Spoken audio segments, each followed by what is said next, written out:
XX Atlanta and after, pursuit of Hood. September and October, 1864. By the middle of September, matters and things had settled down in Atlanta, so that we felt perfectly at home. The telegraph and railroads were repaired, and we had uninterrupted communication to the rear. The trains arrived with regularity and dispatch, and brought us ample supplies. General Wheeler had been driven out of Middle Tennessee, escaping south across the Tennessee River at Bainbridge, and things looked as though we were to have a period of repose. One day, two citizens, Messrs. Hill and Foster, came into our lines at Decatur, and were sent to my headquarters. They represented themselves as former members of Congress, and particular friends of my brother John Sherman, that Mr. Hill had a son killed in the rebel army as it fell back before us somewhere near Cassville, and they wanted to obtain the body, having learned from a comrade where it was buried. I gave them permission to go by rail to the rear, with a note to the commanding officer, General John E. Smith, at Cartersville, requiring him to furnish them an escort and an ambulance for the purpose. I invited them to take dinner with our mess, and we naturally ran into a general conversation about politics and the devastation and ruin caused by the war. They had seen a part of the country over which the army had passed, and could easily apply its measure of desolation to the remainder of the state, if necessity should compel us to go ahead. Mr. Hill resided at Madison, on the main road to Augusta, and seemed to realize fully the danger. Said that further resistance on the part of the South was madness, that he hoped Governor Brown, of Georgia, would so proclaim it, and withdraw his people from the rebellion, in pursuance of what was known as the policy of separate state action. I told him, if he saw Governor Brown, to describe to him fully what he had seen, and to say that if he remained inert, I would be compelled to go ahead, devastating the state in its whole length and breadth. That there was no adequate force to stop us, etc. But if he would issue his proclamation withdrawing his state troops from the armies of the Confederacy, I would spare the state, and in our passage across it confine the troops to the main roads, and would, moreover, pay for all the corn and food we needed. I also told Mr. Hill that he might, in my name, invite Governor Brown to visit Atlanta. That I would give him a safeguard, and that if he wanted to make a speech, I would guarantee him as full and respectable an audience as any he had ever spoken to. I believe that Mr. Hill, after reaching his home at Madison, went to Milledgeville, the capital of the state, and delivered the message to Governor Brown. I had also sent similar messages by Judge Wright of Rome, Georgia, and by Mr. King, of Marietta. On the 15th of September I telegraphed to General Halleck as follows. My report is done, and will be forwarded as soon as I get in a few more of the subordinate reports. I am awaiting a courier from General Grant. All well. The troops are in good, healthy camps, and supplies are coming forward finely. Governor Brown has disbanded his militia, to gather the corn and sorghum of the state. I have reason to believe that he and Stevens want to visit me, and have sent them hearty invitation. I will exchange 2,000 prisoners with Hood, but no more. Governor Brown's action at that time is fully explained by the following letter, since made public, which was then only known to us in part by hearsay. Executive Department, Milledgeville, Georgia, September 10, 1864. General J. B. Hood, Commanding Army of Tennessee. General, as the militia of the state were called out for the defense of Atlanta during the campaign against it, which has terminated by the fall of the city into the hands of the enemy. And as many of these left their homes without preparation, expecting to be gone but a few weeks, who have remained in service over 3 months, most of the time in the trenches, justice requires that they be permitted, while the enemy are preparing for the winter campaign, to return to their homes, and look for a time after important interests, and prepare themselves for such service as may be required when another campaign commences against other important points in the state. I therefore hereby withdraw said organization from your command. Joseph C. Brown. This militia had composed a division under command of Major General Gustavus W. Smith, and were thus dispersed to their homes, to gather the corn and sorghum, then ripe and ready for the harvesters. On the 17th I received by telegraph from President Lincoln this dispatch. Washington, D.C. September 17, 1864. Major General Sherman. I feel great interest in the subjects of your dispatch, mentioning corn and sorghum, and the contemplated visit to you. A. Lincoln, President of the United States. I replied at once.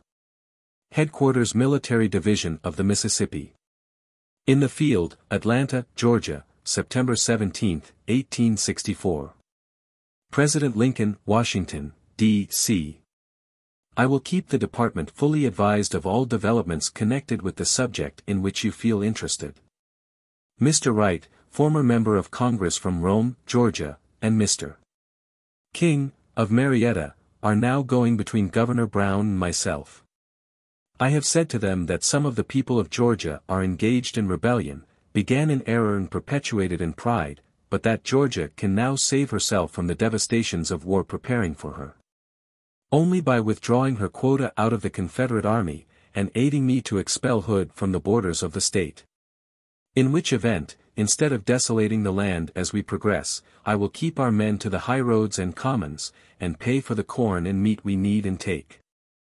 I am fully conscious of the delicate nature of such assertions, but it would be a magnificent stroke of policy if we could, without surrendering principle or a foot of ground, arouse the latent enmity of Georgia against Davis. The people do not hesitate to say that Mr. Stevens was and is a Union man at heart, and they say that Davis will not trust him or let him have a share in his government. W. T. Sherman, Major General. I have not the least doubt that Governor Brown, at that time, seriously entertained the proposition. But he hardly felt ready to act, and simply gave a furlough to the militia, and called a special session of the legislature, to meet at Milledgeville, to take into consideration the critical condition of affairs in the state. On the 20th of September Colonel Horace Porter arrived from General Grant, at City Point, bringing me the letter of September 12, asking my general views as to what should next be done. He stayed several days at Atlanta, and on his return carried back to Washington my full reports of the past campaign, and my letter of September 20 to General Grant in answer to his of the 12th. About this time we detected signs of activity on the part of the enemy. On the 21st Hood shifted his army across from the Mason Road, at Lovejoy's, to the West Point Road, at Palmetto Station, and his cavalry appeared on the west side of the Chattahoochee, toward Powder Springs. Thus, as it were, stepping aside, and opening wide the door for us to enter central Georgia. I inferred, however, that his real purpose was to assume the offensive against our railroads, and on the 24th a heavy force of cavalry from Mississippi, under General Forrest, made its appearance at Athena, Alabama, and captured its garrison. General Newton's division, of the 4th Corps, and courses, of the 17th, were sent back by rail, the former to Chattanooga, and the latter to Rome. On the 25th I telegraphed to General Halleck.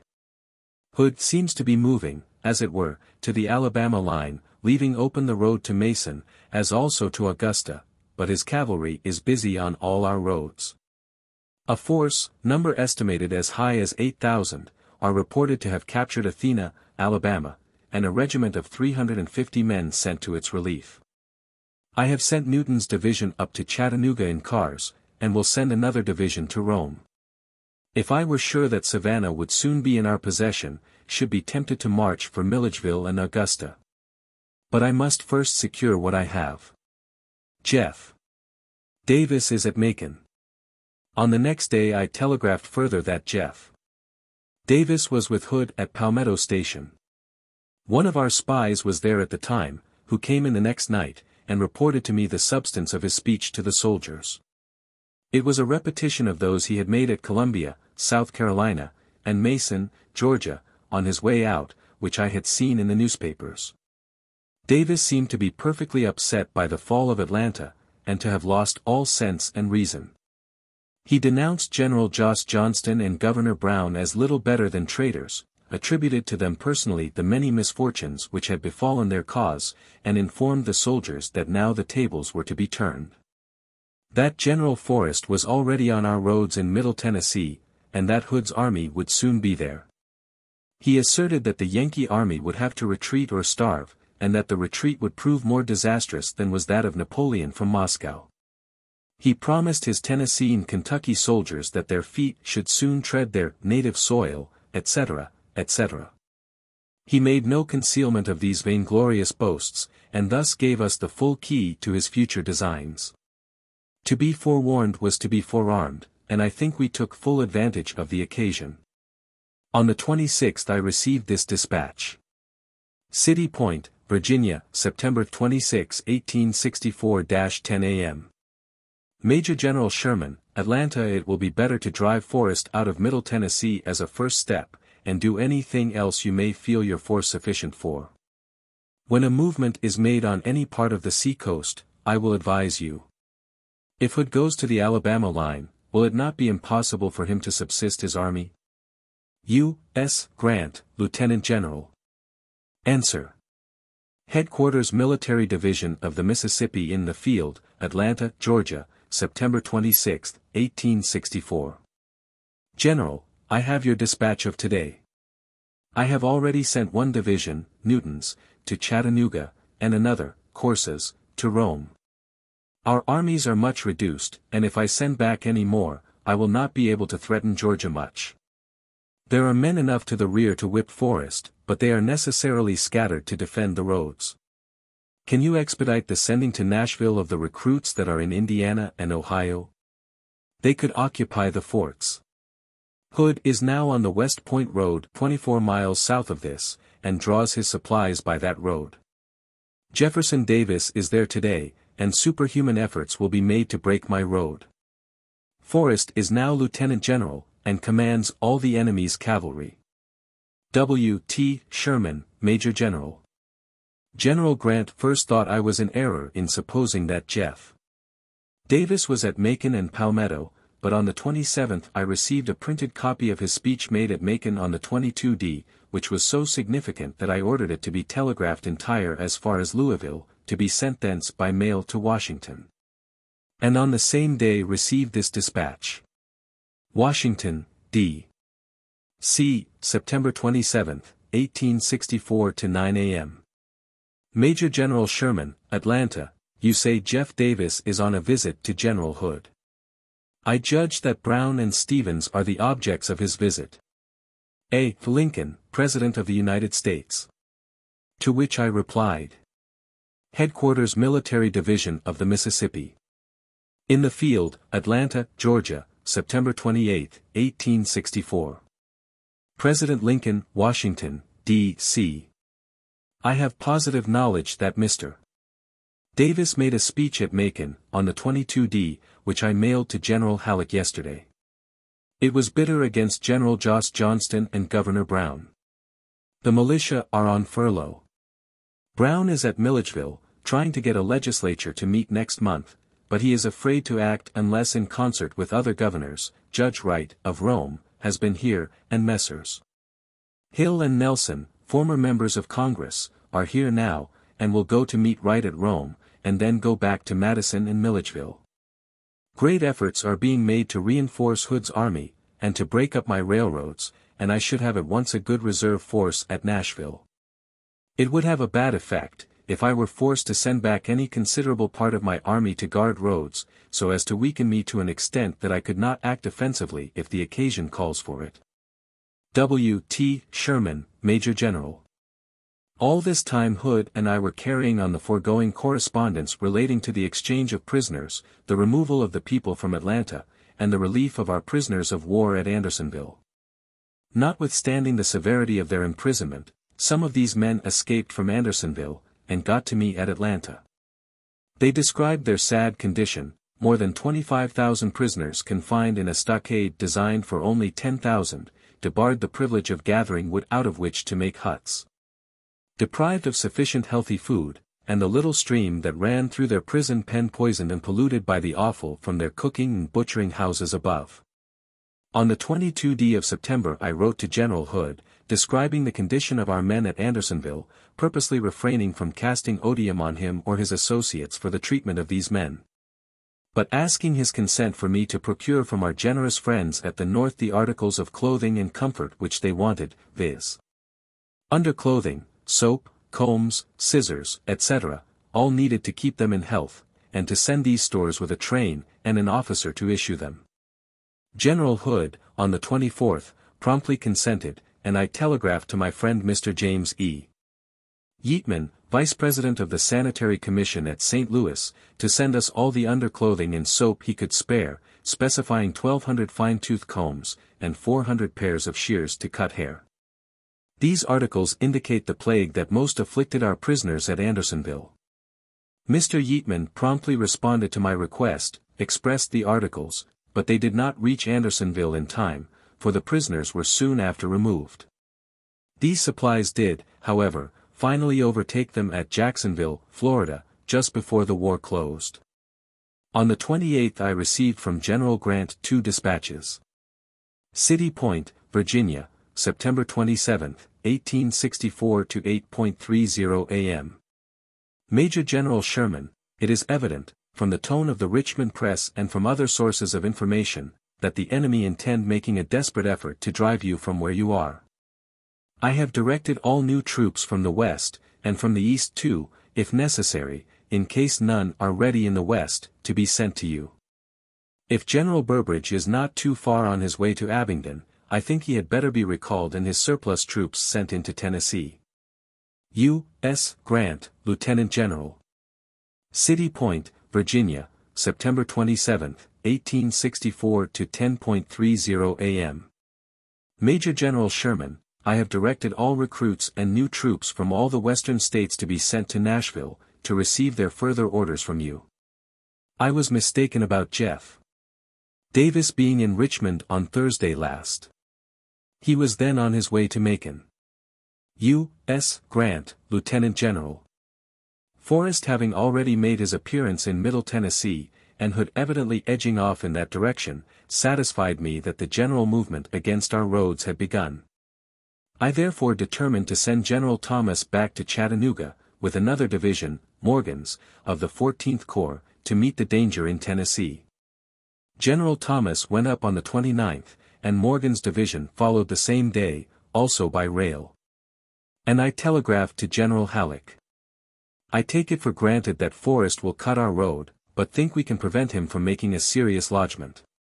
His cavalry will travel 100 miles where ours will 10.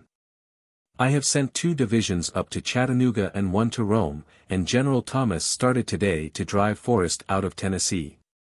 Our roads should be watched from the rear, and I am glad that General Grant has ordered reserves to Nashville.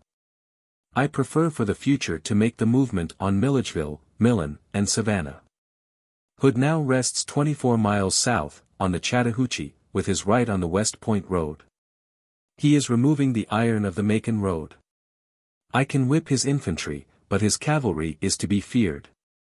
There was great difficulty in obtaining correct information about Hood's movements from Palmetto Station.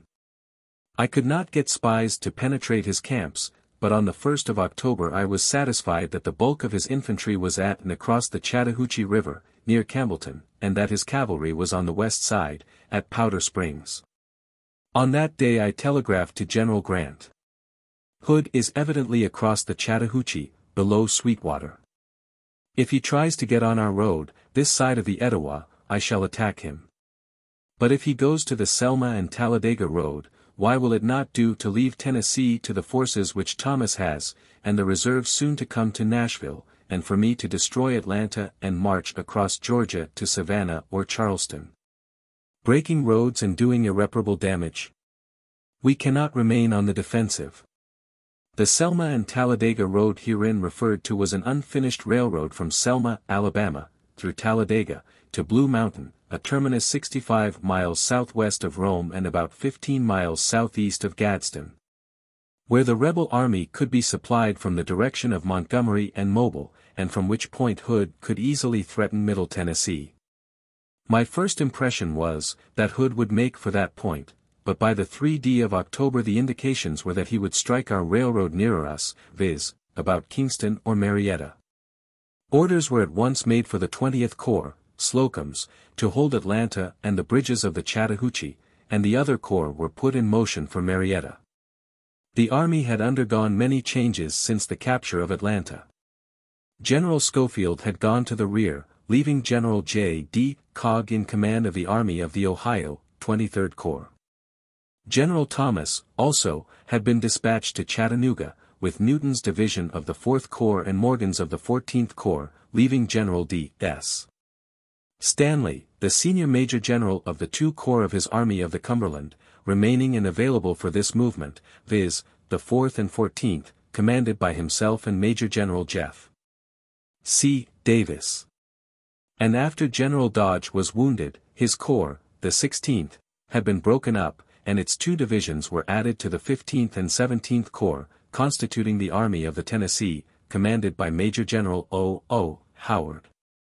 Generals Logan and Blair had gone home to assist in the political canvass, leaving their corps, viz., the 15th and 17th, under the command of Major Generals Osterhaus and T. E. G. Ransom. These 5 corps were very much reduced in strength, by detachments and by discharges, so that for the purpose of fighting Hood I had only about 60,000 infantry and artillery, with 2 small divisions of cavalry, Kilpatrick's and Garrard's. General Elliott was the chief of cavalry to the Army of the Cumberland, and was the senior officer of that arm of service present for duty with me. We had strong railroad guards at Marietta and Kennesaw, Allatoona, Etowah Bridge, Kingston, Rome, Resaca, Dalton, Ringgold, and Chattanooga. All the important bridges were likewise protected by good blockhouses, admirably constructed, and capable of a strong defense against cavalry or infantry, and at nearly all the regular railroad stations we had smaller detachments entrenched. I had little fear of the enemy's cavalry damaging our roads seriously, for they rarely made a break which could not be repaired in a few days. But it was absolutely necessary to keep General Hood's infantry off our main route of communication and supply. Forrest had with him in Middle Tennessee about 8,000 cavalry, and Hood's army was estimated at from 35 to 40,000 men, infantry and artillery, including Wheeler's cavalry, then about 3,000 strong. We crossed the Chattahoochee River during the 3d and 4th of October, rendezvoused at the old battlefield of Smyrna Camp, and the next day reached Marietta and Kennesaw. The telegraph wires had been cut above Marietta, and learning that heavy masses of infantry, artillery, and cavalry had been seen from Kennesaw, marching north, I inferred that Allatoona was their objective point. And on the 4th of October I signaled from Mining Station to Kennesaw, and from Kennesaw to Allatoona, over the heads of the enemy, a message for General Corse, at Rome, to hurry back to the assistance of the garrison at Allatoona. Allatoona was held by a small brigade, commanded by Lieutenant Colonel Tertellet, my present aide-de-camp. He had 2 small redoubts on either side of the railroad, overlooking the village of Allatoona, and the warehouses, in which were stored over 1,000,000 rations of bread. Reaching Kennesaw Mountain about 8 a.m. of October 5th, a beautiful day, I had a superb view of the vast panorama to the north and west. To the southwest, about Dallas, could be seen the smoke of campfires, indicating the presence of a large force of the enemy. And the whole line of railroad from Big Shanty up to Allatoona, full 15 miles, was marked by the fires of the burning railroad. We could plainly see the smoke of battle about Allatoona, and hear the faint reverberation of the cannon.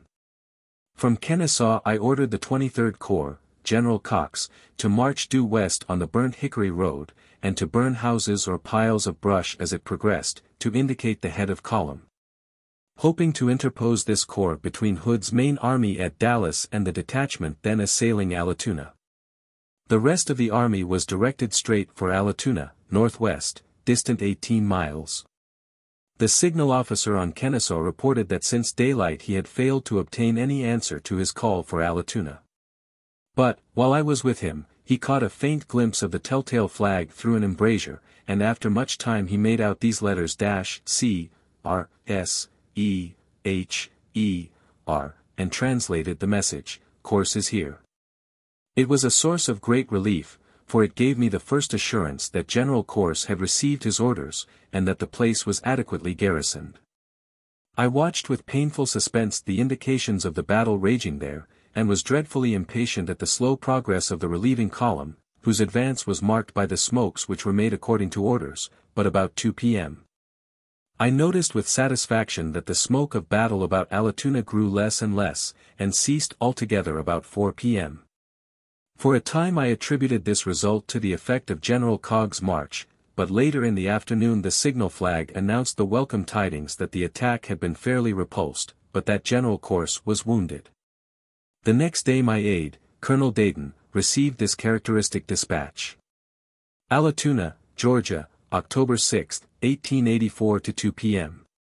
Captain L. M. Dayton, aide-de-camp. I am short a cheekbone and an ear, but am able to whip all L yet. My losses are very heavy. A force moving from Stylesboro to Kingston gives me some anxiety. Tell me where Sherman is.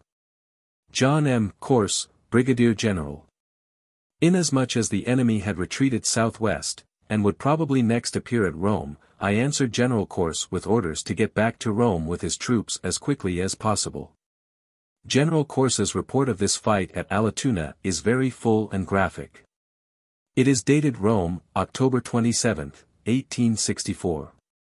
Recites the fact that he received his orders by signal to go to the assistance of Allatoona on the 4th, when he telegraphed to Kingston for cars, and a train of 30 empty cars was started for him.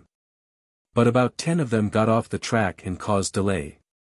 By 7 p.m. he had at Rome a train of 20 cars, which he loaded up with Colonel Rowett's brigade, and part of the 12th Illinois Infantry, started at 8 p.m., reached Allatoona, distant 35 miles, at 1 a.m.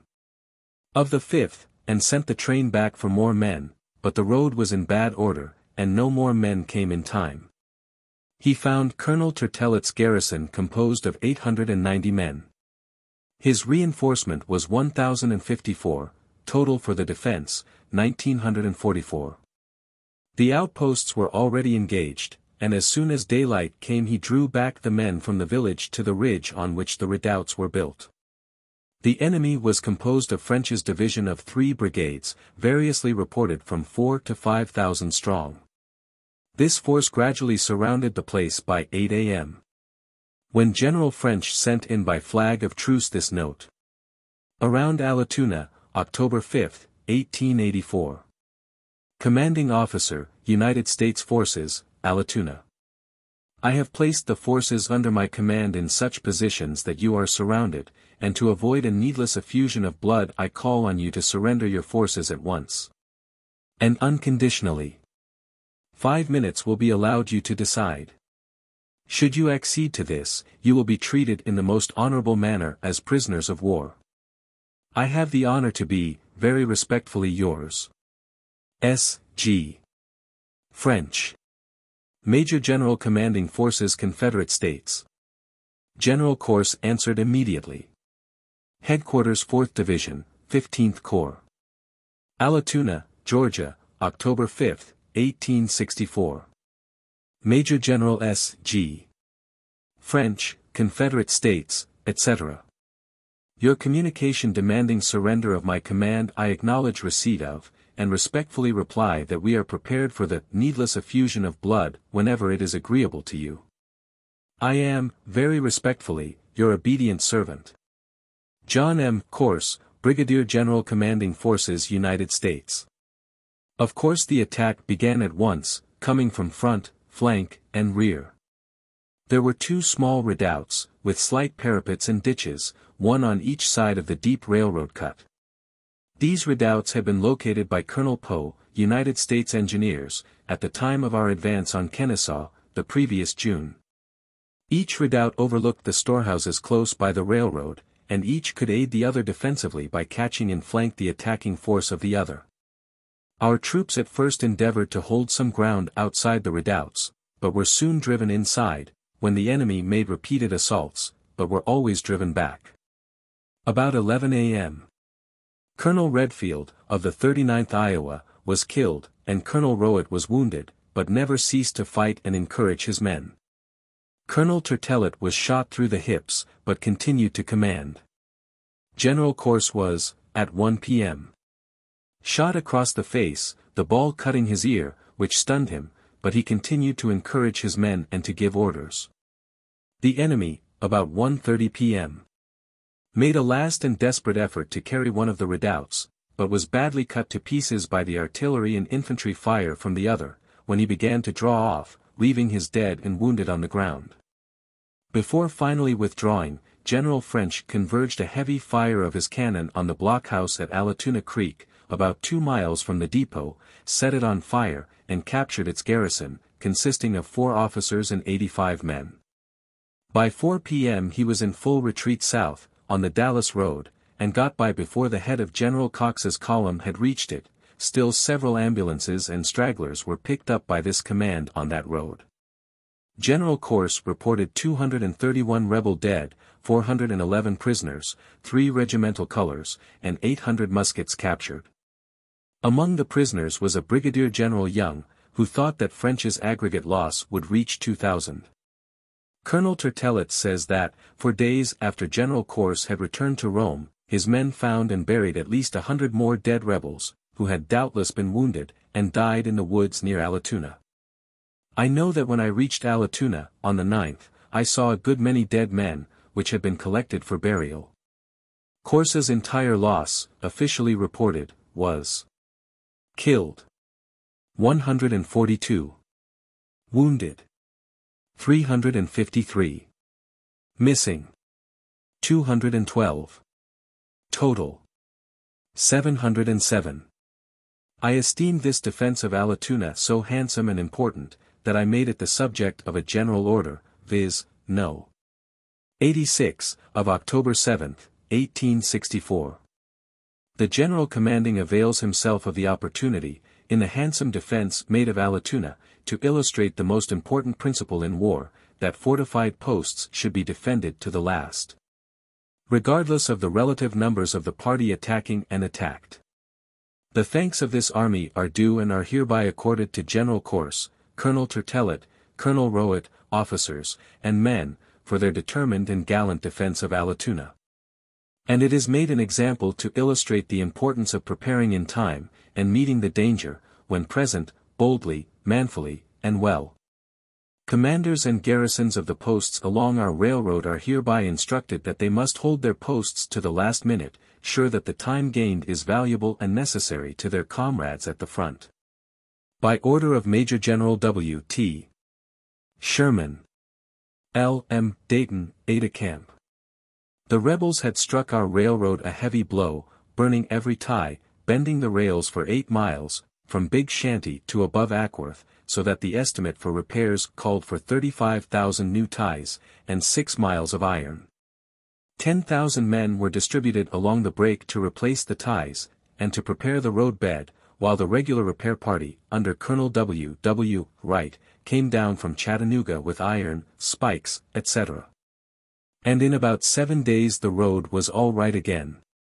It was by such acts of extraordinary energy that we discouraged our adversaries, for the rebel soldiers felt that it was a waste of labor for them to march hurriedly, on wide circuits, day and night, to burn a bridge and tear up a mile or so of track, when they knew that we could lay it back so quickly.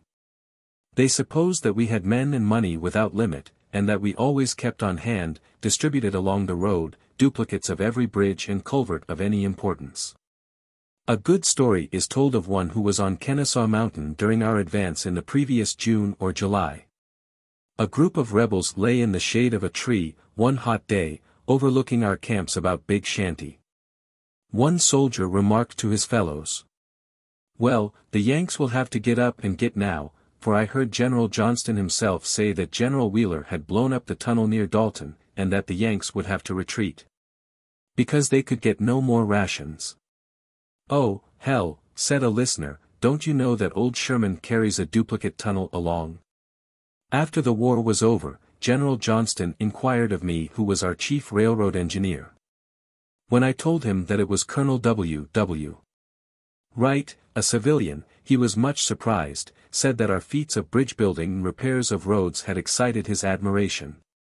And he instanced the occasion at Kennesaw in June, when an officer from Wheeler's cavalry had reported to him in person that he had come from General Wheeler, who had made a bad break in our road about Triton Station, which he said would take at least a fortnight to repair. And, while they were talking, a train was seen coming down the road which had passed that very break.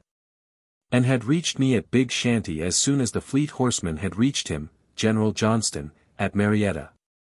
I doubt whether the history of war can furnish more examples of skill and bravery than attended the defense of the railroad from Nashville to Atlanta during the year 1864.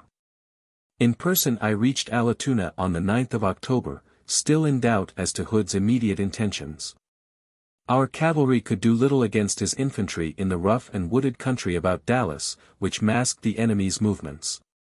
But General Corse, at Rome, with Spencer's 1st Alabama Cavalry and a mounted regiment of Illinois infantry, could feel the country south of Rome about Cedartown and Villa Rica, and reported the enemy to be in force at both places.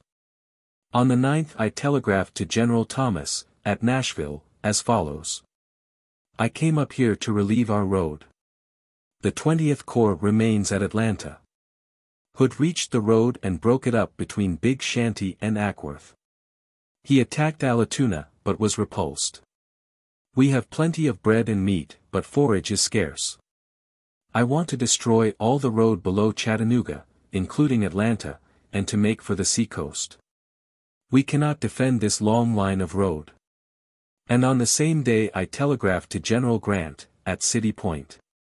It will be a physical impossibility to protect the roads, now that Hood, Forrest, Wheeler, and the whole batch of devils, are turned loose without home or habitation. I think Hood's movements indicate a diversion to the end of the Selma and Talladega Road, at Blue Mountain, about 60 miles southwest of Rome, from which he will threaten Kingston, Bridgeport, and Decatur, Alabama. I propose that we break up the railroad from Ohattanooga forward, and that we strike out with our wagons for Milledgeville, Millen, and Savannah.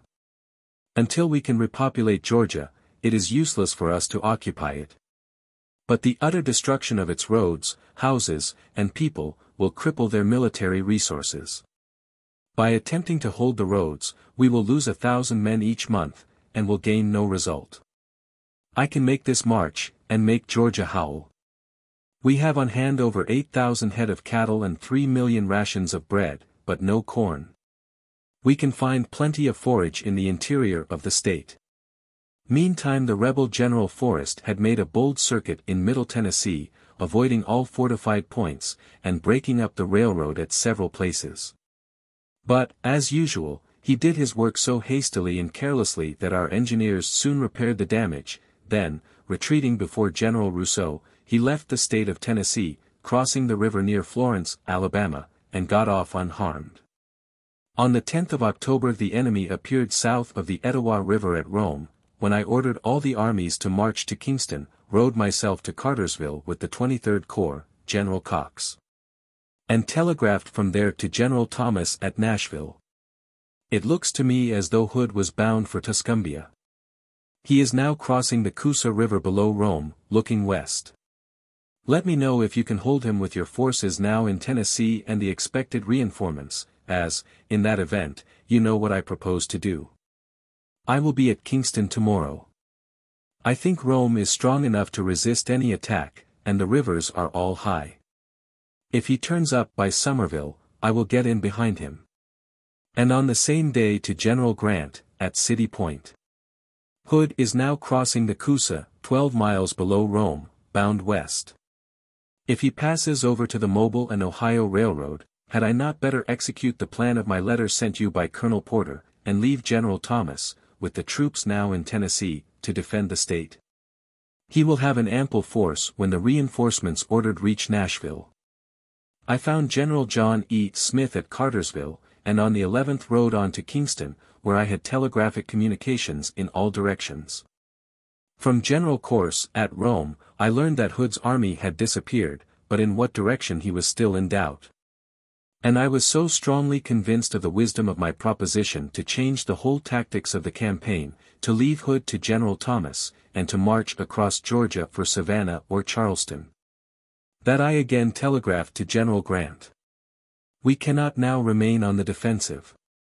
With 25,000 infantry and the bold cavalry he has, Hood can constantly break my road. I would infinitely prefer to make a wreck of the road and of the country from Chattanooga to Atlanta, including the latter city.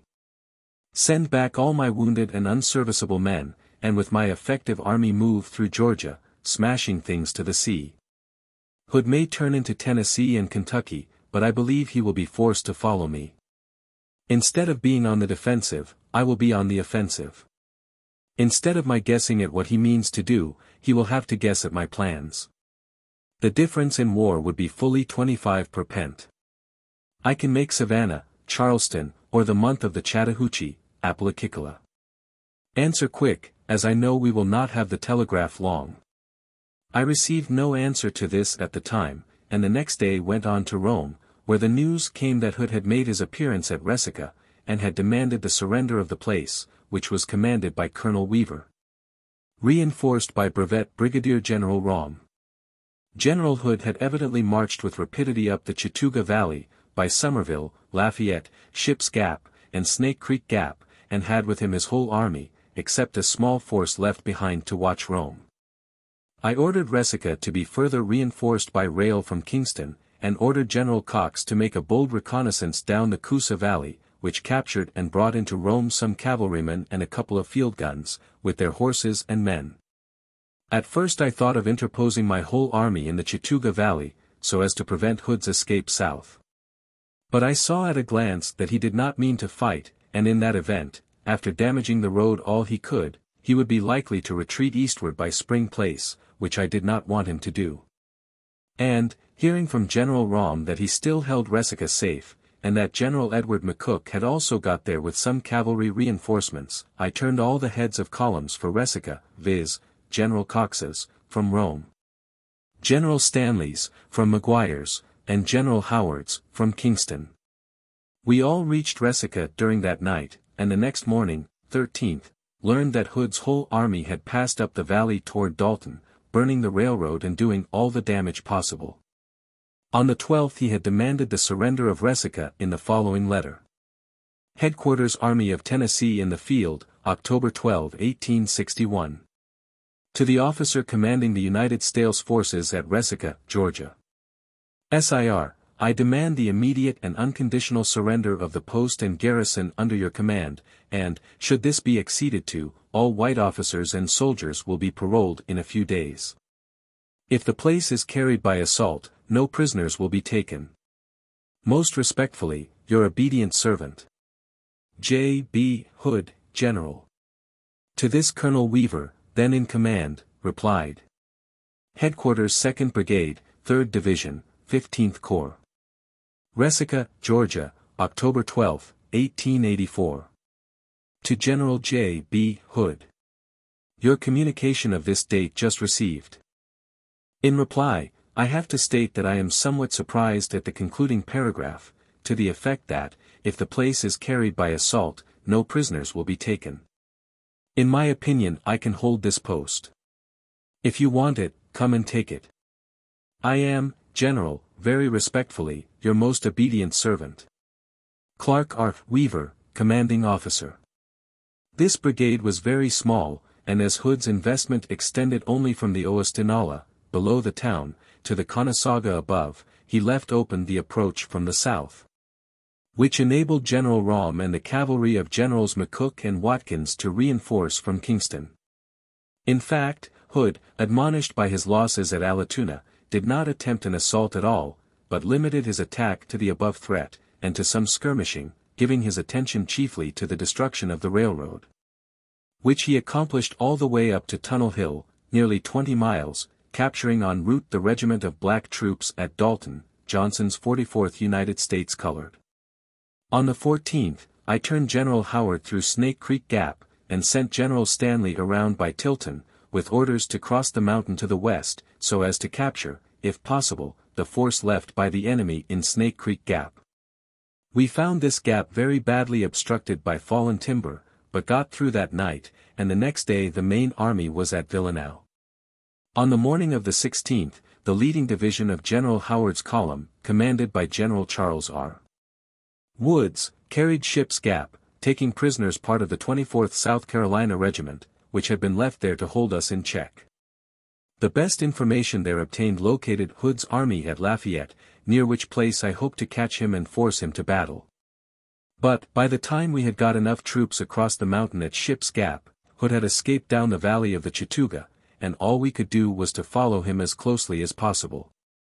From Ship's Gap I dispatched couriers to Chattanooga, and received word back that General Schofield was there, endeavoring to cooperate with me, but Hood had broken up the telegraph, and thus had prevented quick communication.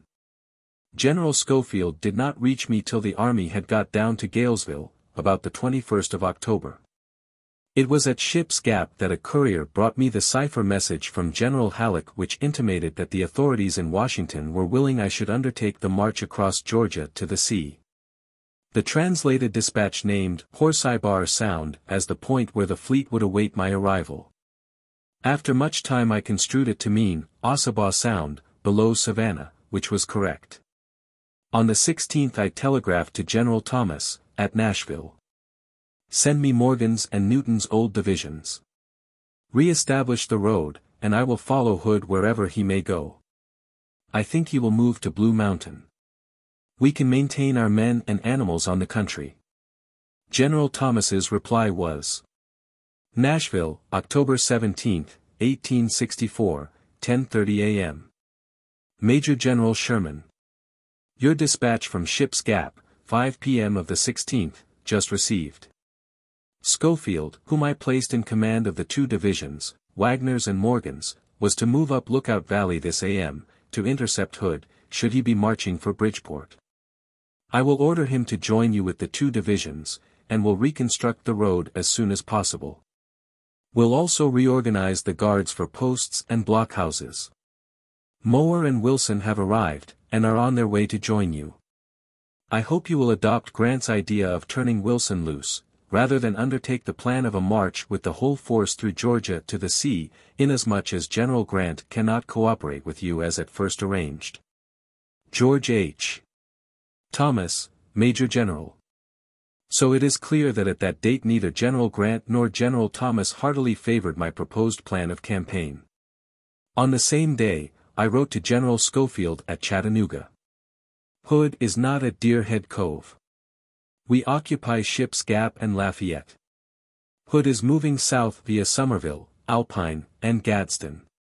If he enters Tennessee, it will be to the west of Huntsville, but I think he has given up all such idea. I want the road repaired to Atlanta. The sick and wounded men sent north of the Tennessee, my army recomposed, and I will then make the interior of Georgia feel the weight of war. It is folly for us to be moving our armies on the reports of scouts and citizens.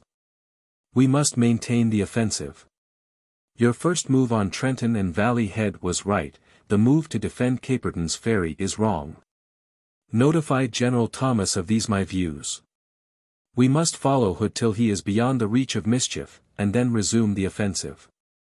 The correspondence between me and the authorities at Washington, as well as with the several army commanders, given at length in the report of the Committee on the Conduct of the War, is full on all these points.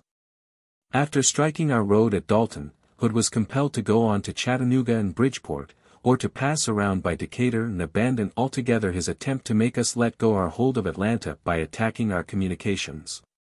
It was clear to me that he had no intention to meet us in open battle, and the lightness and celerity of his army convinced me that I could not possibly catch him on a stern chase. We therefore quietly followed him down the Chattooga Valley to the neighborhood of Gadsden, but halted the main armies near the Coosa River, at the mouth of the Chattooga. Drawing our supplies of corn and meat from the farms of that comparatively rich valley and of the neighborhood.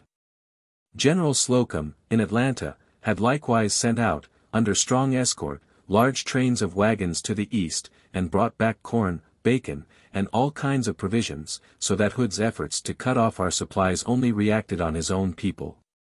So long as the railroads were in good order, our supplies came full and regular from the north, but when the enemy broke our railroads we were perfectly justified in stripping the inhabitants of all they had. I remember well the appeal of a very respectable farmer against our men driving away his fine flock of sheep. I explained to him that General Hood had broken our railroad, that we were a strong, hungry crowd, and needed plenty of food. That Uncle Sam was deeply interested in our continued health and would soon repair these roads, but meantime we must eat. We preferred Illinois beef, but mutton would have to answer. Poor fellow! I don't believe he was convinced of the wisdom or wit of my explanation.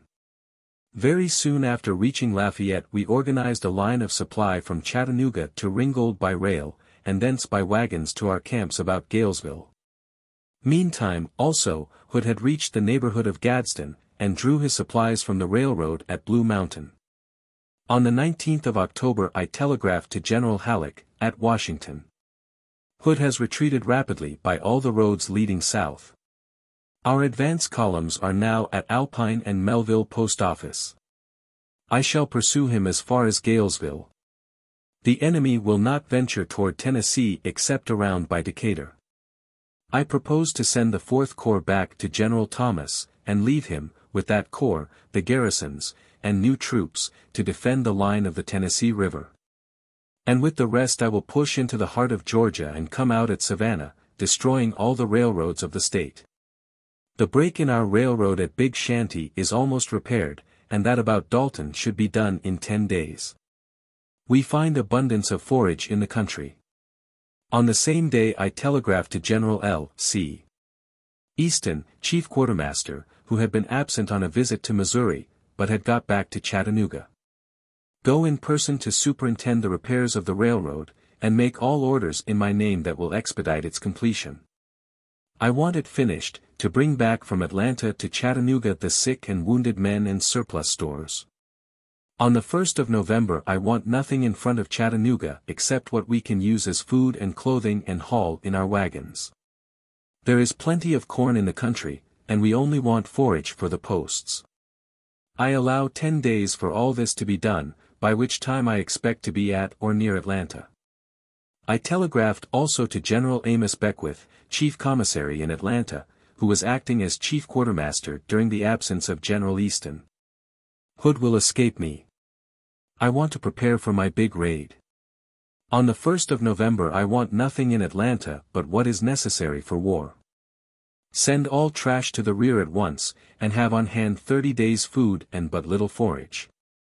I propose to abandon Atlanta, and the railroad back to Chattanooga, to sally forth to ruin Georgia and bring up on the seashore. Make all dispositions accordingly. I will go down the Coosa until I am sure that Hood has gone to Blue Mountain. On the 21st of October I reached Galesville, had my bivouac in an open field back of the village, and remained there till the 28th. During that time General Schofield arrived, with the 2 divisions of Generals Wagner, formerly Newton's, and Morgan, which were returned to their respective corps, the 4th and 14th. And General Schofield resumed his own command of the Army of the Ohio, then on the Coosa River, near Cedar Bluff. General Joseph A. Mower also arrived, and was assigned to command a division in the 17th Corps, and General J. H. Wilson came, having been sent from Virginia by General Grant, for the purpose of commanding all my cavalry. I first intended to organize this cavalry into a corps of 3 small divisions, to be commanded by General Wilson. But the horses were well run down, and, at Wilson's instance, I concluded to retain only 1 division of 4,500 men, with selected horses, under General Kilpatrick, and to send General Wilson back with all the rest to Nashville, to be reorganized and to act under General Thomas in the defense of Tennessee. Orders to this effect were made on the 24th of October. General Grant, in designating General Wilson to command my cavalry, predicted that he would, by his personal activity, increase the effect of that arm 50%. And he advised that he should be sent south, to accomplish all that I had proposed to do with the main army, but I had not so much faith in cavalry as he had, and preferred to adhere to my original intention of going myself with a competent force. About this time I learned that General Beauregard had reached Hood's army at Gadsden. That, without assuming direct command of that army, he had authority from the Confederate government to direct all its movements, and to call to his assistance the whole strength of the South. His orders, on assuming command, were full of alarm and desperation, dated Headquarters Military Division of the West, October 17, 1864. In assuming command, at this critical juncture, of the Military Division of the West, I appeal to my countrymen, of all classes and sections, for their generous support. In assigning me to this responsible position, the President of the Confederate States has extended to me the assurance of his earnest support. The executives of your states meet me with similar expressions of their devotion to our cause. The noble army in the field, composed of brave men and gallant officers, are strangers to me, but I know they will do all that patriots can achieve. The army of Sherman still defiantly holds Atlanta. He can and must be driven from it. It is only for the good people of Georgia and surrounding states to speak the word, and the work is done. We have abundant provisions. There are men enough in the country, liable to and able for service, to accomplish the result. My countrymen, respond to this call as you have done in days that are past, and, with the blessing of a kind and overruling providence, the enemy shall be driven from your soil. The security of your wives and daughters from the insults and outrages of a brutal foe shall be established soon, and be followed by a permanent and honorable peace. The claims of home and country, wife and children, uniting with the demands of honor and patriotism, summon us to the field. We cannot, dare not, will not fail to respond. Full of hope and confidence, I come to join you in your struggles, sharing your privations, and, with your brave and true men, to strike the blow that shall bring success to our arms, triumph to our cause, and peace to our country. G.T. Beauregard, General. Notwithstanding this somewhat boastful order or appeal, General Beauregard did not actually accompany General Hood on his disastrous march to Nashville, but took post at Corinth, Mississippi, to control the movement of his supplies and to watch me. At Galesville the pursuit of Hood by the army under my immediate command may be said to have ceased. During this pursuit, the 15th Corps was commanded by its senior Major General present, P. J. Osterhaus, in the absence of General John A. Logan, and the 17th Corps was commanded by Brigadier General T. E. G. Ransom, the senior officer present, in the absence of General Frank P. Blair. General Ransom was a young, most gallant, and promising officer, son of the Colonel Ransom who was killed at Chapultepec, in the Mexican War. He had served with the Army of the Tennessee in 1862 and 1863, at Vicksburg, where he was severely wounded. He was not well at the time we started from Atlanta, but he insisted on going along with his command.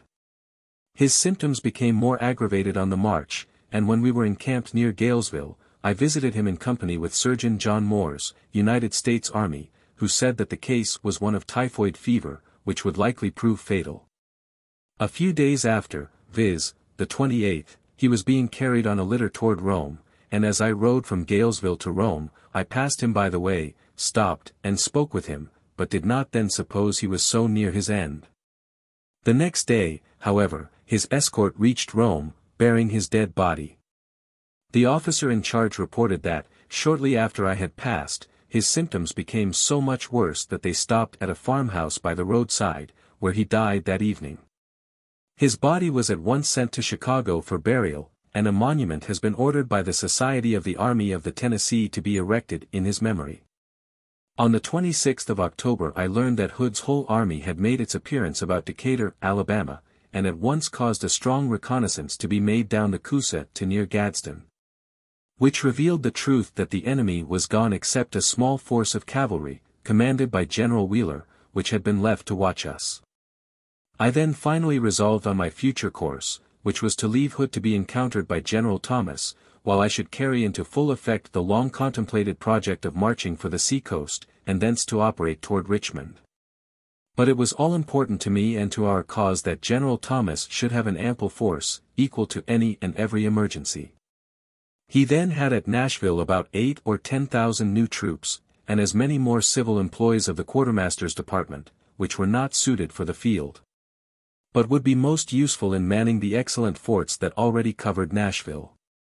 At Chattanooga, he had General Steedman's division, about 5,000 men, besides garrisons for Chattanooga, Bridgeport, and Stevenson. At Murfreesboro, he also had General Rousseau's division, which was full 5,000 strong, independent of the necessary garrisons for the railroad. At Decatur and Huntsville, Alabama, was the infantry division of General R. S. Granger, estimated at 4,000, and near Florence, Alabama, watching the crossings of the Tennessee, were General Edward Hatch's division of cavalry, 4,000, General Croxton's brigade, 2,500. And Colonel Capron's brigade, 1,200, besides which, General J. H. Wilson had collected in Nashville about 10,000 dismounted cavalry, for which he was rapidly collecting the necessary horses for a remount. All these aggregated about 45,000 men. General A. J. Smith at that time was in Missouri, with the 2 divisions of the 16th Corps which had been diverted to that quarter to assist General Rosecrans in driving the rebel General Price out of Missouri. This object had been accomplished, and these troops, numbering from 8 to 10,000, had been ordered to Nashville. To these I proposed at first to add only the 4th Corps, General Stanley, 15,000. And that corps was ordered from Galesville to march to Chattanooga, and thence report for orders to General Thomas. But subsequently, on the 30th of October, at Rome, Georgia, learning from General Thomas that the new troops promised by General Grant were coming forward very slowly, I concluded to further reinforce him by General Schofield's corps, 23rd. 12,000, which corps accordingly marched for Resaca, and there took the cars for Chattanooga. I then knew that General Thomas would have an ample force with which to encounter General Hood anywhere in the open field, besides garrisons to secure the railroad to his rear and as far forward as Chattanooga. And, moreover, I was more than convinced that he would have ample time for preparation, for, on that very day, General R. S. Granger had telegraphed me from Decatur, Alabama. I omitted to mention another reason why Hood will go to Tuscumbia before crossing the Tennessee River. He was evidently out of supplies. His men were all grumbling. The first thing the prisoners asked for was something to eat. Hood could not get anything if he should cross this side of Rogersville.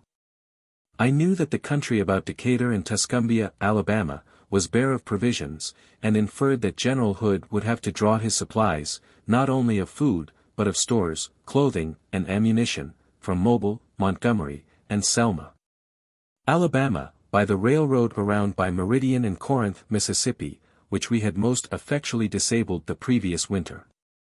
General Hood did not make a serious attack on Decatur, but hung around it from October 26th to the 30th, when he drew off and marched for a point on the south side of the Tennessee River, opposite Florence, where he was compelled to remain nearly a month, to collect the necessary supplies for his contemplated invasion of Tennessee and Kentucky. The 4th Corps, Stanley, had already reached Chattanooga, and had been transported by rail to Pulaski, Tennessee. And General Thomas ordered General Schofield, with the 23rd Corps, to Columbia, Tennessee, a place intermediate between Hood, then on the Tennessee River, opposite Florence, and Forest, opposite Johnsonville. On the 31st of October General Croxton, of the cavalry, reported that the enemy had crossed the Tennessee River 4 miles above Florence, and that he had endeavored to stop him, but without success. Still, I was convinced that Hood's army was in no condition to march for Nashville, and that a good deal of further delay might reasonably be counted on. I also rested with much confidence on the fact that the Tennessee River below Muscle Shoals was strongly patrolled by gunboats, and that the reach of the river above Muscle Shoals, from Decatur as high up as our railroad at Bridgeport, was also guarded by gunboats, so that Hood, to cross over, would be compelled to select a point inaccessible to these gunboats. He actually did choose such a place, at the old railroad piers, 4 miles above Florence, Alabama, which is below Muscle Shoals and above Colbert Shoals. On the 31st of October Forrest made his appearance on the Tennessee River opposite Johnsonville, whence a new railroad led to Nashville, and with his cavalry and field pieces actually crippled and captured 2 gunboats with 5 of our transports. A feat of arms which, I confess, excited my admiration. There is no doubt that the month of October closed to us looking decidedly squally, but, somehow, I was sustained in the belief that in a very few days the tide would turn. On the 1st of November I telegraphed very fully to General Grant, at City Point, who must have been disturbed by the wild rumors that filled the country, and on the 2d of November received, at Rome, this dispatch. City Point, November 1st, 1864, 6 p.m. Major General Sherman. Do you not think it advisable, now that Hood has gone so far north, to entirely ruin him before starting on your proposed campaign? With Hood's army destroyed, you can go where you please with impunity. I believed and still believe, if you had started south while Hood was in the neighborhood of you, he would have been forced to go after you. Now that he is far away he might look upon the chase as useless, and he will go in one direction while you are pushing in the other. If you can see a chance of destroying Hood's army, attend to that first, and make your other moves secondary. U.S. Grant, Lieutenant General. My answer is dated Rome, Georgia, November 2, 1864. Lieutenant General U.S. Grant, City Point, Virginia. Your dispatch is received. If I could hope to overhaul Hood, I would turn against him with my whole force. Then he would retreat to the southwest, drawing me as a decoy away from Georgia, which is his chief object. If he ventures north of the Tennessee River, I may turn in that direction, and endeavor to get below him on his line of retreat. But thus far he has not gone above the Tennessee River. General Thomas will have a force strong enough to prevent his reaching any country in which we have an interest, and he has orders, if Hood turns to follow me, to push for Selma, Alabama. No single army can catch Hood, and I am convinced the best results will follow from our defeating Jeff Davis's cherished plea of making me leave Georgia by maneuvering. Thus far I have confined my efforts to thwart this plan, and have reduced baggage so that I can pick up and start in any direction, but I regard the pursuit of Hood as useless. Still, if he attempts to invade Middle Tennessee, I will hold Decatur, and be prepared to move in that direction, but, unless I let go of Atlanta, my force will not be equal to his. W. T. Sherman, Major General. By this date, under the intelligent and energetic action of Colonel W. W. Wright, and with the labor of 1,500 men, the railroad break of 15 miles about Dalton was repaired so far as to admit of the passage of cars, and I transferred my headquarters to Kingston as more central. And from that place, on the same day, November 2d, again telegraphed to General Grant. Kingston, Georgia, November 2, 1884. Lieutenant General U.S. Grant, City Point, Virginia, if I turn back, the whole effect of my campaign will be lost. By my movements I have thrown Beauregard, Hood, well to the west, and Thomas will have ample time and sufficient troops to hold him until the reinforcements from Missouri reach him. We have now ample supplies at Chattanooga and Atlanta, and can stand a month's interruption to our communications. I do not believe the Confederate army can reach our railroad lines except by cavalry raids, and Wilson will have cavalry enough to checkmate them. I am clearly of opinion that the best results will follow my contemplated movement through Georgia. W. T. Sherman, Major General. That same day I received, in answer to the Rome dispatch, the following. City Point, Virginia, November 2, 1864, 11:30 a.m. Major General Sherman. Your dispatch of 9 a.m. yesterday is just received. I dispatched you the same date, advising that Hood's army, now that it had worked so far north, ought to be looked upon now as the object. With the force, however, that you have left with General Thomas, he must be able to take care of Hood and destroy him. I do not see that you can withdraw from where you are to follow Hood, without giving up all we have gained in territory. I say, then, go on as you propose. U.S. Grant, Lieutenant General. This was the first time that General Grant ordered the march to the sea, and, although many of his warm friends and admirers insist that he was the author and projector of that march, and that I simply executed his plans, General Grant has never, in my opinion, thought so or said so. The truth is fully given in an original letter of President Lincoln, which I received at Savannah, Georgia, and have at this instant before me, every word of which is in his own familiar handwriting. It is dated Washington, December 26, 1864.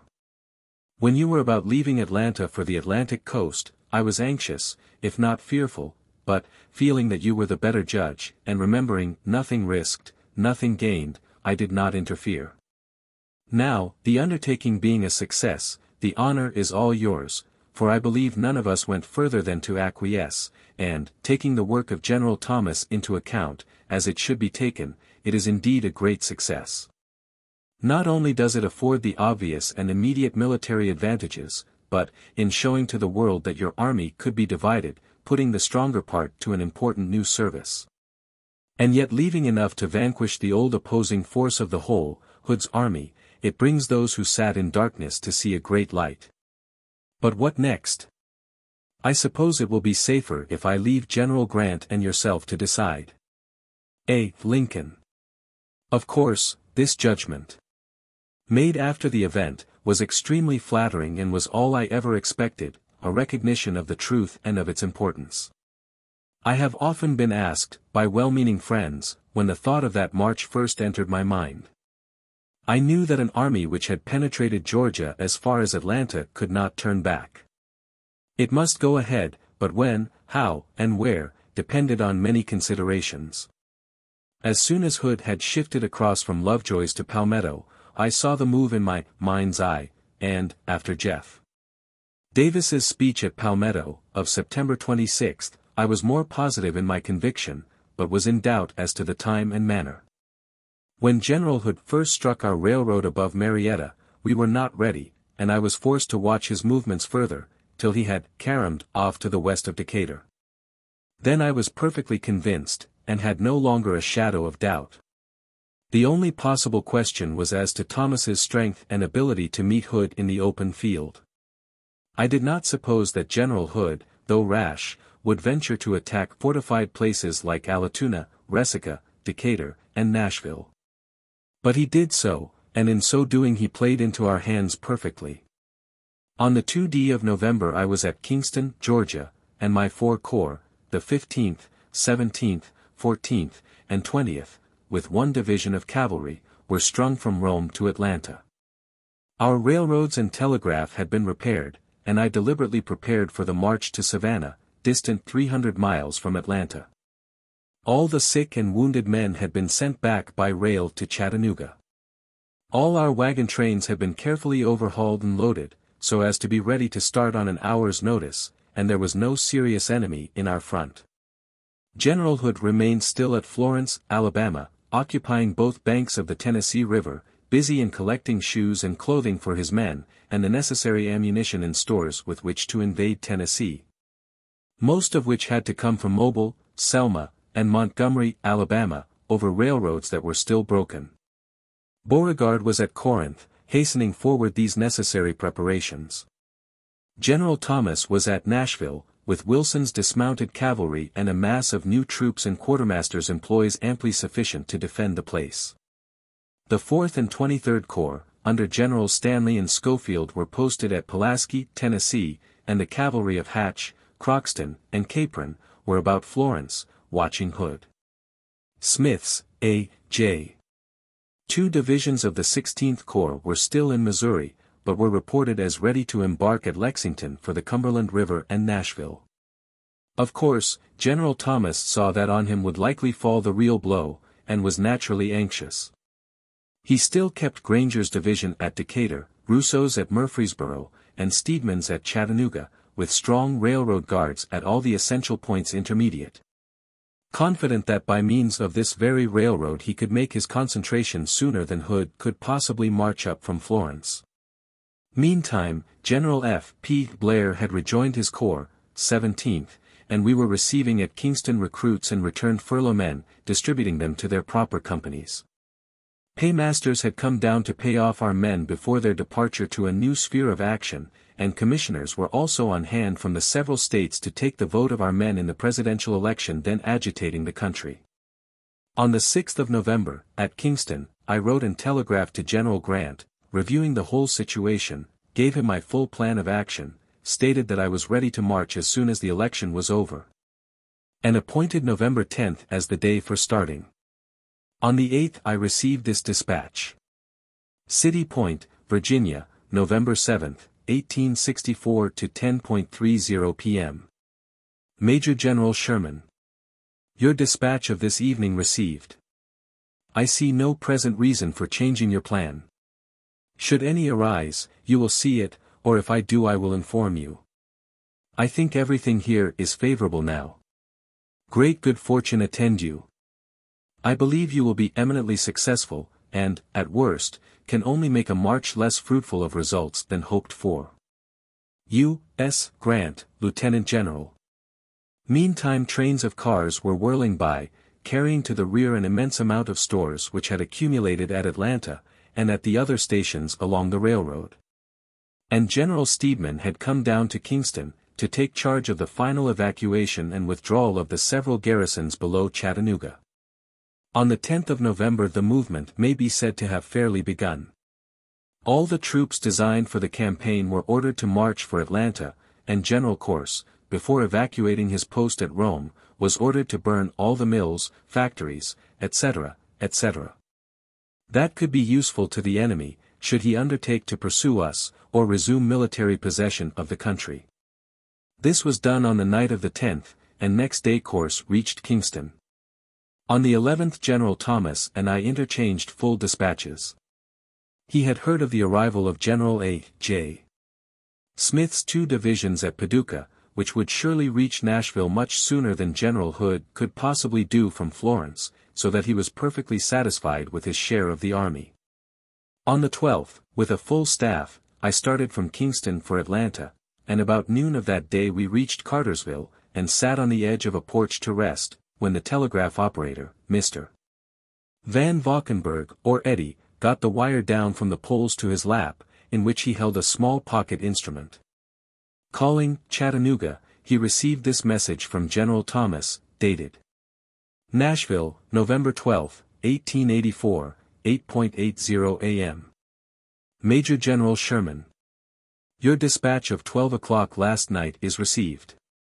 I have no fears that Beauregard can do us any harm now, and, if he attempts to follow you, I will follow him as far as possible.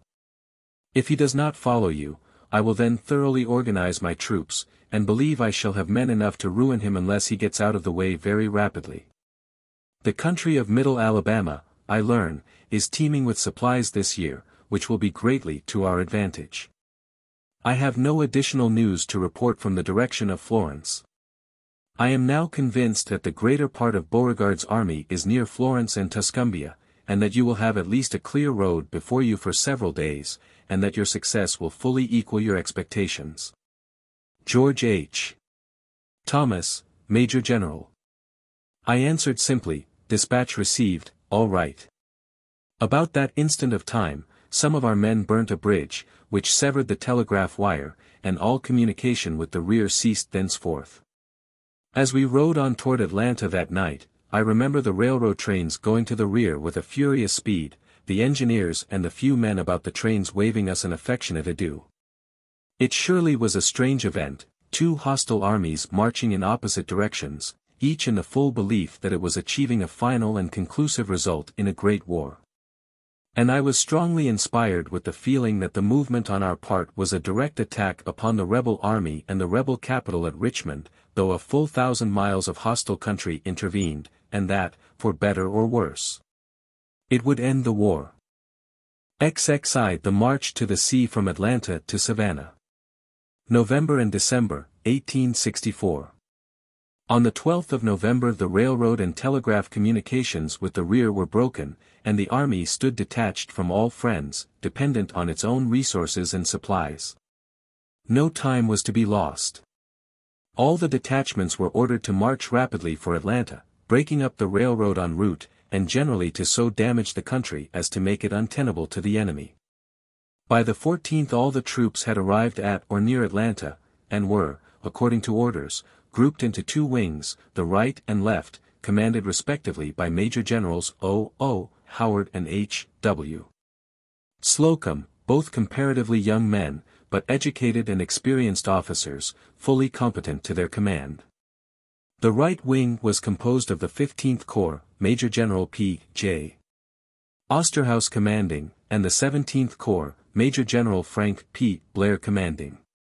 The left wing was composed of the 14th Corps, Major General Jefferson C. Davis commanding, and the 20th Corps, Brigadier General A. S. Williams commanding.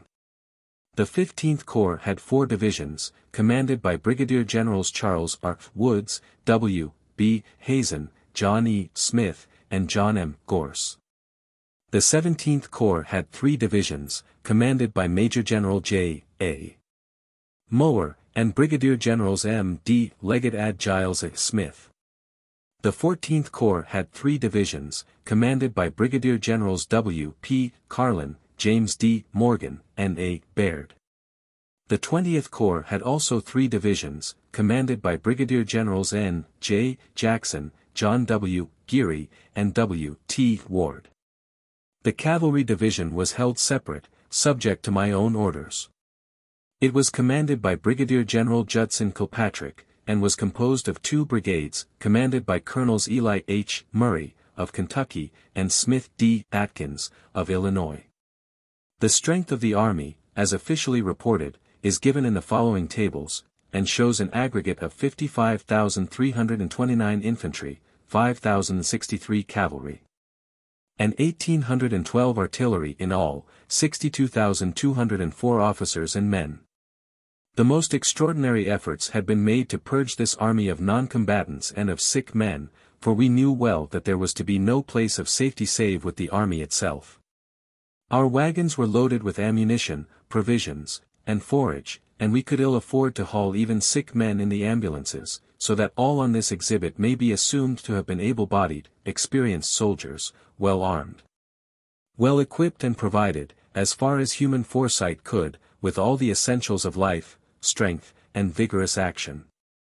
The 2 general orders made for this march appear to me, even at this late day, so clear, emphatic, and well digested, that no account of that historic event is perfect without them, and I give them entire, even at the seeming appearance of repetition.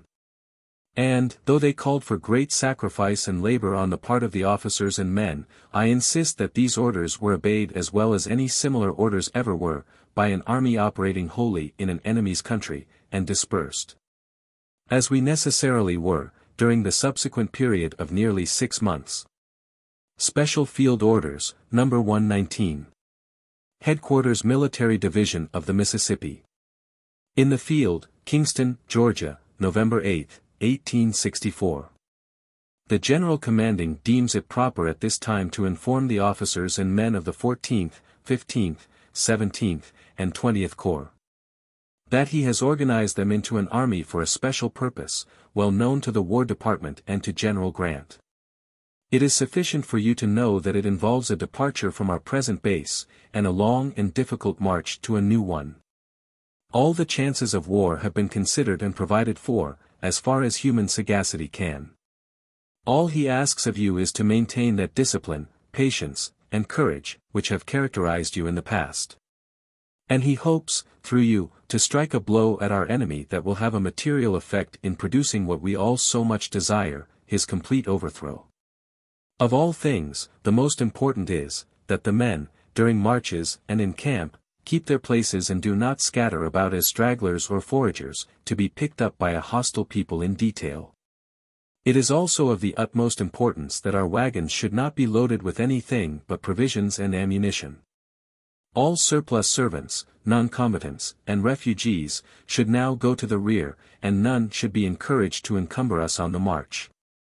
At some future time we will be able to provide for the poor whites and blacks who seek to escape the bondage under which they are now suffering. With these few simple cautions, he hopes to lead you to achievements equal in importance to those of the past. By order of Major General W. T. Sherman, L. M. Dayton, Aide-de-camp. Special Field Orders, No. 120. Headquarters Military Division of the Mississippi. In the field, Kingston, Georgia, November 9, 1864. 1. For the purpose of military operations, this army is divided into 2 wings viz. The right wing, Major General O. Howard commanding, composed of the 15th and 17th Corps, the left wing, Major General H. W. Slocum commanding, composed of the 14th and 20th Corps. 2. The habitual order of march will be, wherever practicable, by 4 roads, as nearly parallel as possible, and converging at points hereafter to be indicated in orders. The cavalry, Brigadier General Kilpatrick commanding, will receive special orders from the Commander-in-Chief. 3. There will be no general train of supplies, but each corps will have its ammunition train and provision train, distributed habitually as follows: behind each regiment should follow 1 wagon and 1 ambulance. Behind each brigade should follow a due proportion of ammunition wagons, provision wagons, and ambulances. In case of danger, each corps commander should change this order of march, by having his advance and rear brigades unencumbered by wheels. The separate columns will start habitually at 7 a.m., and make about 15 miles per day, unless otherwise fixed in orders. 4. The army will forage liberally on the country during the march. To this end, each brigade commander will organize a good and sufficient foraging party, under the command of 1 or more discreet officers, who will gather, near the route traveled, corn or forage of any kind, meat of any kind, vegetables, corn meal, or whatever is needed by the command, aiming at all times to keep in the wagons at least 10 days' provisions for his command, and 3 days' forage. Soldiers must not enter the dwellings of the inhabitants or commit any trespass, but, during a halt or camp, they may be permitted to gather turnips, potatoes, and other vegetables, and to drive in stock in sight of their camp. To regular foraging parties must be entrusted the gathering of provisions and forage, at any distance from the road traveled. 6. To corps commanders alone is entrusted the power to destroy mills, houses, cotton gins, etc. And for them this general principle is laid down. In districts and neighborhoods where the army is unmolested, no destruction of each property should be permitted. But should guerrillas or bushwhackers molest our march, or should the inhabitants burn bridges, obstruct roads, or otherwise manifest local hostility, then army commanders should order and enforce a devastation more or less relentless, according to the measure of such hostility. 6. As for horses, mules, wagons, etc., belonging to the inhabitants, the cavalry and artillery may appropriate freely and without limit. Discriminating, however, between the rich, who are usually hostile, and the poor and industrious, usually neutral or friendly. Foraging parties may also take mules or horses, to replace the jaded animals of their trains, or to serve as pack mules for the regiments or brigades. In all foraging, of whatever kind, the parties engaged will refrain from abusive or threatening language, and may, where the officer in command thinks proper, give written certificates of the facts, but no receipts. And they will endeavor to leave with each family a reasonable portion for their maintenance. 7. Negroes who are able-bodied and can be of service to the several columns may be taken along. But each army commander will bear in mind that the question of supplies is a very important one, and that his first duty is to see to those who bear arms. 8. The organization, at once, of a good pioneer battalion for each army corps, composed if possible of Negroes, should be attended to. This battalion should follow the advance guard, repair roads and double them if possible, so that the columns will not be delayed after reaching bad places. Also, army commanders should practice the habit of giving the artillery in wagons the road, marching their troops on one side, and instruct their troops to assist wagons at steep hills or bad crossings of streams. 9. Captain O.M. Poe, Chief Engineer, will assign to each wing of the army a pontoon train, fully equipped and organized, and the commanders thereof will see to their being properly protected at all times. By order of Major General W. T. Sherman. L. M. Dayton, aide-de-camp. The greatest possible attention had been given to the artillery and wagon trains. The number of guns had been reduced to 65, or about 1 gun to each 1,000 men, and these were generally in batteries of 4 guns each. Each gun, caisson, and forges was drawn by 4 teams of horses. We had in all about 2,500 wagons, with teams of 6 mules to each, and 600 ambulances, with 2 horses to each. The loads were made comparatively light, about 2,500 pounds net. Each wagon carrying in addition the forage needed by its own team, each soldier carried on his person 40 rounds of ammunition, and in the wagons were enough cartridges to make up about 200 rounds per man. And in like manner 200 rounds of assorted ammunition were carried for each gun. The wagon trains were divided equally between the 4 corps, so that each had about 800 wagons, and these usually on the march occupied 5 miles or more of road. Each corps commander managed his own train. And habitually the artillery and wagons had the road, while the men, with the exception of the advance and rear guards, pursued paths improvised by the aid of the wagons, unless they were forced to use a bridge or causeway in common. I reached Atlanta during the afternoon of the 14th, and found that all preparations had been made. Colonel Beckwith, Chief Commissary, reporting 1,200,000 rations in possession of the troops, which was about 20 days' supply, and he had on hand a good supply of beef cattle to be driven along on the hoof. Of forage, the supply was limited, being of oats and corn enough for 5 days, but I knew that within that time we would reach a country well stocked with corn, which had been gathered and stored in cribs, seemingly for our use, by Governor Brown's militia. Colonel Poe, United States Engineers, of my staff, had been busy in his special task of destruction. He had a large force at work, had leveled the great depot, round house, and the machine shops of the Georgia Railroad, and had applied fire to the wreck.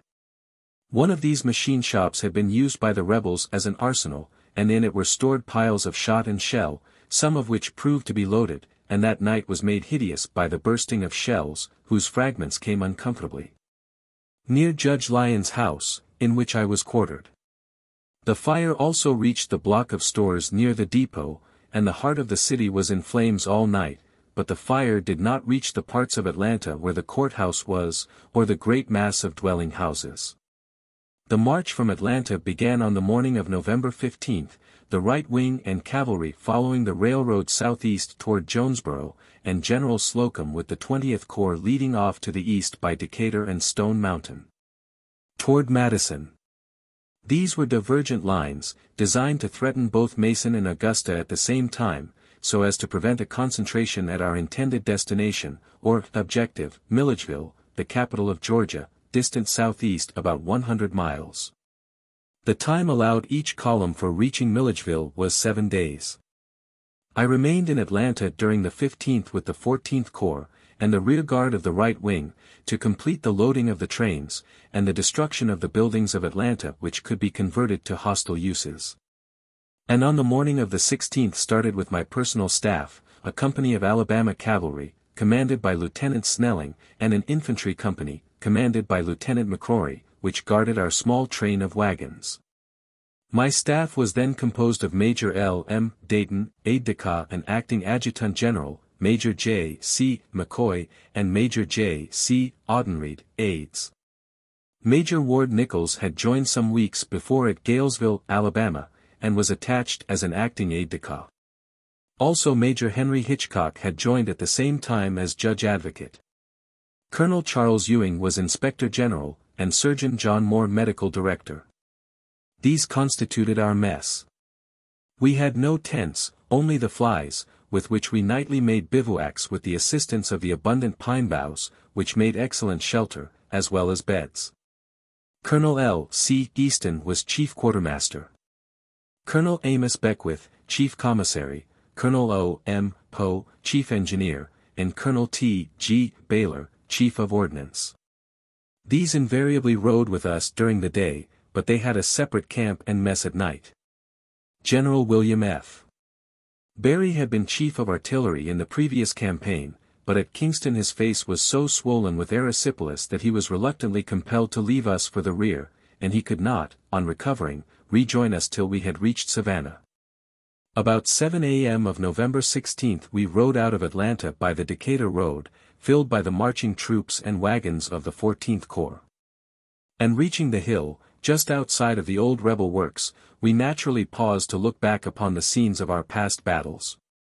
We stood upon the very ground whereon was fought the bloody Battle of July 22d, and could see the copse of wood where McPherson fell.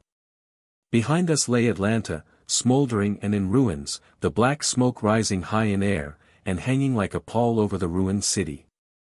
Away off in the distance, on the McDonough road, was the rear of Howard's column, the gun barrels glistening in the sun, the white-topped wagons stretching away to the south.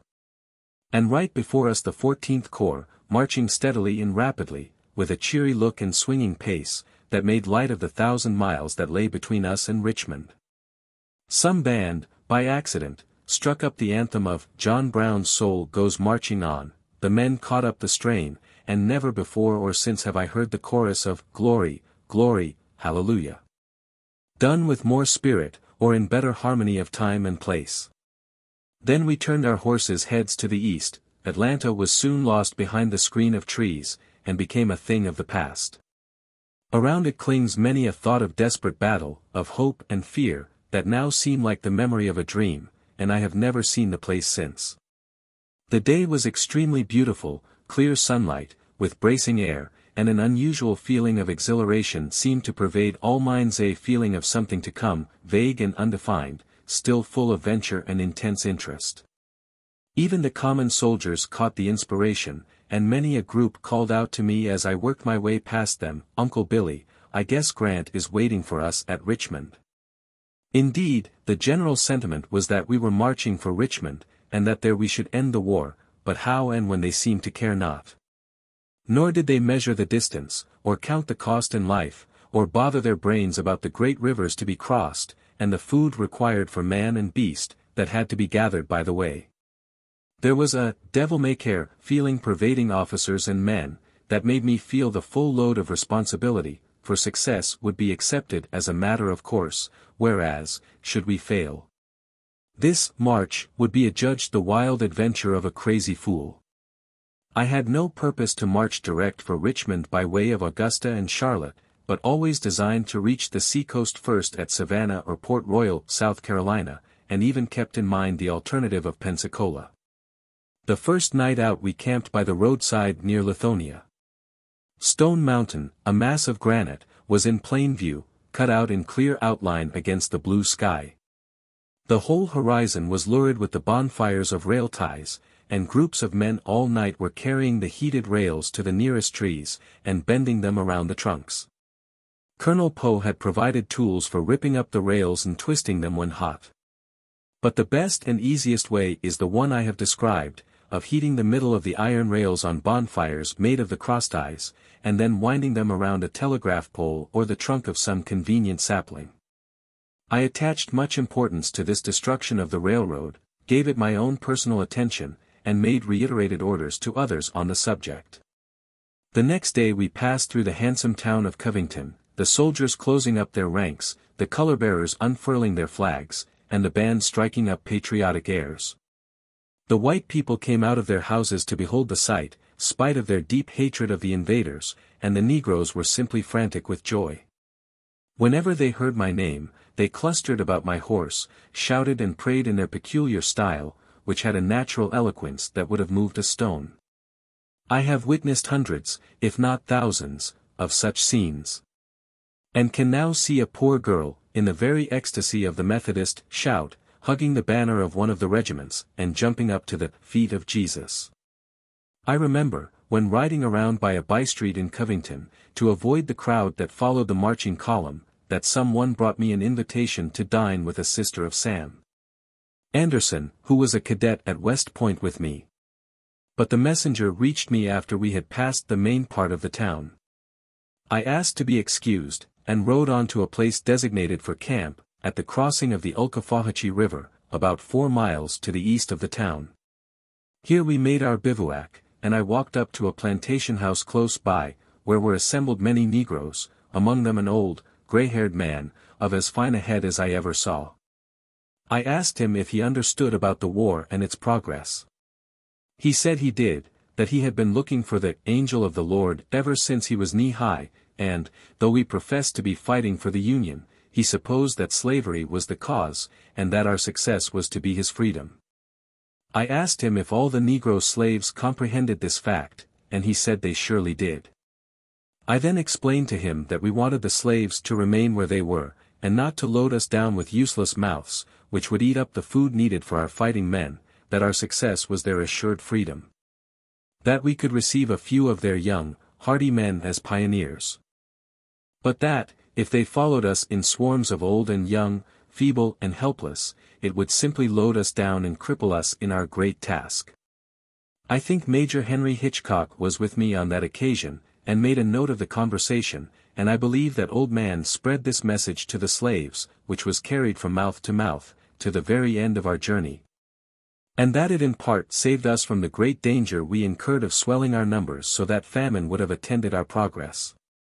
It was at this very plantation that a soldier passed me with a ham on his musket, a jug of sorghum molasses under his arm, and a big piece of honey in his hand, from which he was eating, and, catching my eye, he remarked sotto voce and carelessly to a comrade, "Forage liberally on the country," quoting from my general orders.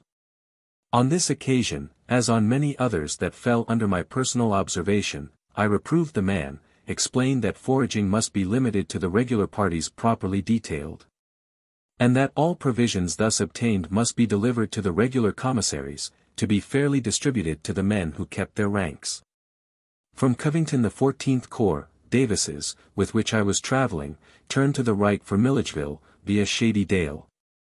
General Slocum was ahead at Madison, with the 20th Corps, having torn up the railroad as far as that place, and thence had sent Geary's division on to the Oconee, to burn the bridges across that stream, when this corps turned south by Eatonton. For Milledgeville, the common objective for the first stage of the march, we found abundance of corn, molasses, meal, bacon, and sweet potatoes. We also took a good many cows and oxen, and a large number of mules. In all these the country was quite rich, never before having been visited by a hostile army. The recent crop had been excellent, had been just gathered and laid by for the winter. As a rule, we destroyed none, but kept our wagons full, and fed our teams bountifully. The skill and success of the men in collecting forage was one of the features of this march. Each brigade commander had authority to detail a company of foragers, usually about 50 men, with 1 or 2 commissioned officers selected for their boldness and enterprise. This party would be dispatched before daylight with a knowledge of the intended day's march and camp, would proceed on foot 5 or 6 miles from the route traveled by their brigade, and then visit every plantation and farm within range. They would usually procure a wagon or family carriage, load it with bacon, cornmeal, turkeys, chickens, ducks, and everything that could be used as food or forage, and would then regain the main road, usually in advance of their train. When this came up, they would deliver to the brigade commissary the supplies thus gathered by the way. Often would I pass these foraging parties at the roadside, waiting for their wagons to come up, and was amused at their strange collections: mules, horses, even cattle, packed with old saddles and loaded with hams, bacon, bags of cornmeal, and poultry of every character and description. Although this foraging was attended with great danger and hard work, there seemed to be a charm about it that attracted the soldiers, and it was a privilege to be detailed on such a party. Daily they returned mounted on all sorts of beasts, which were at once taken from them and appropriated to the general use, but the next day they would start out again on foot, only to repeat the experience of the day before. No doubt, many acts of pillage, robbery, and violence, were committed by these parties of foragers, usually called bummers, for I have since heard of jewelry taken from women, and the plunder of articles that never reached the commissary. But these acts were exceptional and incidental. I never heard of any cases of murder or rape, and no army could have carried along sufficient food and forage for a march of 300 miles, so that foraging in some shape was necessary. The country was sparsely settled, with no magistrates or civil authorities who could respond to requisitions, as is done in all the wars of Europe, so that this system of foraging was simply indispensable to our success. By it our men were well supplied with all the essentials of life and health, while the wagons retained enough in case of unexpected delay, and our animals were well fed. Indeed, when we reached Savannah, the trains were pronounced by experts to be the finest in flesh and appearance ever seen with any army. Habitually each corps followed some main road, and the foragers, being kept out on the exposed flank, served all the military uses of flankers. The main columns gathered, by the roads traveled, much forage and food, chiefly meat, corn, and sweet potatoes, and it was the duty of each division and brigade quartermaster to fill his wagons as fast as the contents were issued to the troops. The wagon trains had the right to the road always, but each wagon was required to keep closed up, so as to leave no gaps in the column.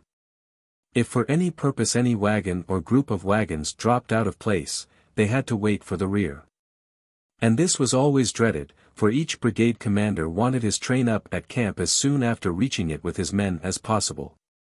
I have seen much skill and industry displayed by these quartermasters on the march, in trying to load their wagons with corn and fodder by the way without losing their place in column. They would, while marching, shift the loads of wagons, so as to have 6 or 10 of them empty.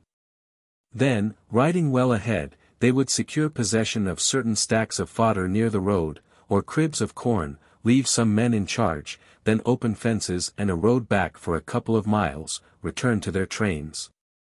Divert the empty wagons out of column, and conduct them rapidly to their forage, load up and regain their place in column without losing distance.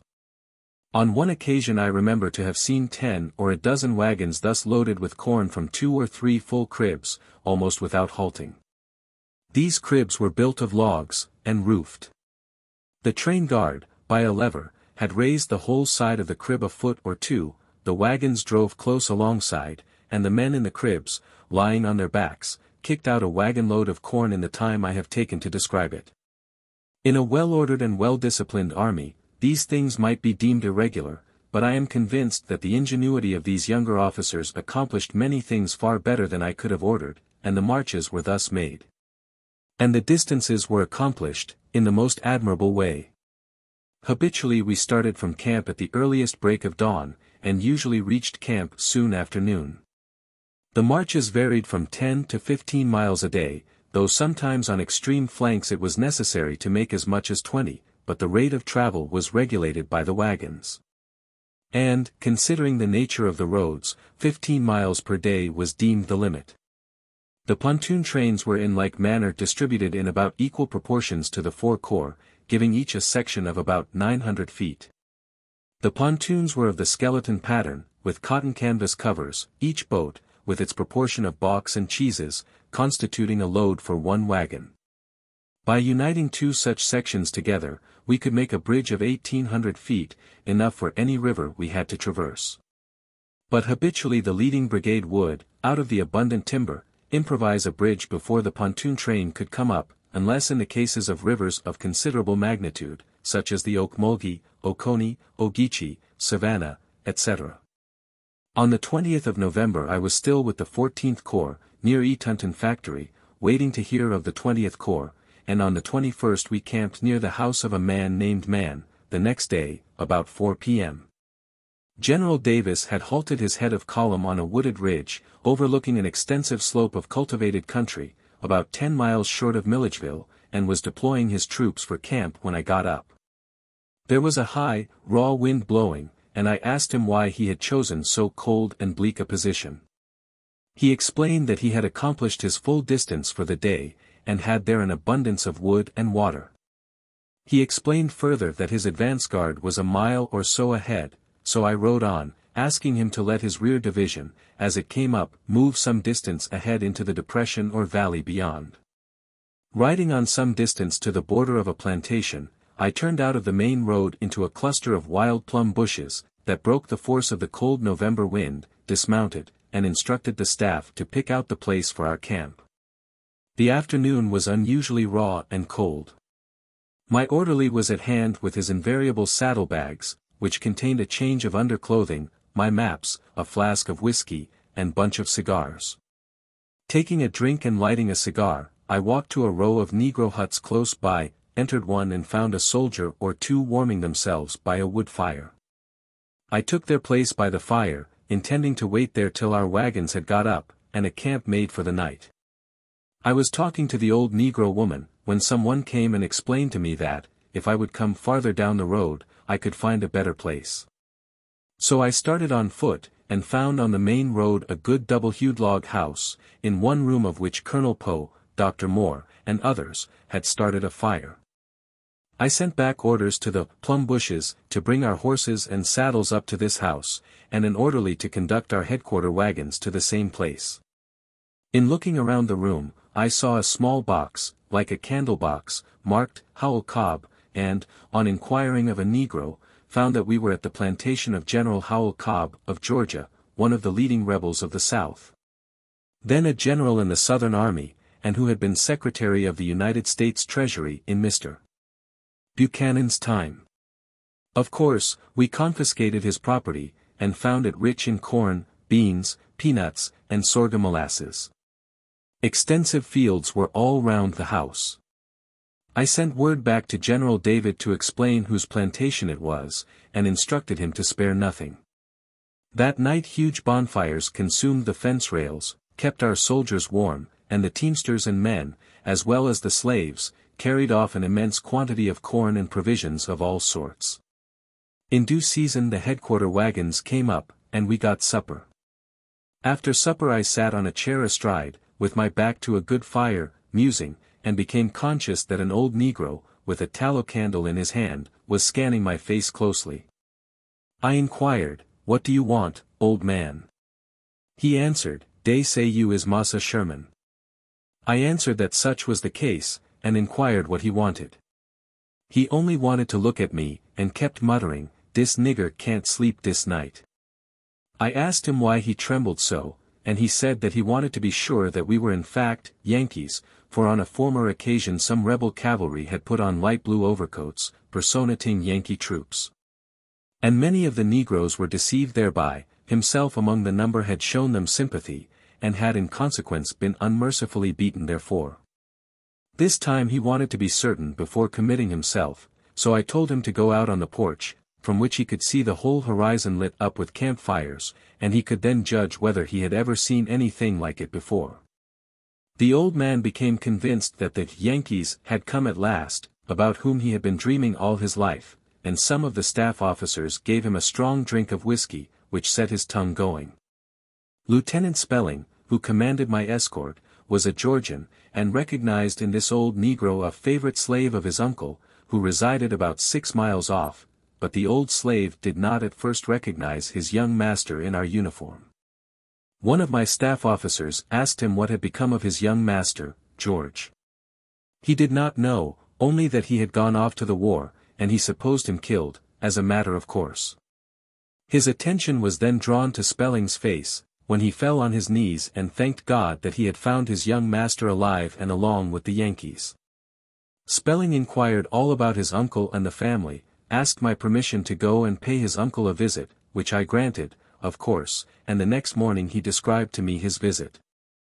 The uncle was not cordial, by any means, to find his nephew in the ranks of the host that was desolating the land, and Spelling came back, having exchanged his tired horse for a fresher one out of his uncle's stables, explaining that surely some of the bummers would have got the horse had he not. The next morning, November 23d, we rode into Milledgeville, the capital of the state, whither the 20th Corps had preceded us, and during that day the left wing was all united, in and around Milledgeville. From the inhabitants we learned that some of Kilpatrick's cavalry had preceded us by a couple of days, and that all of the right wing was at and near Gordon, 12 miles off, viz.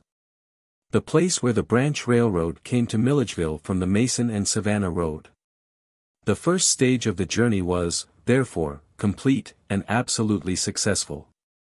General Howard soon reported by letter the operations of his right wing, which, on leaving Atlanta, had substantially followed the 2 roads toward Mason, by Jonesboro, and McDonough, and reached the Ocmulgee at Planter's Factory, which they crossed, by the aid of the pontoon train, during the 18th and 19th of November. Thence, with the 17th Corps, General Blair's, he, General Howard, had marched via Monticello toward Gordon, having dispatched Kilpatrick's cavalry, supported by the 15th Corps, Osterhaus's, to feign on Mason. Kilpatrick met the enemy's cavalry about 4 miles out of Mason, and drove them rapidly back into the bridge defenses held by infantry. Kilpatrick charged these, got inside the parapet, but could not hold it, and retired to his infantry supports, near Griswold Station. The 15th Corps tore up the railroad track eastward from Griswold, leaving Charles R. Wood's division behind as a rearguard, one brigade of which was entrenched across the road, with some of Kilpatrick's cavalry on the flanks. On the 22d of November General G. W. Smith, with a division of troops, came out of Mason, attacked this brigade, Walcutt's, in position, and was handsomely repulsed and driven back into Mason. This brigade was in part armed with Spencer repeating rifles, and its fire was so rapid that General Smith insists to this day that he encountered a whole division, but he is mistaken. He was beaten by one brigade, Walcutt's, and made no further effort to molest our operations from that direction. General Walcutt was wounded in the leg, and had to ride the rest of the distance to Savannah in a carriage. Therefore, by the 23d, I was in Milledgeville with the left wing, and was in full communication with the right wing at Gordon. The people of Milledgeville remained at home, except the governor, Brown, the state officers, and legislature, who had ignominiously fled, in the utmost disorder and confusion. Standing not on the order of their going, but going at once some by rail, some by carriages, and many on foot. Some of the citizens who remained behind described this flight of the brave and patriotic Governor Brown. He had occupied a public building known as the Governor's Mansion, and had hastily stripped it of carpets, curtains, and furniture of all sorts, which were removed to a train of freight cars, which carried away these things, even the cabbages and vegetables, from his kitchen and cellar, leaving behind muskets, ammunition, and the public archives. On arrival at Milledgeville I occupied the same public mansion, and was soon overwhelmed with appeals for protection. General Slocum had previously arrived with the 20th Corps, had taken up his quarters at the Milledgeville Hotel, established a good provost guard, and excellent order was maintained. The most frantic appeals had been made by the governor and legislature for help from every quarter, and the people of the state had been called out en masse to resist and destroy the invaders of their homes and firesides. Even the prisoners and convicts of the penitentiary were released on condition of serving as soldiers, and the cadets were taken from their military college for the same purpose. These constituted a small battalion, under General Harry Wayne, a former officer of the United States Army, and son of the then Justice Wayne of the Supreme Court. But these hastily retreated east across the Oconee River, leaving us a good bridge, which we promptly secured. At Milledgeville we found newspapers from all the South, and learned the consternation which had filled the Southern mind at our temerity. Many charging that we were actually fleeing for our lives and seeking safety at the hands of our fleet on the sea-coast. All demanded that we should be assailed, front, flank, and rear. That provisions should be destroyed in advance, so that we would starve, that bridges should be burned, roads obstructed, and no mercy shown us. Judging from the tone of the Southern press of that day, the outside world must have supposed us ruined and lost. I give a few of these appeals as samples, which today must sound strange to the parties who made them. Corinth, Mississippi, November 18, 1884. To the people of Georgia. Arise for the defense of your native soil. Rally around your patriotic governor and gallant soldiers. Obstruct and destroy all the roads in Sherman's front, flank, and rear, and his army will soon starve in your midst. Be confident. Be resolute. Trust in an overruling providence, and success will soon crown your efforts. I hasten to join you in the defense of your homes and firesides. G. T. Beauregard. Richmond, November 18, 1884. To the people of Georgia. You have now the best opportunity ever yet presented to destroy the enemy. Put everything at the disposal of our generals, remove all provisions from the path of the invader, and put all obstructions in his path. Every citizen with his gun, and every Negro with his spade and axe, can do the work of a soldier. You can destroy the enemy by retarding his march. Georgians, be firm. Act promptly, and fear not. B. H. Hill, Senator. I most cordially approve the above. James A. Seddon, Secretary of War. Richmond, November 19, 1864. To the people of Georgia. We have had a special conference with President Davis and the Secretary of War, and are able to assure you that they have done and are still doing all that can be done to meet the emergency that presses upon you. Let every man fly to arms. Remove your Negroes, horses, cattle, and provisions from Sherman's army, and burn what you cannot carry. Burn all bridges, and block up the roads in his route. Assail the invader in front, flank, and rear, by night and by day. Let him have no rest. Julian Hartridge. Mark Blandford. J. H. Eccles, Geo. N. Lester, John T. Shoemaker, J. S. M. Smith. Members of Congress. Of course, we were rather amused and alarmed at these threats, and made light of the feeble opposition offered to our progress. Some of the officers, in the spirit of mischief, gathered together in the vacant Hall of Representatives, elected a speaker, and constituted themselves the legislature of the state of Georgia. A proposition was made to repeal the ordinance of secession, which was well debated, and resulted in its repeal by a fair vote. I was not present at these frolics, but heard of them at the time, and enjoyed the joke. Meantime orders were made for the total destruction of the arsenal and its contents, and of such public buildings as could be easily converted to hostile uses. But little or no damage was done to private property, and General Slocum, with my approval, spared several mills, and many thousands of bales of cotton, taking what he knew to be worthless bonds. That the cotton should not be used for the Confederacy. Meantime the right wing continued its movement along the railroad toward Savannah, tearing up the track and destroying its iron. At the Oconee was met a feeble resistance from Harry Wayne's troops, but soon the pontoon bridge was laid, and that wing crossed over. Gilpatrick's cavalry was brought into Milledgeville, and crossed the Oconee by the bridge near the town. And on the 23d I made the general orders for the next stage of the march as far as Millen. These were, substantially, for the right wing to follow the Savannah Railroad, by roads on its south. The left wing was to move to Sandersville, by Davisboro, and Louisville, while the cavalry was ordered by a circuit to the north, and to march rapidly for Millen, to rescue our prisoners of war confined there. The distance was about 100 miles. General Wheeler, with his division of rebel cavalry, had succeeded in getting ahead of us between Milledgeville and Augusta, and General P. J. Hardee had been dispatched by General Beauregard from Hood's army to oppose our progress directly in front. He had, however, brought with him no troops, but relied on his influence with the Georgians, of whose state he was a native, to arouse the people, and with them to annihilate Sherman's army. On the 24th we renewed the march, and I accompanied the 20th Corps, which took the direct road to Sandersville, which we reached simultaneously with the 14th Corps, on the 26th. A brigade of rebel cavalry was deployed before the town, and was driven in and through it by our skirmish line. I myself saw the rebel cavalry apply fire to stacks of fodder standing in the fields at Sandersville, and gave orders to burn some unoccupied dwellings close by. On entering the town, I told certain citizens, who would be sure to spread the report, that, if the enemy attempted to carry out their threat to burn their food, corn, and fodder, in our route, I would most undoubtedly execute to the letter the general orders of devastation made at the outset of the campaign.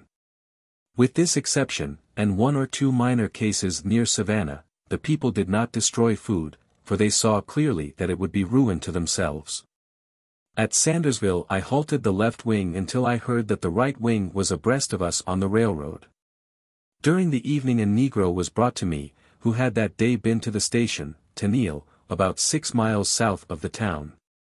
I inquired of him if there were any Yankees there, and he answered, yes. He described in his own way what he had seen. First, there come along some cavalrymen, and they burned the depot. Then come along some infantrymen, and they tore up the track, and burned it, and just before he left they had sought fire to the well. The next morning, viz. the 27th, I rode down to the station, and found General Corse's division, of the 15th Corps, engaged in destroying the railroad, and saw the well which my Negro informant had seen, burnt.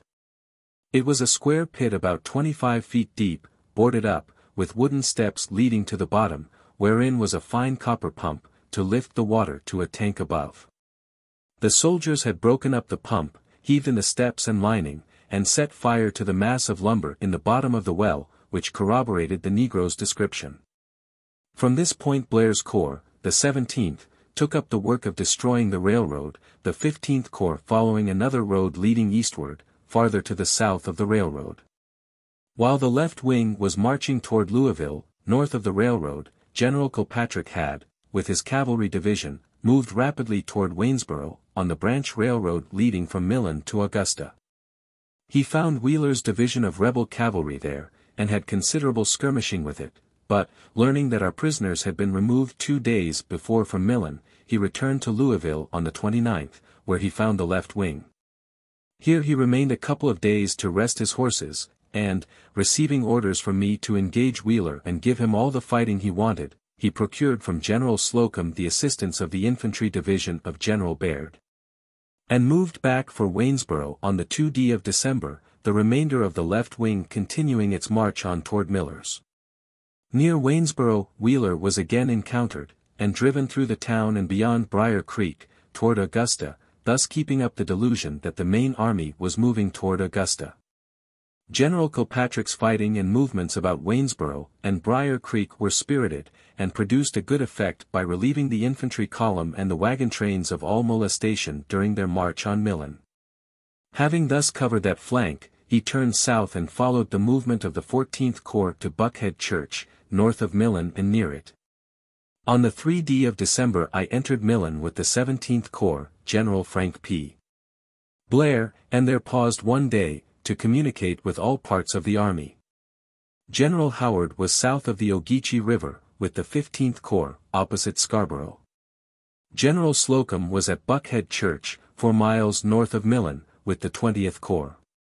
The 14th, General Davis, was at Lumpkin Station, on the Augusta Road, about 10 miles north of Millen, and the cavalry division was within easy support of this wing. Thus the whole army was in good position and in good condition. We had largely subsisted on the country, our wagons were full of forage and provisions, but, as we approached the sea coast, the country became more sandy and barren, and food became more scarce. Still, with little or no loss, we had traveled 2/3 of our distance, and I concluded to push on for Savannah. At Millen I learned that General Bragg was in Augusta, and that General Wade Hampton had been ordered there from Richmond, to organize a large cavalry force with which to resist our progress. General Hardee was ahead, between us and Savannah, with McLaws' division, and other irregular troops, that could not, I felt assured, exceed 10,000 men. I caused the fine depot at Millen to be destroyed, and other damage done, and then resumed the march directly on Savannah, by the 4 main roads. The 17th Corps, General Blair, followed substantially the railroad, and, along with it, on the 5th of December, I reached Ogeechee Church, about 50 miles from Savannah, and found there fresh earthworks, which had been thrown up by McLaws' division. But he must have seen that both his flanks were being turned, and prudently retreated to Savannah without a fight. All the columns then pursued leisurely their march toward Savannah, corn and forage becoming more and more scarce, but rice fields beginning to occur along the Savannah and Ogeechee rivers, which proved a good substitute, both as food and forage. The weather was fine, the roads good, and everything seemed to favor us. Never do I recall a more agreeable sensation than the sight of our camps by night, lit up by the fires of fragrant pine knots. The trains were all in good order, and the men seemed to march their 15 miles a day as though it were nothing. No enemy opposed us, and we could only occasionally hear the faint reverberation of a gun to our left rear, where we knew that General Kilpatrick was skirmishing with Wheeler's cavalry, which persistently followed him. But the infantry columns had met with no opposition whatsoever. McLaws' division was falling back before us, and we occasionally picked up a few of his men as prisoners, who insisted that we would meet with strong opposition at Savannah. On the 8th, as I rode along, I found the column turned out of the main road, marching through the fields. Close by, in the corner of a fence, was a group of men standing around a handsome young officer, whose foot had been blown to pieces by a torpedo planted in the road.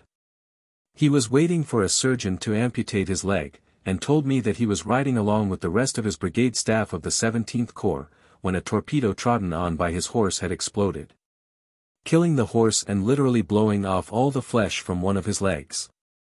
I saw the terrible wound, and made full inquiry into the facts.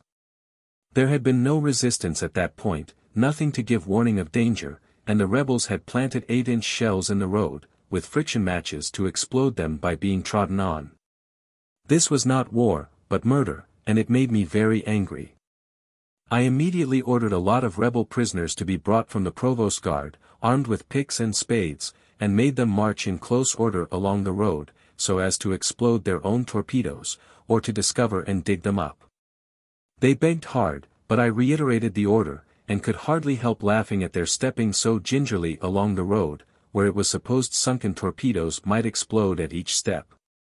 But they found no other torpedoes till near Fort McAllister. That night we reached Pooler's Station, 8 miles from Savannah, and during the next 2 days, December 9th and 10th, the several corps reached the defenses of Savannah, the 14th Corps on the left, touching the river. The 20th Corps next, then the 17th, and the 15th on the extreme right, thus completely investing the city. Wishing to reconnoiter the place in person, I rode forward by the Louisville Road, into a dense wood of oak, pine, and cypress, left the horses, and walked down to the railroad track, at a place where there was a side track, and a cut about 4 feet deep. From that point the railroad was straight, leading into Savannah, and about 800 yards off were a rebel parapet and battery. I could see the cannoneers preparing to fire, and cautioned the officers near me to scatter, as we would likely attract a shot. Very soon I saw the white puff of smoke, and, watching close, caught sight of the ball as it rose in its flight, and, finding it coming pretty straight, I stepped a short distance to one side. But noticed a Negro very near me in the act of crossing the track at right angles. Someone called to him to look out. But, before the poor fellow understood his danger, the ball, a 32-pound round shot, struck the ground, and rose in its first ricochet, caught the Negro under the right jaw, and literally carried away his head, scattering blood and brains about. A soldier close by spread an overcoat over the body, and we all concluded to get out of that railroad cut. Meantime, General Mower's division of the 17th Corps had crossed the canal to the right of the Louisville Road, and had found the line of parapet continuous. So at Savannah we had again run up against the old familiar parapet, with its deep ditches, canals, and bayous, full of water, and it looked as though another siege was inevitable. I accordingly made a camp or bivouac near the Louisville Road, about 5 miles from Savannah, and proceeded to invest the place closely, pushing forward reconnaissances at every available point. As soon as it was demonstrated that Savannah was well fortified, with a good garrison, commanded by General William J. Hardee, a competent soldier, I saw that the first step was to open communication with our fleet, supposed to be waiting for us with supplies and clothing in Ossabaw Sound. General Howard had, some nights previously, sent one of his best scouts, Captain Duncan, with 2 men, in a canoe, to drift past Fort McAllister, and to convey to the fleet a knowledge of our approach. General Kilpatrick's cavalry had also been transferred to the south bank of the Ogeechee, with orders to open communication with the fleet. Leaving orders with General Slocum to press the siege, I instructed General Howard to send a division with all his engineers to Grog's Bridge, 14.5 miles southwest from Savannah, to rebuild it. On the evening of the 12th I rode over myself, and spent the night at Mr. King's house, where I found General Howard, with General Hazen's division of the 15th Corps. His engineers were hard at work on the bridge, which they finished that night, and at sunrise Hazen's division passed over. I gave General Hazen, in person, his orders to march rapidly down the right bank of the Ogeechee, and without hesitation to assault and carry Fort McAllister by storm. I knew it to be strong in heavy artillery, as against an approach from the sea, but believed it open and weak to the rear. I explained to General Hazen, fully, that on his action depended the safety of the whole army, and the success of the campaign. Kilpatrick had already felt the fort, and had gone farther down the coast to Kilkenny Bluff, or St. Catherine's Sound, where, on the same day, he had communication with a vessel belonging to the blockading fleet. But, at the time, I was not aware of this fact, and trusted entirely to General Hazen in his division of infantry, the 2nd of the 15th Corps, the same old division which I had commanded at Shiloh and Vicksburg, in which I felt a special pride and confidence. Having seen General Hazen fairly off, accompanied by General Howard, I rode with my staff down the left bank of the Ogeechee, 10 miles to the rice plantation of a Mr. Chevia, where General Howard had established a signal station to overlook the lower river, and to watch for any vessel of the blockading squadron, which the negroes reported to be expecting us, because they nightly sent up rockets. And daily dispatched a steamboat up the Ogeechee as near to Fort McAllister as it was safe. On reaching the rice mill at Chevias, I found a guard and a couple of 20-pound Parrott gun of de Grace's battery, which fired an occasional shot toward Fort McAllister, plainly seen over the salt marsh, about 3 miles distant. Fort McAllister had the rebel flag flying, and occasionally sent a heavy shot back across the marsh to where we were, but otherwise everything about the place looked as peaceable and quiet as on the Sabbath. The signal officer had built a platform on the ridgepole of the rice mill. Leaving our horses behind the stacks of rice straw, we all got on the roof of a shed attached to the mill, wherefrom I could communicate with the signal officer above, and at the same time look out toward Ossabaw Sound, and across the Ogeechee River at Fort McAllister. About 2 p.m. we observed signs of commotion in the fort, and noticed 1 or 2 guns fired inland, and some musket skirmishing in the woods close by. This betokened the approach of Hazen's division, which had been anxiously expected, and soon thereafter the signal officer discovered about 3 miles above the fort a signal flag, with which he conversed, and found it to belong to General Hazen, who was preparing to assault the fort, and wanted to know if I were there. On being assured of this fact, and that I expected the fort to be carried before night, I received by signal the assurance of General Hazen that he was making his preparations, and would soon attempt the assault. The sun was rapidly declining, and I was dreadfully impatient. At that very moment someone discovered a faint cloud of smoke, and an object gliding, as it were, along the horizon above the tops of the sedge toward the sea, which little by little grew till it was pronounced to be the smokestack of a steamer coming up the river. It must be one of our squadron. Soon the flag of the United States was plainly visible, and our attention was divided between this approaching steamer and the expected assault. When the sun was about an hour high, another signal message came from General Hazen that he was all ready, and I replied to go ahead, as a friendly steamer was approaching from below. Soon we made out a group of officers on the deck of this vessel, signaling with a flag, "Who are you?" The answer went back promptly, "General Sherman." Then followed the question, "Is Fort McAllister taken?" "Not yet, but it will be in a minute." Almost at that instant of time, we saw Hazen's troops come out of the dark fringe of woods that encompassed the fort, the lines dressed as on parade, with colors flying, and moving forward with a quick, steady pace. Fort McAllister was then all alive, its big guns belching forth dense clouds of smoke, which soon enveloped our assaulting lines. One color went down, but was up in a moment. On the lines advanced, faintly seen in the white, sulphurous smoke. There was a pause, a cessation of fire, the smoke cleared away, and the parapets were blue with our men, who fired their muskets in the air, and shouted so that we actually heard them, or felt that we did.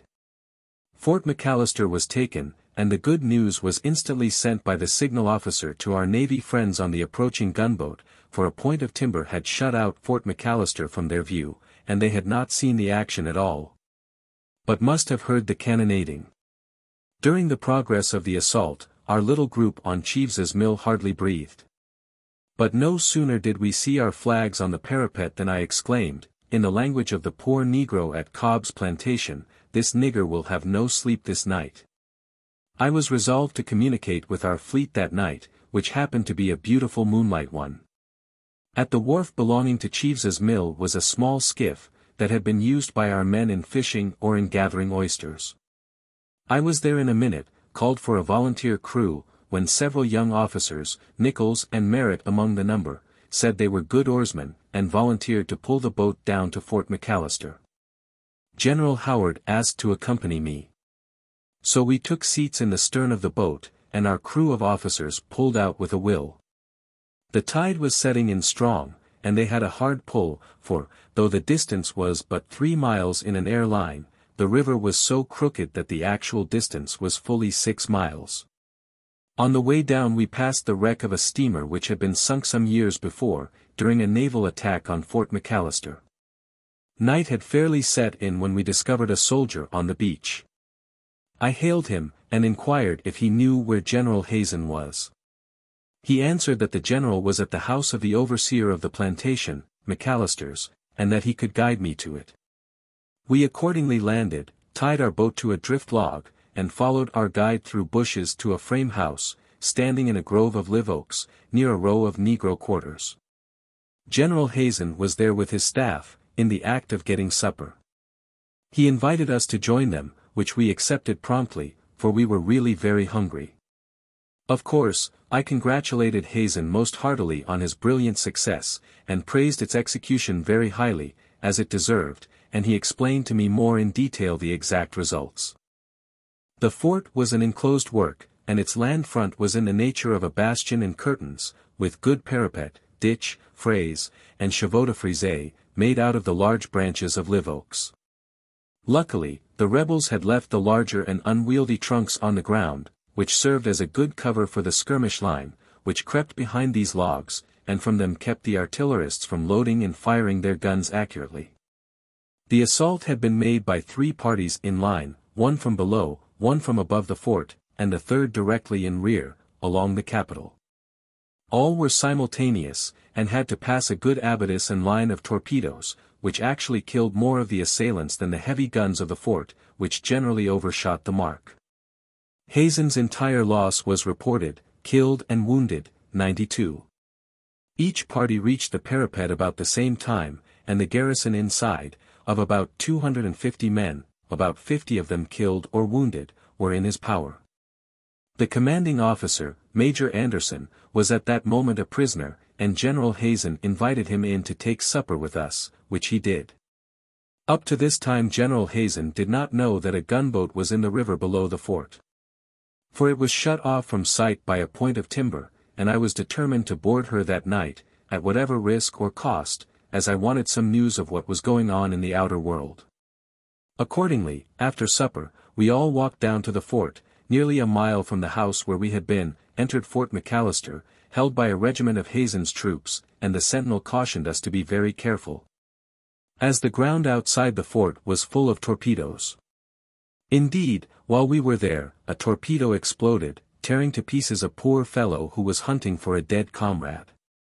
Inside the fort lay the dead as they had fallen, and they could hardly be distinguished from their living comrades, sleeping soundly side by side in the pale moonlight.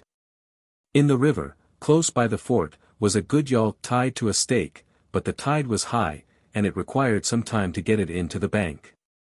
The commanding officer, whose name I cannot recall, manned the boat with a good crew of his men, and, with General Howard, I entered, and pulled downstream, regardless of the warnings all about the torpedoes. The night was unusually bright, and we expected to find the gunboat within a mile or so, but, after pulling down the river fully 3 miles, and not seeing the gunboat, I began to think she had turned and gone back to the Sound. But we kept on, following the bends of the river, and about 6 miles below McAllister we saw her light, and soon were hailed by the vessel at anchor.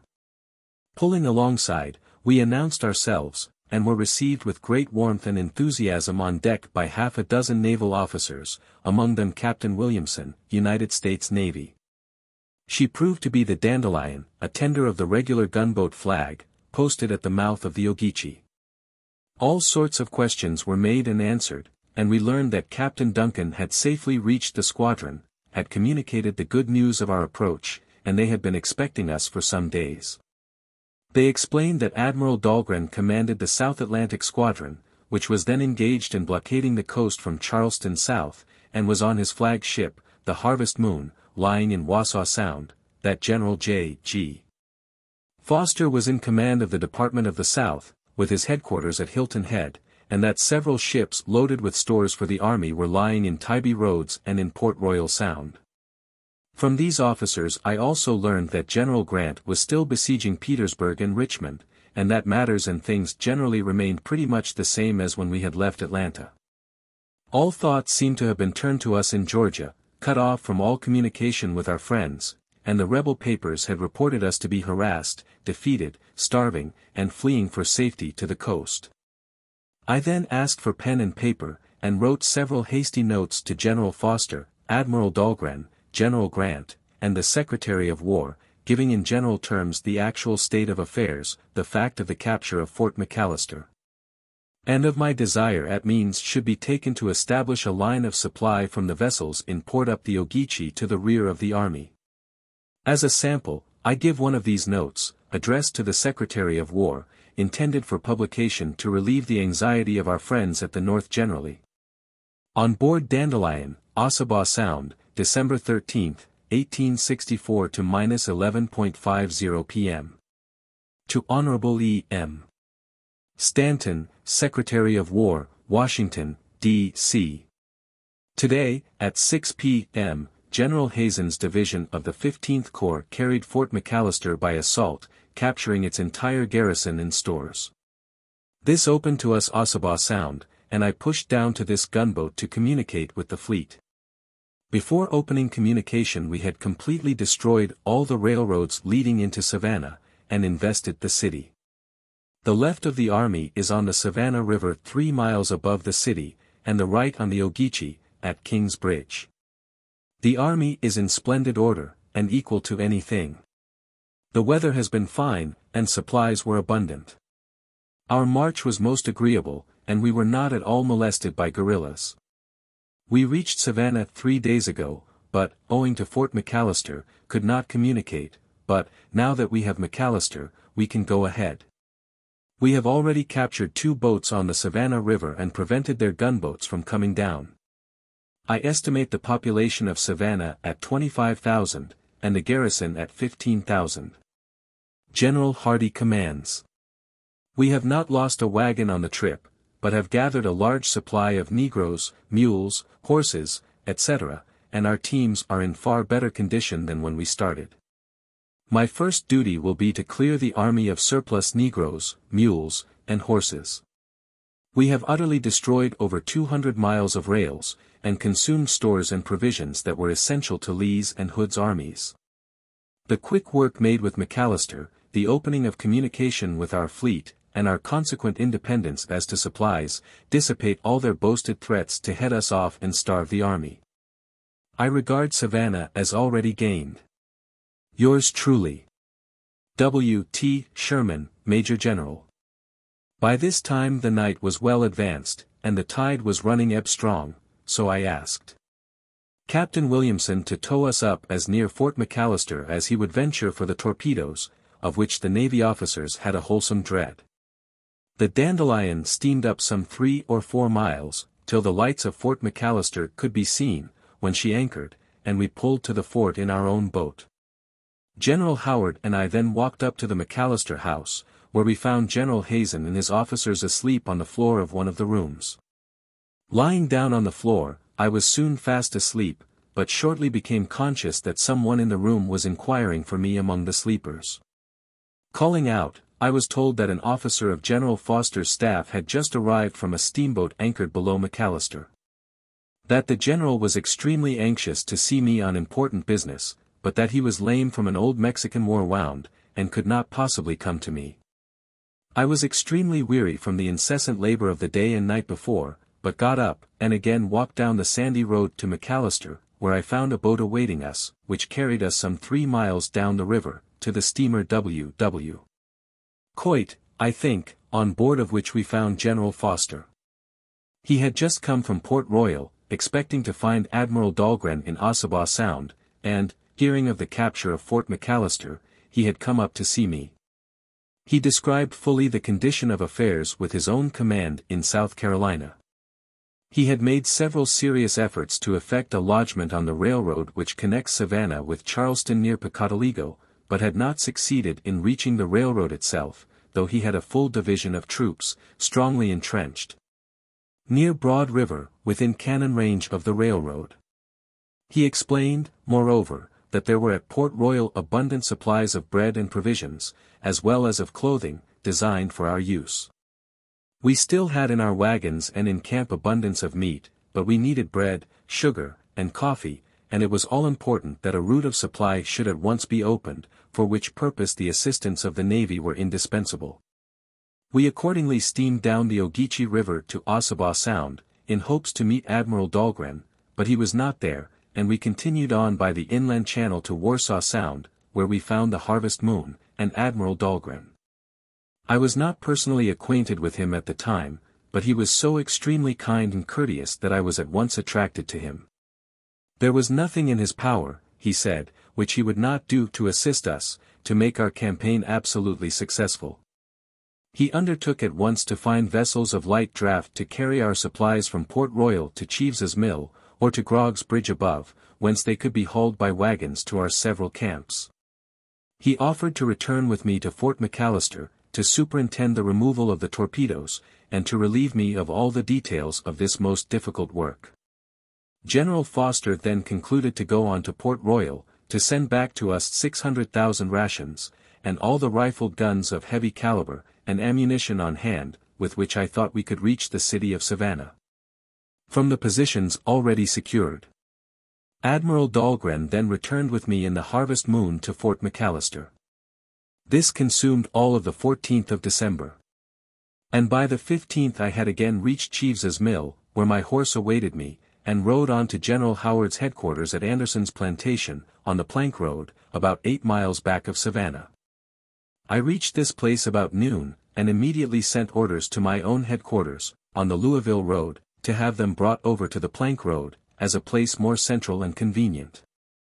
Gave written notice to Generals Slocum and Howard of all the steps taken, and ordered them to get ready to receive the siege guns, to put them in position to bombard Savannah, and to prepare for the general assault. The country back of Savannah is very low, and intersected with innumerable saltwater creeks, swamps, and rice fields. Fortunately the weather was good and the roads were passable, but, should the winter rains set in, I knew that we would be much embarrassed. Therefore, heavy details of men were at once put to work to prepare a wharf and depot at Grog's Bridge, and the roads leading thereto were corduroyed in advance. The Ogeechee Canal was also cleared out for use. And boats, such as were common on the river plantations, were collected, in which to float stores from our proposed base on the Ogeechee to the points most convenient to the several camps. Slocum's wing extended from the Savannah River to the canal, and Howard's wing from the canal to the extreme right, along down the Little Ogeechee. The enemy occupied not only the city itself, with its long line of outer works, but the many forts which had been built to guard the approaches from the sea, such as at Beaulieu, Rosedew, White Bluff, Bonaventura, Thunderbolt, Canson's Bluff, Forts Tatnall, Boggs, etc. etc. I knew that General Hardee could not have a garrison strong enough for all these purposes, and I was therefore anxious to break his lines before he could receive reinforcements from Virginia or Augusta.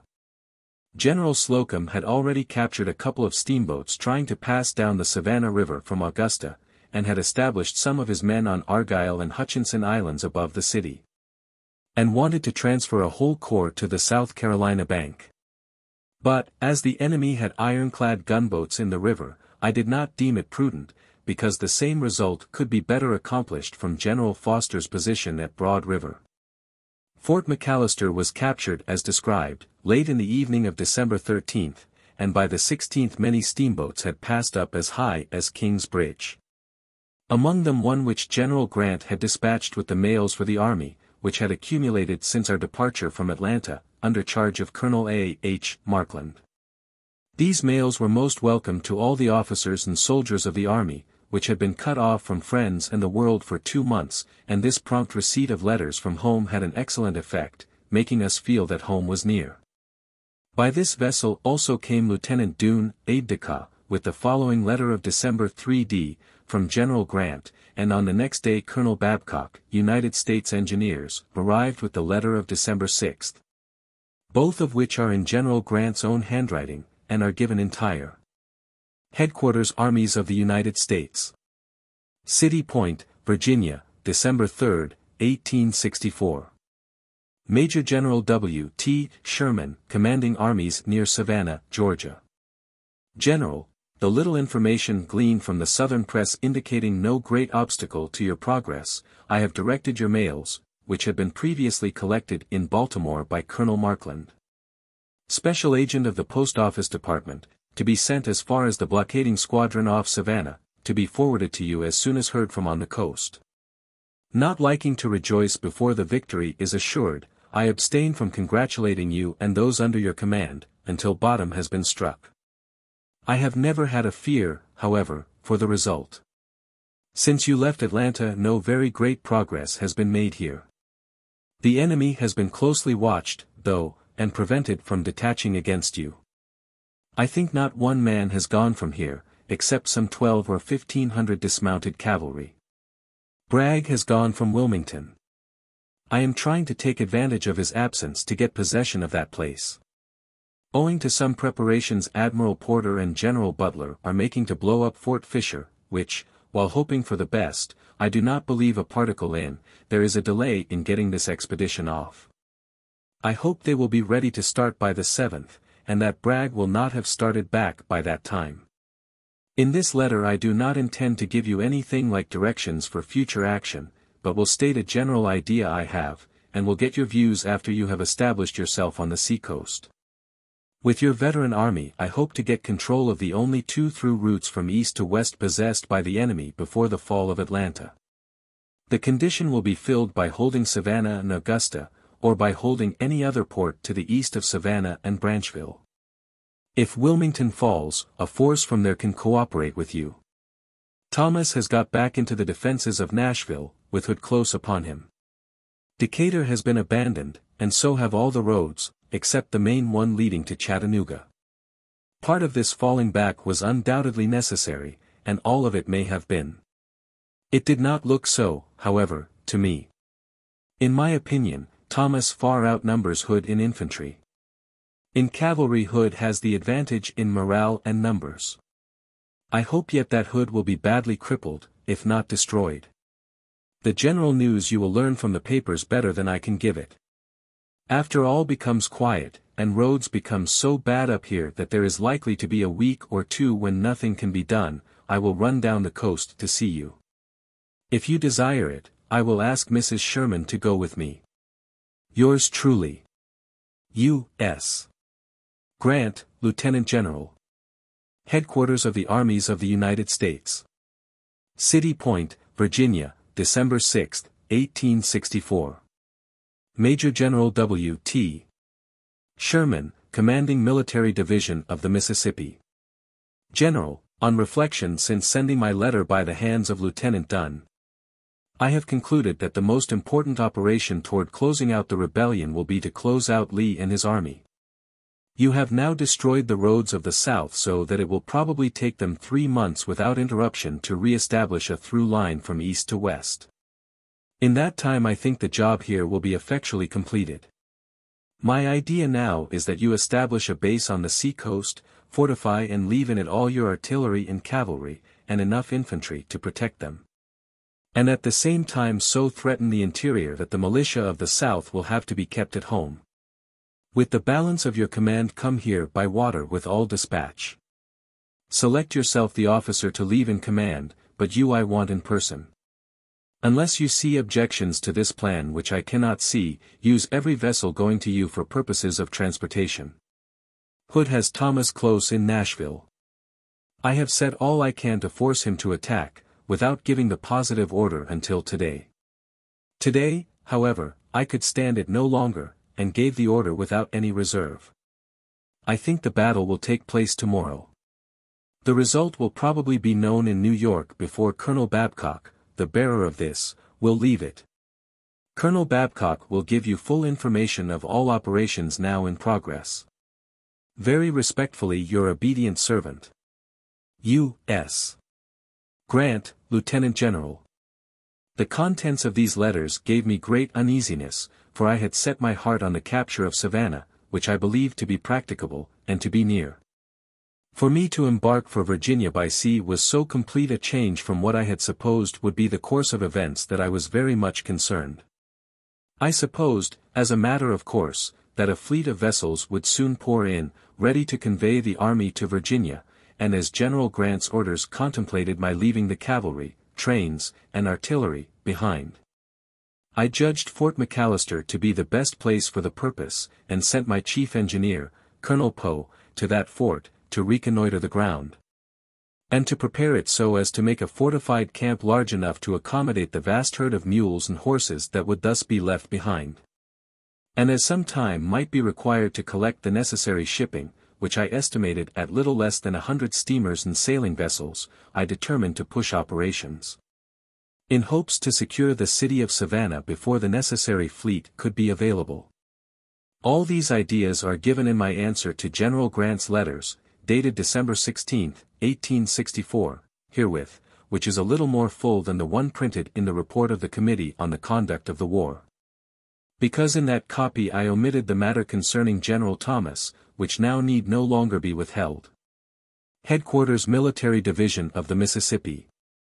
In the field, near Savannah, December 16, 1864. Lieutenant General U.S. Grant, Commander-in-Chief, City Point, Virginia. General, I received, day before yesterday, at the hands of Lieutenant Dunn, your letter of December 8d, and last night, at the hands of Colonel Babcock, that of December 6. I had previously made you a hasty scrawl from the tugboat Dandelion, in Ogeechee River, advising you that the army had reached the sea-coast, destroying all the railroads across the state of Georgia, investing closely the city of Savannah, and had made connection with the fleet.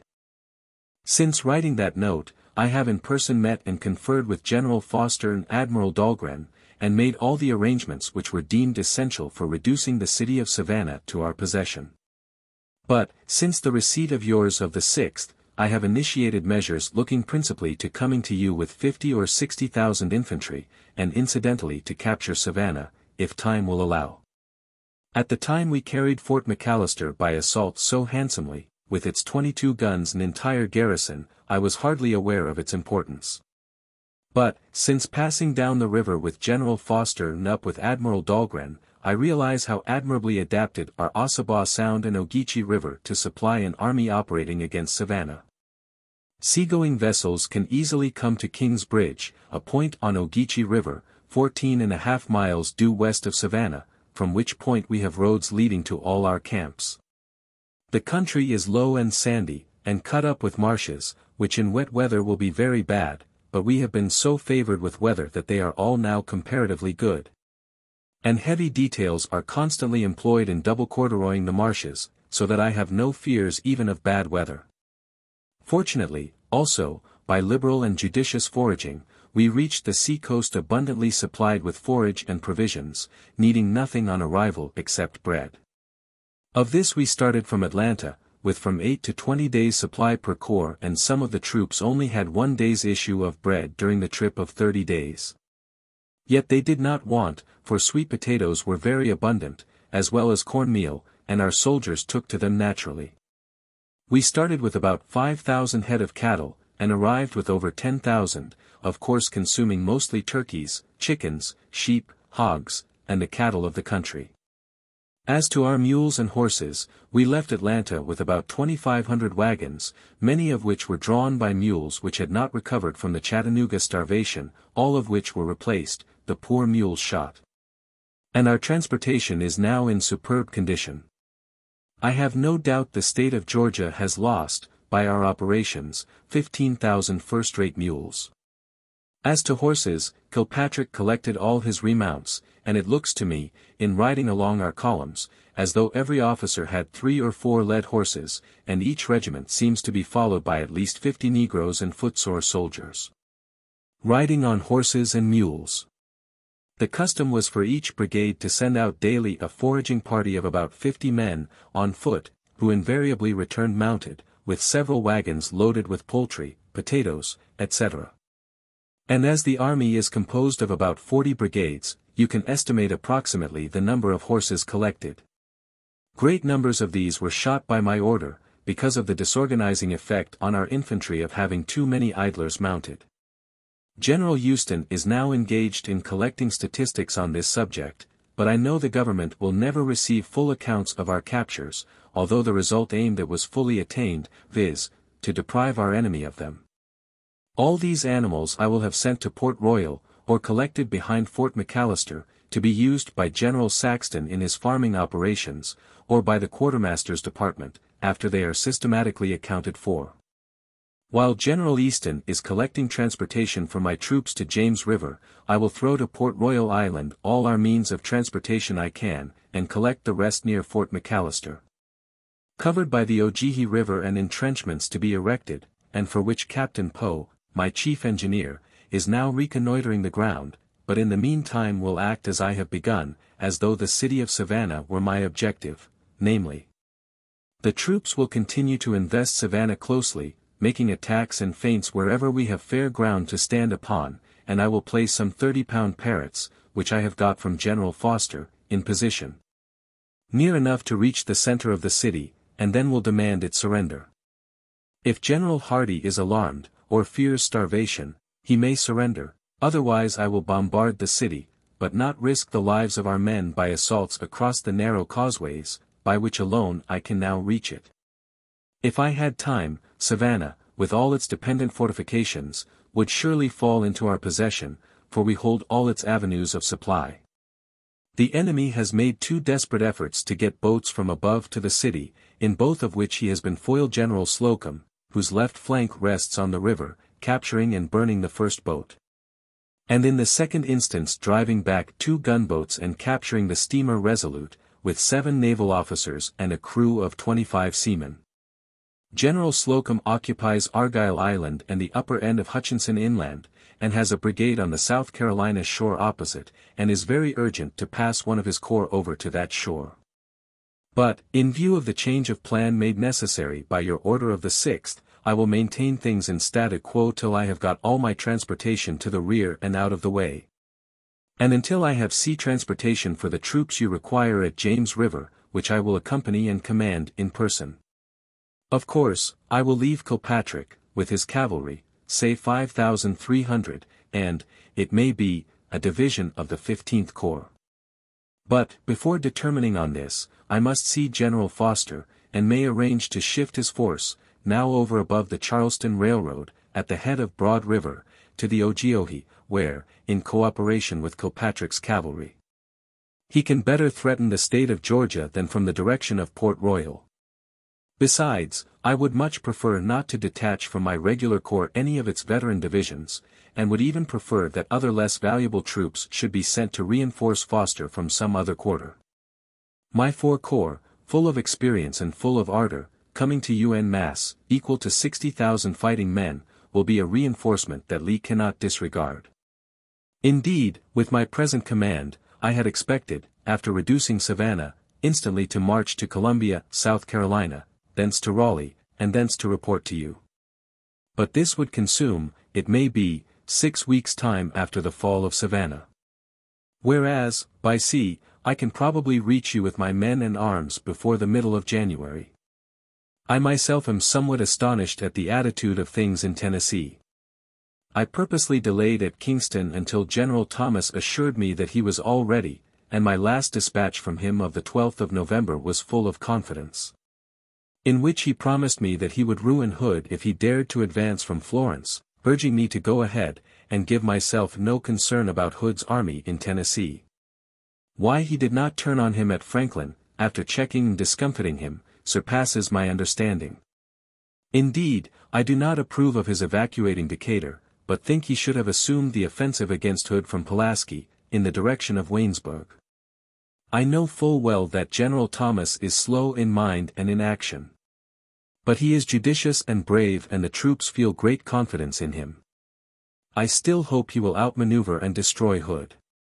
As to matters in the southeast, I think Hardee, in Savannah, has good artillerists, some 5,000 or 6,000 good infantry, and, it may be, a mongrel mass of 8,000 to 10,000 militia. In all our marching through Georgia, he has not forced us to use anything but a skirmish line, though at several points he had erected fortifications and tried to alarm us by bombastic threats. In Savannah he has taken refuge in a line constructed behind swamps and overflowed rice fields, extending from a point on the Savannah River about 3 miles above the city, around by a branch of the Little Ogeechee, which stream is impassable from its salt marshes and boggy swamps, crossed only by narrow causeways or common corduroy roads. There must be 25,000 citizens, men, women, and children, in Savannah, that must also be fed, and how he is to feed them beyond a few days I cannot imagine. I know that his requisitions for corn on the interior counties were not filled, and we are in possession of the rice fields and mills, which could alone be of service to him in this neighborhood. He can draw nothing from South Carolina, save from a small corner down in the southeast, and that by a disused wagon road. I could easily get possession of this, but hardly deem it worth the risk of making a detachment, which would be in danger by its isolation from the main army. Our whole army is in fine condition as to health, and the weather is splendid. For that reason alone I feel a personal dislike to turning northward. I will keep Lieutenant Dunn here until I know the result of my demand for the surrender of Savannah, but, whether successful or not, shall not delay my execution of your order of the 6th. Which will depend alone upon the time it will require to obtain transportation by sea. I am, with respect, etc., your obedient servant. W. T. Sherman, Major General United States Army. Having concluded all needful preparations, I rode from my headquarters, on the Plank Road, over to General Slocum's headquarters, on the Macon Road, and thence dispatched, by flag of truce, into Savannah, by the hands of Colonel Ewing. Inspector General, a demand for the surrender of the place. The following letters give the result. General Hardee refused to surrender, and I then resolved to make the attempt to break his line of defense at several places, trusting that someone would succeed. Headquarters Military Division of the Mississippi, in the field, near Savannah, December 17, 1864. General William J. Hardee, commanding Confederate forces in Savannah. General, you have doubtless observed, from your station at Rosedew that seagoing vessels now come through Ossabaw Sound and up the Ogeechee to the rear of my army, giving me abundant supplies of all kinds. And more especially heavy ordnance necessary for the reduction of Savannah. I have already received guns that can cast heavy and destructive shot as far as the heart of your city. Also, I have for some days held and controlled every avenue by which the people and garrison of Savannah can be supplied, and I am therefore justified in demanding the surrender of the city of Savannah, and its dependent forts. And shall wait a reasonable time for your answer, before opening with heavy ordnance. Should you entertain the proposition, I am prepared to grant liberal terms to the inhabitants and garrison. But should I be forced to resort to assault, or the slower and surer process of starvation, I shall then feel justified in resorting to the harshest measures. And shall make little effort to restrain my army burning to avenge the national wrong which they attach to Savannah and other large cities which have been so prominent in dragging our country into civil war. I enclose you a copy of General Hood's demand for the surrender of the town of Resaoa, to be used by you for what it is worth. I have the honor to be your obedient servant. W. T. Sherman, Major General. Headquarters Department South Carolina, Georgia and Florida. Savannah, Georgia, December 17, 1864. Major General W. T. Sherman, commanding Federal forces near Savannah, Georgia. General, I have to acknowledge the receipt of a communication from you of this date, in which you demand the surrender of Savannah and its dependent forts. On the ground that you have received guns that can cast heavy and destructive shot into the heart of the city, and for the further reason that you have, for some days, held and controlled every avenue by which the people and garrison can be supplied. You add that, should you be forced to resort to assault, or to the slower and surer process of starvation, you will then feel justified in resorting to the harshest measures, and will make little effort to restrain your army, etc., etc. The position of your forces, a half-mile beyond the outer line for the land defense of Savannah, is, at the nearest point, at least 4 miles from the heart of the city. That and the interior line are both intact. Your statement that you have, for some days, held and controlled every avenue by which the people and garrison can be supplied, is incorrect. I am in free and constant communication with my department. Your demand for the surrender of Savannah and its dependent forts is refused. With respect to the threats conveyed in the closing paragraphs of your letter, of what may be expected in case your demand is not complied with, I have to say that I have hitherto conducted the military operations entrusted to my direction in strict accordance with the rules of civilized warfare. And I should deeply regret the adoption of any course by you that may force me to deviate from them in future. I have the honor to be, very respectfully, your obedient servant. W. J. Hardee, Lieutenant General. Headquarters Military Division of the Mississippi. In the field, near Savannah, December 18, 1864, 8 p.m. Lieutenant General U.S. Grant, City Point, Virginia. General, I wrote you at length, by Colonel Babcock, on the 16th instant. As I therein explained my purpose, yesterday I made a demand on General Hardee for the surrender of the city of Savannah, and today received his answer refusing. Copies of both letters are herewith enclosed. You will notice that I claim that my lines are within easy cannon range of the heart of Savannah, but General Hardee asserts that we are 4.5 miles distant. But I myself have been to the intersection of the Charleston and Georgia Central Railroads, and the 3-mile post is but a few yards beyond, within the line of our pickets. The enemy has no pickets outside of his fortified line, which is a full quarter of a mile within the 3-mile post, and I have the evidence of Mr. R. Coiler, president of the Georgia Central Railroad, who was a prisoner in our hands, that the mileposts are measured from the exchange, which is but 2 squares back from the river. By tomorrow morning I will have 6 30-pound Parrotts in position, and General Hardee will learn whether I am right or not. From the left of our line, which is on the Savannah River, the spires can be plainly seen. But the country is so densely wooded with pine and live oak, and lies so flat, that we can see nothing from any other portion of our lines.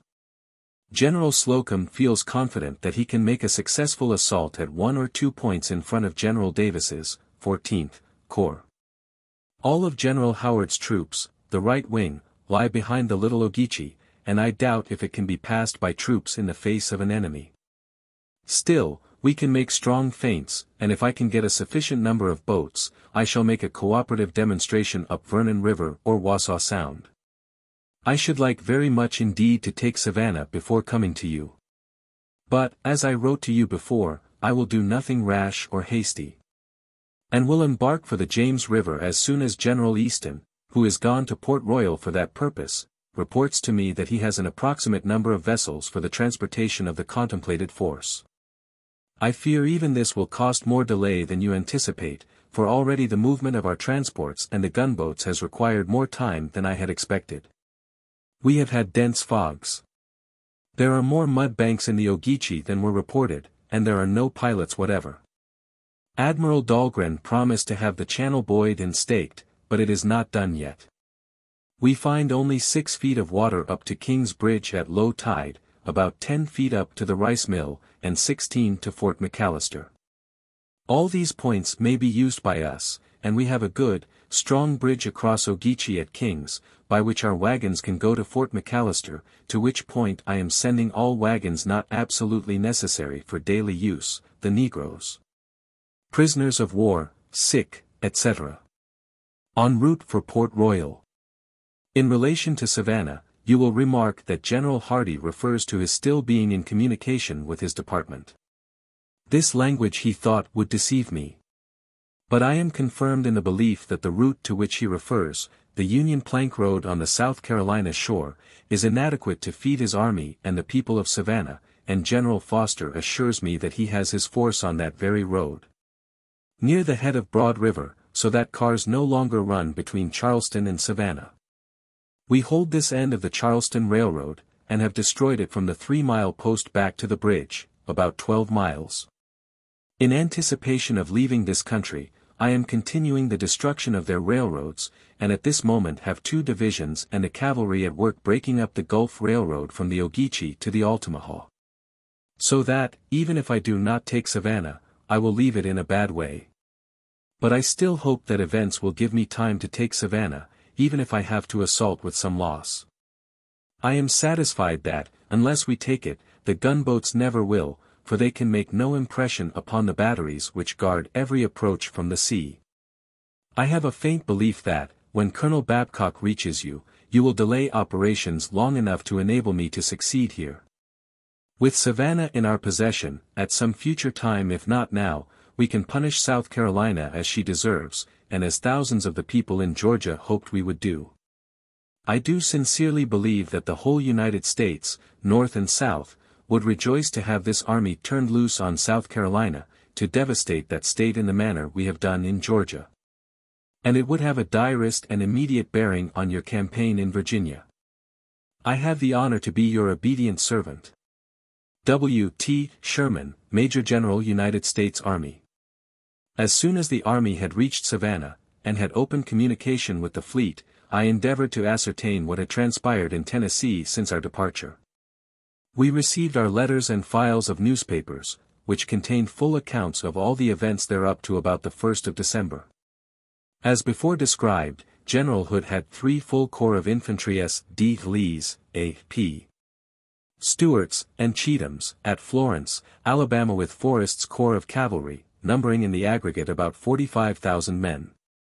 General Thomas was in Nashville, Tennessee, quietly engaged in reorganizing his army out of the somewhat broken forces at his disposal. He had posted his only 2 regular corps, the 4th and 23rd, under the general command of Major General J. M. Schofield, at Pulaski, directly in front of Florence, with the 3 brigades of cavalry, Hatch, Croxton, and Capron, commanded by Major General Wilson, watching closely for Hood's initiative. This force, aggregated about 30,000 men, was therefore inferior to the enemy. And General Schofield was instructed, in case the enemy made a general advance, to fall back slowly toward Nashville, fighting, till he should be reinforced by General Thomas in person. Hood's movement was probably hurried by reason of my advance into Georgia, for on the 17th his infantry columns marched from Florence in the direction of Waynesboro, turning Schofield's position at Pulaski. The latter at once sent his trains to the rear, and on the 21st fell back to Columbia, Tennessee. General Hood followed up this movement, skirmished lightly with Schofield at Columbia, began the passage of Duck River, below the town, and Cheatham's corps reached the vicinity of Spring Hill, whither General Schofield had sent General Stanley, with 2 of his divisions, to cover the movement of his trains.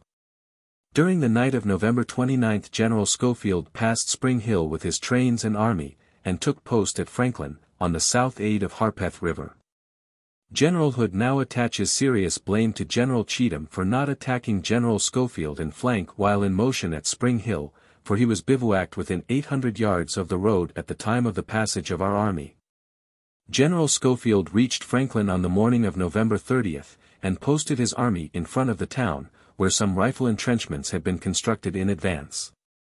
He had the 2 corps of Stanley and Cox, 4th and 23rd, with Wilson's cavalry on his flanks, and sent his trains behind the Harpeth. General Hood closed upon him the same day, and assaulted his position with vehemence, at one time breaking the line and wounding General Stanley seriously, but our men were veterans, cool and determined, and fought magnificently. The rebel officers led their men in person to the several persistent assaults, continuing the battle far into the night, when they drew off, beaten and discomfited. Their loss was very severe, especially in general officers. Among them Generals Cleburne and Adams, division commanders. Hood's loss on that day was afterward ascertained to be, Thomas's report buried on the field, 1,750, left in hospital at Franklin, 3,800. And 702 prisoners captured and held, aggregate, 6,252. General Schofield's lose, reported officially, was 189 killed, 1,033 wounded, and 1,104 prisoners were missing, aggregate, 2,326. The next day General Schofield crossed the Harpeth without trouble, and fell back to the defenses of Nashville. Meantime General Thomas had organized the employees of the Quartermaster's Department into a corps, commanded by the Chief Quartermaster, General J. Z. Donaldson, and placed them in the fortifications of Nashville, under the general direction of Major General Z. B. Tower, now of the United States Engineers. He had also received the 2 veteran divisions of the 16th Corps, under General A. J. Smith, long absent and long expected, and he had drawn from Chattanooga and Decatur, Alabama, the divisions of Steedman and of R. S. Granger. These, with General Schofield's army and about 10,000 good cavalry, under General J. H. Wilson, constituted a strong army, capable not only of defending Nashville, but of beating Hood in the open field. Yet Thomas remained inside of Nashville, seemingly passive, until General Hood had closed upon him and had entrenched his position. General Thomas had furthermore held fast to the railroad leading from Nashville to Chattanooga, leaving strong guards at its principal points, as at Murfreesboro, Deckard, Stevenson, Bridgeport, Whitesides, and Chattanooga. At Murfreesboro the division of Rousseau was reinforced and strengthened up to about 8,000 men. At that time the weather was cold and sleety, the ground was covered with ice and snow, and both parties for a time rested on the defensive.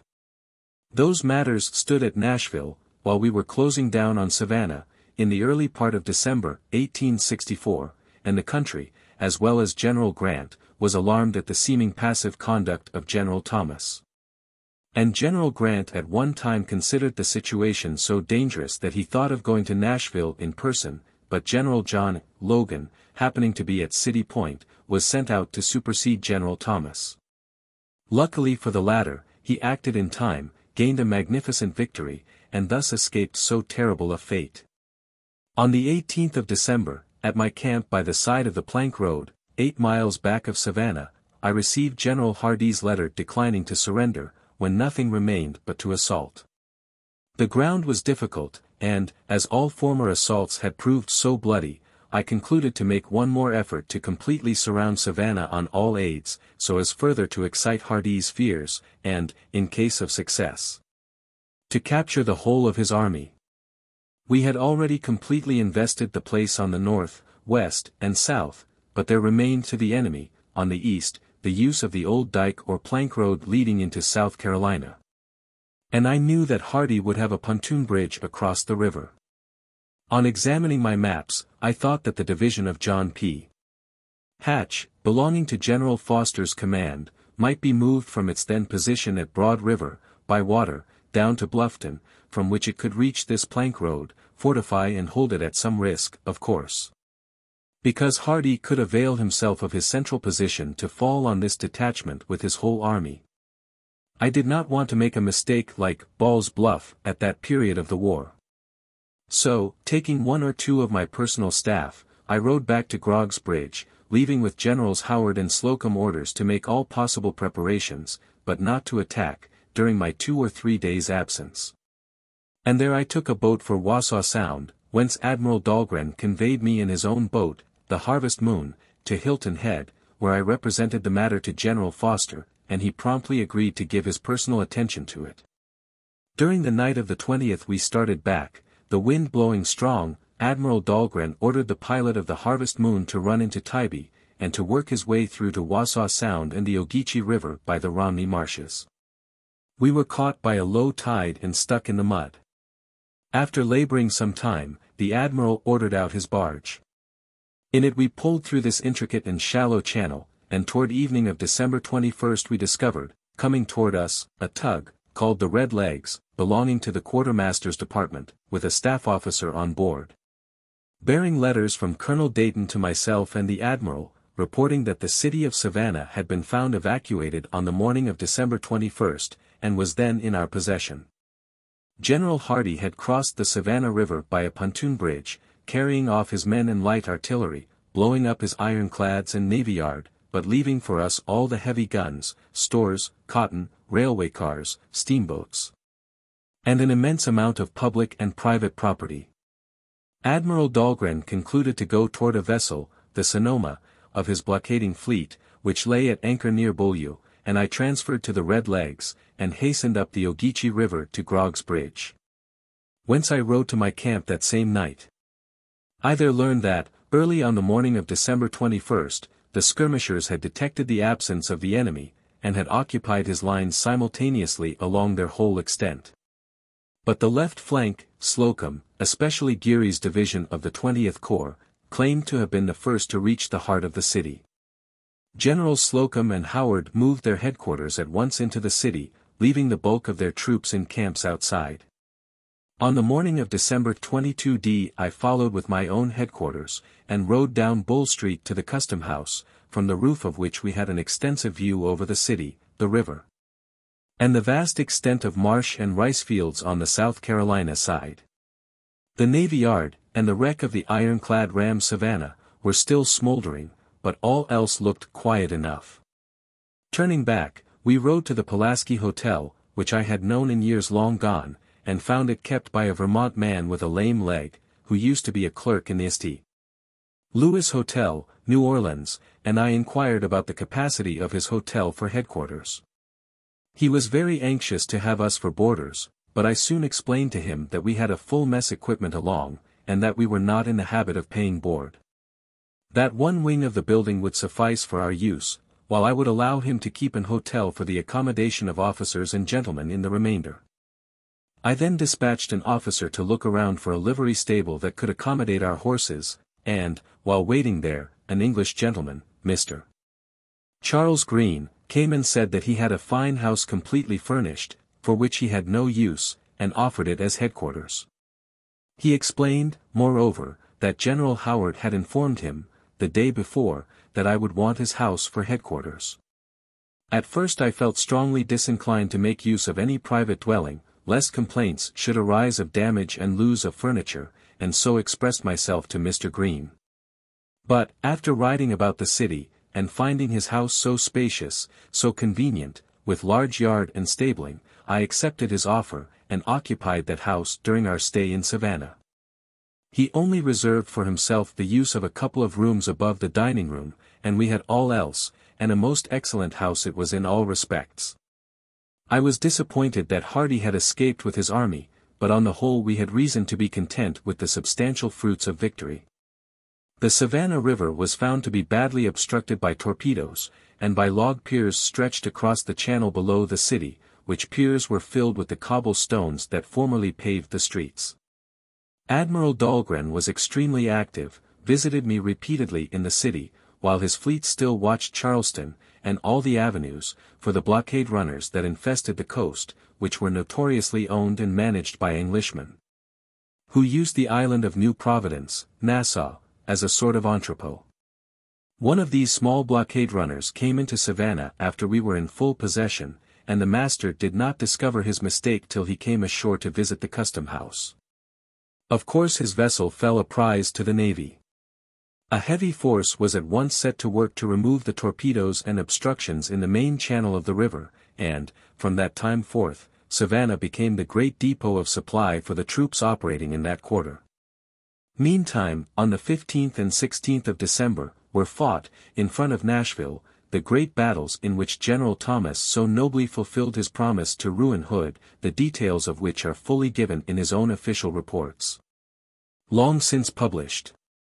Rumors of these great victories reached us at Savannah by piecemeal, but his official report came on the 24th of December, with a letter from General Grant, giving in general terms the events up to the 18th. And I wrote at once through my Chief of Staff, General Webster, to General Thomas, complimenting him in the highest terms. His brilliant victory at Nashville was necessary to mine at Savannah to make a complete whole, and this fact was perfectly comprehended by Mr. Lincoln, who recognized it fully in his personal letter of December 26, hereinbefore quoted at length, and which is also claimed at the time, in my Special Field Order No. 6, of January 8, 1865, here given. Special Field Order No. 6. Headquarters Military Division of the Mississippi. In the field, near Savannah, Georgia, January 8, 1864.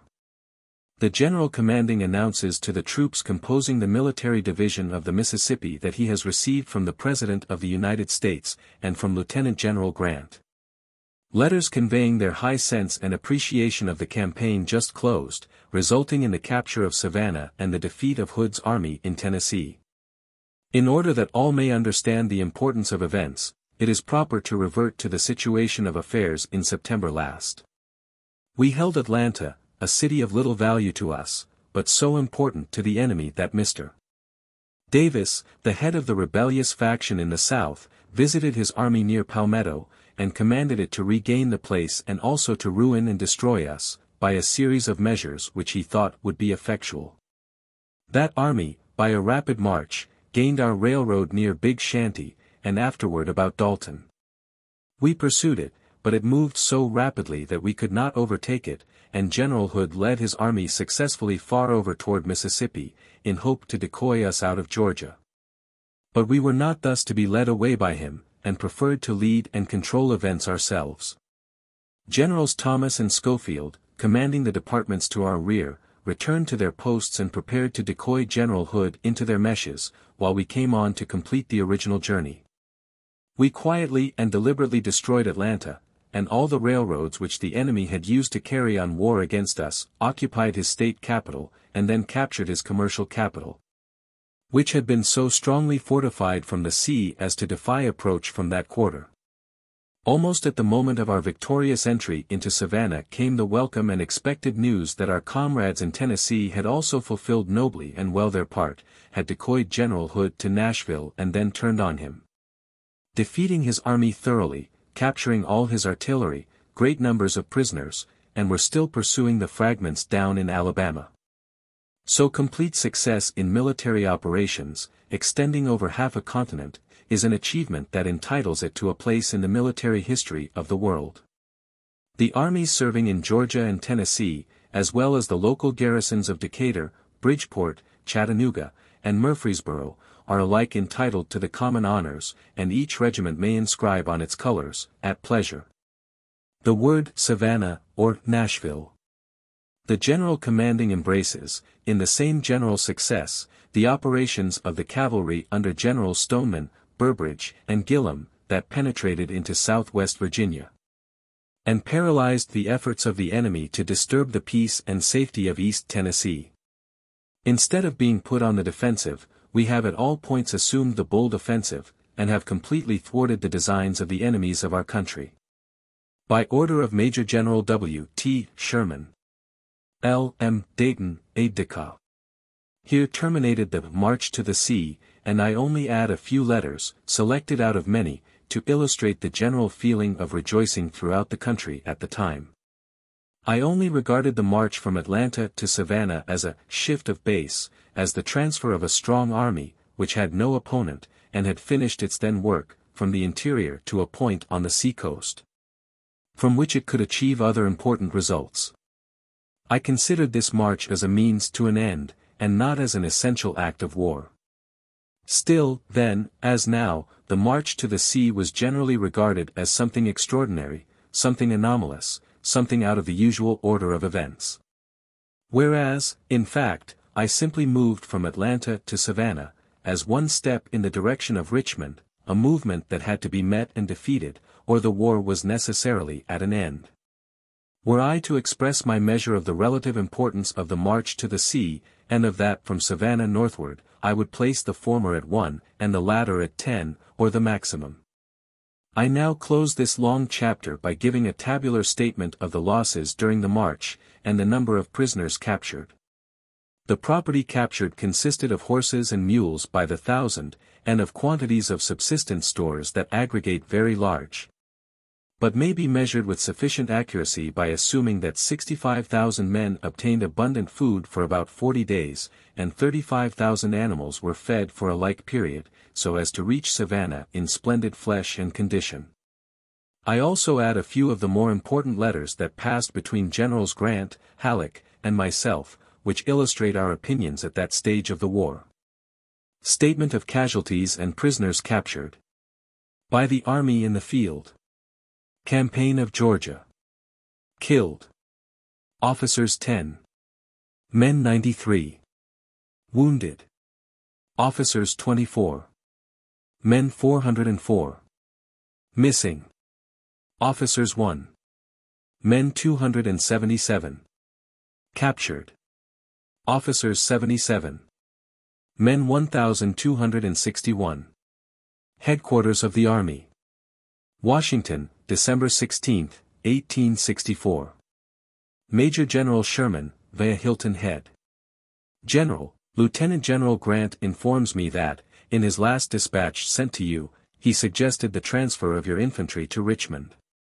He now wishes me to say that you will retain your entire force, at least for the present, and, with such assistance as may be given you by General Foster and Admiral Dahlgren, operate from such base as you may establish on the coast.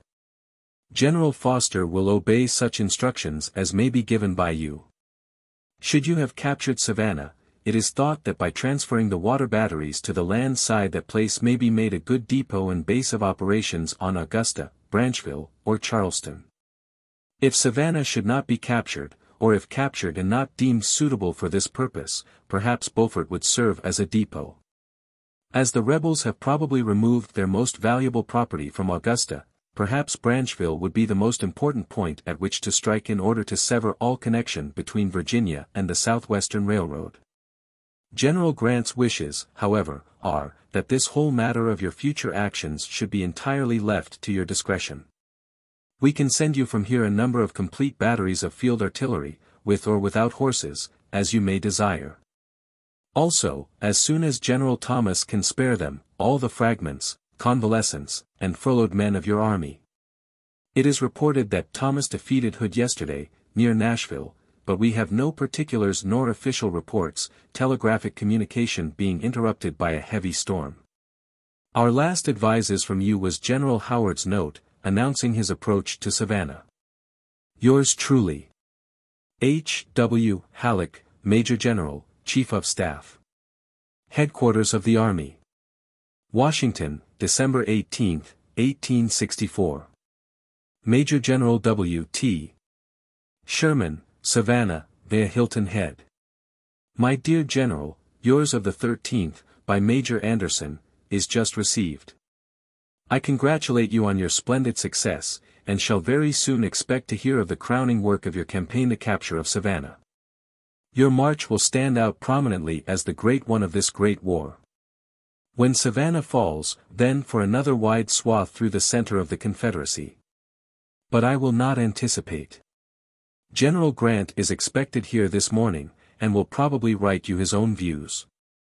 I do not learn from your letter, or from Major Anderson, that you are in want of anything which we have not provided at Hilton Head. Thinking it probable that you might want more field artillery, I had prepared several batteries, but the great difficulty of foraging horses on the sea-coast will prevent our sending any unless you actually need them.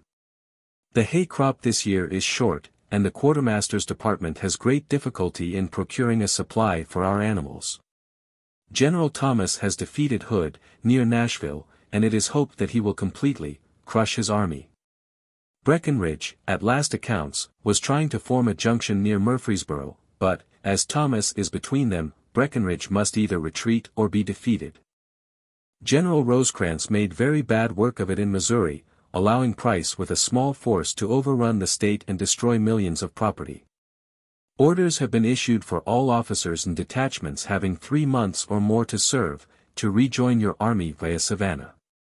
Those having less than 3 months to serve, will be retained by General Thomas. Should you capture Charleston, I hope that by some accident the place may be destroyed, and, if a little salt should be sown upon its site, it may prevent the growth of future crops of nullification and secession. Yours truly. H. W. Halleck, Major General, Chief of Staff. Headquarters of the Army. Washington, December 18, 1864. To Major General W. T. Sherman, Commanding Military Division of the Mississippi. My dear General, I have just received and read, I need not tell you with how much gratification, your letter to General Halleck. I congratulate you and the brave officers and men under your command on the successful termination of your most brilliant campaign. I never had a doubt of the result. When apprehensions for your safety were expressed by the President, I assured him with the army you had, and you in command of it, there was no danger but you would strike bottom on salt water someplace. That I would not feel the same security, in fact, would not have entrusted the expedition to any other living commander. It has been very hard work to get Thomas to attack Hood. I gave him the most peremptory order, and had started to go there myself, before he got off. He has done magnificently, however, since he started. Up to last night, 5,000 prisoners and 49 pieces of captured artillery, besides many wagons and innumerable small arms, had been received in Nashville. This is exclusive of the enemy's loss at Franklin, which amounted to 13 general officers killed, wounded, and captured. The enemy probably lost 5,000 men at Franklin, and 10,000 in the last 3 days' operations. Breckinridge is said to be making for Murfreesboro. I think he is in a most excellent place. Stoneman has nearly wiped out John Morgan's old command, and 5 days ago entered Bristol. I did think the best thing to do was to bring the greater part of your army here, and wipe out Lee. The turn affairs now seem to be taking has shaken me in that opinion. I doubt whether you may not accomplish more toward that result where you are than if brought here, especially as I am informed, since my arrival in the city, that it would take about 2 months to get you here with all the other calls there are for ocean transportation. I want to get your views about what ought to be done, and what can be done. If you capture the garrison of Savannah, it certainly will compel Lee to detach from Richmond, or give us nearly the whole South. My own opinion is that Lee is averse to going out of Virginia, and if the cause of the South is lost he wants Richmond to be the last place surrendered. If he has such views, it may be well to indulge him until we get everything else in our hands. Congratulating you and the army again upon the splendid results of your campaign, the like of which is not read of in past history, I subscribe myself, more than ever, if possible, your friend. U. S. Grant, Lieutenant General. Headquarters of the Army. City Point, Virginia, December 26, 1864. Major General W. T. Sherman, Savannah, Georgia. General, your very interesting letter of the 22d Inst., brought by Major Gray of General Foster's staff, is fast at hand. As the Major starts back at once, I can do no more at present than simply acknowledge its receipt. The capture of Savannah, with all its immense stores, must tell upon the people of the South. All well here. Yours truly. U. S. Grant, Lieutenant General. Headquarters Military Division of the Mississippi. Savannah, Georgia, December 24, 1864. Lieutenant General U. S. Grant, City Point, Virginia. General, your letter of December 18 is just received. I feel very much gratified at receiving the handsome commendation you pay my army. I will, in general orders, convey to the officers and men the substance of your note. I am also pleased that you have modified your former orders, for I feared that the transportation by sea would very much disturb the unity and morale of my army, now so perfect. The occupation of Savannah, which I have heretofore reported, completes the first part of our game, and fulfills a great part of your instructions. And we are now engaged in dismantling the rebel forts which bear upon the sea channels, and transferring the heavy ordnance and ammunition to Fort Pulaski and Hilton Head, where they can be more easily guarded than if left in the city. The rebel inner lines are well adapted to our purpose, and with slight modifications can be held by a comparatively small force, and in about 10 days I expect to be ready to sally forth again. I feel no doubt whatever as to our future plans. I have thought them over so long and well that they appear as clear as daylight. I left Augusta untouched on purpose, because the enemy will be in doubt as to my objective point, after we cross the Savannah River, whether it be Augusta or Charleston, and will naturally divide his forces.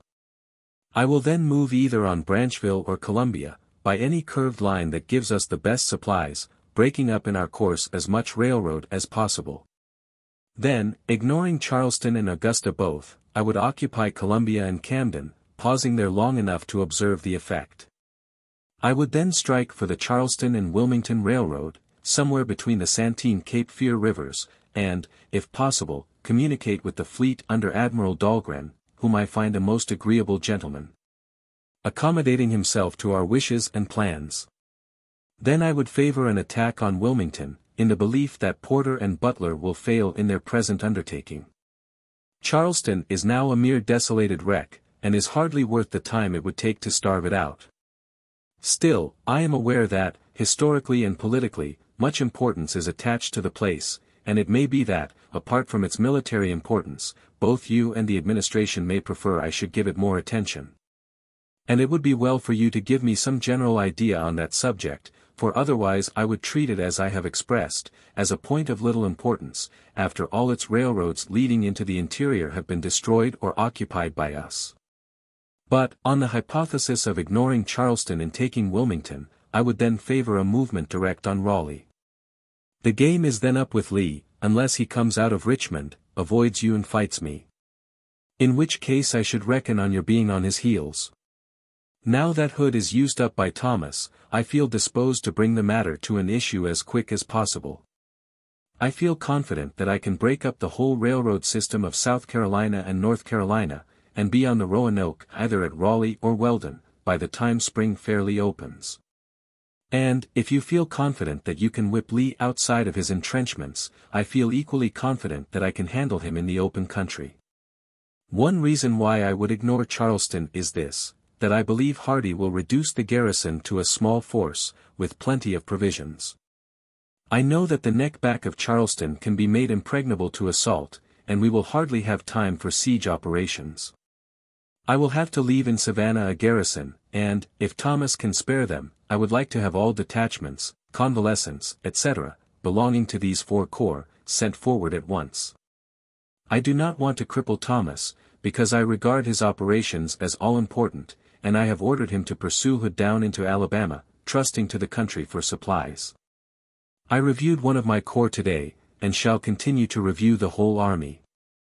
I do not like to boast, but believe this army has a confidence in itself that makes it almost invincible.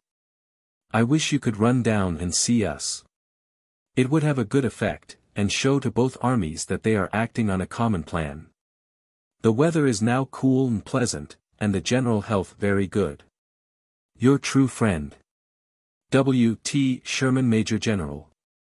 Headquarters Military Division of the Mississippi. In the field, Savannah, Georgia, December 24, 1864. Major General H. W. Halleck, Chief of Staff, Washington, D.C. General, I had the pleasure of receiving your 2 letters of the 16th and 18th instant today, and feel more than usually flattered by the high encomiums you have passed on our recent campaign, which is now complete by the occupation of Savannah. I am also very glad that General Grant has changed his mind about embarking my troops for James River, leaving me free to make the broad swath you described through South and North Carolina. And still more gratified at the news from Thomas, in Tennessee, because it fulfills my plans, which contemplated his being able to dispose of Hood, in case he ventured north of the Tennessee River. So, I think, on the whole, I can chuckle over Jeff Davis's disappointment in not turning my Atlanta campaign into a Moscow disaster.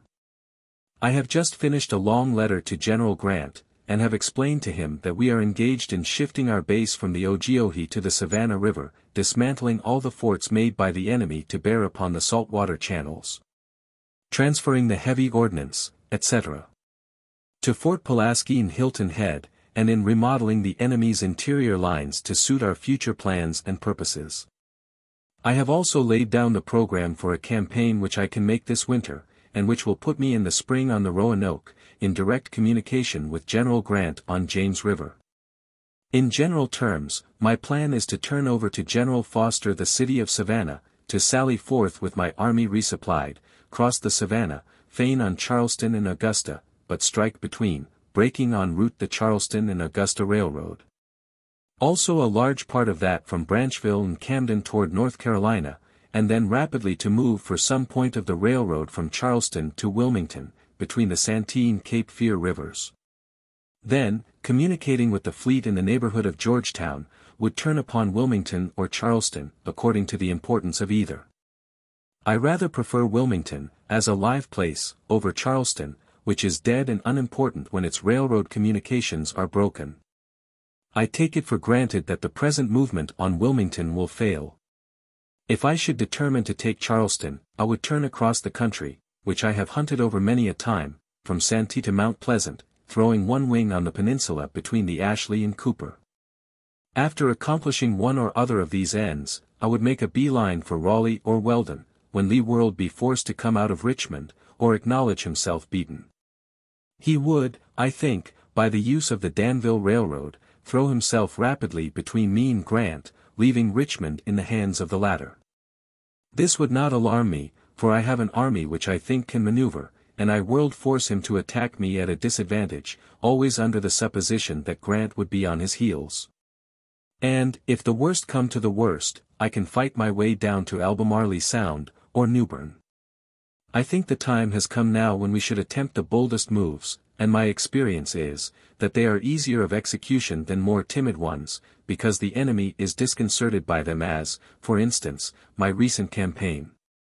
I also doubt the wisdom of concentration beyond a certain extent, for the roads of this country limit the amount of men that can be brought to bear in any one battle. And I do not believe that any one general can handle more than 60,000 men in battle. I think our campaign of the last month, as well as every step I take from this point northward, is as much a direct attack upon Lee's army as though we were operating within the sound of his artillery. I am very anxious that Thomas should follow up his success to the very utmost point. My orders to him before I left Kingston were, after beating Hood, to follow him as far as Columbus, Mississippi, or Selma, Alabama, both of which lie in districts of country which are rich in corn and meat. I attach more importance to these deep incisions into the enemy's country, because this war differs from European wars in this particular. We are not only fighting hostile armies, but a hostile people, and must make old and young, rich and poor feel the hard hand of war, as well as their organized armies. I know that this recent movement of mine through Georgia has had a wonderful effect in this respect. Thousands who had been deceived by their lying newspapers to believe that we were being whipped all the time now realize the truth, and have no appetite for a repetition of the same experience. To be sure, Jeff Davis has his people under pretty good discipline, but I think faith in him is much shaken in Georgia, and before we have done with her South Carolina will not be quite so tempestuous. I will bear in mind your hint as to Charleston, and do not think salt will be necessary. When I move, the 15th Corps will be on the right of the right wing, and their position will naturally bring them into Charleston first. And, if you have watched the history of that corps, you will have remarked that they generally do their work pretty well. The truth is, the whole army is burning with an insatiable desire to wreak vengeance upon South Carolina. I almost tremble at her fate, but feel that she deserves all that seems in store for her. Many and many a person in Georgia asked me why we did not go to South Carolina. And, when I answered that we were en route for that state, the invariable reply was, well, if you will make those people feel the utmost severities of war, we will pardon you for your desolation of Georgia. I look upon Columbia as quite as bad as Charleston, and I doubt if we shall spare the public buildings there as we did at Milledgeville. I have been so busy lately that I have not yet made my official report, and I think I had better wait until I get my subordinate reports before attempting it, as I am anxious to explain clearly not only the reasons for every step, but the amount of execution done, and this I cannot do until I get the subordinate reports. For we marched the whole distance in 4 or more columns, and, of course, I could only be present with one, and generally that one engaged in destroying railroads. This work of destruction was performed better than usual, because I had an engineer regiment, provided with claws to twist the bars after being heated. Such bars can never be used again, and the only way in which a railroad line can be reconstructed across Georgia is, to make a new road from Fairburn Station, 24 miles southwest of Atlanta, to Madison, a distance of 100 miles. And, before that can be done, I propose to be on the road from Augusta to Charleston, which is a continuation of the same. I felt somewhat disappointed at Hardee's escape, but really am not to blame. I moved as quickly as possible to close up the Union Causeway, but intervening obstacles were such that, before I could get troops on the road, Hardee had slipped out. Still, I know that the men that were in Savannah will be lost in a measure to Jeff Davis, for the Georgia troops, under G.W. Smith, declared they would not fight in South Carolina, and they have gone north, en route for Augusta, and I have reason to believe the North Carolina troops have gone to Wilmington. In other words, they are scattered.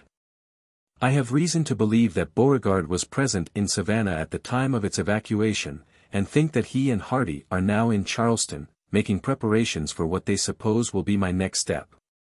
Please say to the President that I have received his kind message, through Colonel Markland, and feel thankful for his high favor.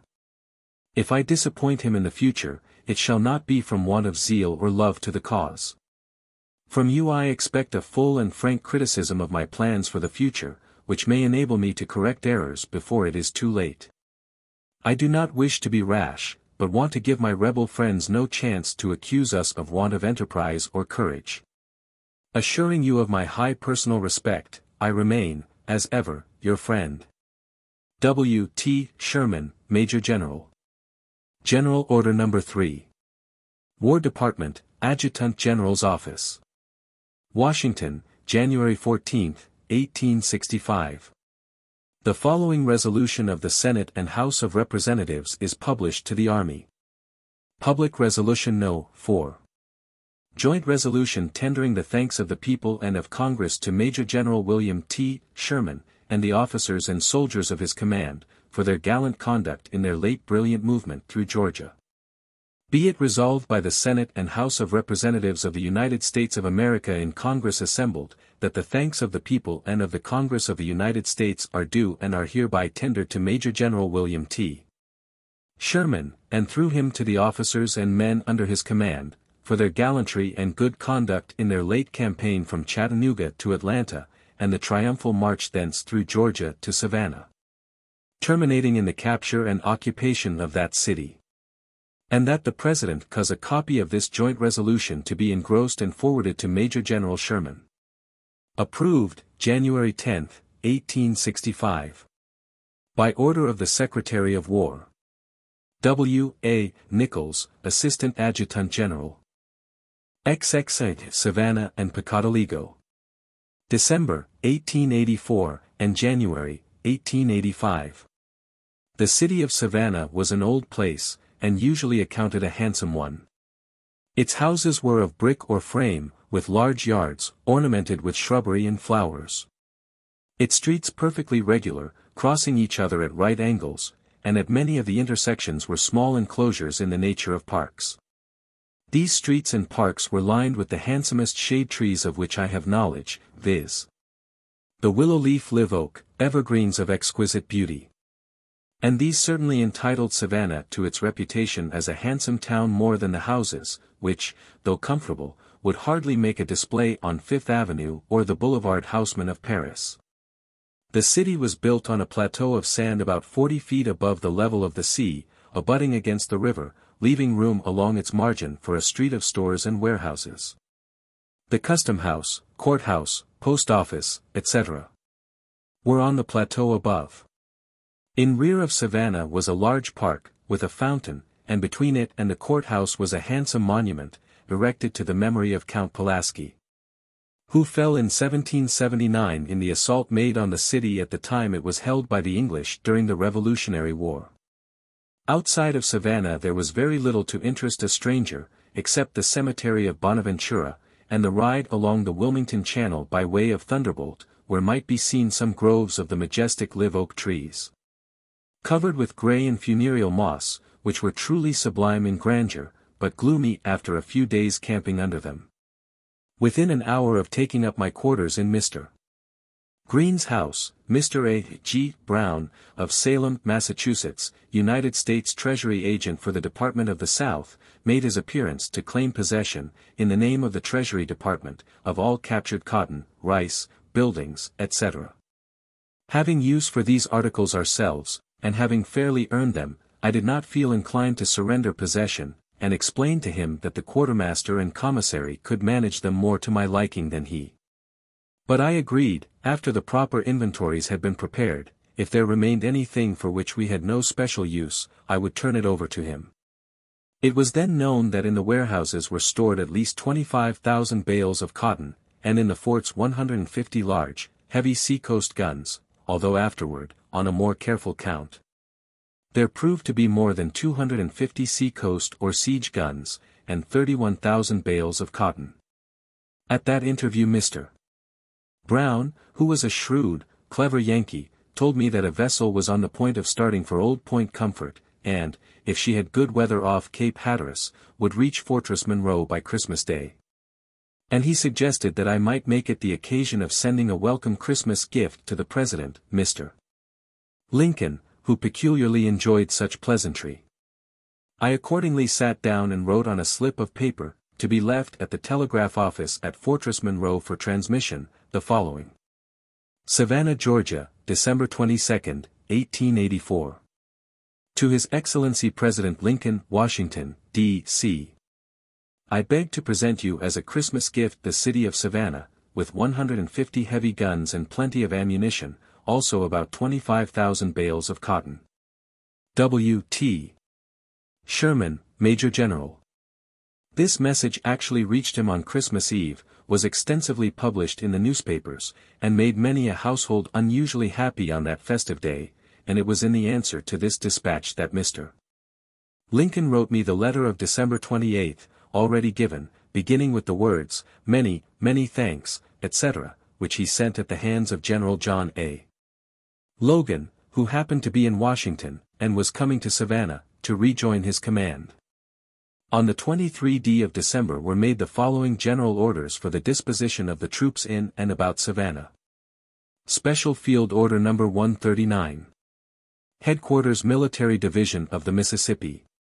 In the field, near Savannah, Georgia, December 23, 1864.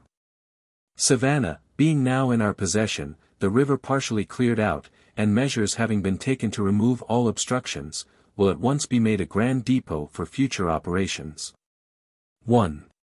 The Chief Quartermaster, General Houston, will, after giving the necessary orders touching the transports in Ogeechee River and Ossabaw Sound, come in person to Savannah, and take possession of all public buildings, vacant storerooms, warehouses, etc. that may be now or hereafter needed for any department of the Army. No rents will be paid by the Government of the United States during the war, and all buildings must be distributed according to the accustomed rates of the Quartermaster's Department, as though they were public property. 2. The Chief Commissary of Subsistence, Colonel A. Beckwith, will transfer the Grand Depot of the Army to the city of Savannah, secure possession of the needful buildings and offices, and give the necessary orders, to the end that the Army may be supplied abundantly and well. S. The Chief Engineer, Captain Poe, will at once direct which of the enemy's forts are to be retained for our use, and which dismantled and destroyed. The Chief Ordnance Officer, Captain Baylor, will in like manner take possession of all property pertaining to his department captured from the enemy, and cause the same to be collected and conveyed to points of security. All the heavy coast guns will be dismounted and carried to Fort Pulaski. 4. The troops, for the present, will be grouped about the city of Savannah, looking to convenience of camps. General Slocum taking from the Savannah River around to the 7-mile post on the canal, and General Howard thence to the sea. General Kilpatrick will hold King's Bridge until Fort McAllister is dismantled, and the troops withdrawn from the south side of the Ogeechee, when he will take post about Anderson's plantation, on the Plank Road, and picket all the roads leading from the north and west. 5. General Howard will keep a small guard at Forts Rosedale, Beaulieu, Wimberley, Thunderbolt, and Bonaventura, and he will cause that shore and Skidaway Island to be examined very closely, with a view to finding many and convenient points for the embarkation of troops and wagons on seagoing vessels. By order of Major General W. T. Sherman. L. M. Dayton, Aide-de-camp. Special Field Order No. 143. Headquarters Military Division of the Mississippi. In the field, near Savannah, Georgia, December 26, 1864. The city of Savannah and surrounding country will be held as a military post, and adapted to future military uses, but, as it contains a population of some 20,000 people, who must be provided for, and as other citizens may come, it is proper to lay down certain general principles, that all within its military jurisdiction may understand their relative duties and obligations.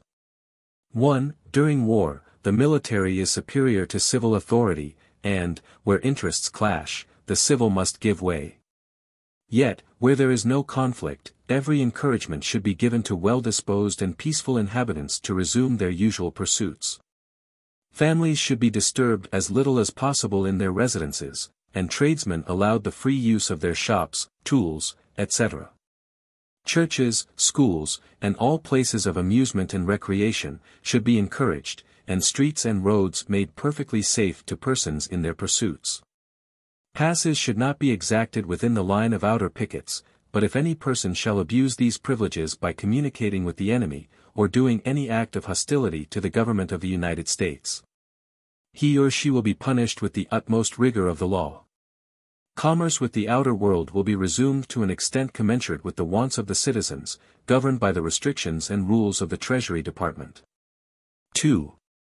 The chief quartermaster and commissary of the army may give suitable employment to the people, white and black, or transport them to such points as they may choose where employment can be had. And may extend temporary relief in the way of provisions and vacant houses to the worthy and needy, until such time as they can help themselves. They will select first the buildings for the necessary uses of the army. Next, a sufficient number of stores, to be turned over to the Treasury agent for trade stores. All vacant storehouses or dwellings, and all buildings belonging to absent rebels, will be construed and used as belonging to the United States, until such time as their titles can be settled by the courts of the United States. 3. The mayor and city council of Savannah will continue to exercise their functions, and will, in concert with the commanding officer of the post and the chief quartermaster, see that the fire companies are kept in organization, the streets cleaned and lighted, and keep up a good understanding between the citizens and soldiers. They will ascertain and report to the chief commissary of subsistence, as soon as possible, the names and number of worthy families that need assistance and support. The mayor will forthwith give public notice that the time has come when all must choose their course, viz., remain within our lines, and conduct themselves as good citizens, or depart in peace. He will ascertain the names of all who choose to leave Savannah, and report their names and residence to the chief quartermaster, that measures may be taken to transport them beyond our lines. 4. Not more than 2 newspapers will be published in Savannah. Their editors and proprietors will be held to the strictest accountability, and will be punished severely, in person and property, for any libelous publication, mischievous matter, premature news, exaggerated statements, or any comments whatever upon the acts of the constituted authorities. They will be held accountable for such articles, even though copied from other papers. By order of Major General W. T. Sherman. L. M. Dayton, aide-de-camp. It was estimated that there were about 20,000 inhabitants in Savannah, all of whom had participated more or less in the war, and had no special claims to our favor, but I regarded the war as rapidly drawing to a close. And it was becoming a political question as to what was to be done with the people of the South, both white and black, when the war was actually over. I concluded to give them the option to remain or to join their friends in Charleston or Augusta, and so announced in general orders. The mayor, Dr. Arnold, was completely subjugated, and, after consulting with him, I authorized him to assemble his city council to take charge generally of the interests of the people, but warned all who remained that they must be strictly subordinate to the military law, and to the interests of the general government.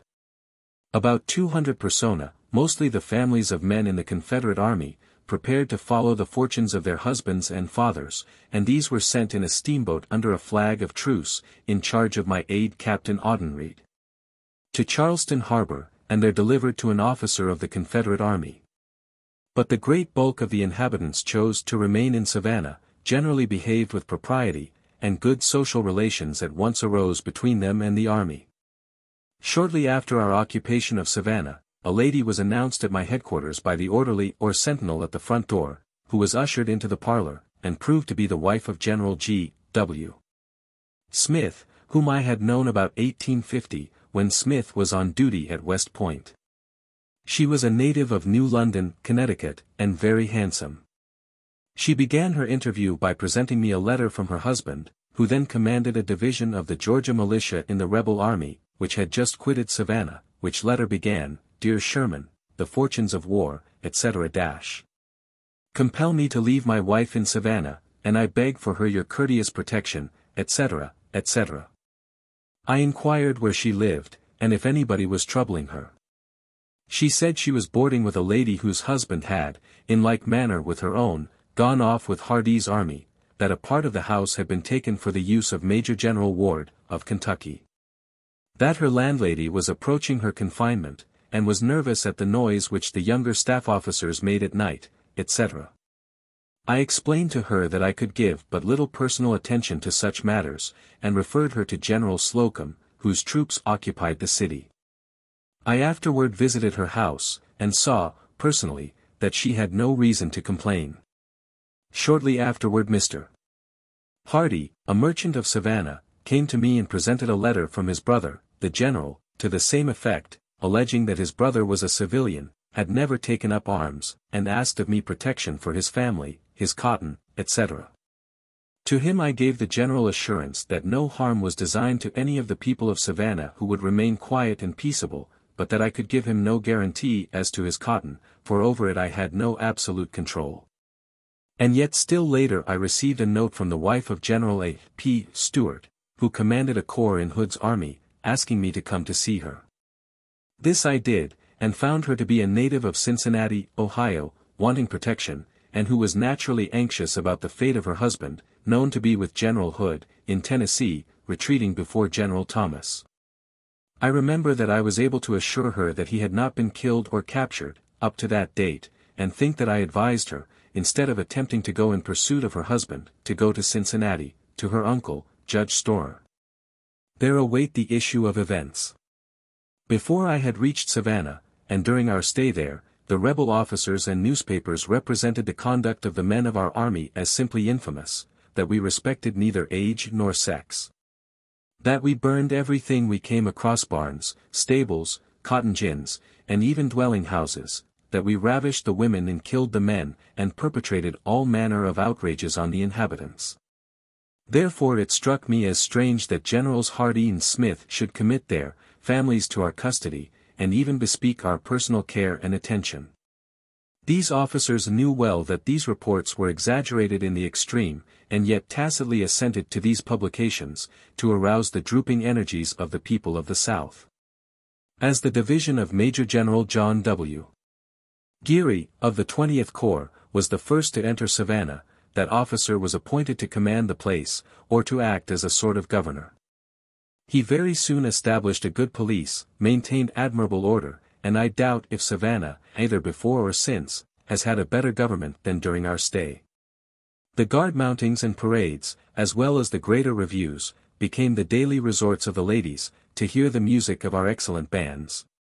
Schools were opened, and the churches every Sunday were well filled with most devout and respectful congregations, stores were reopened, and markets for provisions, meat, wood, etc. were established, so that each family, regardless of race, color, or opinion, could procure all the necessaries and even luxuries of life, provided they had money. Of course, many families were actually destitute of this, and to these were issued stores from our own stock of supplies. I remember to have given to Dr. Arnold, the mayor, an order for the contents of a large warehouse of rice, which he confided to a committee of gentlemen, who went north, to Boston, and soon returned with one or more cargoes of flour, hams, sugar, coffee, etc. For gratuitous distribution, which relieved the most pressing wants until the revival of trade and business enabled the people to provide for themselves. A lady, whom I had known in former years as Miss Josephine Goodwin, told me that, with a barrel of flour and some sugar which she had received gratuitously from the commissary, she had baked cakes and pies, in the sale of which she realized a profit of $56. Meantime Colonel Poe had reconnoitered and laid off new lines of parapet, which would enable a comparatively small garrison to hold the place, and a heavy detail of soldiers was put to work thereon. Generals Easton and Beckwith had organized a complete depot of supplies, and, though vessels arrived almost daily with mails and provisions, we were hardly ready to initiate a new and hazardous campaign. I had not yet received from General Grant or General Halleck any modification of the orders of December 6, 1864, to embark my command for Virginia by sea, but on the 2d of January, 1865, General J.G. Barnard, United States Engineers, arrived direct from General Grant's headquarters, bearing the following letter, in the General's own handwriting, which, with my answer, is here given. Headquarters Armies of the United States. City Point, Virginia. December 27, 1864. Major General W. T. Sherman, Commanding Military Division of the Mississippi. General, before writing you definite instructions for the next campaign, I wanted to receive your answer to my letter written from Washington. Your confidence in being able to march up and join this army pleases me, and I believe it can be done. The effect of such a campaign will be to disorganize the South, and prevent the organization of new armies from their broken fragments. Hood is now retreating, with his army broken and demoralized. His loss in men has probably not been far from 20,000, besides deserters. If time is given, the fragments may be collected together and many of the deserters reassembled. If we can, we should act to prevent this. Your spare army, as it were, moving as proposed, will do it. In addition to holding Savannah, it looks to me that an entrenched camp ought to be held on the railroad between Savannah and Charleston. Your movement toward Branchville will probably enable Foster to reach this with his own force. This will give us a position in the South from which we can threaten the interior without marching over long, narrow causeways, easily defended, as we have heretofore been compelled to do. Could not such a camp be established about Pocotaligo or Coosawhatchee? I have thought that, Hood being so completely wiped out for present harm, I might bring A. J. Smith here, with 14 to 15,000 men. With this increase I could hold my lines, and move out with a greater force than Lee has. It would compel Lee to retain all his present force in the defenses of Richmond or abandon them entirely. This latter contingency is probably the only danger to the easy success of your expedition. In the event you should meet Lee's army, you would be compelled to beat it or find the seacoast. Of course, I shall not let Lee's army escape if I can help it, and will not let it go without following to the best of my ability. Without waiting further directions, then, you may make your preparations to start on your northern expedition without delay. Break up the railroads in South and North Carolina, and join the armies operating against Richmond as soon as you can. I will leave out all suggestions about the route you should take, knowing that your information, gained daily in the course of events, will be better than any that can be obtained now. It may not be possible for you to march to the rear of Petersburg. But, failing in this, you could strike either of the seacoast ports in North Carolina held by us. From there you could take shipping. It would be decidedly preferable, however, if you could march the whole distance. From the best information I have, you will find no difficulty in supplying your army until you cross the Roanoke. From there here is but a few days' march, and supplies could be collected south of the river to bring you through. I shall establish communication with you there, by steamboat and gunboat.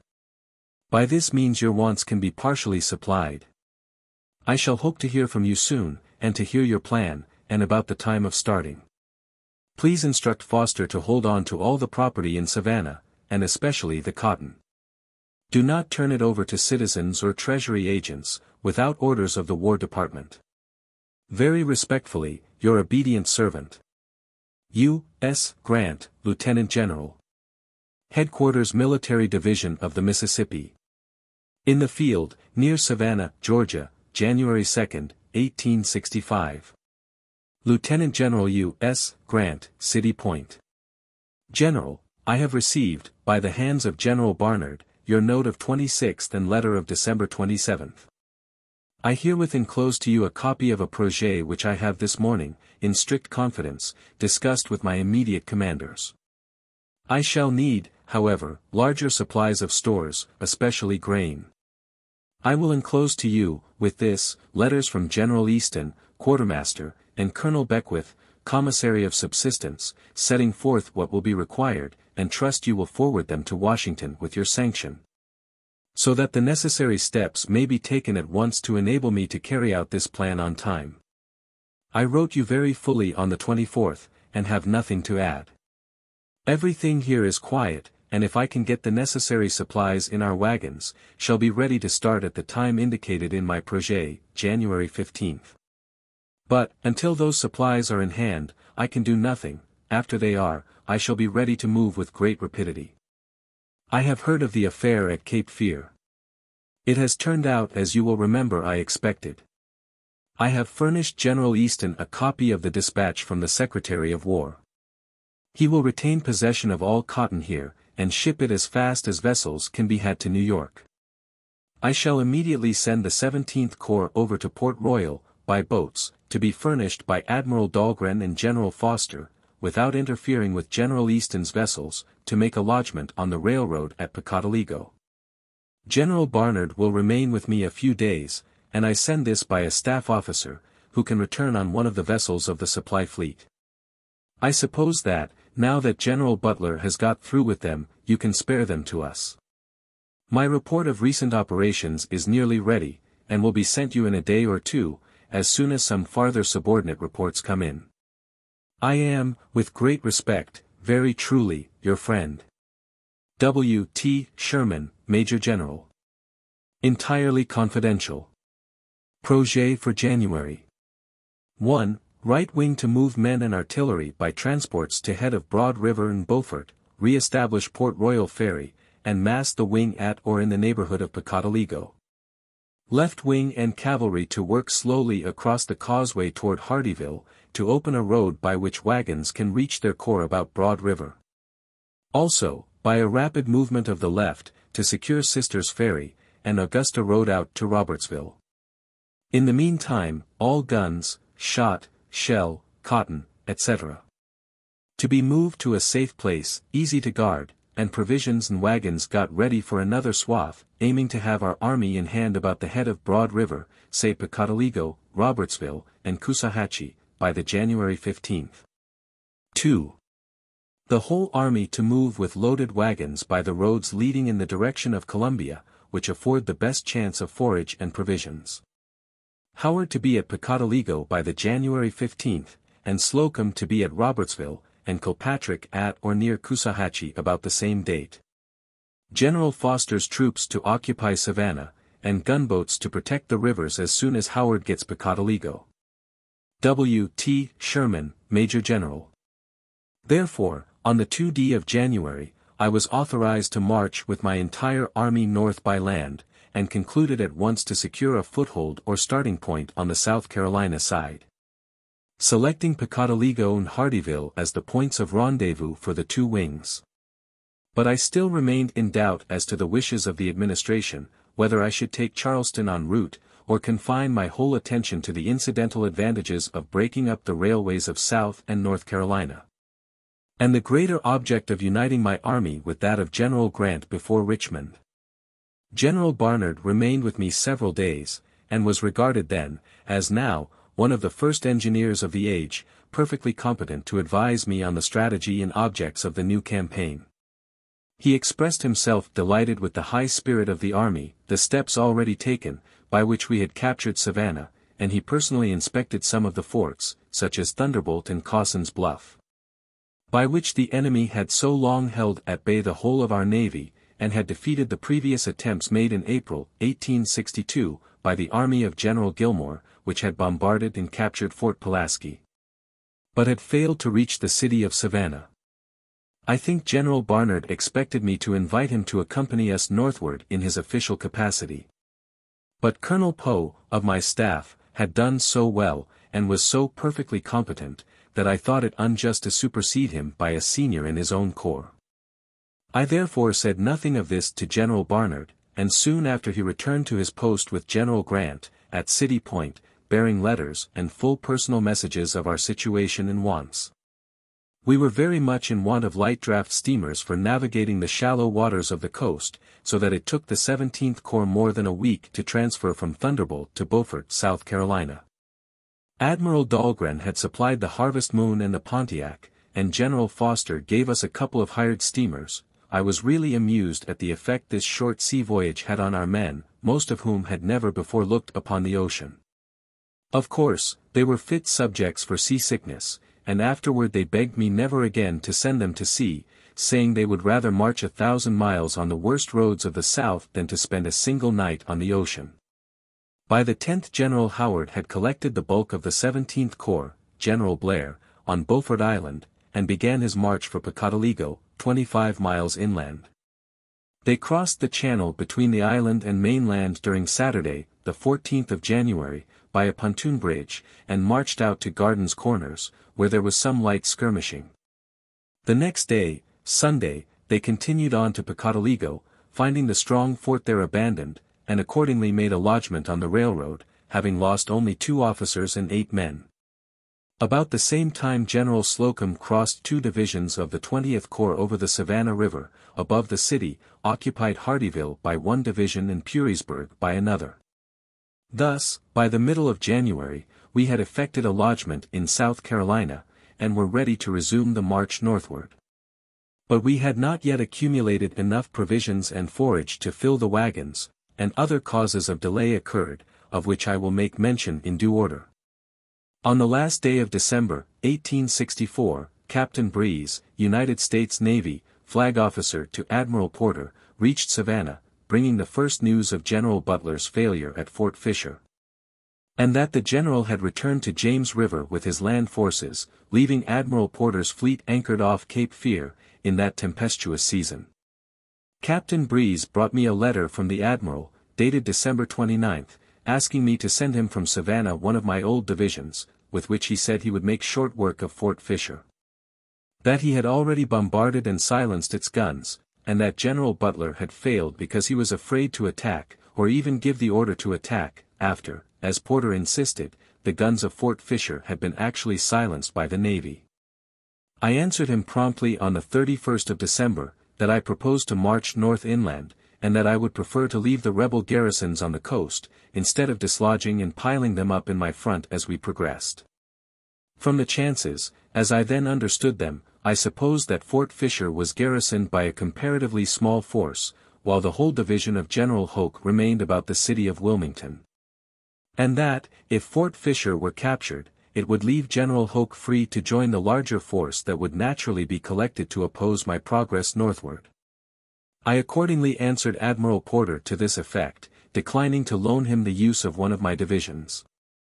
It subsequently transpired, however, that, as soon as General Butler reached City Point, General Grant was unwilling to rest under a sense of failure, and accordingly dispatched back the same troops, reinforced and commanded by General A.H.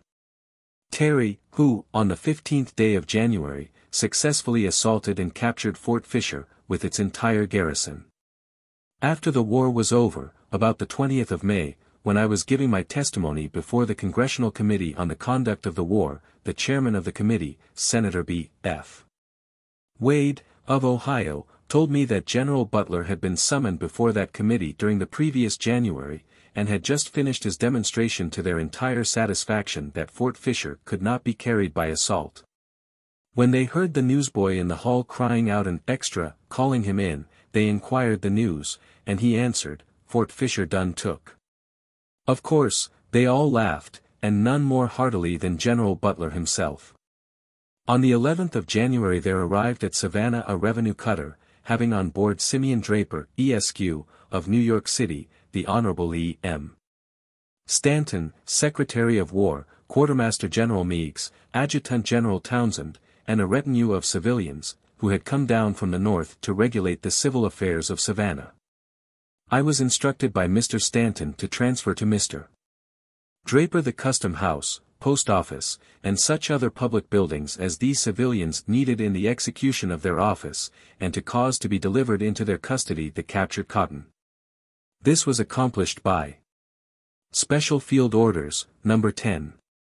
Headquarters Military Division of the Mississippi. In the field, near Savannah, Georgia, January 12, 1865. 1.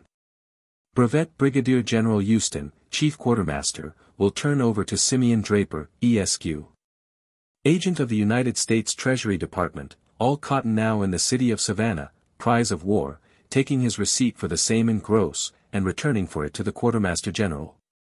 He will also afford Mr. Draper all the facilities in his power in the way of transportation, labor, etc., to enable him to handle the cotton with expedition. 2. General Houston will also turn over to Mr. Draper the Custom House, and such other buildings in the city of Savannah as he may need in the execution of his office. By order of General W. T. Sherman. L. M. Dayton, aide-de-camp.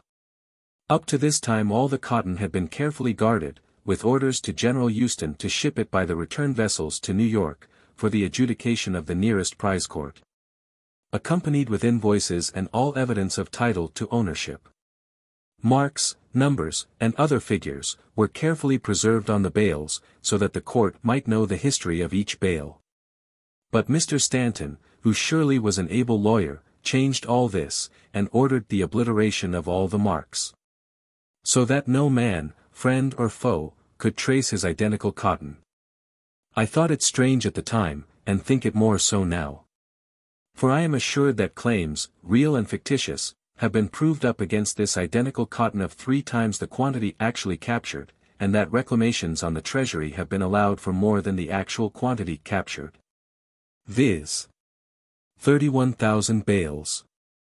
Mr. Stanton stayed in Savannah several days, and seemed very curious about matters and things in general.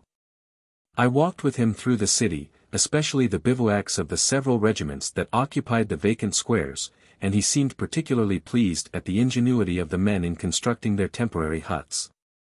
4 of the dog tents or tents d'abri, buttoned together, served for a roof, and the sides were made of clapboards, or rough boards brought from demolished houses or fences. I remember his marked admiration for the hut of a soldier who had made his door out of a handsome parlor mirror, the glass gone and its gilt frame serving for his door. He talked to me a great deal about the Negroes, the former slaves, and I told him of many interesting incidents, illustrating their simple character and faith in our arms and progress. He inquired particularly about General Jeff. C. Davis, who, he said, was a Democrat, and hostile to the Negro. I assured him that General Davis was an excellent soldier, and I did not believe he had any hostility to the Negro. That in our army we had no Negro soldiers, and, as a rule, we preferred white soldiers, but that we employed a large force of them as servants, teamsters, and pioneers, who had rendered admirable service. He then showed me a newspaper account of General Davis taking up his pontoon bridge across Ebenezer Creek, leaving sleeping Negro men, women, and children, on the other side, to be slaughtered by Wheeler's cavalry. I had heard such a rumor, and advised Mr. Stanton, before becoming prejudiced, to allow me to send for General Davis, which he did, and General Davis explained the matter to his entire satisfaction. The truth was, that, as we approached the seaboard, the freedmen in droves, old and young, followed the several columns to reach a place of safety. It so happened that General Davis's route into Savannah followed what was known as the River Road, and he had to make constant use of his pontoon train ahead of his column reaching some deep, impassable creek before the rear was fairly over another. He had occasionally to use the pontoons both day and night. On the occasion referred to, the bridge was taken up from Ebenezer Creek while some of the camp followers remained asleep on the farther side, and these were picked up by Wheeler's cavalry. Some of them, in their fright, were drowned in trying to swim over, and others may have been cruelly killed by Wheeler's men, but this was a mere supposition. At all events, the same thing might have resulted to General Howard, or to any other of the many most humane commanders who filled the army. General Jeff. C. Davis was strictly a soldier, and doubtless hated to have his wagons and columns encumbered by these poor Negroes, for whom we all felt sympathy, but a sympathy of a different sort from that of Mr. Stanton, which was not of pure humanity, but of politics. The Negro question was beginning to loom up among the political eventualities of the day, and many foresaw that not only would the slaves secure their freedom, but that they would also have votes. I did not dream of such a result then, but knew that slavery, as such, was dead forever, and did not suppose that the former slaves would be suddenly, without preparation, manufactured into voters, equal to all others, politically and socially. Mr.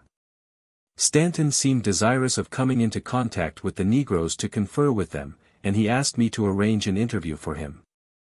I accordingly sent out and invited the most intelligent of the Negroes, mostly Baptist and Methodist preachers, to come to my rooms to meet the Secretary of War. 20 responded, and were received in my room upstairs in Mr. Green's house, where Mr. Stanton and Adjutant General Townsend took down the conversation in the form of questions and answers. Each of the 20 gave his name and partial history, and then selected Garrison Frazier as their spokesman. First question. State what your understanding is in regard to the acts of Congress and President Lincoln's proclamation touching the colored people in the rebel states. Answer. So far as I understand President Lincoln's proclamation to the rebel states, it is, that if they will lay down their arms and submit to the laws of the United States, before the 1st of January, 1863, all should be well.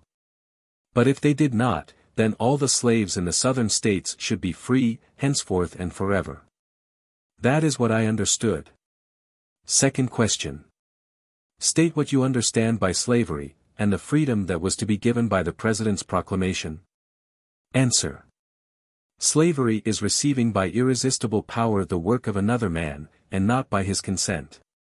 The freedom, as I understand it, promised by the proclamation, is taking us from under the yoke of bondage and placing us where we can reap the fruit of our own labor, and take care of ourselves and assist the government in maintaining our freedom.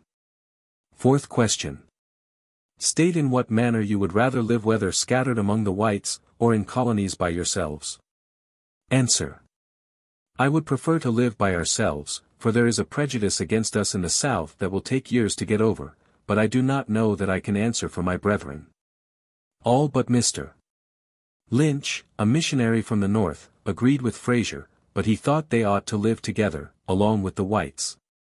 Eighth question. If the rebel leaders were to arm the slaves, what would be its effect? Answer. I think they would fight as long as they were before the bayonet, and just as soon as they could get away they would desert, in my opinion. 10th question. Do you understand the mode of enlistment of colored persons in the rebel states by state agents, under the Act of Congress? If yeah, what is your understanding? Answer. My understanding is, that colored persons enlisted by state agents are enlisted as substitutes, and give credit to the state and do not swell the army, because every black man enlisted by a state agent leaves a white man at home. And also that larger bounties are given, or promised, by the state agents than are given by the United States. The great object should be to push through this rebellion the shortest way. And there seems to be something wanting in the enlistment by state agents, for it don't strengthen the army, but takes one away for every colored man enlisted.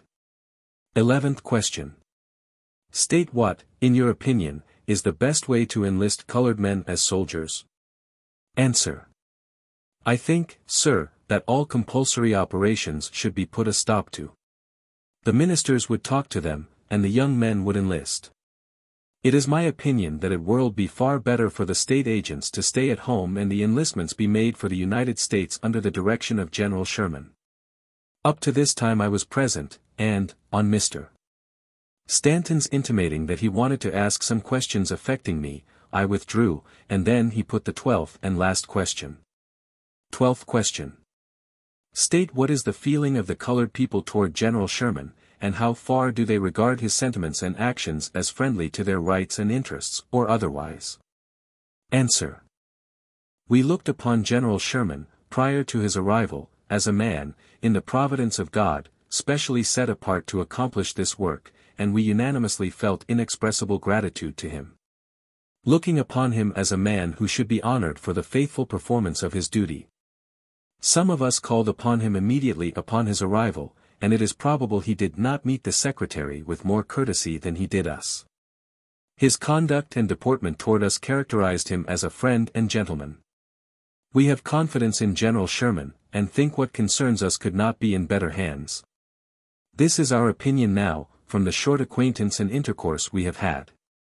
It certainly was a strange fact that the great war secretary should have catechized Negroes concerning the character of a general who had commanded 100,000 men in battle, had captured cities, conducted 65,000 men successfully across 400 miles of hostile territory, and had just brought tens of thousands of freedmen to a place of security.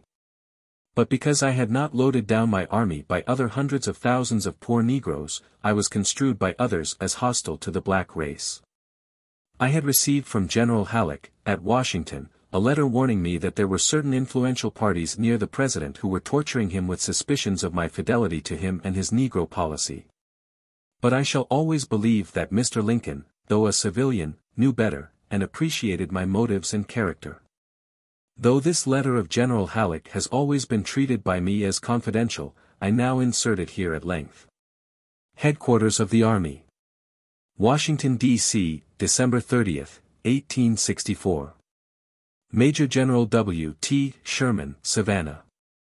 My dear General, I take the liberty of calling your attention, in this private and friendly way, to a matter which may possibly hereafter be of more importance to you than either of us may now anticipate. While almost every one is praising your great march through Georgia, and the capture of Savannah, there is a certain class having now great influence with the President, and very probably anticipating still more on a change of cabinet, who are decidedly disposed to make a point against you. I mean in regard to inevitable Sambo. They say that you have manifested an almost criminal dislike to the Negro, and that you are not willing to carry out the wishes of the government in regard to him, but repulse him with contempt. They say you might have brought with you to Savannah more than 50,000, thus stripping Georgia of that number of laborers, and opening a road by which as many more could have escaped from their masters. But that, instead of this, you drove them from your ranks, prevented their following you by cutting the bridges in your rear, and thus caused the massacre of large numbers by Wheeler's cavalry.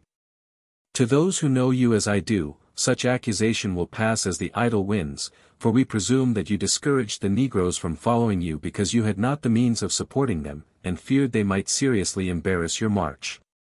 But there are others, and among them some in high authority, who think or pretend to think otherwise, and they are decidedly disposed to make a point against you. I do not write this to induce you to conciliate this class of men by doing anything which you do not deem right and proper, and for the interest of the government and the country, but simply to call your attention to certain things which are viewed here somewhat differently than from your standpoint. I will explain as briefly as possible. Some here think that, in view of the scarcity of labor in the South, and the probability that a part, at least, of the able-bodied slaves will be called into the military service of the rebels, it is of the greatest importance to open outlets by which these slaves can escape into our lines, and they say that the route you have passed over should be made the route of escape, and Savannah the great place of refuge. These, I know, are the views of some of the leading men in the administration, and they now express dissatisfaction that you did not carry them out in your great raid. Now that you are in possession of Savannah, and there can be no further fears about supplies, would it not be possible for you to reopen these avenues of escape for the Negroes, without interfering with your military operations? Could not such escaped slaves find at least a partial supply of food in the rice fields about Savannah, and cotton plantations on the coast? I merely throw out these suggestions. I know that such a course would be approved by the government, and I believe that a manifestation on your part of a desire to bring the slaves within our lines will do much to silence your opponents. You will appreciate my motives in writing this private letter. Yours truly, H. W. Halleck. There is no doubt that Mr. Stanton, when he reached Savannah, shared these thoughts, but luckily the Negroes themselves convinced him that he was in error, and that they understood their own interests far better than did the men in Washington, who tried to make political capital out of this Negro question. The idea that such men should have been permitted to hang around Mr. Lincoln, to torture his life by suspicions of the officers who were toiling with the single purpose to bring the war to a successful end, and thereby to liberate all slaves, is a fair illustration of the influences that poison a political capital. My aim then was, to whip the rebels, to humble their pride, to follow them to their inmost recesses, and make them fear and dread us. Fear of the Lord is the beginning of wisdom. I did not want them to cast in our teeth what General Hood had once done in Atlanta, that we had to call on their slaves to help us to subdue them. But, as regards kindness to the race, encouraging them to patience and forbearance, procuring them food and clothing, and providing them with land whereon to labor, I assert that no army ever did more for that race than the one I commanded in Savannah. When we reached Savannah, we were beset by ravenous state agents from Hilton Head, who enticed and carried away our servants, and the corps of pioneers which we had organized, and which had done such excellent service. On one occasion, my own aide-de-camp, Colonel Audenried, found at least 100 poor Negroes shut up in a house and pen, waiting for the night, to be conveyed stealthily to Hilton Head. They appealed to him for protection, alleging that they had been told that they must be soldiers, that Massa Lincoln wanted them, etc. I never denied the slaves a full opportunity for voluntary enlistment, but I did prohibit force to be used. For I knew that the state agents were more influenced by the profit they derived from the large bounties then being paid than by any love of country or of the colored race. In the language of Mr. Fraser, the enlistment of every black man did not strengthen the army, but took away one white man from the ranks. During Mr. Stanton's stay in Savannah we discussed this Negro question very fully. He asked me to draft an order on the subject, in accordance with my own views, that would meet the pressing necessities of the case, and I did so. We went over this order, number 15, of January 16, 1865, very carefully. The Secretary made some verbal modifications. When it was approved by him in all its details, I published it, and it went into operation at once. It provided fully for the enlistment of colored troops, and gave the freedmen certain possessory rights to land, which afterward became matters of judicial inquiry and decision. Of course, the military authorities at that day, when war prevailed, had a perfect right to grant the possession of any vacant land to which they could extend military protection, but we did not undertake to give a fee simple title. And all that was designed by these special field orders was to make temporary provisions for the freedmen and their families during the rest of the war, or until Congress should take action in the premises. All that I now propose to assert is, that Mr. Stanton, Secretary of War, saw these orders in the rough, and approved every paragraph thereof, before they were made public. Special Field Orders, Number 15. Headquarters Military Division of the Mississippi. In the field, near Savannah, Georgia, January 16, 1865. 1. The islands from Charleston south, the abandoned rice fields along the rivers for 30 miles back from the sea, and the country bordering the St. John's River, Florida, are reserved and set apart for the settlement of the Negroes now made free by the acts of war and the proclamation of the President of the United States. 2. At Beaufort, Hilton Head, Savannah, Fernandina, St. Augustine, and Jacksonville, the blacks may remain in their chosen or accustomed vocations. But on the islands, and in the settlements hereafter to be established, no white person whatever, unless military officers and soldiers detailed for duty, will be permitted to reside. And the sole and exclusive management of affairs will be left to the freed people themselves, subject only to the United States military authority, and the acts of Congress. By the laws of war, and orders of the President of the United States, the Negro is free, and must be dealt with as such. He cannot be subjected to conscription, or forced military service, save by the written orders of the highest military authority of the department, under such regulations as the President or Congress may prescribe. Domestic servants, blacksmiths, carpenters, and other mechanics, will be free to select their own work and residence, but the young and able-bodied Negroes must be encouraged to enlist as soldiery in the service of the United States. To contribute their share toward maintaining their own freedom, and securing their rights as citizens of the United States. Negroes so enlisted will be organized into companies, battalions, and regiments, under the orders of the United States military authorities, and will be paid, fed, and clothed, according to law. The bounties paid on enlistment may, with the consent of the recruit, go to assist his family and settlement in procuring agricultural implements, seed, tools, boots, clothing, and other articles necessary for their livelihood. 8. Whenever 3 respectable Negroes, heads of families, shall desire to settle on land, and shall have selected for that purpose an island or a locality clearly defined within the limits above designated, the Inspector of Settlements and Plantations will himself, or, by such subordinate officer as he may appoint, give them a license to settle such island or district, and afford them such assistance as he can to enable them to establish a peaceable agricultural settlement. The 3 parties named will subdivide the land, under the supervision of the inspector, among themselves, and such others as may choose to settle near them, so that each family shall have a plot of not more than 40 acres of tillable ground, and, when it borders on some water channel, with not more than 800 feet water front, in the possession of which land the military authorities will afford them protection until such time as they can protect themselves, or until Congress shall regulate their title. The quartermaster may, on the requisition of the Inspector of Settlements and Plantations, place at the disposal of the inspector one or more of the captured steamers to ply between the settlements and one or more of the commercial points heretofore named, in order to afford the settlers the opportunity to supply their necessary wants, and to sell the products of their land and labor. 4. Whenever a Negro has enlisted in the military service of the United States, he may locate his family in any one of the settlements at pleasure, and acquire a homestead, and all other rights and privileges of a settler, as though present in person. In like manner, Negroes may settle their families and engage on board the gunboats, or in fishing, or in the navigation of the inland waters, without losing any claim to land or other advantages derived from this system.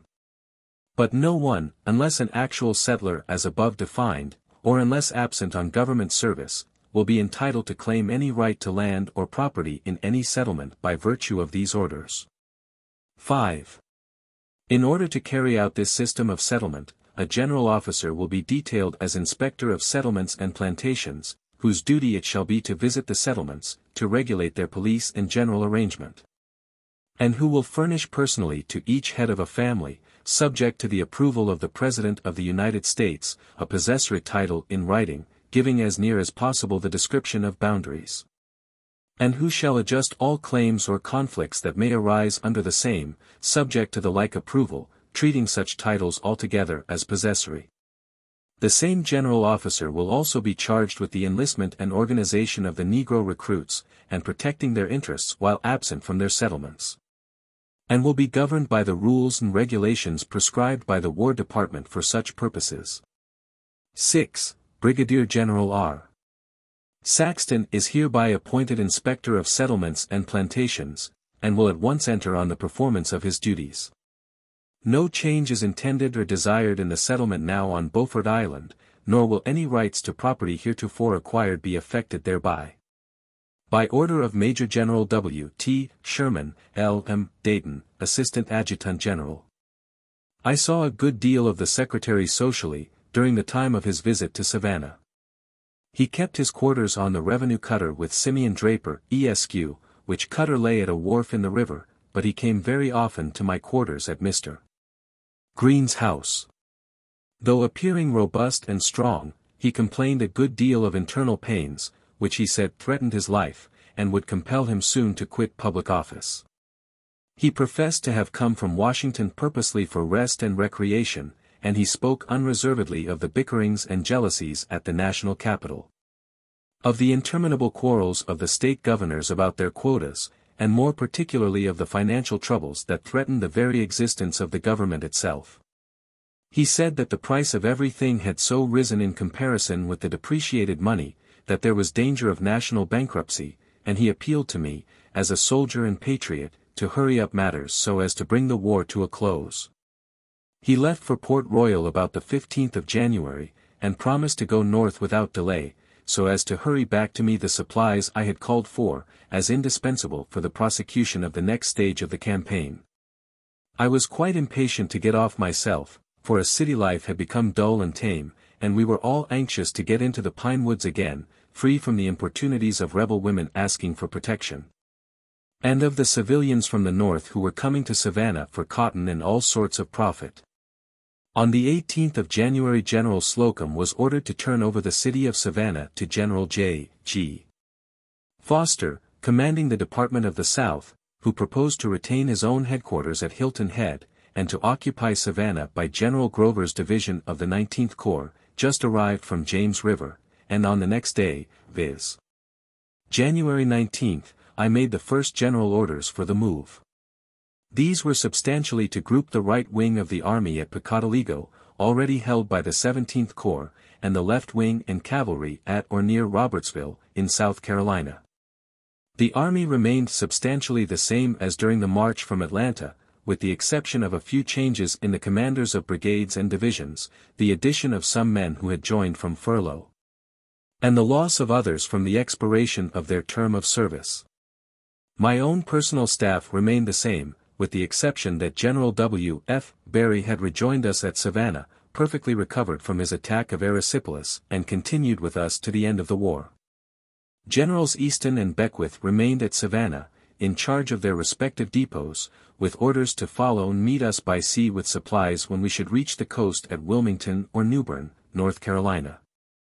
Of course, I gave out with some ostentation, especially among the rebels, that we were going to Charleston or Augusta. But I had long before made up my mind to waste no time on either, further than to play off on their fears, thus to retain for their protection a force of the enemy which would otherwise concentrate in our front, and make the passage of some of the great rivers that crossed our route more difficult and bloody. Having accomplished all that seemed necessary, on the 21st of January, with my entire headquarters, officers, clerks, orderlies, etc., with wagons and horses, I embarked in a steamer for Beaufort, South Carolina, touching at Hilton Head, to see General Foster. The weather was rainy and bad, but we reached Beaufort safely on the 23d, and found some of General Blair's troops there. The pink of his corps, 17th, was, however, up on the railroad about Pocotaligo, near the head of Broad River, to which their supplies were carried from Hilton Head by steamboats. General Hatch's division, of General Foster's command, was still at Coosawhatchee or Tullafinny, where the Charleston and Savannah Railroad crosses the river of that name. All the country between Beaufort and Pocotaligo was low alluvial land, cut up by an infinite number of saltwater sloughs and freshwater creeks, easily susceptible of defense by a small force. And why the enemy had allowed us to make a lodgment at Pocotaligo so easily I did not understand, unless it resulted from fear or ignorance. It seemed to me then that the terrible energy they had displayed in the earlier stages of the war was beginning to yield to the slower but more certain industry and discipline of our northern men. It was to me manifest that the soldiers and people of the South entertained an undue fear of our western men, and, like children, they had invented such ghost-like stories of our prowess in Georgia, that they were scared by their own inventions. Still, this was a power, and I intended to utilize it.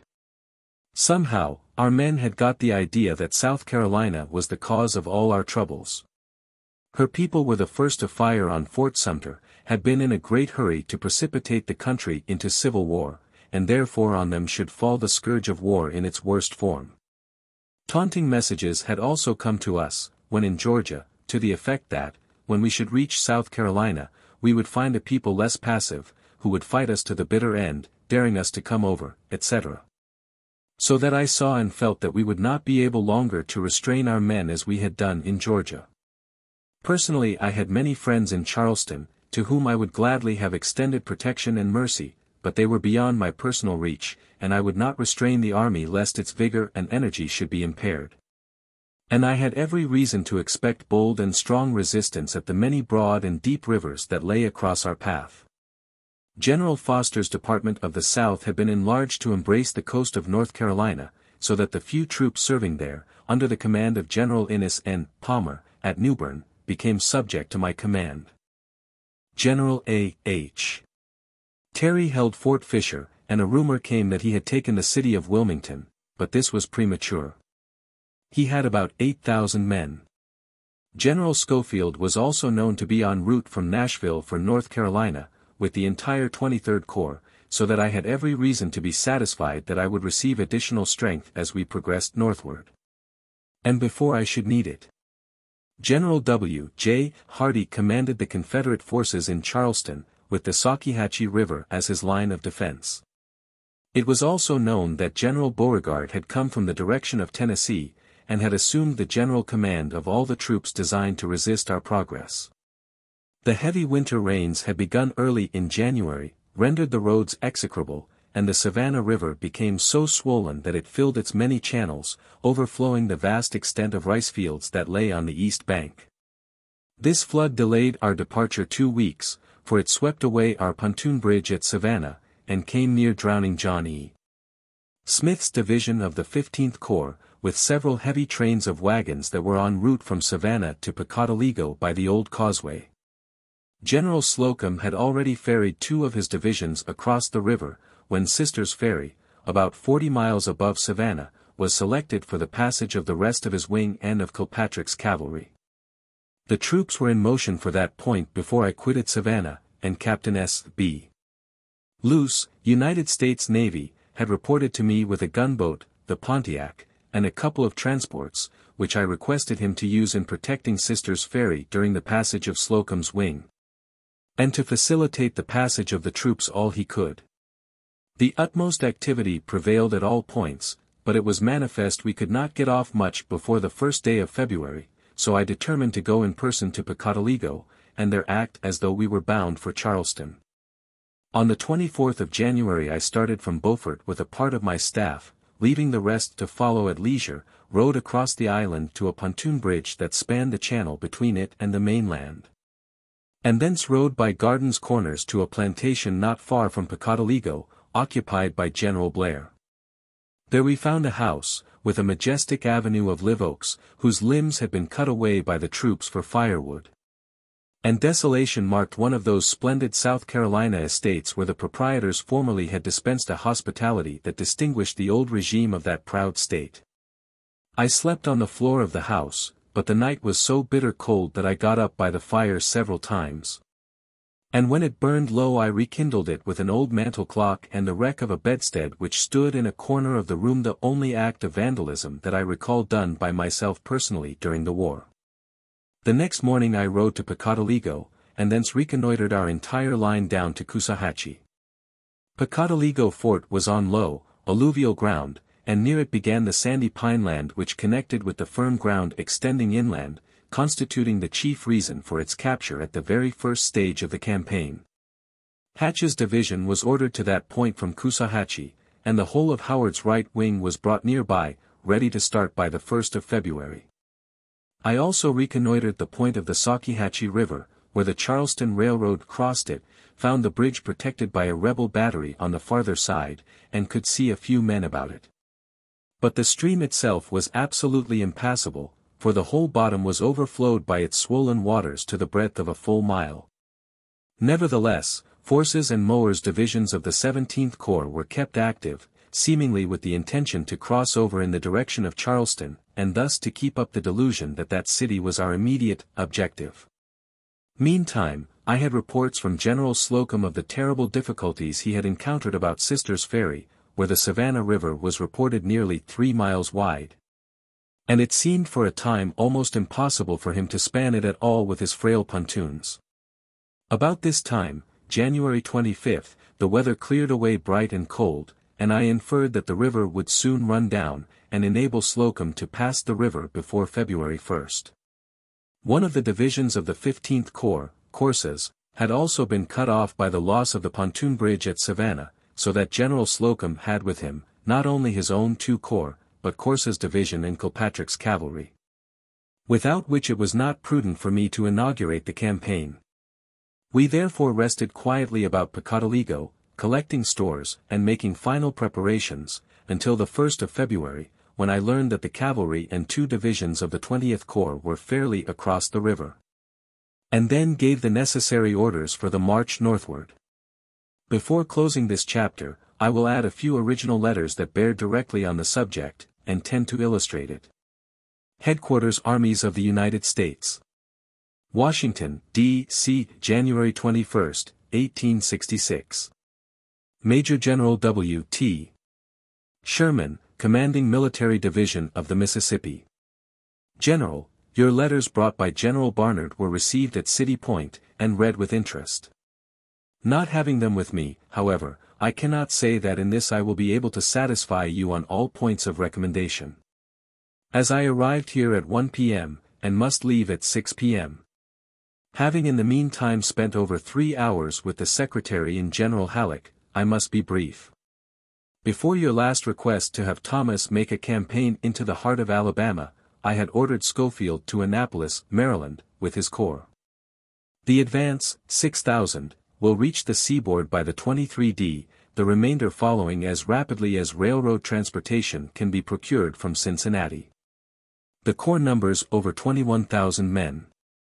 Thomas is still left with a sufficient force, surplus to go to Selma under an energetic leader.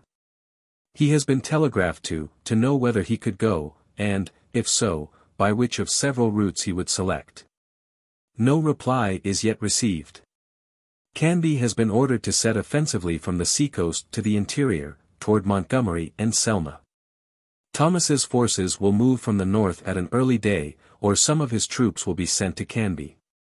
Without further reinforcement, Canby will have a moving column of 20,000 men. Fort Fisher, you are aware, has been captured. We have a force there of 8,000 effective. At Newbern about half the number. It is rumored, through deserters, that Wilmington also has fallen. I am inclined to believe the rumor, because on the 17th we knew the enemy were blowing up their works about Fort Caswell, and that on the 18th Terry moved on Wilmington. If Wilmington is captured, Schofield will go there. If not, he will be sent to Newbern.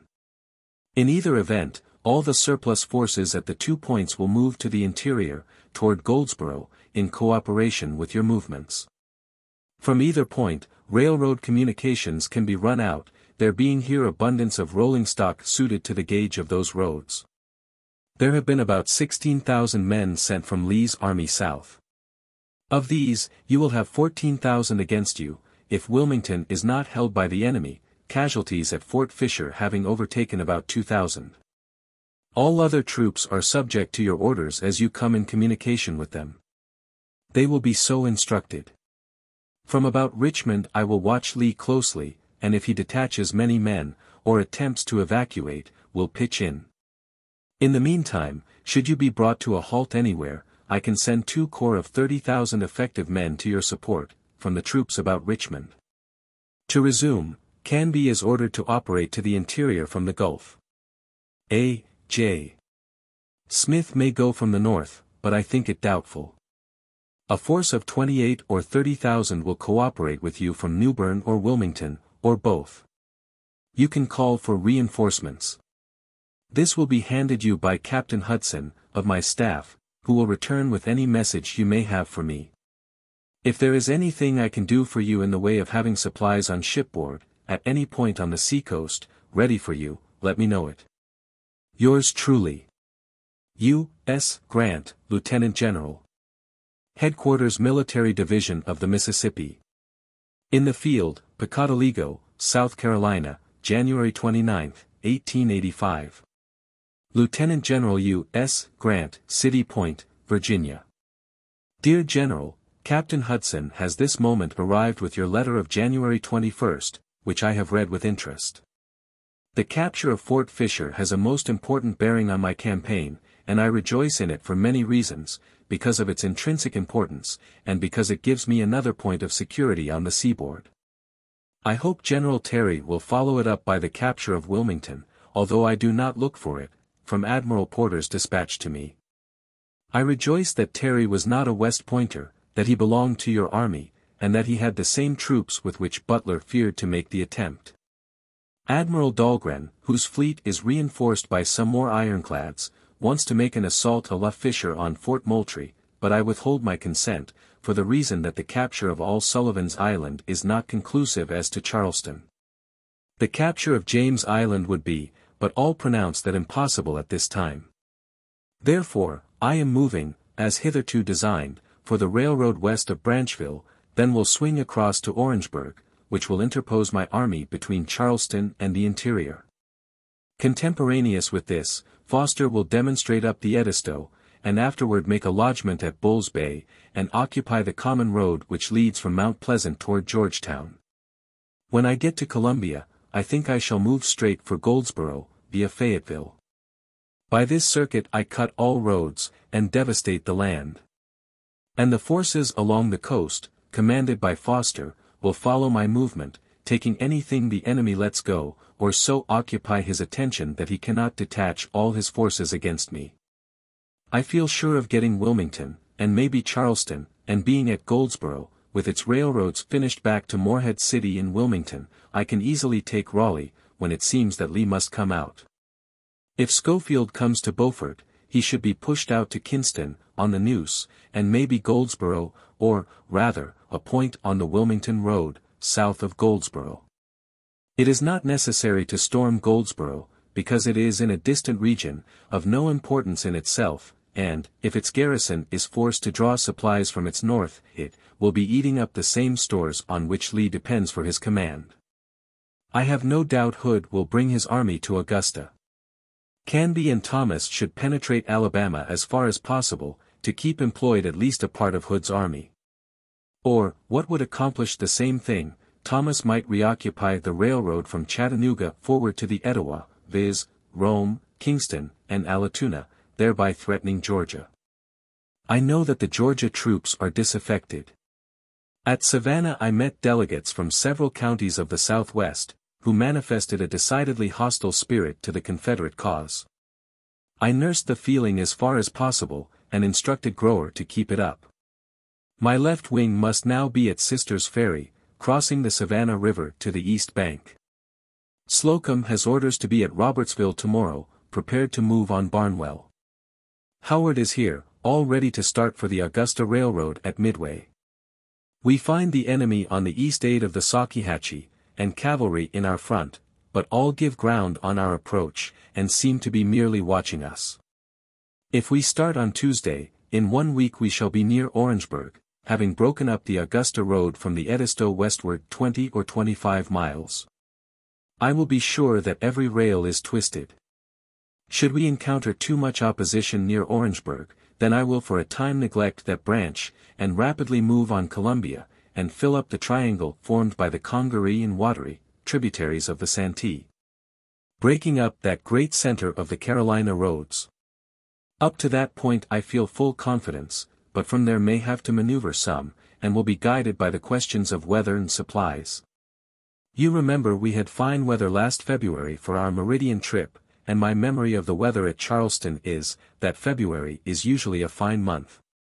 Before the March storms come we should be within striking distance of the coast. The months of April and May will be the best for operations from Goldsboro to Raleigh and the Roanoke. You may rest assured that I will keep my troops well in hand, and, if I get worsted, will aim to make the enemy pay so dearly that you will have less to do. I know that this trip is necessary, it must be made sooner or later. I am on time, and in the right position for it. My army is large enough for the purpose, and I ask no reinforcement, but simply wish the utmost activity to be kept up at all other points, so that concentration against me may not be universal. I suspect that Jeff Davis will move heaven and earth to catch me, for success to this column is fatal to his dream of empire. Richmond is not more vital to his cause than Columbia and the heart of South Carolina. If Thomas will not move on Selma, order him to occupy Rome, Kingston, and Allatoona, and again threaten Georgia in the direction of Athena. I think the poor white trash of the South are falling out of their ranks by sickness, desertion, and every available means, but there is a large class of vindictive Southerners who will fight to the last. The squabbles in Richmond, the howls in Charleston, and the disintegration elsewhere, are all good omens for us. We must not relax one iota, but, on the contrary, pile up our efforts. Ere this, have been off, but we had terrific rains, which caught us in motion, and nearly drowned some of the troops in the rice fields of the Savannah. Swept away our causeway, which had been carefully corduroyed, and made the swamps hereabout mere lakes of slimy mud. The weather is now good, and I have the army on terra firma. Supplies, too, came for a long time by daily driblets instead of in bulk. This is now all remedied, and I hope to start on Tuesday. I will issue instructions to General Foster, based on the reinforcements of North Carolina, but if Schofield comes, you had better relieve Foster, who cannot take the field, and needs an operation on his leg. Let Schofield take command, with his headquarters at Beaufort, North Carolina, and with orders to secure Goldsboro, with its railroad communication back to Beaufort and Wilmington. If Lee lets us get that position, he is gone up. I will start with my Atlanta army, 60,000, supplied as before, depending on the country for all food in excess of 30 days. I will have less cattle on the hoof, but I hear of hogs, cows, and calves, in Barnwell and the Columbia districts. Even here we have found some forage. Of course, the enemy will carry off and destroy some forage, but I will burn the houses where the people burn their forage, and they will get tired of it. I must risk Hood, and trust to you to hold Lee or be on his heels if he comes south. I observe that the enemy has some respect for my name, for they gave up Pocotaligo without a fight when they heard that the attacking force belonged to my army. I will try and keep up that feeling, which is a real power. With respect, your friend. W. T. Sherman, Major General Commanding. P.S. I leave my chief quartermaster and commissary behind to follow coastwise. W. T. S. Dispatch Number 6. Flag Steamer Philadelphia. Savannah River, January 4, 1865. Hon. Gideon Wells, Secretary of the Navy. SIR, I have already apprised the Department that the army of General Sherman occupied the city of Savannah on the 21st of December. The rebel army, hardly respectable in numbers or condition, escaped by crossing the river and taking the Union Causeway toward the railroad. I have walked about the city several times, and can affirm that its tranquility is undisturbed. The Union soldiers who are stationed within its limits are as orderly as if they were in New York or Boston. One effect of the march of General Sherman through Georgia has been to satisfy the people that their credulity has been imposed upon by the lying assertions of the rebel government, affirming the inability of the United States government to withstand the armies of rebeldom. They have seen the old flag of the United States carried by its victorious legions through their state, almost unopposed, and placed in their principal city without a blow. Since the occupation of the city, General Sherman has been occupied in making arrangements for its security after he leaves it for the march that he meditates. My attention has been directed to such measures of cooperation as the number and quality of my force permit. On the 2d I arrived here from Charleston, whither, as I stated in my dispatch of the 29th of December, I had gone in consequence of information from the senior officer there that the rebels contemplated issuing from the harbor, and his request for my presence. Having placed a force there of 7 monitors, sufficient to meet each an emergency, and not perceiving any sign of the expected raid, I returned to Savannah, to keep in communication with General Sherman and be ready to render any assistance that might be desired. General Sherman has fully informed me of his plans, and, so far as my means permit, they shall not lack assistance by water. On the 3d the transfer of the right wing to Beaufort was began, and the only suitable vessel I had at hand, the Harvest Moon, was sent to Thunderbolt to receive the first embarkation. This took place about 3 p.m. and was witnessed by General Sherman and General Bernard, United States Engineers, and myself. The Pontiac is ordered around to assist, and the army transports also followed the first move by the Harvest Moon. I could not help remarking the unbroken silence that prevailed in the large array of troops. Not a voice was to be heard, as they gathered in masses on the bluff to look at the vessels. The notes of a solitary bugle alone came from their midst. General Barnard made a brief visit to one of the rebel works, Canson's Bluff, that dominated this watercourse, the best approach of the kind to Savannah. I am collecting data that will fully exhibit to the department the powerful character of the defenses of the city and its approaches. General Sherman will not retain the extended limits they embrace, but will contract the line very much. General Foster still holds the position near the Tullafinny. With his concurrence I have detached the Fleet Brigade, and the men belonging to it have returned to their vessels. The excellent service performed by this detachment has fully realized my wishes, and exemplified the efficiency of the organization. Infantry and light artillery handled as skirmishers. The howitzers were always landed as quickly as the men, and were brought into action before the light pieces of the land service could be got ashore. I regret very much that the reduced complements of the vessels prevent me from maintaining the force in constant organization. With 300 more Marines and 500 seamen I could frequently operate to great advantage, at the present time, when the attention of the rebels is so engrossed by General Sherman. It is said that they have a force at Hardeeville, the pickets of which were retained on the Union Causeway until a few days since, when some of our troops crossed the river and pushed them back. Concurrently with this, I caused the Sonoma to anchor so as to sweep the ground in the direction of the causeway. The transfer of the right wing, 30,000 men, to Beaufort will so imperil the rebel force at Hardeeville that it will be cut off or dispersed, if not moved in season. Meanwhile I will send the Daiching to St. Helena, to meet any want that may arise in that quarter, while the Mingo and Pontiac will be ready to act from Broad River. The general route of the army will be northward. But the exact direction must be decided more or less by circumstances which it may not be possible to foresee. My cooperation will be confined to assistance in attacking Charleston, or in establishing communication at Georgetown, in case the army pushes on without attacking Charleston, and time alone will show which of these will eventuate. The weather of the winter first, and the condition of the ground in spring, would permit little advantage to be derived from the presence of the army at Richmond until the middle of May.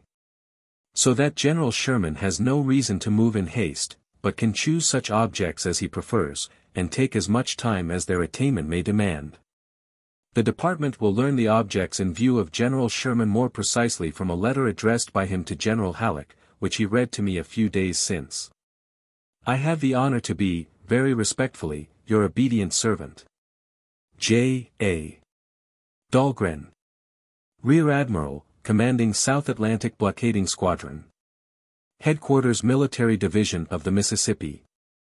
In the field, Pocotaligo, South Carolina, January 29, 1885.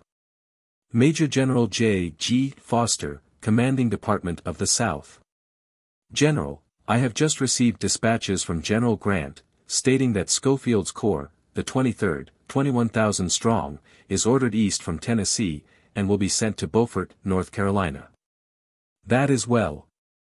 I want that force to secure a point on the railroad about Goldsboro, and then to build the railroad out to that point. If Goldsboro be too strong to carry by a rapid movement, then a point near the Neuse, south of Goldsboro, will answer, but the bridge and position about Kinston should be held and fortified strong. The movement should be masked by the troops already at Newbern. Please notify General Palmer that these troops are coming, and to be prepared to receive them.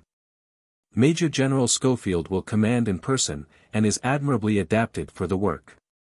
If it is possible, I want him to secure Goldsboro, with the railroad back to Morehead City and Wilmington.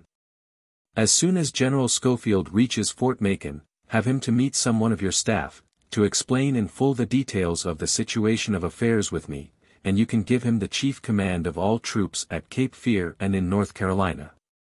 If he finds the enemy has all turned south against me, he need not follow, but turn his attention against Raleigh. If he can secure Goldsboro and Wilmington, it will be as much as I expect before I have passed the Santee. Send him all detachments of men that have come to join my army. They can be so organized and officered as to be efficient, for they are nearly all old soldiers who have been detached or on furlough. Until I pass the Santee, you can better use these detachments at Bull's Bay, Georgetown, etc. I will instruct General McCallum, of the Railroad Department, to take his men up to Beaufort, North Carolina, and employ them on the road out. I do not know that he can use them on any road here. I did instruct him, while awaiting information from North Carolina, to have them build a good trestle bridge across Port Royal Ferry, but I now suppose the pontoon bridge will do. If you move the pontoons, be sure to make a good road out to Garden's Corners, and mark it with signboards obstructing the old road, so that, should I send back any detachments, they would not be misled. I prefer that Hatch's force should not be materially weakened until I am near Columbia, when you may be governed by the situation of affairs about Charleston. If you can break the railroad between this and Charleston, then this force could be reduced. I am, with respect, etc. W. T. Sherman, Major General Commanding. Headquarters Military Division of the Mississippi. In the field, Pocotaligo, South Carolina, January 18, 1865.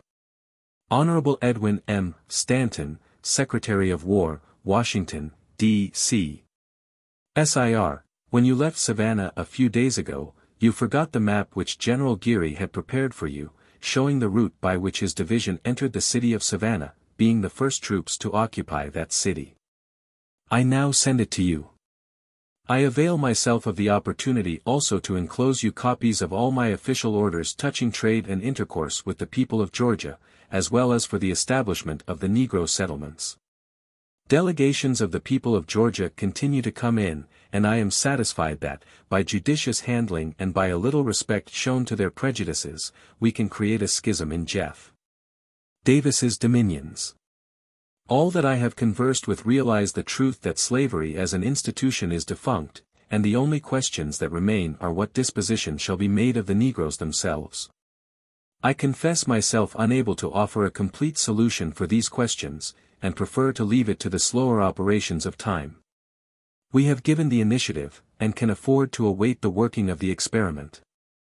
As to trade matters, I also think it is to our interest to keep the Southern people somewhat dependent on the articles of commerce to which they have hitherto been accustomed.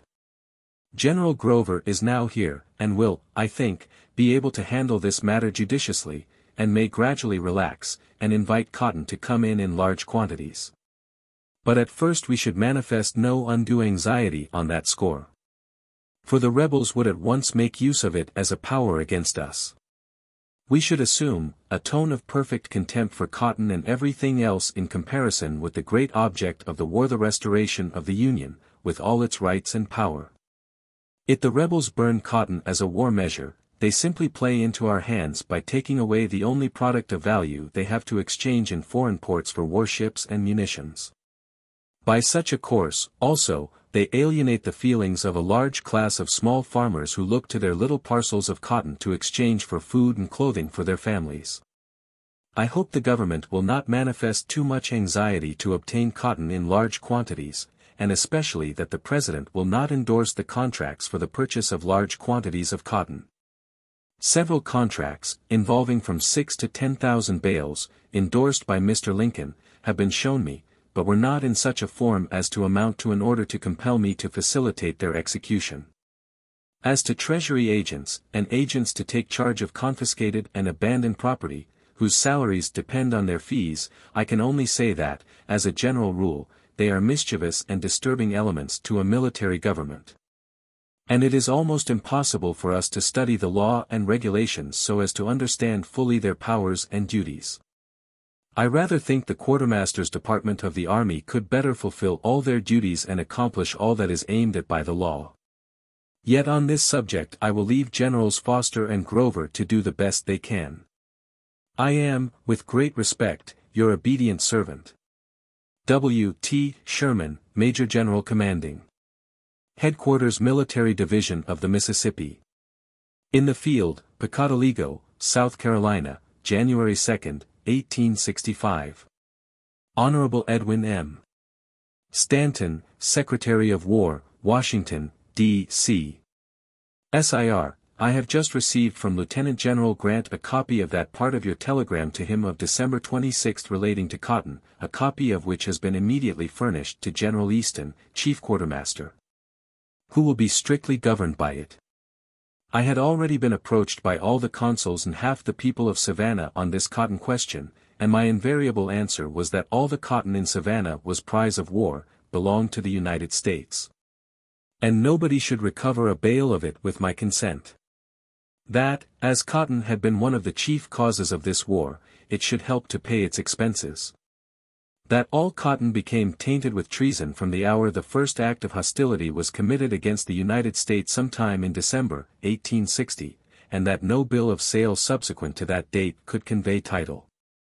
My orders were that an officer of the Quartermaster's Department, United States Army, might furnish the holder, agent, or attorney, a mere certificate of the fact of seizure, with description of the bale's marks, etc. The cotton then to be turned over to the agent of the Treasury Department, to be shipped to New York for sale. But, since the receipt of your dispatch, I have ordered General Easton to make the shipment himself to the Quartermaster at New York, where you can dispose of it at pleasure.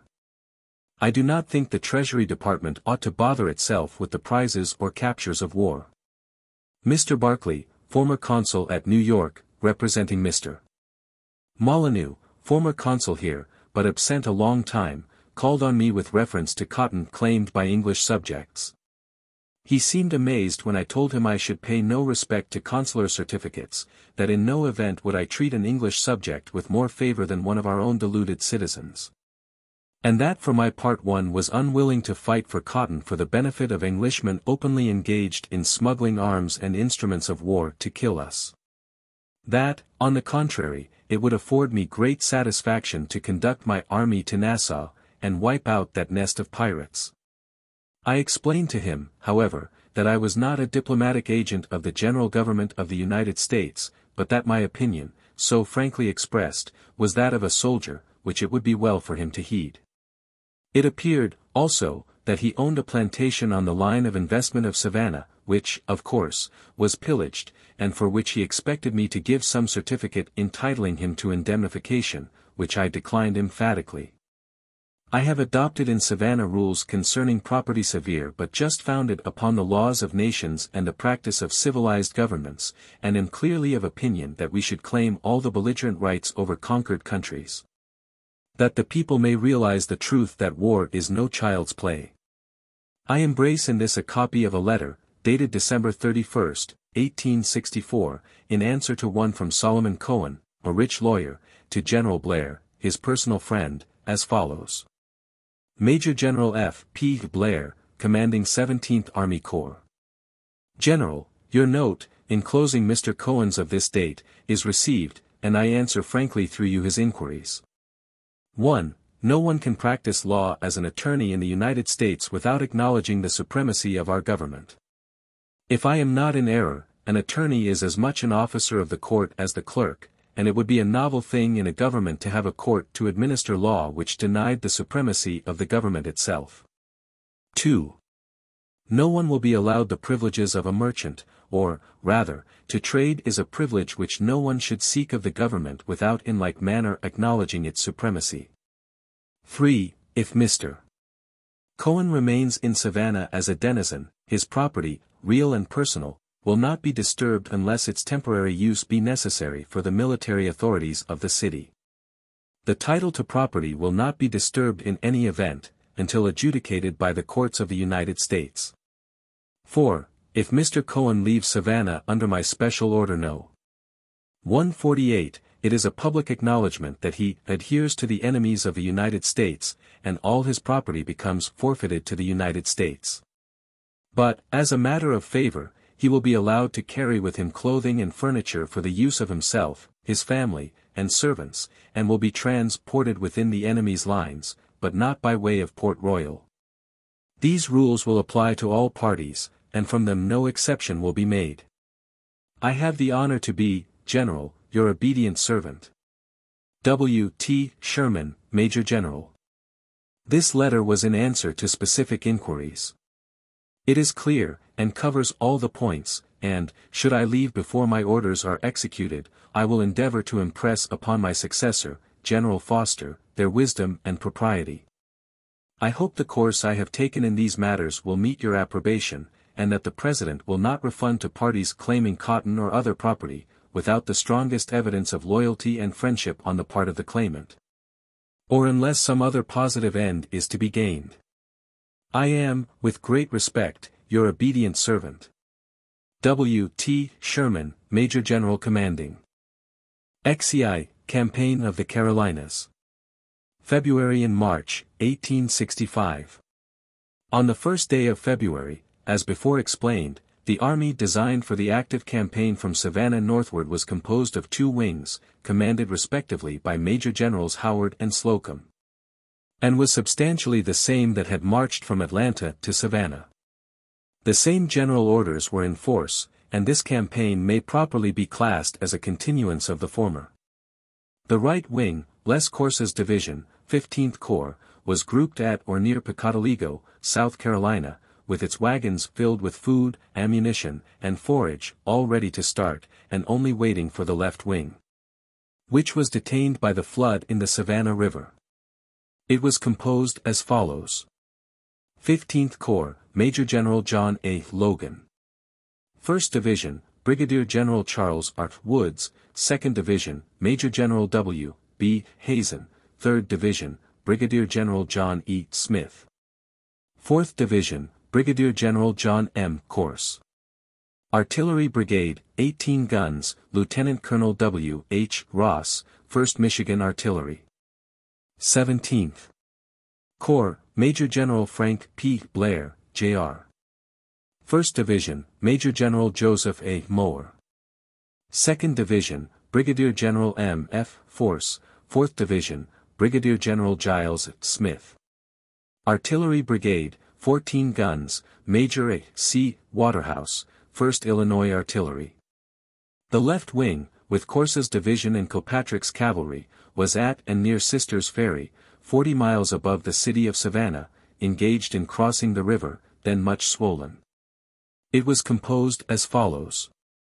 14th Corps, Major General Jeff C. Davis. 1st Division, Brigadier General W. P. Carlin. 2nd Division, Brigadier General John D. Morgan. 3rd Division, Brigadier General A. Baird.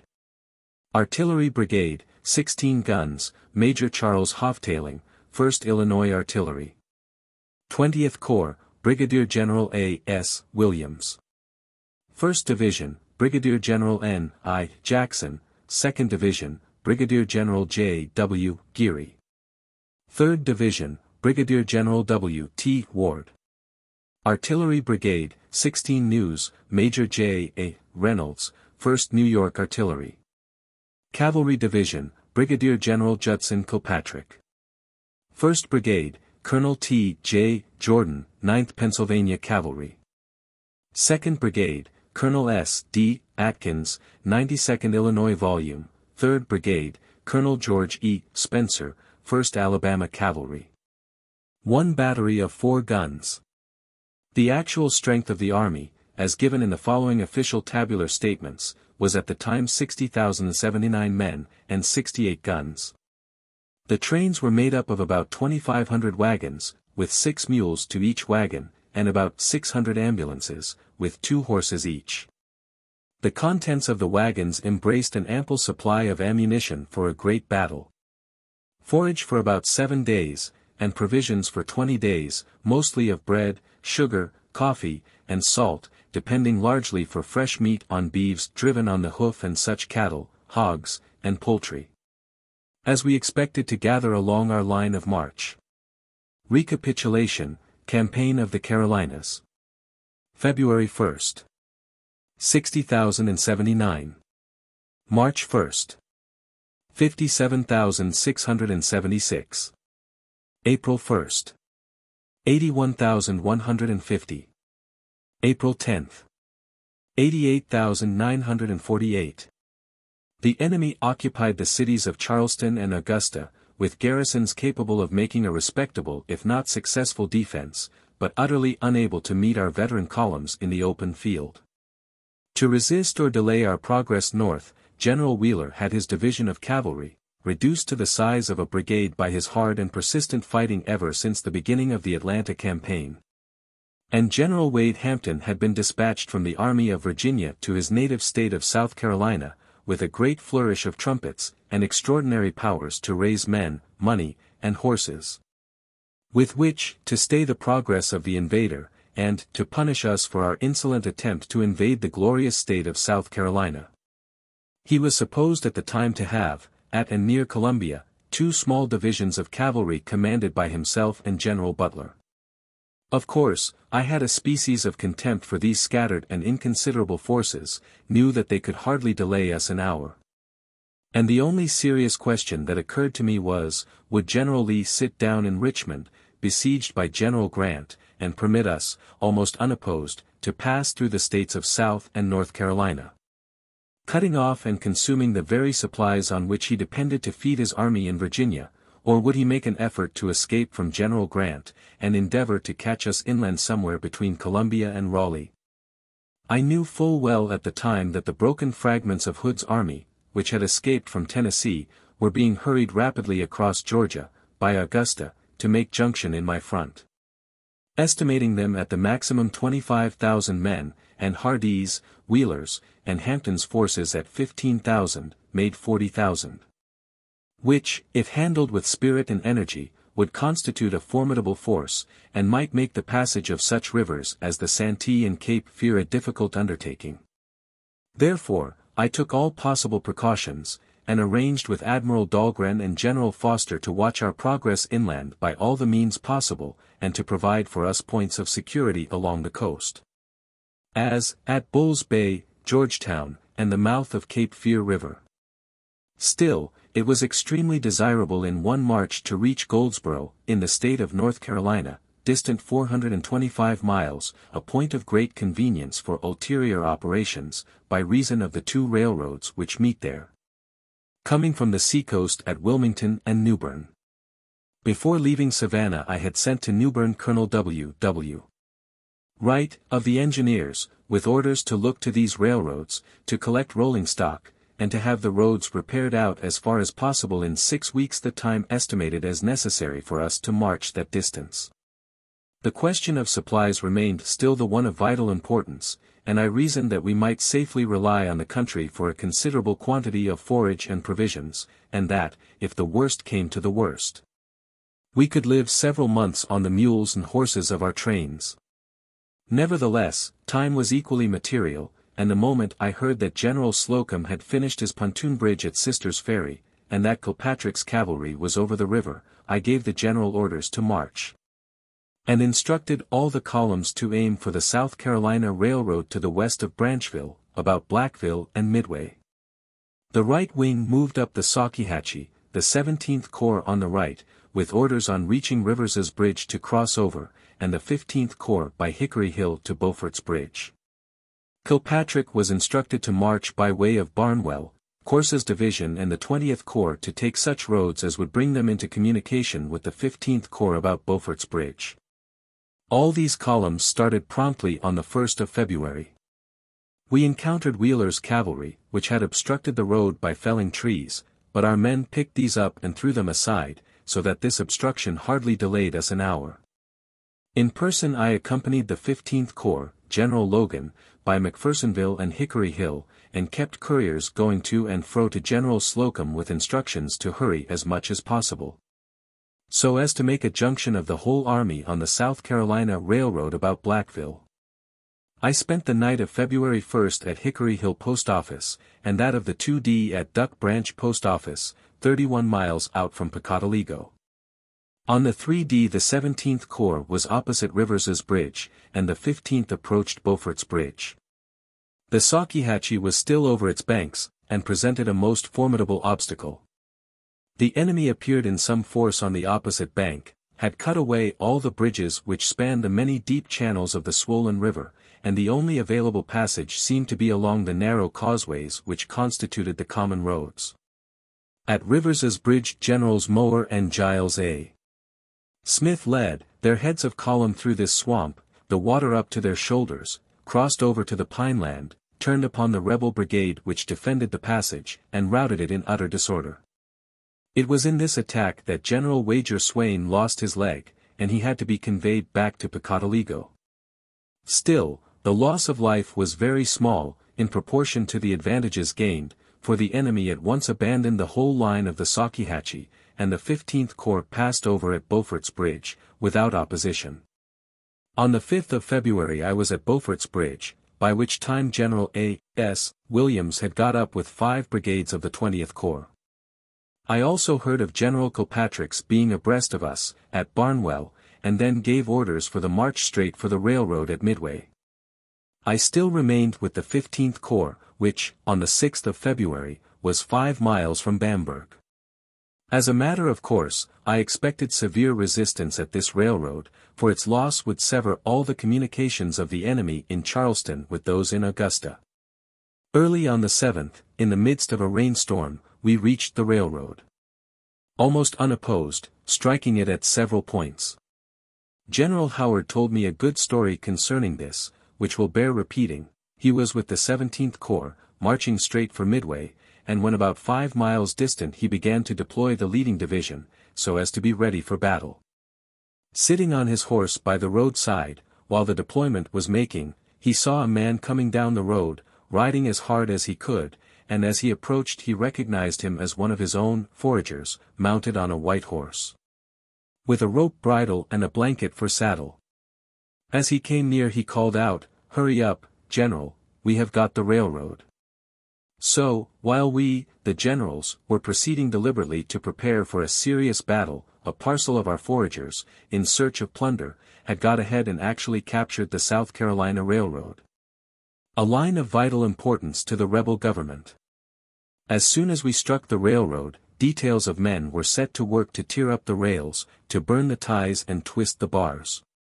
This was a most important railroad, and I proposed to destroy it completely for 50 miles, partly to prevent a possibility of its restoration and partly to utilize the time necessary for General Slocum to get up. The country thereabouts was very poor, but the inhabitants mostly remained at home. Indeed, they knew not where to go.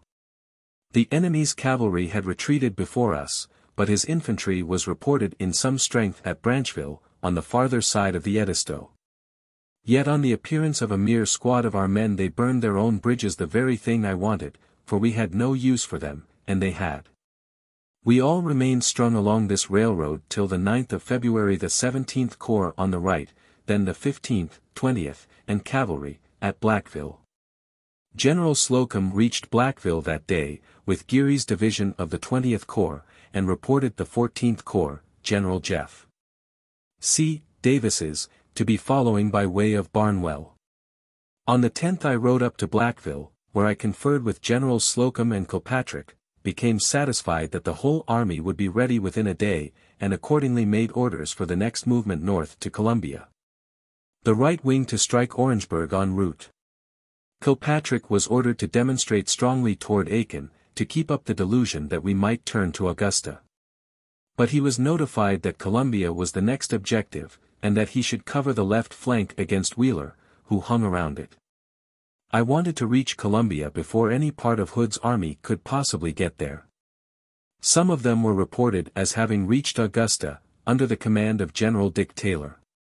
Having sufficiently damaged the railroad, and effected the junction of the entire army, the general march was resumed on the 11th, each corps crossing the South Edisto by separate bridges.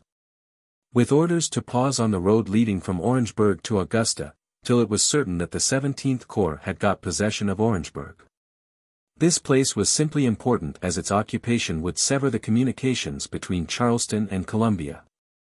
All the heads of column reached this road, known as the Edgefield Road, during the 12th, and the 17th Corps turned to the right, against Orangeburg. When I reached the head of column opposite Orangeburg, I found Giles A.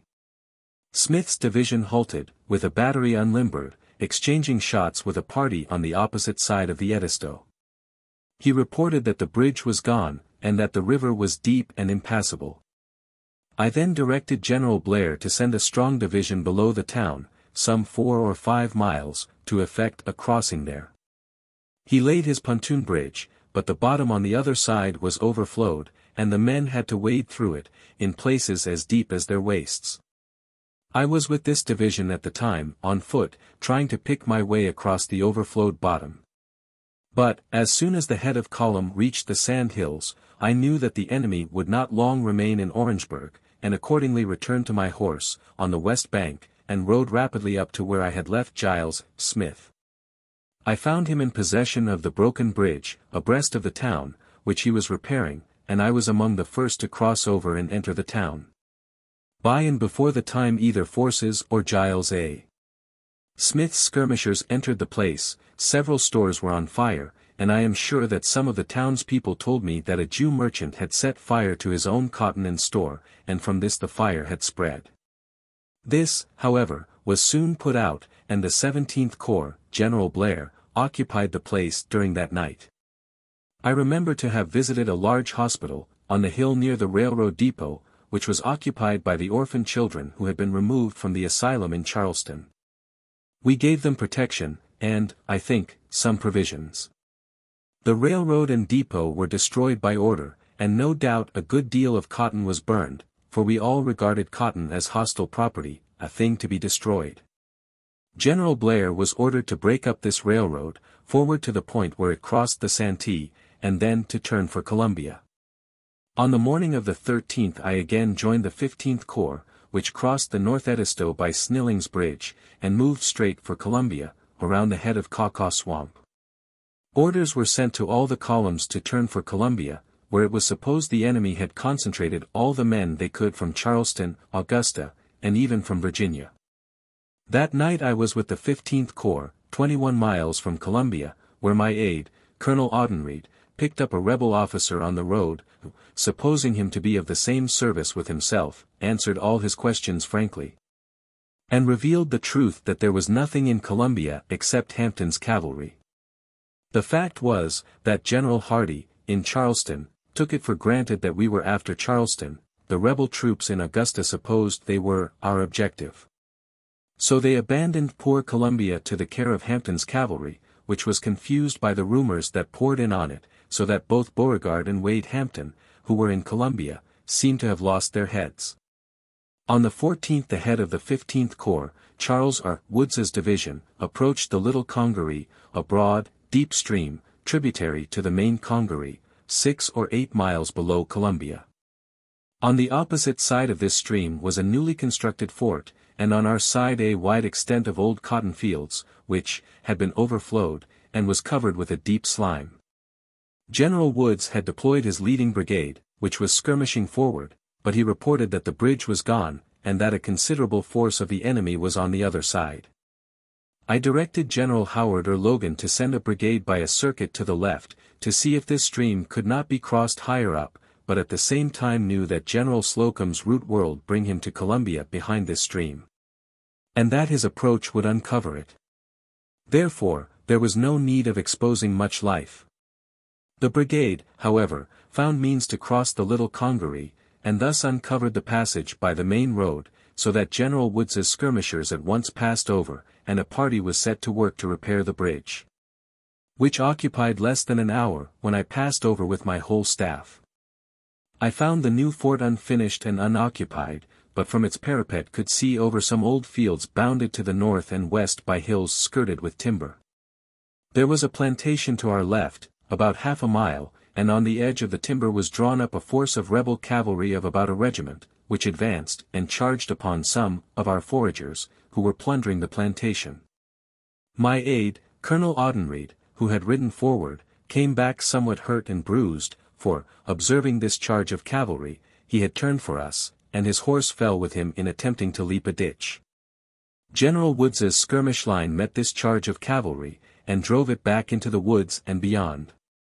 We remained on that ground during the night of the 15th, and I camped on the nearest dry ground behind the Little Congaree, where on the next morning were made the written orders for the government of the troops while occupying Columbia. These are dated February 16, 1865, in these words. General Howard will cross the Saluda and Broad rivers as near their mouths as possible, occupy Columbia, destroy the public buildings, railroad property, manufacturing and machine shops, but will spare libraries, asylums, and private dwellings. He will then move to Winnsboro, destroying en route utterly that section of the railroad. He will also cause all bridges, trestles, water tanks, and depots on the railroad back to the watery to be burned, switches broken, and such other destruction as he can find time to accomplish consistent with proper celerity. These instructions were embraced in General Order No. 26, which prescribed the routes of march for the several columns as far as Fayetteville, North Carolina, and is conclusive that I then regarded Columbia as simply one point on our general route of march, and not as an important conquest.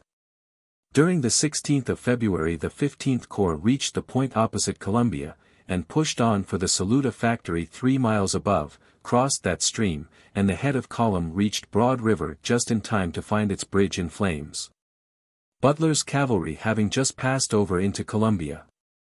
The head of Slocum's column also reached the point opposite Columbia the same morning, but the bulk of his army was back at Lexington. I reached this place early in the morning of the 16th, met General Slocum there, and explained to him the purport of General Order No. 26, which contemplated the passage of his army across Broad River at Alston, 15 miles above Columbia. Riding down to the river bank, I saw the wreck of the large bridge which had been burned by the enemy, with its many stone piers still standing, but the superstructure gone. Across the Congaree River lay the city of Columbia, in plain, easy view. I could see the unfinished State House, a handsome granite structure, and the ruins of the railroad depot, which were still smoldering. Occasionally a few citizens or cavalry could be seen running across the streets, and quite a number of Negroes were seemingly busy in carrying off bags of grain or meal, which were piled up near the burned depot. Captain de Grasse had a section of his 20-pound Parrott guns unlimbered, firing into the town. I asked him what he was firing for. He said he could see some rebel cavalry occasionally at the intersections of the streets, and he had an idea that there was a large force of infantry concealed on the opposite bank, lying low, in case we should attempt to cross over directly into the town. I instructed him not to fire any more into the town, but consented to his bursting a few shells near the depot, to scare away the Negroes who were appropriating the bags of corn and meal which we wanted. Also to fire 3 shots at the unoccupied State House. I stood by and saw these fired, and then all firing ceased. Although this matter of firing into Columbia has been the subject of much abuse and investigation, I have yet to hear of any single person having been killed in Columbia by our cannon. On the other hand, the night before, when Woods's division was in camp in the open fields at Little Congaree, it was shelled all night by a rebel battery from the other aid of the river. This provoked me much at the time, for it was wanton mischief, as Generals Beauregard and Hampton must have been convinced that they could not prevent our entrance into Columbia. I have always contended that I would have been justified in retaliating for this unnecessary act of war, but did not, though I always characterized it as it deserved. The night of the 16th I camped near an old prison bivouac opposite Columbia, known to our prisoners of war as Camp Sorghum, where remained the mud hovels and holes in the ground which our prisoners had made to shelter themselves from the winter's cold and the summer's heat. The 15th Corps was then ahead, reaching to Broad River, about 4 miles above Columbia. The 17th Corps was behind, on the river bank opposite Columbia, and the left wing and cavalry had turned north toward Alston. The next morning, viz. February 17, I rode to the head of General Howard's column, and found that during the night he had ferried Stone's brigade of Woods's division of the 15th Corps across by rafts made of the pontoons. And that brigade was then deployed on the opposite bank to cover the construction of a pontoon bridge nearly finished. I sat with General Howard on a log, watching the men lay this bridge, and about 9 or 10 a.m. a messenger came from Colonel Stone on the other aide, saying that the mayor of Columbia had come out of the city to surrender the place, and asking for orders. I simply remarked to General Howard that he had his orders, to let Colonel Stone go on into the city, and that we would follow as soon as the bridge was ready. By this same messenger I received a note in pencil from the Lady Superioress of a convent or school in Columbia, in which she claimed to have been a teacher in a convent in Brown County, Ohio, at the time my daughter Minnie was a pupil there, and therefore asking special protection. My recollection is, that I gave the note to my brother-in-law, Colonel Ewing, then Inspector General on my staff, with instructions to see this lady, and assure her that we contemplated no destruction of any private property in Columbia at all. As soon as the bridge was done, I led my horse over it, followed by my whole staff.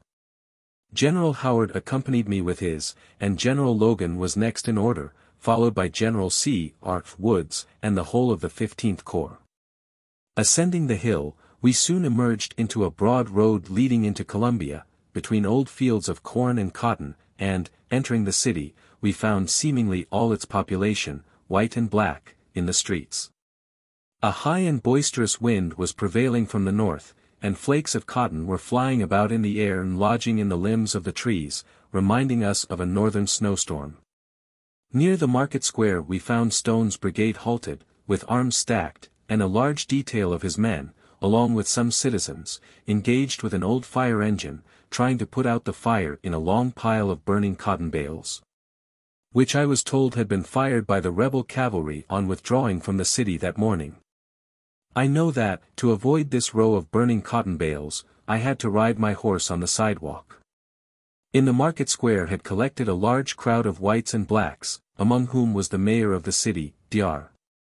Goodwin, quite a respectable old gentleman, who was extremely anxious to protect the interests of the citizens. He was on foot, and I on horseback, and it is probable I told him then not to be uneasy, that we did not intend to stay long, and had no purpose to injure the private citizens or private property. About this time I noticed several men trying to get through the crowd to speak with me, and called to some black people to make room for them. When they reached me, they explained that they were officers of our army, who had been prisoners, had escaped from the rebel prison and guard, and were of course overjoyed to find themselves safe with us. I told them that, as soon as things settled down, they should report to General Howard, who would provide for their safety, and enable them to travel with us. One of them handed me a paper, asking me to read it at my leisure. I put it in my breast pocket and rode on. General Howard was still with me, and, riding down the street which led by the right to the Charleston depot, we found it and a large storehouse burned to the ground, but there were, on the platform and ground near by, piles of cotton bags filled with corn and cornmeal, partially burned. A detachment of Stone's brigade was guarding this, and separating the good from the bad.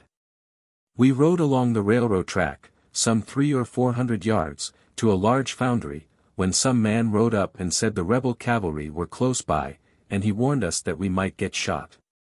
We accordingly turned back to the market square, and en route noticed that several of the men were evidently in liquor, when I called General Howard's attention to it. He left me and rode toward General Woods's head of column, which was defiling through the town. On reaching the market square, I again met Dr. Goodwin, and inquired where he proposed to quarter me, and he said that he had selected the house of Blanton Duncan, Esq., a citizen of Louisville, Kentucky, then a resident there, who had the contract for manufacturing the Confederate money, and had fled with Hampton's cavalry. We all rode some 6 or 8 squares back from the new State House, and found a very good modern house, completely furnished, with stabling and a large yard, took it as our headquarters, and occupied it during our stay. I considered General Howard as in command of the place, and referred the many applicants for guards and protection to him. Before our headquarters wagons had got up, I strolled through the streets of Columbia, found sentinels posted at the principal intersections, and generally good order prevailing, but did not again return to the main street, because it was filled with a crowd of citizens watching the soldiers marching by. During the afternoon of that day, February 17th, the whole of the 15th Corps passed through the town and out on the Camden and Winnsboro roads. The 17th Corps did not enter the city at all, but crossed directly over to the Winnsboro road from the pontoon bridge at Broad River, which was about 4 miles above the city. After we had got, as it were, settled in Blanton Duncan's house, say about 2 p.m., I overhauled my pocket according to custom, to read more carefully the various notes and memoranda received during the day, and found the paper which had been given me, as described, by one of our escaped prisoners. It proved to be the song of Sherman's March to the Sea, which had been composed by Adjutant S.H.M.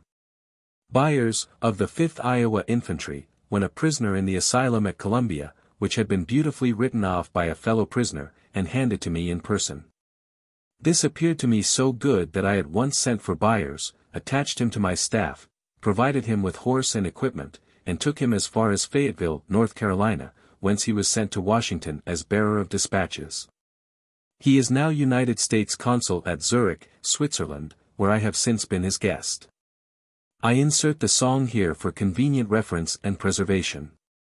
Byers said that there was an excellent glee club among the prisoners in Columbia, who used to sing it well, with an audience often of rebel ladies. Sherman's March to the Sea. Composed by Adjutant Byers, 5th Iowa Infantry. Arranged and sung by the prisoners in Columbia Prison.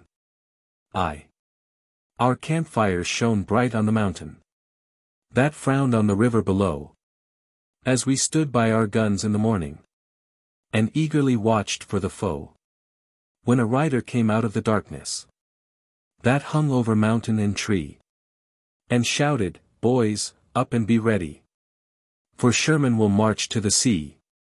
Chorus.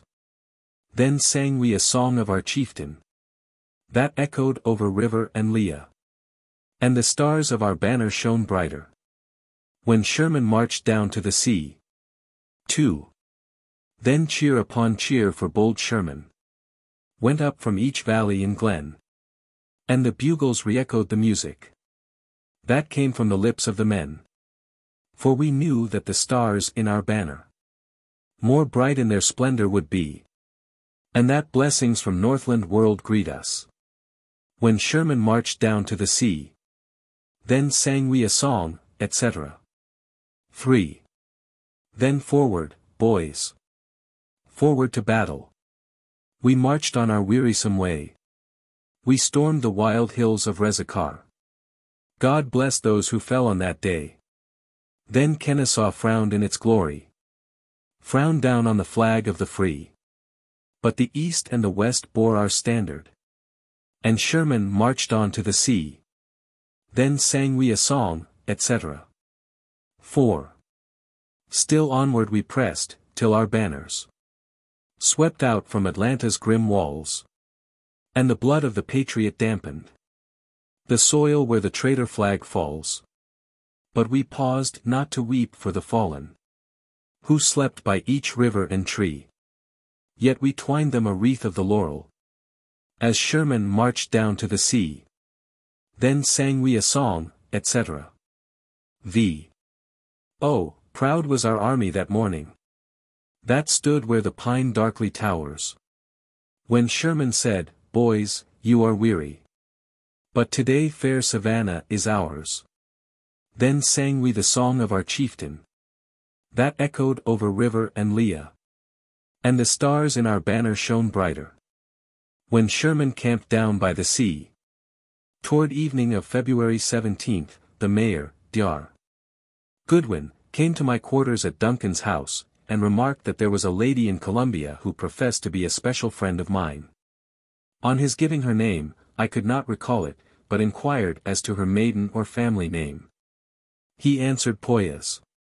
It so happened that, when I was a lieutenant at Fort Moultrie, in 1842-46, I used very often to visit a family of that name on the east branch of Cooper River, about 40 miles from Fort Moultrie, and to hunt with the son, Mr.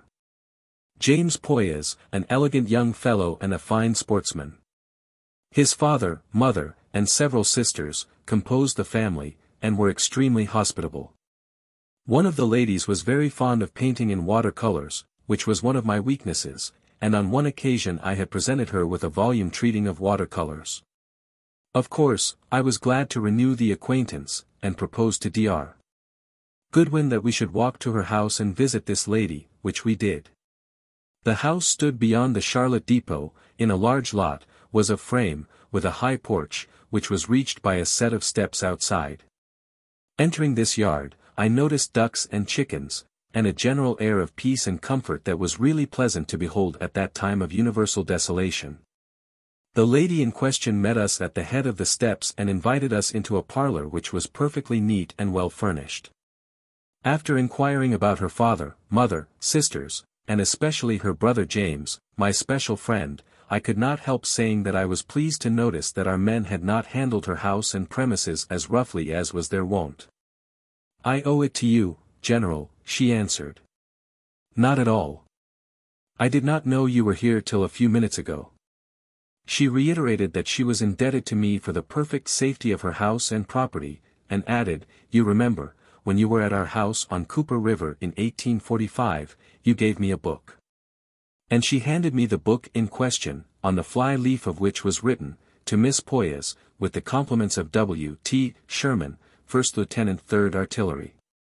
She then explained that, as our army approached Columbia, there was a doubt in her mind whether the terrible Sherman who was devastating the land were W. T. Sherman or T. W. Sherman, both known to be generals in the Northern Army. But, on the supposition that he was her old acquaintance, when Wade Hampton's cavalry drew out of the city, calling out that the Yankees were coming, she armed herself with this book, and awaited the crisis. Soon the shouts about the market house announced that the Yankees had come. Very soon men were seen running up and down the streets, a parcel of them poured over the fence, began to chase the chickens and ducks, and to enter her house. She observed one large man, with full beard, who exercised some authority, and to him she appealed in the name of his general. "What do you know of Uncle Billy?" "Why, she said, when he was a young man he used to be our friend in Charleston, and here is a book he gave me. The officer or soldier took the book, looked at the inscription, and, turning to his fellows, said, "Boys, that's so. That's Uncle Billy's writing, for I have seen it often before."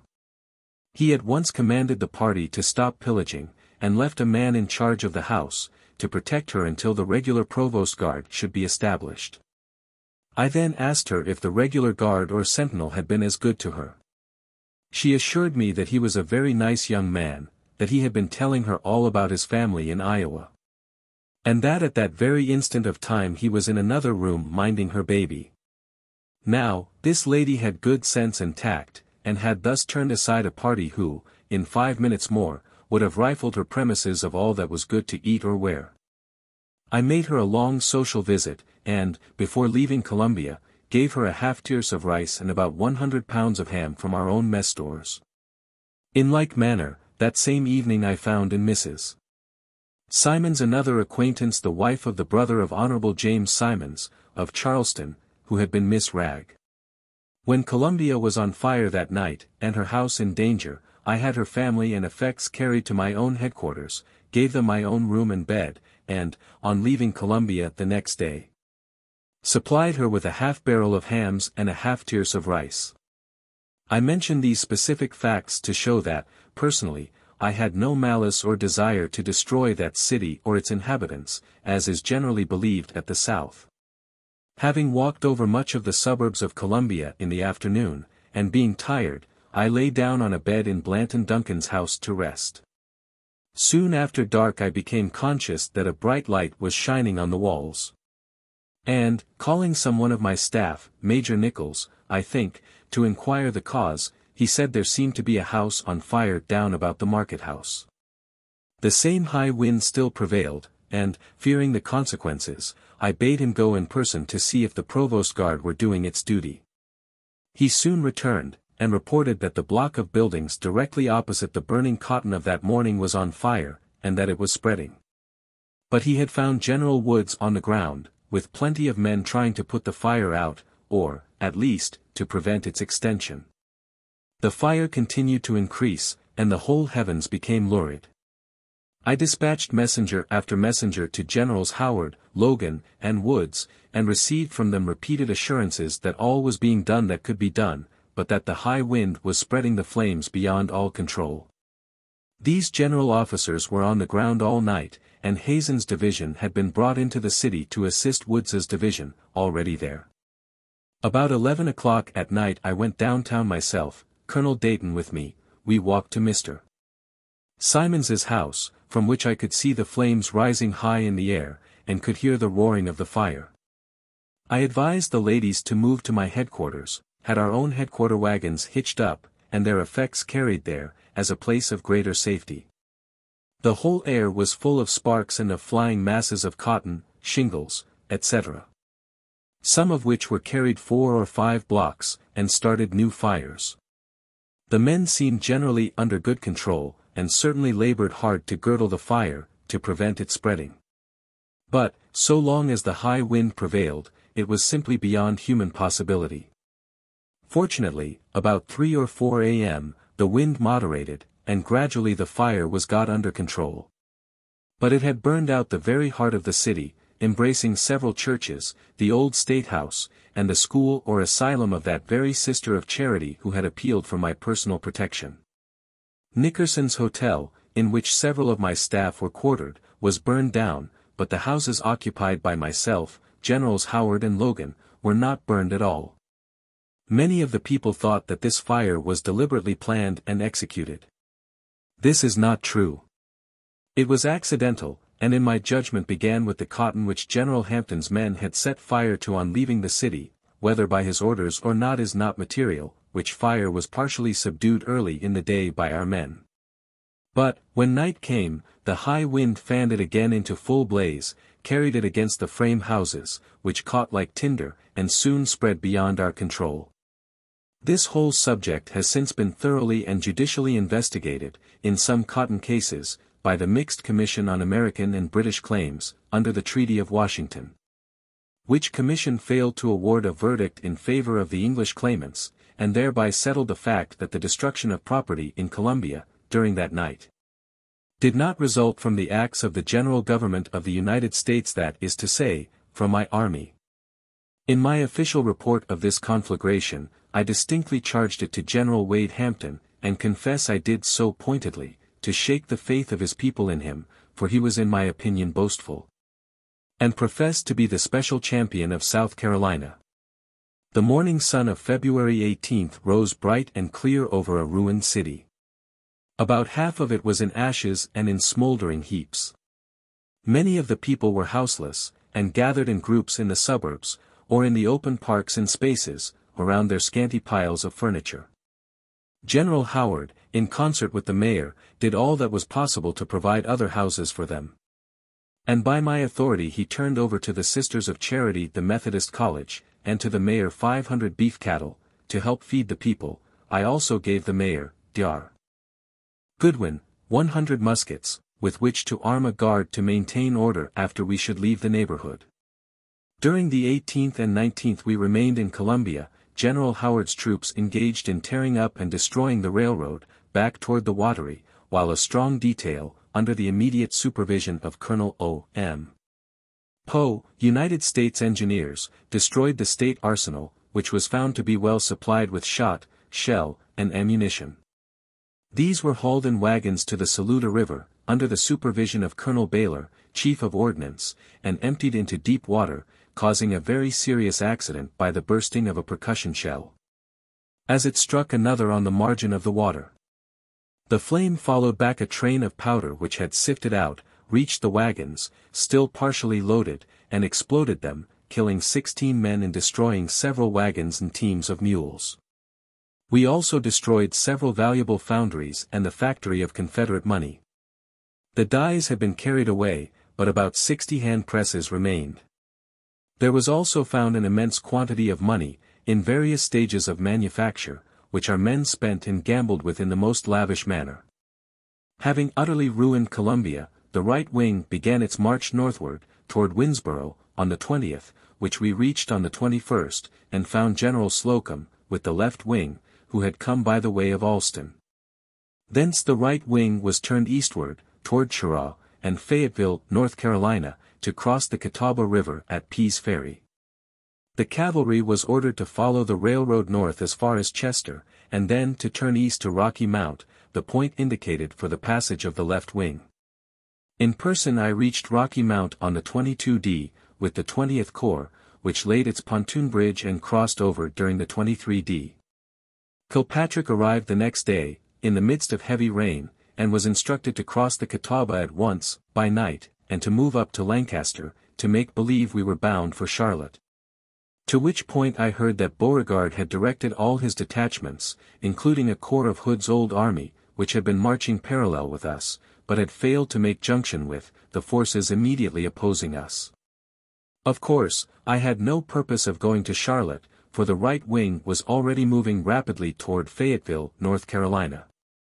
The rain was so heavy and persistent that the Catawba River rose fast, and soon after I had crossed the pontoon bridge at Rocky Mount it was carried away, leaving General Davis, with the 14th Corps, on the west bank. The roads were infamous, so I halted the 20th Corps at Hanging Rock for some days, to allow time for the 14th to get over. General Davis had infinite difficulty in reconstructing his bridge, and was compelled to use the 5th chains of his wagons for anchor chains, so that we were delayed nearly a week in that neighborhood. While in camp at Hanging Rock 2 prisoners were brought to me, one a chaplain, the other a boy, son of Richard Backett, of Charleston, whom I had known as a cadet at West Point. They were just from Charleston, and had been sent away by General Hardee in advance, because he was, they said, evacuating Charleston. Rumors to the same effect had reached me through the Negroes, and it was, moreover, reported that Wilmington, North Carolina, was in possession of the Yankee troops. So that I had every reason to be satisfied that our march was fully reaping all the fruits we could possibly ask for. Charleston was, in fact, evacuated by General Hardee on the 18th of February, and was taken possession of by a brigade of General Foster's troops, commanded by General Schimmelpfennig, the same day. Hardy had availed himself of his only remaining railroad, by Florence to Cheraw, had sent there much of his ammunition and stores, and reached it with the effective part of the garrison in time to escape across the Petty River before our arrival. Wilmington was captured by General Terry on the 22d of February, but of this important event we only knew by the vague rumors which reached us through rebel sources. General Jeff C. Davis got across the Catawba during the 27th, and the general march was resumed on Cheraw. Kilpatrick remained near Lancaster, skirmishing with Wheeler's and Hampton's cavalry, keeping up the delusion that we proposed to move on Charlotte and Salisbury, but with orders to watch the progress of the 14th Corps. And to act in concert with it, on its left rear. On the 1st of March I was at Finley's Bridge across Lynch's Creek, the road so bad that we had to corduroy nearly every foot of the way, but I was in communication with all parts of the army, which had met no serious opposition from the enemy. On the 2d of March we entered the village of Chesterfield, skirmishing with Butler's cavalry, which gave ground rapidly. There I received a message from General Howard, who reported that he was already in Cheraw with the 17th Corps, and that the 15th was near at hand. General Hardy had retreated eastward across the Petty, burning the bridge. I therefore directed the left wing to march for Sneedsboro, about 10 miles above Cheraw, to cross the Petty there, while I in person proposed to cross over and join the right wing in Cheraw. Early in the morning of the 3d of March I rode out of Chesterfield along with the 20th Corps, which filled the road, forded Thompson's Creek, and, at the top of the hill beyond, found a road branching off to the right, which corresponded with the one on my map leading to Cheraw. Seeing a negro standing by the roadside, looking at the troops passing, I inquired of him what road that was. "Him lead to Cheraw, master." "Is it a good road, and how far?" "A very good road, and 8 or 10 miles. "Any guerrillas?" "Oh. No, master, Day is gone 2 days ago. You could have played cards under coat-tails, Day was in sich a hurry. I was on my Lexington horse, who was very handsome and restive, so I made signal to my staff to follow, as I proposed to go without escort.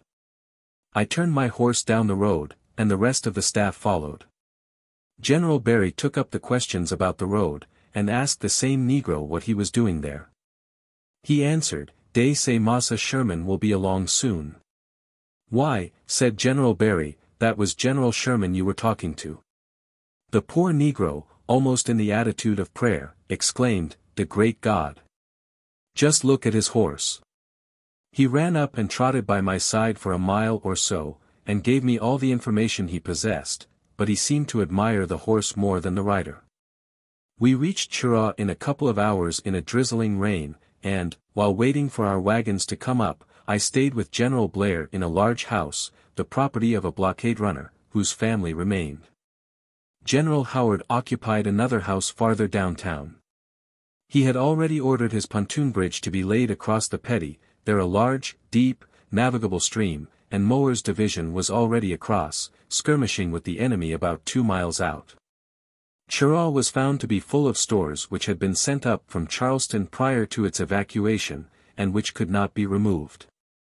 I was satisfied, from inquiries, that General Hardy had with him only the Charleston garrison, that the enemy had not divined our movements, and that consequently they were still scattered from Charlotte around to Florence, then behind us.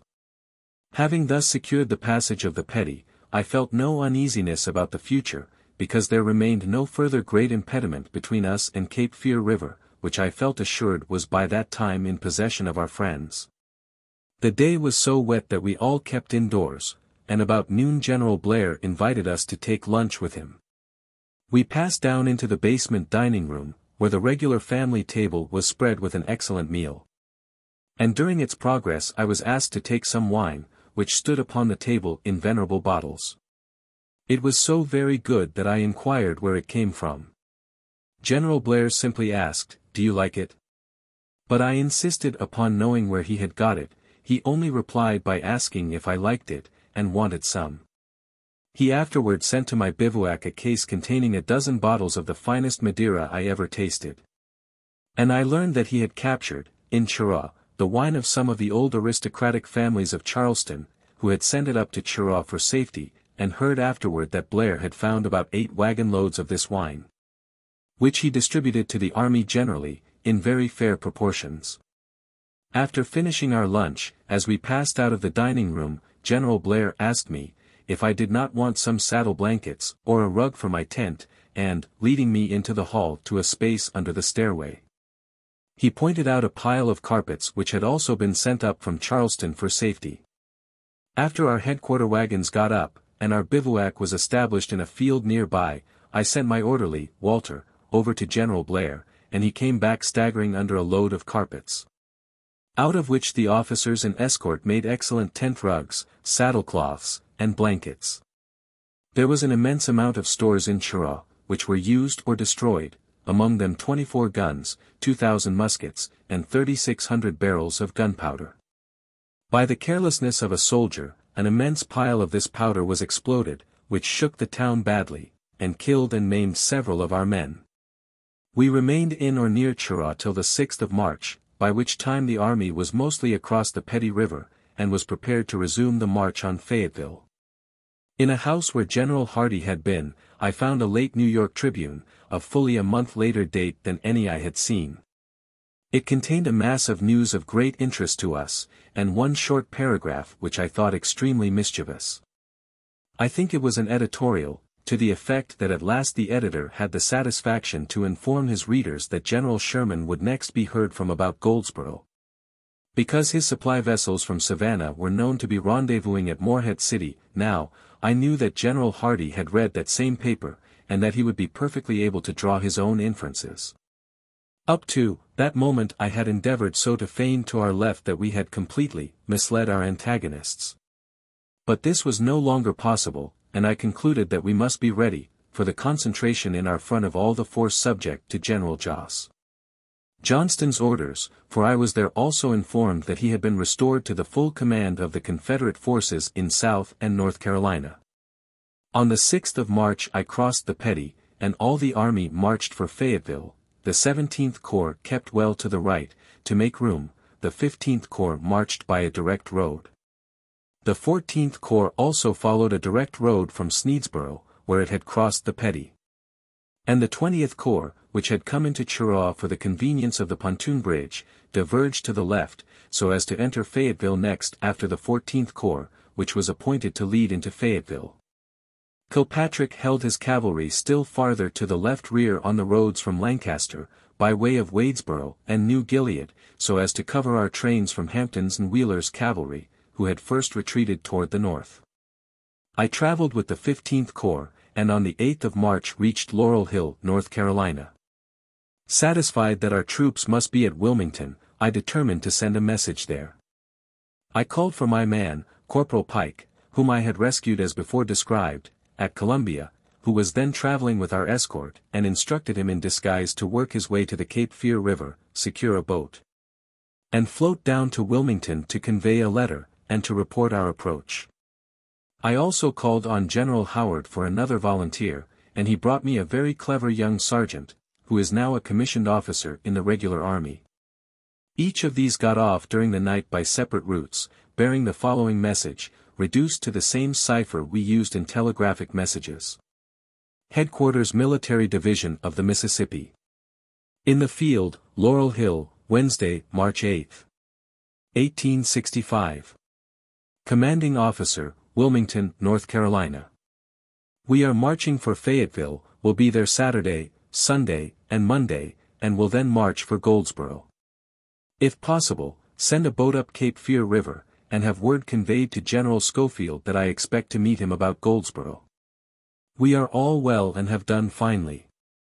The rains make our roads difficult, and may delay us about Fayetteville, in which case I would like to have some bread, sugar, and coffee. We have abundance of all else. I expect to reach Goldsboro by the 20th instant. W.T. Sherman, Major General. On the 9th I was with the 15th Corps, and toward evening reached a little church called Bethel, in the woods, in which we took refuge in a terrible storm of rain, which poured all night, making the roads awful. All the men were at work corduroying the roads, using fence rails and split saplings, and every foot of the way had thus to be corduroyed to enable the artillery and wagons to pass. On the 10th we made some little progress. On the 11th I reached Fayetteville, and found that General Hardee, followed by Wade Hampton's cavalry, had barely escaped across Cape Fear River, burning the bridge which I had hoped to save. On reaching Fayetteville I found General Slocum already in possession with the 14th Corps, and all the rest of the army was near at hand.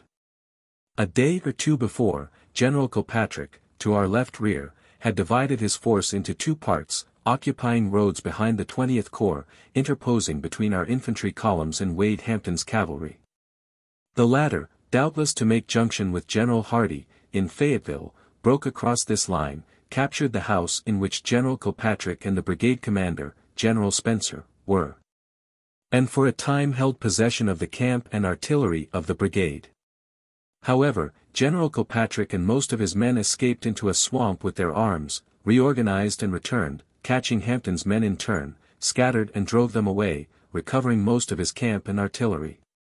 But Hampton got off with Kilpatrick's private horses and a couple hundred prisoners, of which he boasted much in passing through Fayetteville.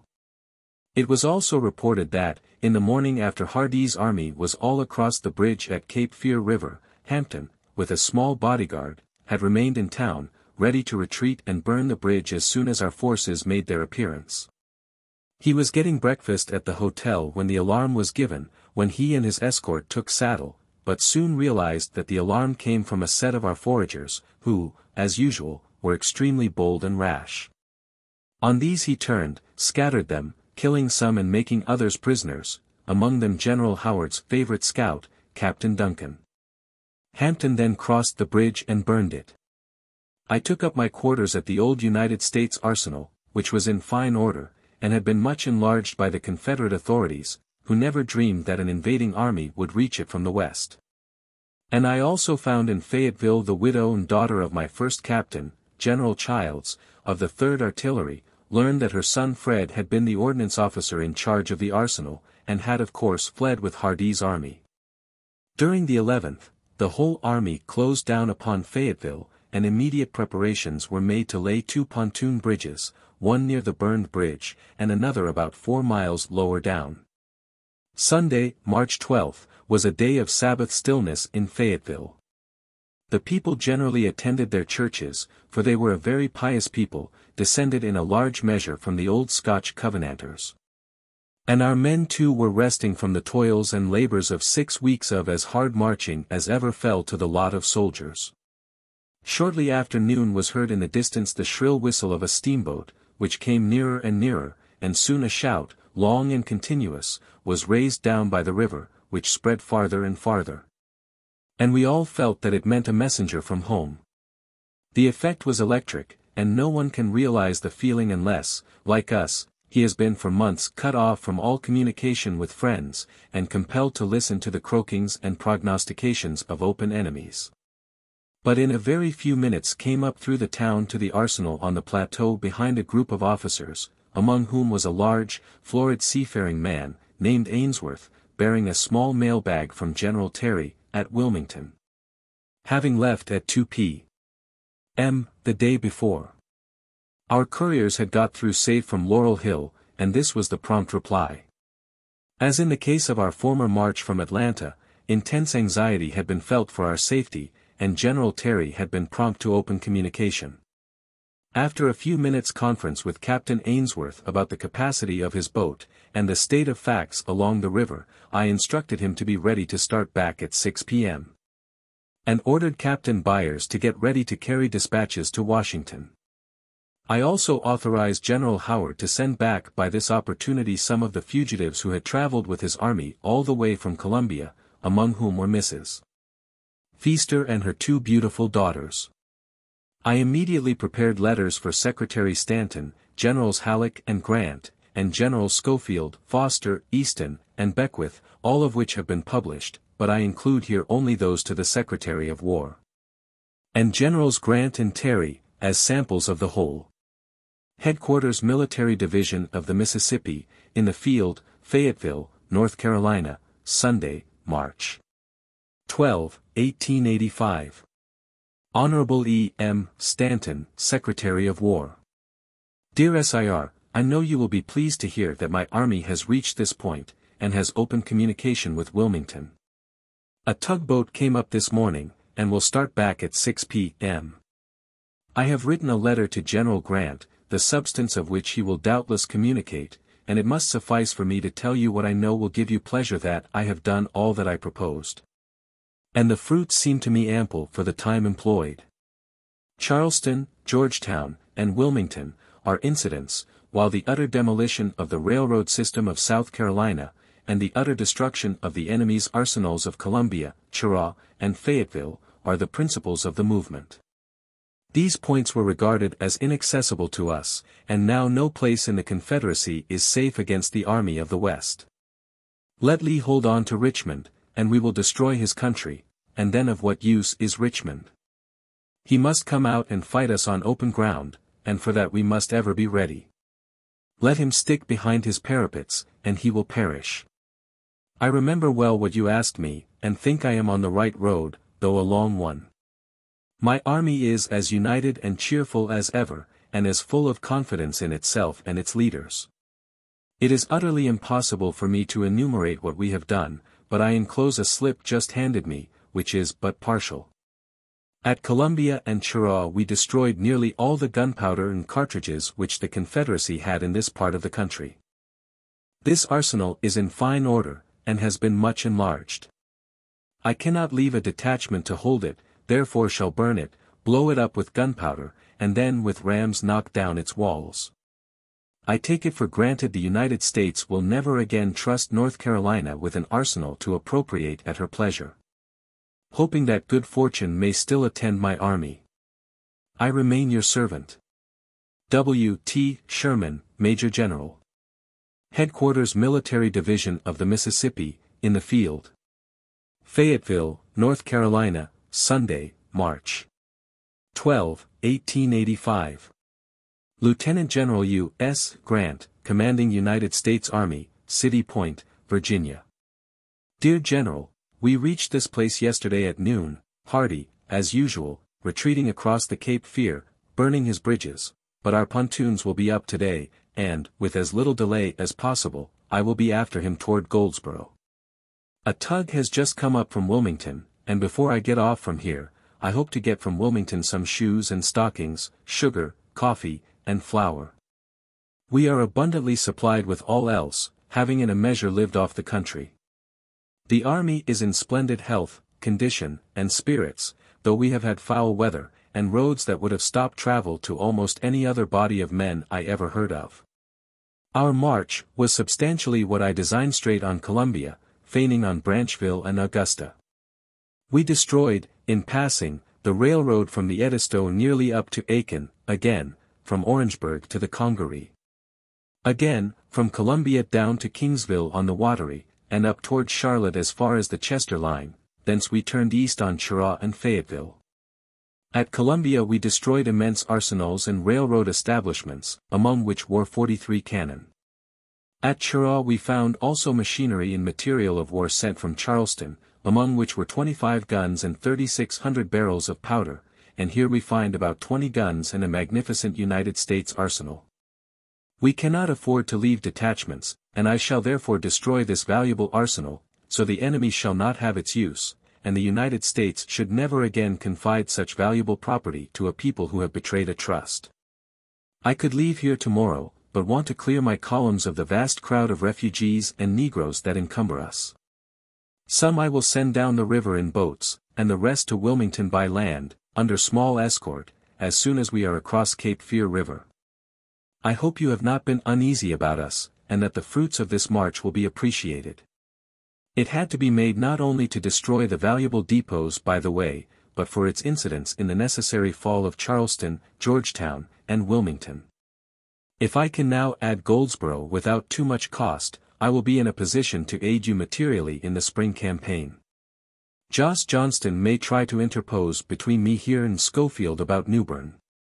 But I think he will not try that, but concentrate his scattered armies at Raleigh, and I will go straight at him as soon as I get our men reclothed and our wagons reloaded.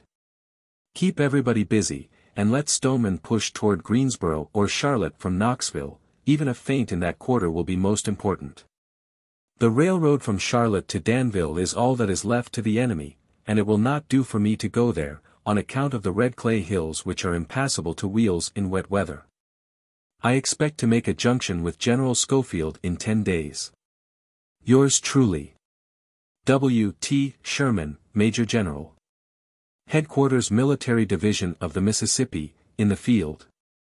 Fayetteville, North Carolina, Sunday, March 12, 1885. Major General Terry, commanding United States Forces, Wilmington, North Carolina. General, I have just received your message by the tug which left Wilmington at 2 p.m. yesterday, which arrived here without trouble.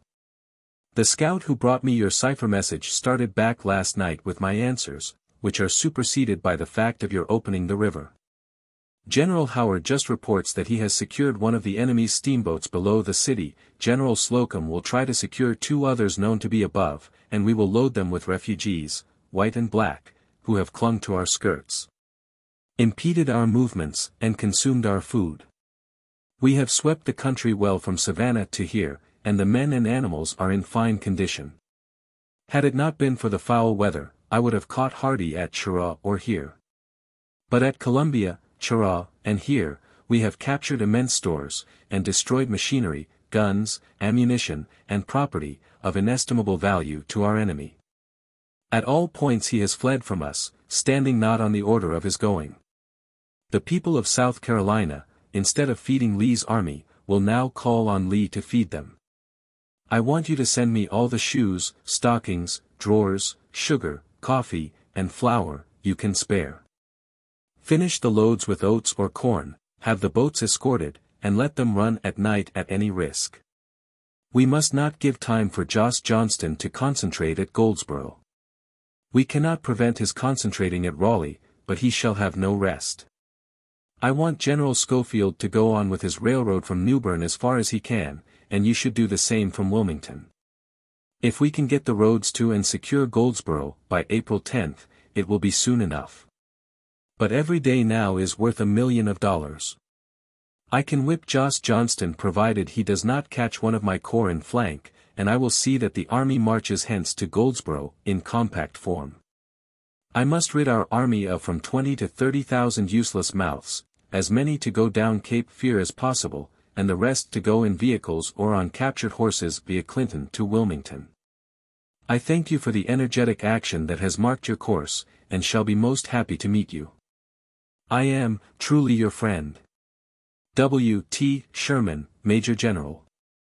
In quick succession I received other messages from General Terry, of older date, and therefore superseded by that brought by the tug Davidson, viz., by 2 naval officers, who had come up partly by canoes and partly by land.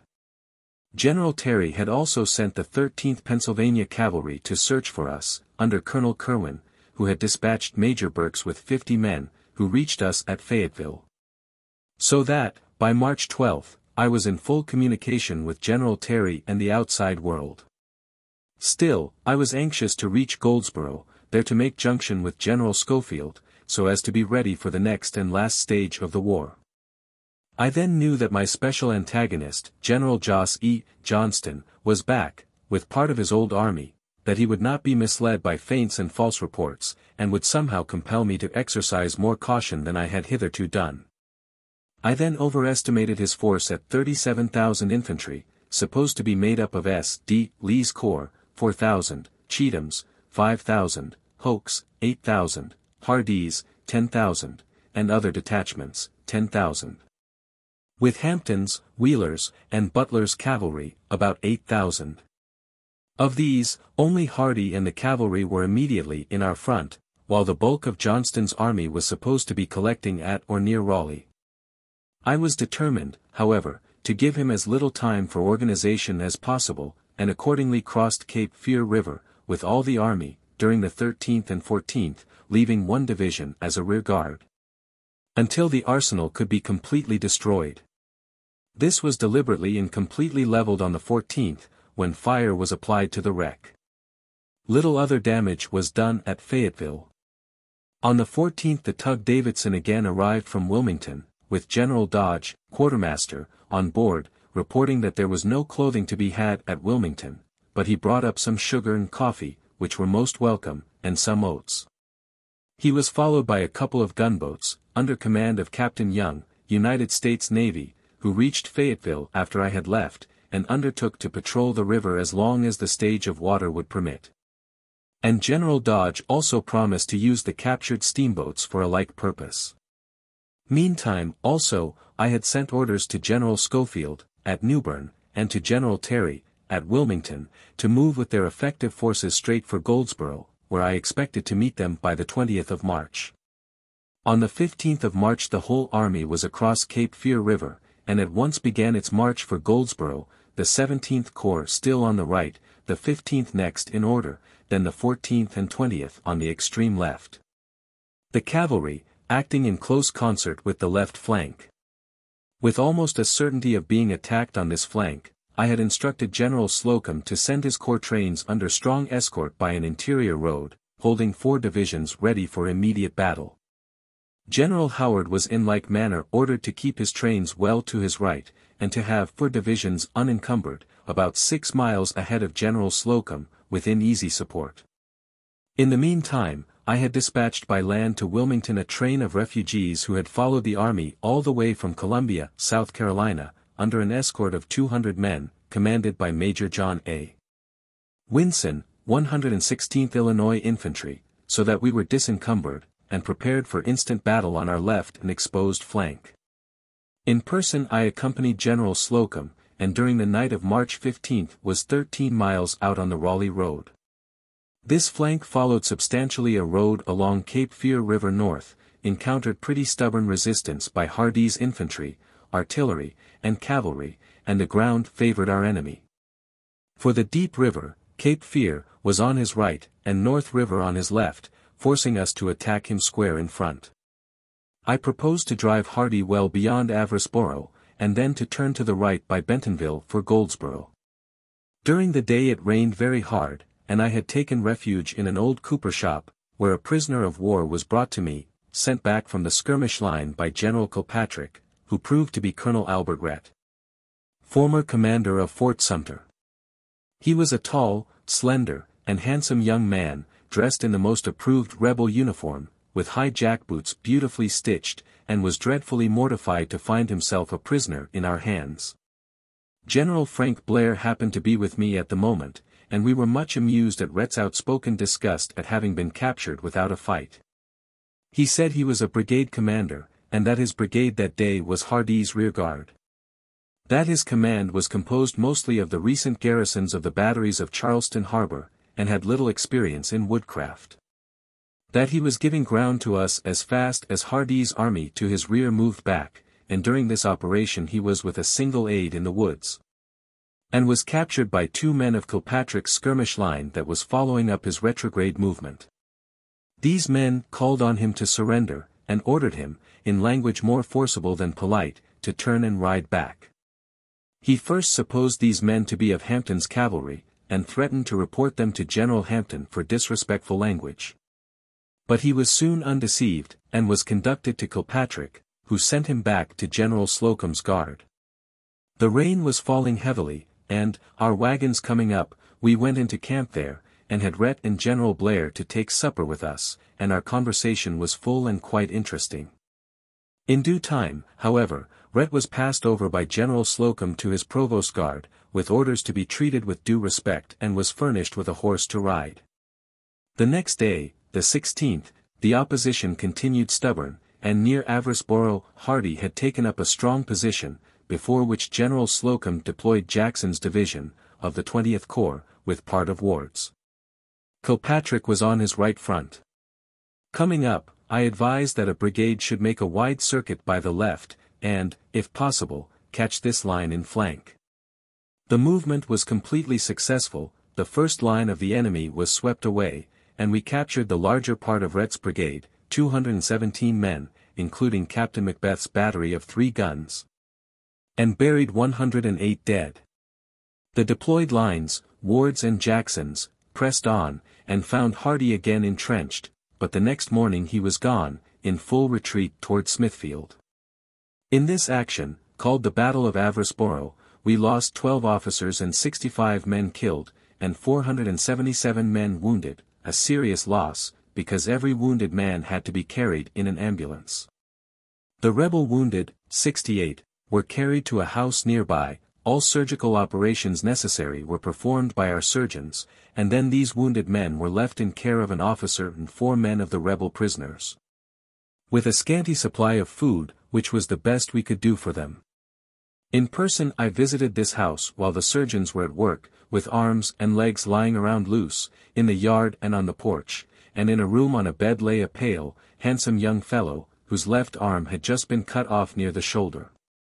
Someone used my name, when he asked, in a feeble voice, if I were General Sherman. He then announced himself as Captain Macbeth, whose battery had just been captured. And said that he remembered me when I used to visit his father's house, in Charleston. I inquired about his family, and enabled him to write a note to his mother, which was sent her afterward from Goldsboro. I have seen that same young gentleman since in St. Louis, where he was a clerk in an insurance office. While the Battle of Averasboro was in progress, and I was sitting on my horse, I was approached by a man on foot, without shoes or coat, and his head bandaged by a handkerchief. He announced himself as the Captain Duncan who had been captured by Wade Hampton in Fayetteville, but had escaped. And, on my inquiring how he happened to be in that plight, he explained that when he was a prisoner Wade Hampton's men had made him get out of his coat, hat, and shoes, which they appropriated to themselves. He said Wade Hampton had seen them do it, and he had appealed to him personally for protection, as an officer, but Hampton answered him with a curse. I sent Duncan to General Kilpatrick, and heard afterward that Kilpatrick had applied to General Slocum for his prisoner, Colonel Rhett, whom he made march on foot the rest of the way to Goldsboro, in retaliation.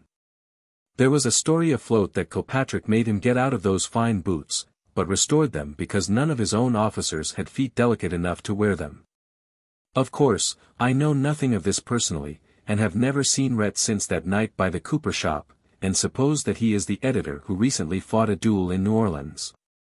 From Averasboro the left wing turned east, toward Goldsboro, the 14th Corps leading. I remained with this wing until the night of the 18th, when we were within 27 miles of Goldsboro, and 5 from Bentonsville. And, supposing that all danger was over, I crossed over to join Howard's column, to the right, so as to be nearer to Generals Schofield and Terry, known to be approaching Goldsboro. I overtook General Howard at Falling Creek Church, and found his column well drawn out, by reason of the bad roads. I had heard some cannonading over about Slocum's head of column, and supposed it to indicate about the same measure of opposition by Hardee's troops and Hampton's cavalry before experienced. But during the day a messenger overtook me, and notified me that near Bentonsville General Slocum had run up against Johnston's whole army. I sent back orders for him to fight defensively to save time, and that I would come up with reinforcements from the direction of Cogg's Bridge, by the road which we had reached near Falling Creek Church. The country was very obscure, and the maps extremely defective. By this movement I hoped General Slocum would hold Johnston's army facing west, while I would come on his rear from the east. The 15th Corps, less one division, Hazen's, still well to the rear, was turned at once toward Bentonsville. Hazen's division was ordered to Slocum's flank, and orders were also sent for General Blair, with the 17th Corps, to come to the same destination. Meantime the sound of cannon came from the direction of Bentonsville. The night of the 19th caught us near Falling Creek Church, but early the next morning the 15th Corps, General C.R. Woods's division leading, closed down on Bentonsville, near which it was brought up by encountering a line of fresh parapet, crossing the road and extending north, toward Mill Creek. After deploying, I ordered General Howard to proceed with due caution, using skirmishers alone, till he had made junction with General Slocum, on his left. These deployments occupied all day, during which 2 divisions of the 17th Corps also got up. At that time General Johnston's army occupied the form of A.V., the angle reaching the road leading from Averasboro to Goldsboro, and the flanks resting on Mill Creek, his lines embracing the village of Bentonsville. General Slocum's wing faced one of these lines and General Howard's the other. And, in the uncertainty of General Johnston's strength, I did not feel disposed to invite a general battle, for we had been out from Savannah since the latter part of January, and our wagon trains contained but little food. I had also received messages during the day from General Schofield, at Kinston, and General Terry, at Faison's Depot, approaching Goldsboro, both expecting to reach it by March 21st. During the 20th we simply held our ground and started our trains back to Kinston for provisions, which would be needed in the event of being forced to fight a general battle at Bentonville. The next day, 21st, it began to rain again, and we remained quiet till about noon, when General Moore, ever rash, broke through the rebel line on his extreme left flank, and was pushing straight for Bentonville and the bridge across Mill Creek. I ordered him back to connect with his own corps, and, lest the enemy should concentrate on him, ordered the whole rebel line to be engaged with a strong skirmish fire. I think I made a mistake there, and should rapidly have followed Moore's lead with the whole of the right wing, which would have brought on a general battle, and it could not have resulted otherwise than successfully to us, by reason of our vastly superior numbers. But at the moment, for the reasons given, I preferred to make junction with Generals Terry and Schofield, before engaging Johnston's army, the strength of which was utterly unknown. The next day he was gone, and had retreated on Smithfield. And, the roads all being clear, our army moved to Goldsboro. The heaviest fighting at Bentonville was on the first day, viz., the 19th, when Johnston's army struck the head of Slocum's columns, knocking back Carlin's division. But, as soon as General Slocum had brought up the rest of the 14th Corps into line, and afterward the 20th on its left, he received and repulsed all attacks, and held his ground as ordered, to await the coming back of the right wing. His loss, as reported, was 9 officers and 145 men killed, 816 wounded, and 226 missing. He reported having buried of the rebel dead 167, and captured 338 prisoners. The loss of the right wing was 2 officers and 35 men killed, 12 officers and 289 men wounded, and 70 missing. General Howard reported that he had buried 100 of the rebel dead, and had captured 1,287 prisoners. Our total loss, therefore, at Bentonville was 1,604. General Johnston, in his narrative, p. 392, asserts that his entire force at Bentonville, omitting Wheeler's and Butler's cavalry, only amounted to 14,100 infantry and artillery, and, p. 393, states his losses as 2,343. Wide discrepancies exist in these figures. For instance, General Slocum accounts for 338 prisoners captured, and General Howard for 1,287.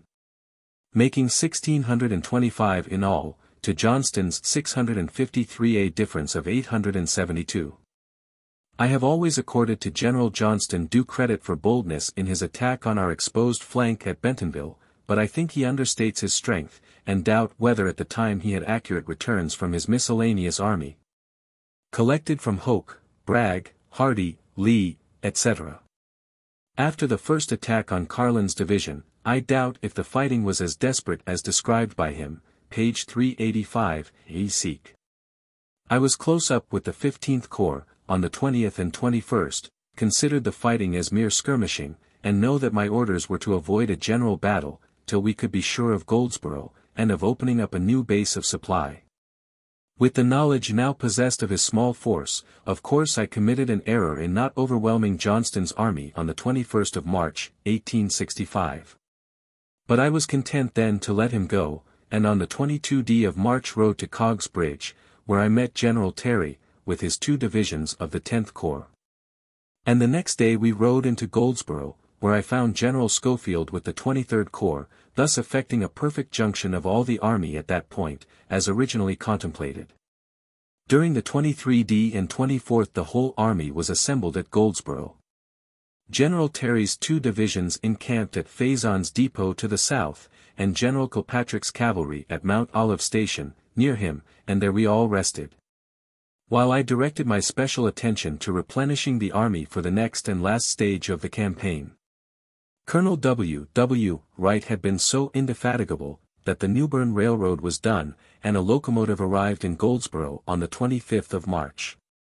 Thus was concluded one of the longest and most important marches ever made by an organized army in a civilized country. The distance from Savannah to Goldsboro is 425 miles, and the route traversed embraced 5 large navigable rivers, viz. the Edisto, Broad, Catawba, Petty, and Cape Fear, at either of which a comparatively small force, well handled, should have made the passage most difficult, if not impossible. The country generally was in a state of nature, with innumerable swamps, with simply mud roads, nearly every mile of which had to be corduroyed. In our route we had captured Columbia, Cheraw, and Fayetteville, important cities and depots of supplies, had compelled the evacuation of Charleston City and Harbor, had utterly broken up all the railroads of South Carolina, and had consumed a vast amount of food and forage, essential to the enemy for the support of his own armies. We had in midwinter accomplished the whole journey of 425 miles in 50 days, averaging 10 miles per day, allowing 10 lay days, and had reached Goldsboro with the army in superb order, and the trains almost as fresh as when we had started from Atlanta. It was manifest to me that we could resume our march, and come within the theater of General Grant's field of operations in all April, and that there was no force in existence that could delay our progress. Unless General Lee should succeed in eluding General Grant at Petersburg, make junction with General Johnston, and thus united meet me alone. And now that we had effected a junction with Generals Terry and Schofield, I had no fear even of that event. On reaching Goldsboro, I learned from General Schofield all the details of his operations about Wilmington and Newbern. Also of the fight of the 23rd Corps about Kinston, with General Bragg. I also found Lieutenant Dunn, of General Grant's staff, awaiting me, with the General's letter of February 7, covering instructions to Generals Schofield and Thomas, and his letter of March 16, in answer to mine of the 12th, from Fayetteville. These are all given here to explain the full reasons for the events of the war then in progress, with 2 or 3 letters from myself, to fill out the picture. Headquarters of the Armies of the United States. City Point, Virginia, February 7, 1865. Major General W. T. Sherman, Commanding Military Division of the Mississippi. General, without much expectation of it reaching you in time to be of any service, I have mailed to you copies of instructions to Schofield and Thomas. I had informed Schofield by telegraph of the departure of Mahone's division, south from the Petersburg front. These troops marched down the Weldon Road, and, as they apparently went without baggage, it is doubtful whether they have not returned. I was absent from here when they left. Just returned yesterday morning from Cape Fear River. I went there to determine where Schofield's corps had better go to operate against Wilmington and Goldsboro. The instructions with this will inform you of the conclusion arrived at. Schofield was with me, and the plan of the movement against Wilmington fully determined before we started back, hence the absence of more detailed instructions to him. He will land one division at Smithville, and move rapidly up the south side of the river, and secure the Wilmington and Charlotte Railroad, and with his pontoon train cross over to the island south of the city, if he can. With the aid of the gunboats, there is no doubt but this move will drive the enemy from their position 8 miles east of the city, either back to their line or away altogether. There will be a large force on the north bank of Cape Fear River, ready to follow up and invest the garrison, if they should go inside. The railroads of North Carolina are 4 feet 8 1/2 inches gauge. I have sent large parties of railroad men there to build them up, and have ordered stock to run them. We have abundance of it idle from the non-use of the Virginia roads. I have taken every precaution to have supplies ready for you wherever you may turn up. I did this before when you left Atlanta, and regret that they did not reach you promptly when you reached Saltwater. Alexander Stevens, R.M.T. Hunter, and Judge Campbell, are now at my headquarters, very desirous of going to Washington to see Mr. Lincoln, informally, on the subject of peace. The peace feeling within the rebel lines is gaining ground rapidly. This, however, should not relax our energies in the least, but should stimulate us to greater activity. I have received your very kind letters, in which you say you would decline, or are opposed to, promotion. No one world be more pleased at your advancement than I, and if you should be placed in my position, and I put subordinate, it would not change our personal relations in the least. I would make the same exertions to support you that you have ever done to support me, and would do all in my power to make our cause win. Yours truly. U.S. Grant, Lieutenant General. Headquarters of the Armies of the United States. City Point, Virginia, January 81, 1865. Major General G. H. Thomas, Commanding Army of the Cumberland. General, with this I send you a letter from General Sherman. At the time of writing it, General Sherman was not informed of the depletion of your command by my orders. It will be impossible at present for you to move south as he contemplated, with the force of infantry indicated. General Slocum is advised before this of the changes made, and that for the winter you will be on the defensive.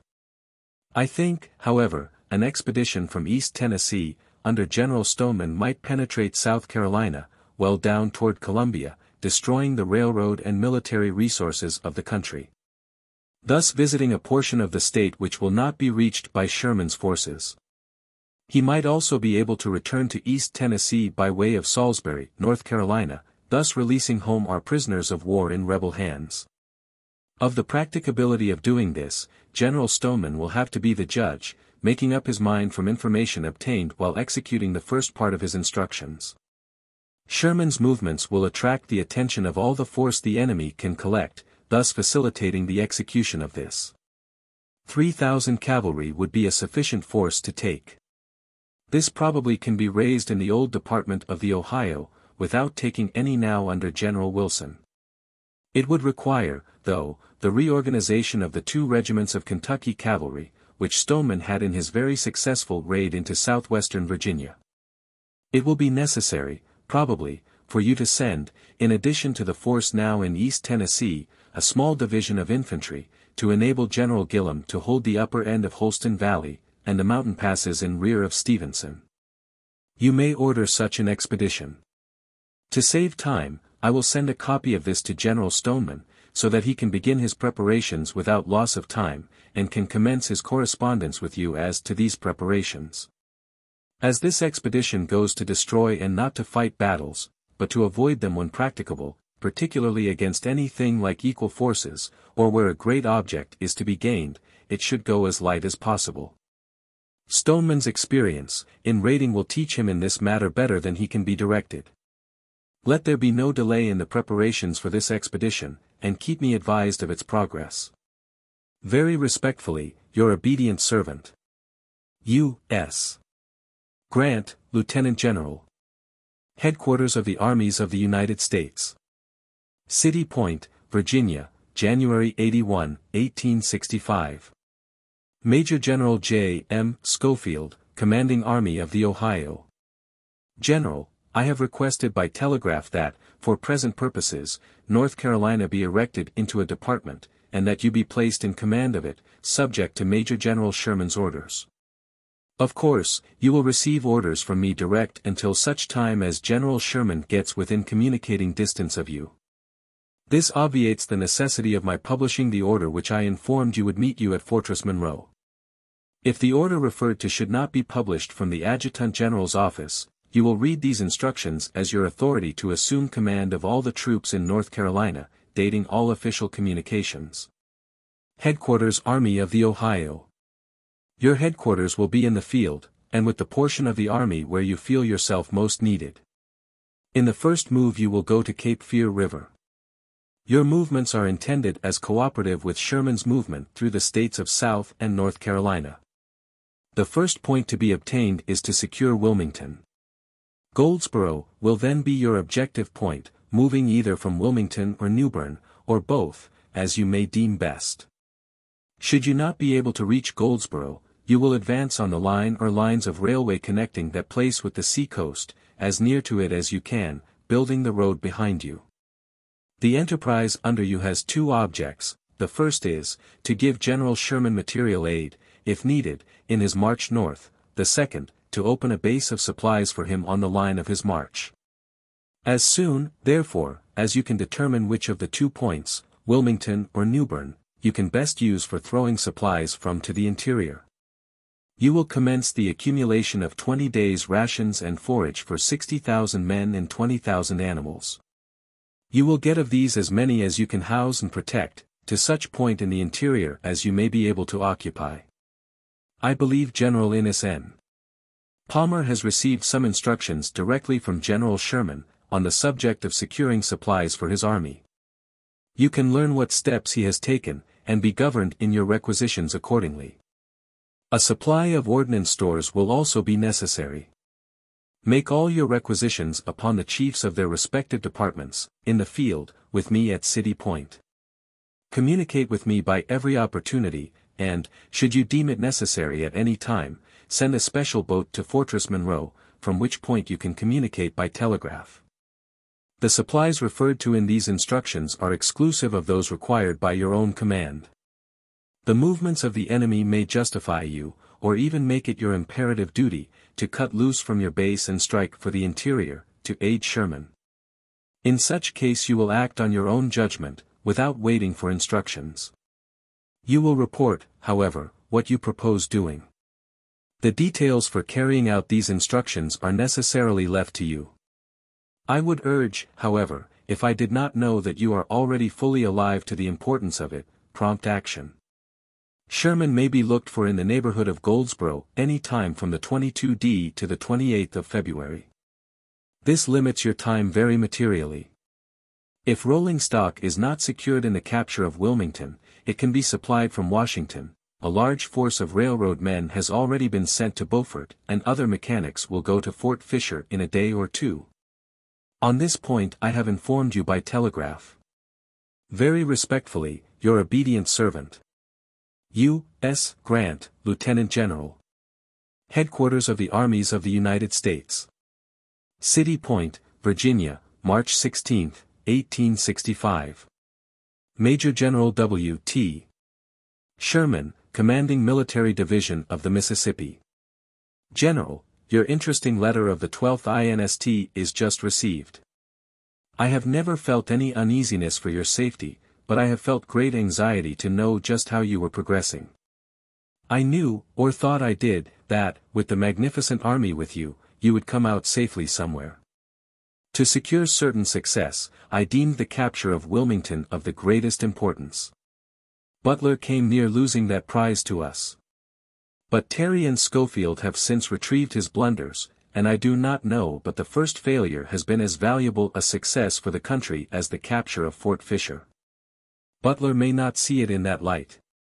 Ever since you started on the last campaign, and before, I have been attempting to get something done in the West, both to cooperate with you and to take advantage of the enemy's weakness there to accomplish results favorable to us. Knowing Thomas to be slow beyond excuse, I depleted his army to reinforce Canby, so that he might act from Mobile Bay on the interior. With all I have said, he has not moved at last advices. Canby was sending a cavalry force, of about 7,000, from Vicksburg toward Selma. I ordered Thomas to send Wilson from Eastport toward the same point, and to get him off as soon after the 20th of February as possible. He telegraphed me that he would be off by that date.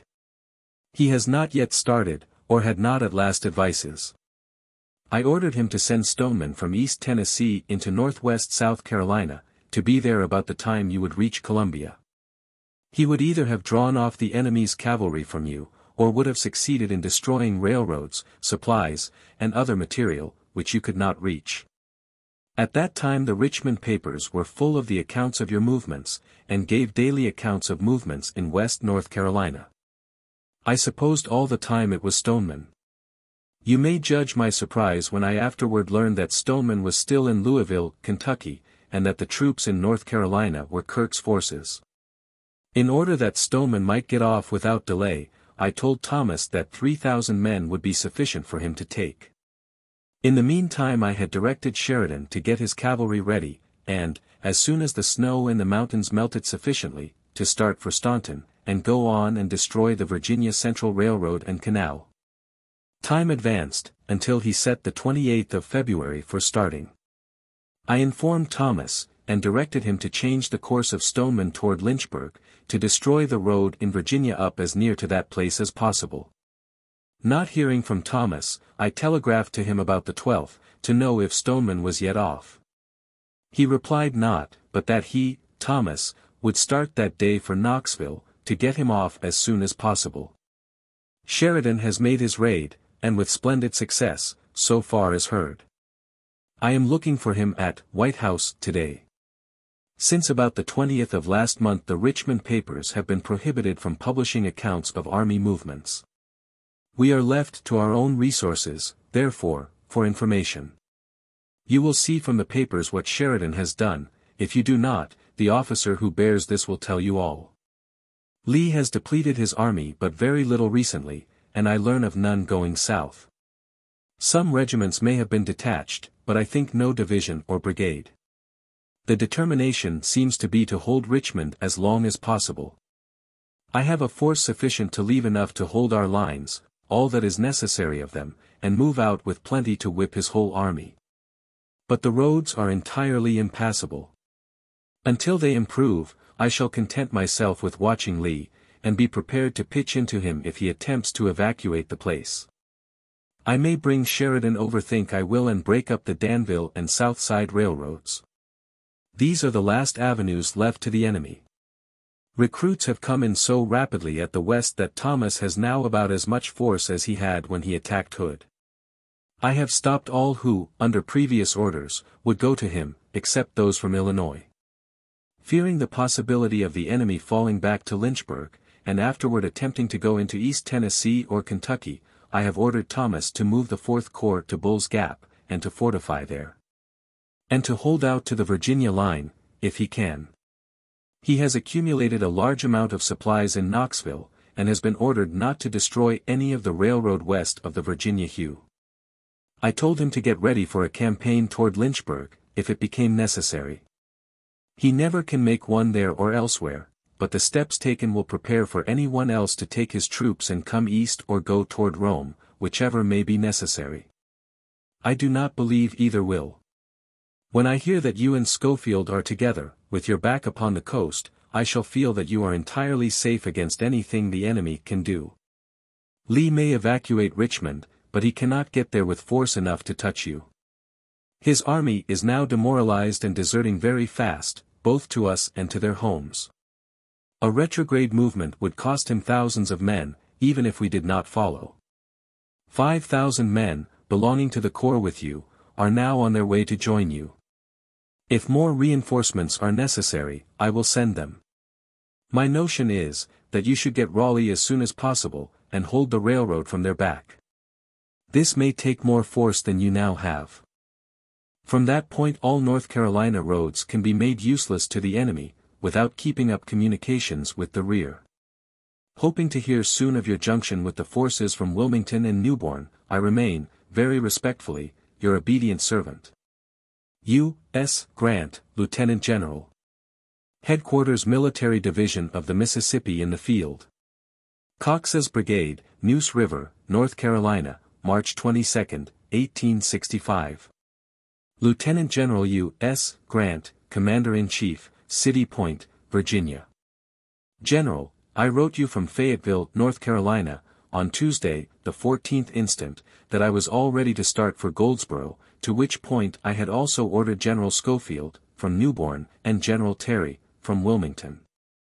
I knew that General Joss Johnston was supreme in command against me, and that he would have time to concentrate a respectable army to oppose the last stage of this march. Accordingly, General Slocum was ordered to send his main supply train, under escort of 2 divisions, straight for Bentonsville, while he, with his other 4 divisions, disencumbered of all unnecessary wagons, should march toward Raleigh. By way of threat, as far as Averysboro. General Howard, in like manner, sent his trains with the 17th Corps, well to the right, and, with the 4 divisions of the 15th Corps, took roads which would enable him to come promptly to the exposed left flank. We started on the 16th, but again the rains set in, and the roads, already bad enough, became horrible. On Tuesday, the 16th, General Slocum found Hardee's army, from Charleston, which had retreated before us from Cheraw, in position across the narrow, swampy neck between Cape Fear and North Rivers, where the road branches off to Goldsboro. There a pretty severe fight occurred, in which General Slocum's troops carried handsomely the advanced line, held by a South Carolina brigade, commanded by a Colonel Butler. Its commander, Colonel Rhett, of Fort Sumter notoriety, with one of his staff, had the night before been captured, by Kilpatrick's scouts, from his very skirmish line. The next morning Hardee was found gone, and was pursued through and beyond Averasboro. General Slocum buried 108 dead rebels, and captured and destroyed 3 guns. Some 80 wounded rebels were left in our hands, and, after dressing their wounds, we left them in a house, attended by a Confederate officer and 4 privates, detailed out of our prisoners and paroled for the purpose. We resumed the march toward Goldsboro. I was with the left wing until I supposed all danger had passed. But, when General Slocum's head of column was within 4 miles of Bentonsville, after skirmishing as usual with cavalry, he became aware that there was infantry in his front. He deployed a couple of brigades, which, on advancing, sustained a partial repulse, but soon rallied, when he formed a line of the 2 leading divisions, Morgan's and Carlin's, of Jeff. C. Davis's corps. The enemy attacked these with violence, but was repulsed. This was in the forenoon of Sunday, the 19th. General Slocum brought forward the 2 divisions of the 20th Corps, hastily disposed of them for defense, and General Kilpatrick massed his cavalry on the left. General Johnston had, the night before, marched his whole army, Bragg, Cheatham, S. D. Lee, Hardee, and all the troops he had drawn from every quarter, determined, as he told his men, to crash one of our corps, and then defeat us in detail. He attacked General Slocum in position from 3 p.m. on the 19th till dark, but was everywhere repulsed, and lost heavily. At the time, I was with the 15th Corps, marching on a road more to the right. But, on hearing of General Slocum's danger, directed that corps toward Cox's Bridge, in the night brought Blair's corps over, and on the 20th marched rapidly on Johnston's flank and rear. We struck him about noon, forced him to assume the defensive, and to fortify.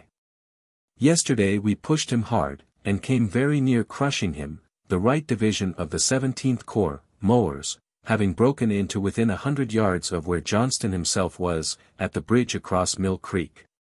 Last night he retreated, leaving us in possession of the field, dead, and wounded.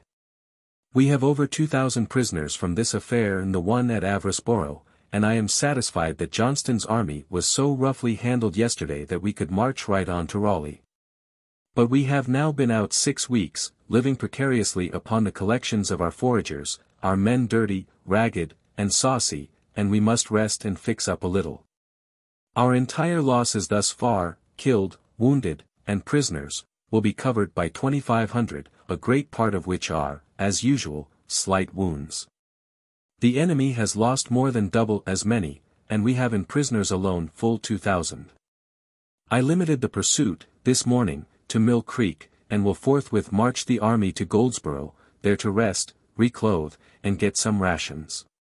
Our combinations were such that General Schofield entered Goldsboro from Newborn.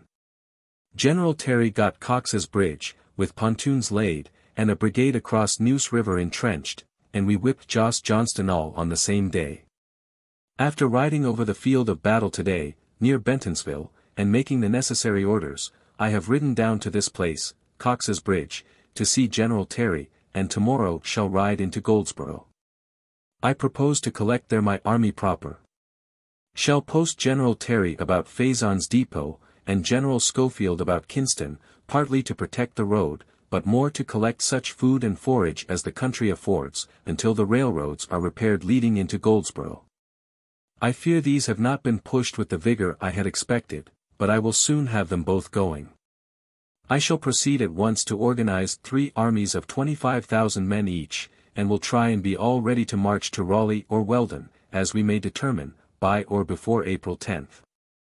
I enclose you a copy of my orders of today. I would like to be more specific, but have not the data. We have lost no general officers nor any organization. General Slocum took 3 guns at Averasboro, and lost 3 others at the first dash on him at Bentonsville. We have all our wagons and trains in good order. Yours truly. W. T. Sherman, Major General. Headquarters Military Division of the Mississippi in the field. Cox's Brigade, Goldsboro, North Carolina, March 23, 1865. Lieutenant General U.S. Grant, commanding the armies of the United States, City Point, Virginia. General, on reaching Goldsboro this morning, I found Lieutenant Dunn awaiting me with your letter of March 18 and dispatch of the 17th. I wrote you fully from Cox's Bridge yesterday, and since reaching Goldsboro, have learned that my letter was sent punctually to Newborn, whence it will be dispatched to you. I am very glad to hear that General Sheridan did such good service between Richmond and Lynchburg, and hope he will keep the ball moving. I know that these raids and dashes disconcert our enemy and discourage him much. General Slocum's 2 corps, 14th and 20th, are now coming in. I will dispose of them north of Goldsboro, between the Weldon Road and Little River. General Howard today is marching south of the Nene, and tomorrow will come in and occupy ground north of Goldsboro, extending from the Weldon Railroad to that leading to Kinston. I have ordered all the provisional divisions, made up of troops belonging to the regular corps, to be broken up, and the men to join their proper regiments and organizations. And have ordered General Schofield to guard the railroads back to Newborn and Wilmington, and to make up a movable column equal to 25,000 men, with which to take the field. His army will be the center, as on the Atlanta campaign. I do not think I want any more troops, other than absentees and recruits, to fill up the present regiments, and I can make up an army of 80,000 men by April 10. I will post General Kilpatrick at Mount Olive Station on the Wilmington Road, and then allow the army some rest.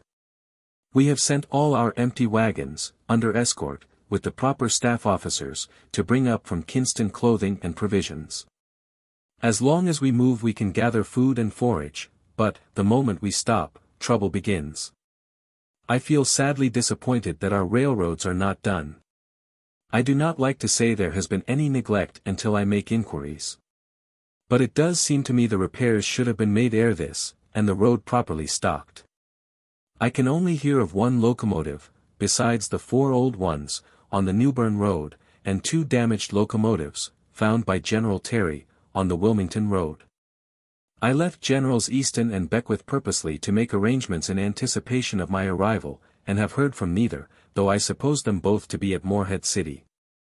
At all events, we have now made a junction of all the armies, and if we can maintain them, will, in a short time, be in a position to march against Raleigh, Gaston, Weldon, or even Richmond, as you may determine.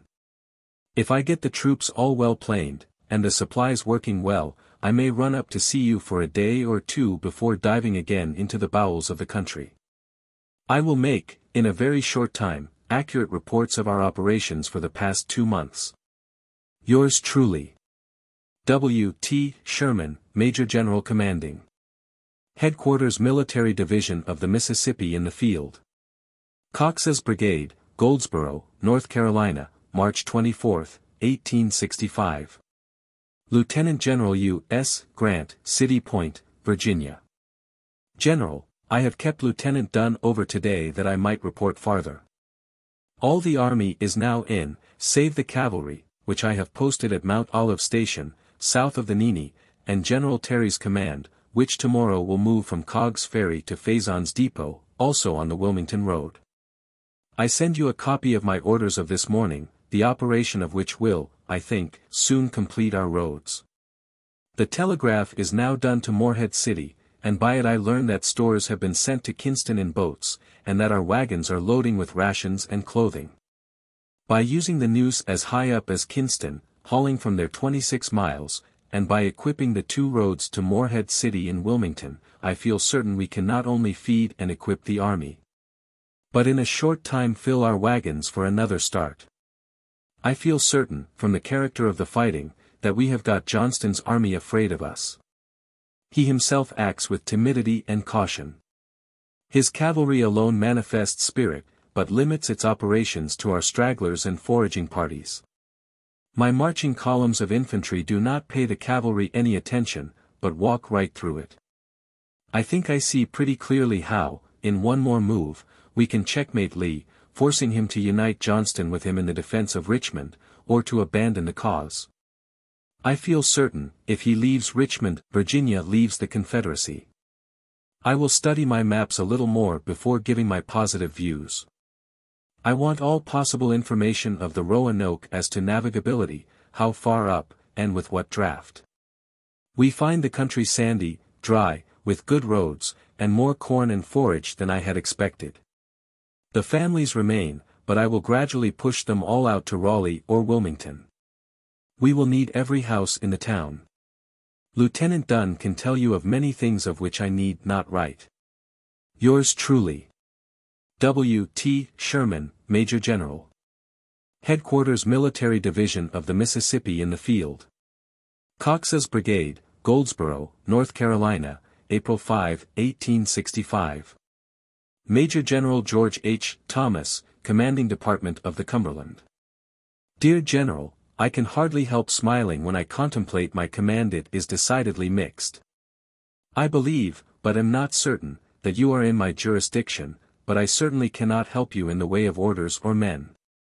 Nor do I think you need either. General Cruft has just arrived with his provisional division, which will at once be broken up and the men sent to their proper regiments, as that of Marr was on my arrival here. You may have some feeling about my asking that General Slocum should have command of the two corps that properly belong to you, viz. the 14th and 20th, but you can recall that he was but a corps commander, and could not legally make orders of discharge, transfer, etc., which was imperatively necessary. I therefore ask that General Slocum should be assigned to command an army in the field, called the Army of Georgia, composed of the 14th and 20th Corps. The order is not yet made by the President, though I have recognized it because both, General Grant and the President have sanctioned it, and promised to have the order made. My army is now here, pretty well clad and provided, divided into 3 parts, of 2 corps each, much as our old Atlanta army was. I expect to move on in a few days, and propose, if Lee remains in Richmond, to pass the Roanoke, and open communication with the Chowan and Norfolk. This will bring me in direct communication with General Grant. This is an admirable point, country open, and the 2 railroads in good order back to Wilmington and Beaufort. We have already brought up stores enough to fill our wagons, and only await some few articles, and the arrival of some men who are marching up from the coast, to be off. General Grant explained to me his orders to you, which, of course, are all right. You can make reports direct to Washington or to General Grant, but keep me advised occasionally of the general state of affairs, that I may know what is happening. I must give my undivided attention to matters here.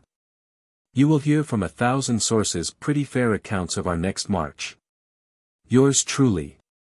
W. T. Sherman, Major General. Letter from Admiral Dahlgren. South Atlantic Squadron. Flagship Philadelphia, Charleston, April 20, 1865. Major General W. T. Sherman, commanding armies of the Tennessee, Georgia, and Mississippi. Mr. Dear General, I was much gratified by a sight of your handwriting, which has just reached me from Goldsboro. It was very suggestive of a past to me, when these regions were the scene of your operations. As you progressed through South Carolina, there was no manifestation of weakness or of an intention to abandon Charleston, until within a few hours of the fact. On the 11th of February I was at Stono, and a spirited demonstration was made by General Schimmelpfennig and the vessels. He drove the rebels from their rifle pits in front of the lines, extending from Fort Pringle, and pushed them vigorously. The next day I was at Bull's Bay, with 12 steamers, among them the finest of the squadron. General Potter had 12 to 1,500 men, the object being to carry out your views. We made as much fuss as possible, and with better success than I anticipated, for it seems that the Rebs conceived Stono to be a feint, and the real object at Bull's Bay, supposing, from the number of steamers and boats, that we had several thousand men. Now came an aid from General Gilmore, at Port Royal, with your cipher dispatch from Midway, so I steamed down to Port Royal to see him. Next day was spent in vain efforts to decipher. Finally it was accomplished. You thought that the state of the roads might force you to turn upon Charleston, so I went there on the 15th, but there was no sign yet of flinching. Then I went to Bull's Bay next day, 16th, and found that the troops were not yet ashore, owing to the difficulties of shoal water. One of the gunboats had contrived to get up to within shelling range, and both soldiers and sailors were working hard. On the evening of the 18th I steamed down to Stono to see how matters were going there. Passing Charleston, I noticed 2 large fires, well inside probably preparing to leave. On the 17th, in Stono, rumors were flying about loose of evacuation. In course of the morning, General Schimmelpfennig telegraphed me, from Morris Island, that there were symptoms of leaving, that he would again make a push at Stono, and ask for monitors. General Schimmelpfennig came down in the afternoon, and we met in the Folly Branch, near Secessionville. He was sore that the Rebs would be off that night, so he was to assault them in front, while a monitor and gunboats stung their flanks both sides. I also sent an aide to order my battery of 5 11-inch guns, at Cummings Point, to fire steadily all night on Sullivan's Island, and 2 monitors to close up to the island for the same object. Next morning, 18th, the rascals were found to be off, and we broke in from all directions, by land and water. The main bodies had left at 8 or 9 in the evening, leaving detachments to keep up a fire from the batteries. I steamed round quickly, and soon got into the city, threading the streets with a large group of naval captains who had joined me. All was silent as the grave. No one to be seen but a few firemen. No one can question the excellence of your judgment in taking the track you did, and I never had any misgivings, but it was natural to desire to go into the place with a strong hand, for, if any one spot in the land was foremost in the trouble, it was Charleston. Your campaign was the final blow, grand in conception, complete in execution, and now it is yours to secure the last army which rebeldom possesses. I hear of your being in motion by the 9th, and hope that the result may be all that you wish. Tidings of the murder of the President have just come, and shocked every mind. Can it be that such a resort finds root in any stratum of American opinion? Evidently it has not been the act of one man, nor of a madman. Who have prompted him? I am grateful for your remembrance of my boy, the thought of him is ever nearest to my heart. Generous, brave, and noble, as I ever knew him to be, that he should close his young life so early, even under the accepted conditions of a soldier's life, as a son of the Union, would have been grief sufficient for me to bear. But that his precious remains should have been so treated by the brutes into whose hands they fell, adds even to the bitterness of death. I am now awaiting the hour when I can pay my last duties to his memory. With my best and sincere wishes, my dear General, for your success and happiness, I am, most truly, your friend. J. A. Dahlgren. General Order No. 50. War Department, Adjutant General's Office. Washington, March 27, 1865. Ordered 1. That at the hour of noon, on the 14th day of April, 1885, Brevet Major General Anderson will raise and plant upon the ruins of Fort Sumter, in Charleston Harbor, the same United States flag which floated over the battlements of that fort during the rebel assault, and which was lowered and saluted by him and the small force of his command when the works were evacuated on the 14th day of April, 1861. 2. That the flag, when raised, be saluted by 100 guns from Fort Sumter, and by a national salute from every fort and rebel battery that fired upon Fort Sumter. 3.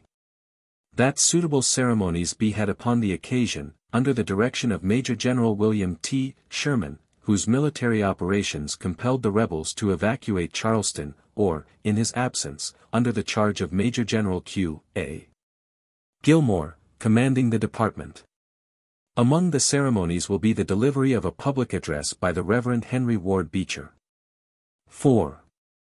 That the naval forces at Charleston, and their commander on that station, be invited to participate in the ceremonies of the occasion. By order of the President of the United States. Edwin M. Stanton, Secretary of War. General Order No. 41. Headquarters Department of the South. Hilton Head, South Carolina, April 10, 1865. Friday next, the 14th INST, will be the 4th anniversary of the capture of Fort Sumter by the rebels. A befitting celebration on that day, in honor of its reoccupation by the national forces, has been ordered by the President, in pursuance of which Brevet Major General Robert Anderson, United States Army, will restore to its original place on the fort the identical flag which, after an honorable and gallant defense, he was compelled to lower to the insurgents in South Carolina, in April, 1861. The ceremonies for the occasion will commence with prayer, at 30 minutes past 11 o'clock a.m. At noon precisely, the flag will be raised and saluted with 100 guns from Fort Sumter, and with a national salute from Fort Moultrie and Battery B on Sullivan's Island, Fort Putnam on Morris Island, and Fort Johnson on James's Island.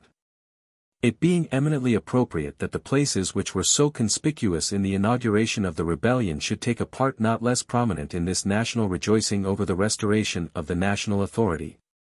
After the salutes, the Reverend Henry Ward Beecher will deliver an address.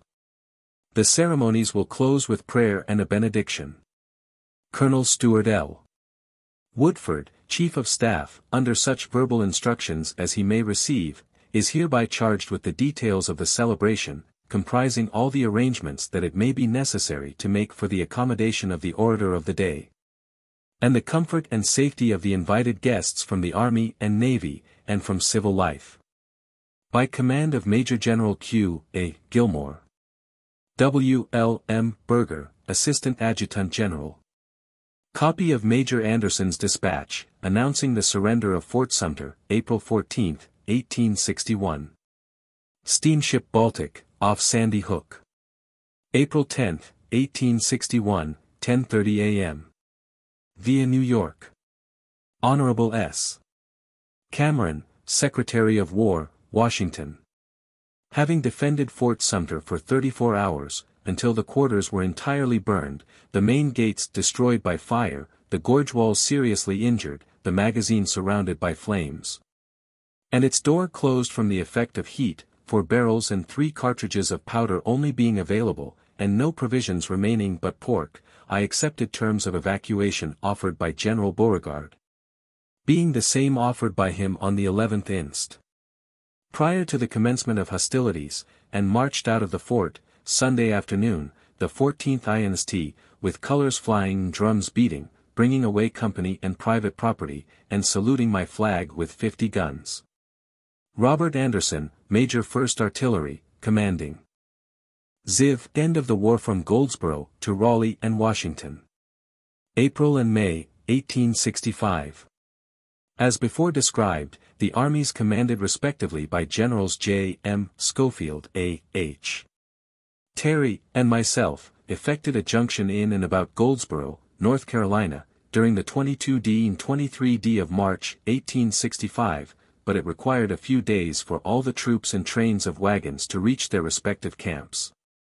In person I reached Goldsboro on the 23d, and met General Schofield, who described fully his operations in North Carolina up to that date. And I also found Lieutenant Dunn, aide-de-camp to General Grant, with a letter from him of March 16, giving a general description of the state of facts about City Point. The next day I received another letter, more full, dated the 22d, which I give herewith.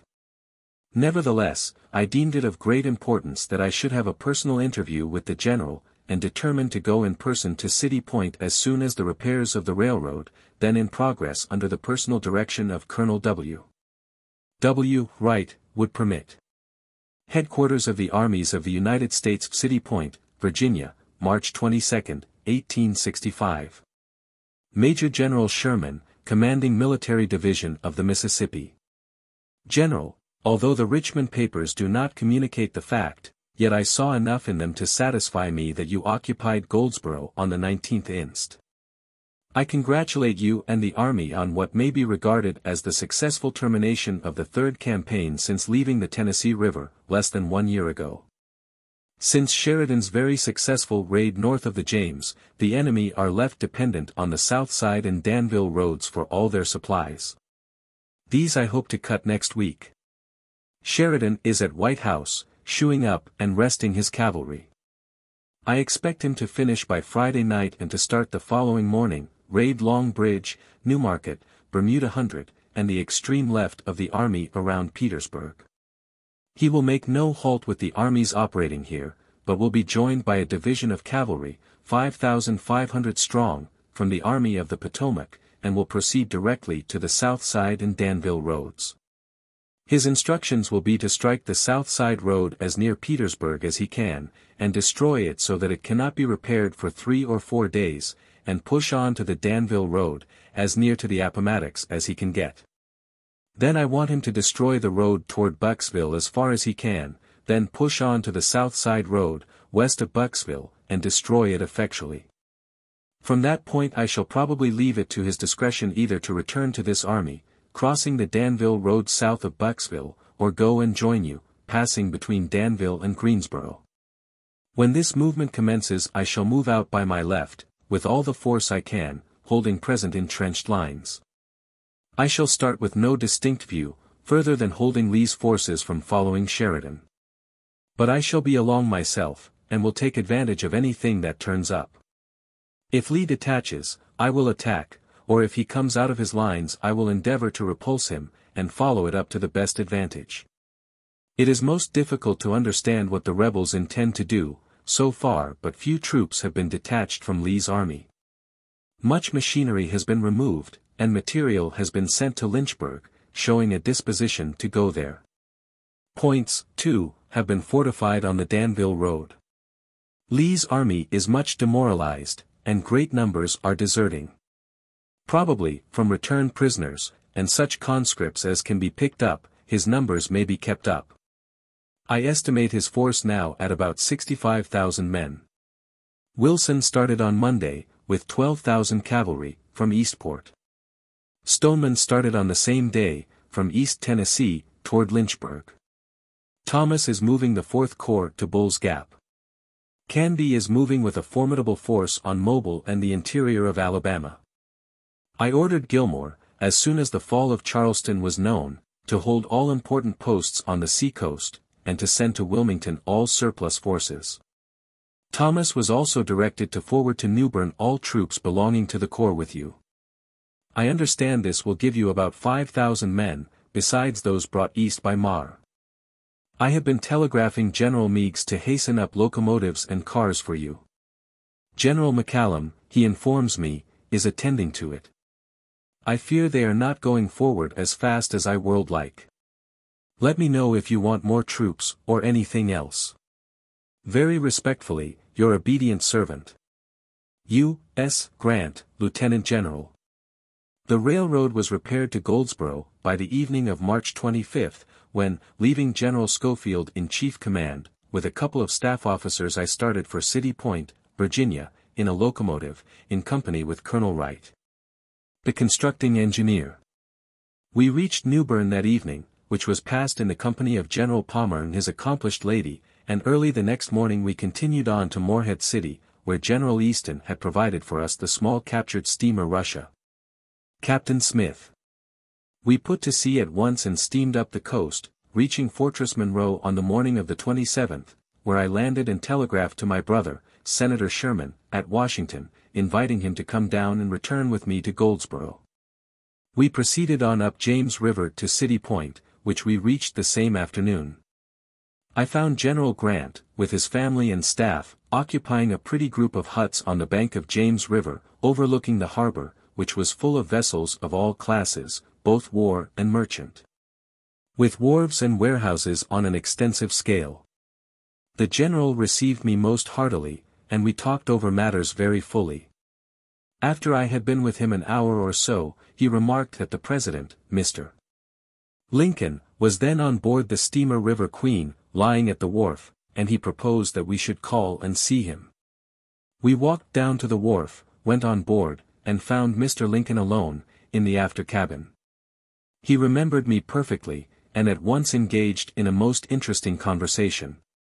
He was full of curiosity about the many incidents of our great march, which had reached him officially and through the newspapers, and seemed to enjoy very much the more ludicrous parts about the bummers and their devices to collect food and forage when the outside world supposed us to be starving.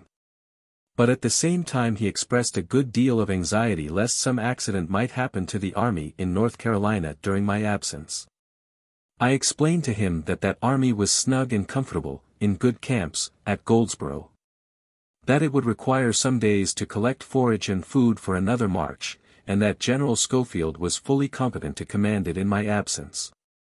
Having made a good, long, social visit, we took our leave and returned to General Grant's quarters, where Mrs. Grant had provided tea. While at the table, Mrs. Grant inquired if we had seen Mrs. Lincoln. "No," said the general, "I did not ask for her," and I added that I did not even know that she was on board.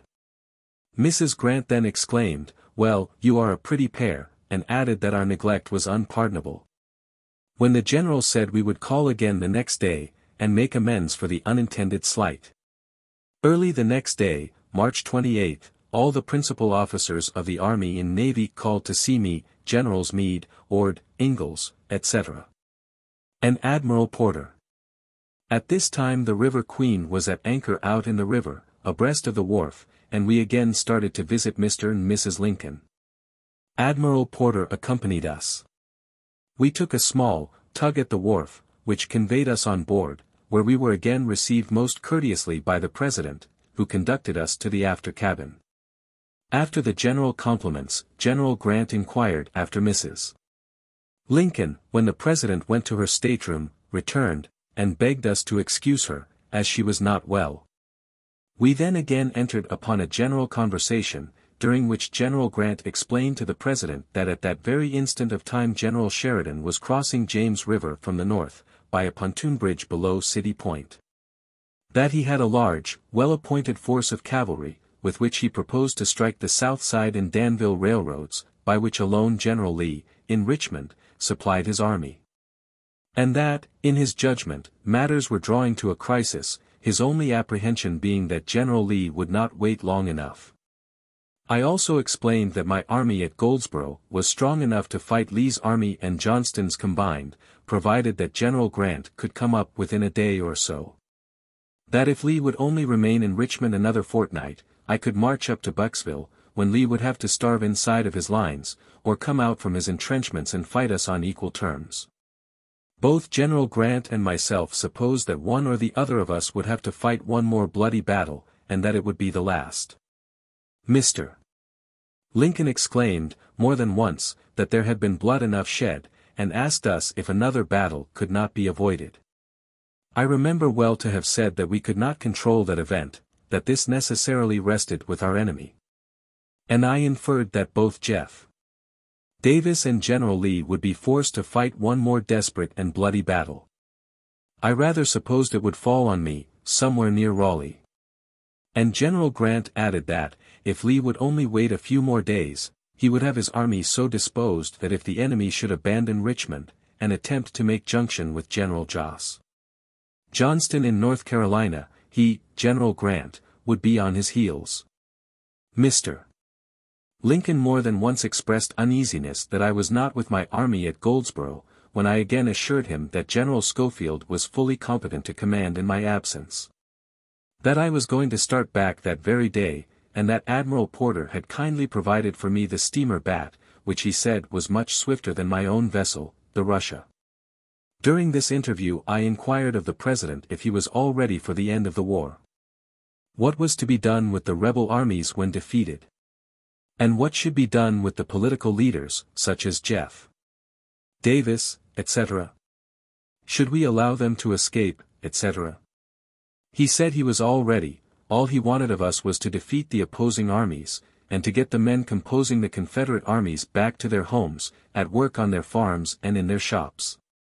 As to Jeff Davis, he was hardly at liberty to speak his mind fully, but intimated that he ought to clear out, escape the country, only it would not do for him to say so openly. As usual, he illustrated his meaning by a story. A man once had taken the total abstinence pledge. When visiting a friend, he was invited to take a drink, but declined, on the score of his pledge.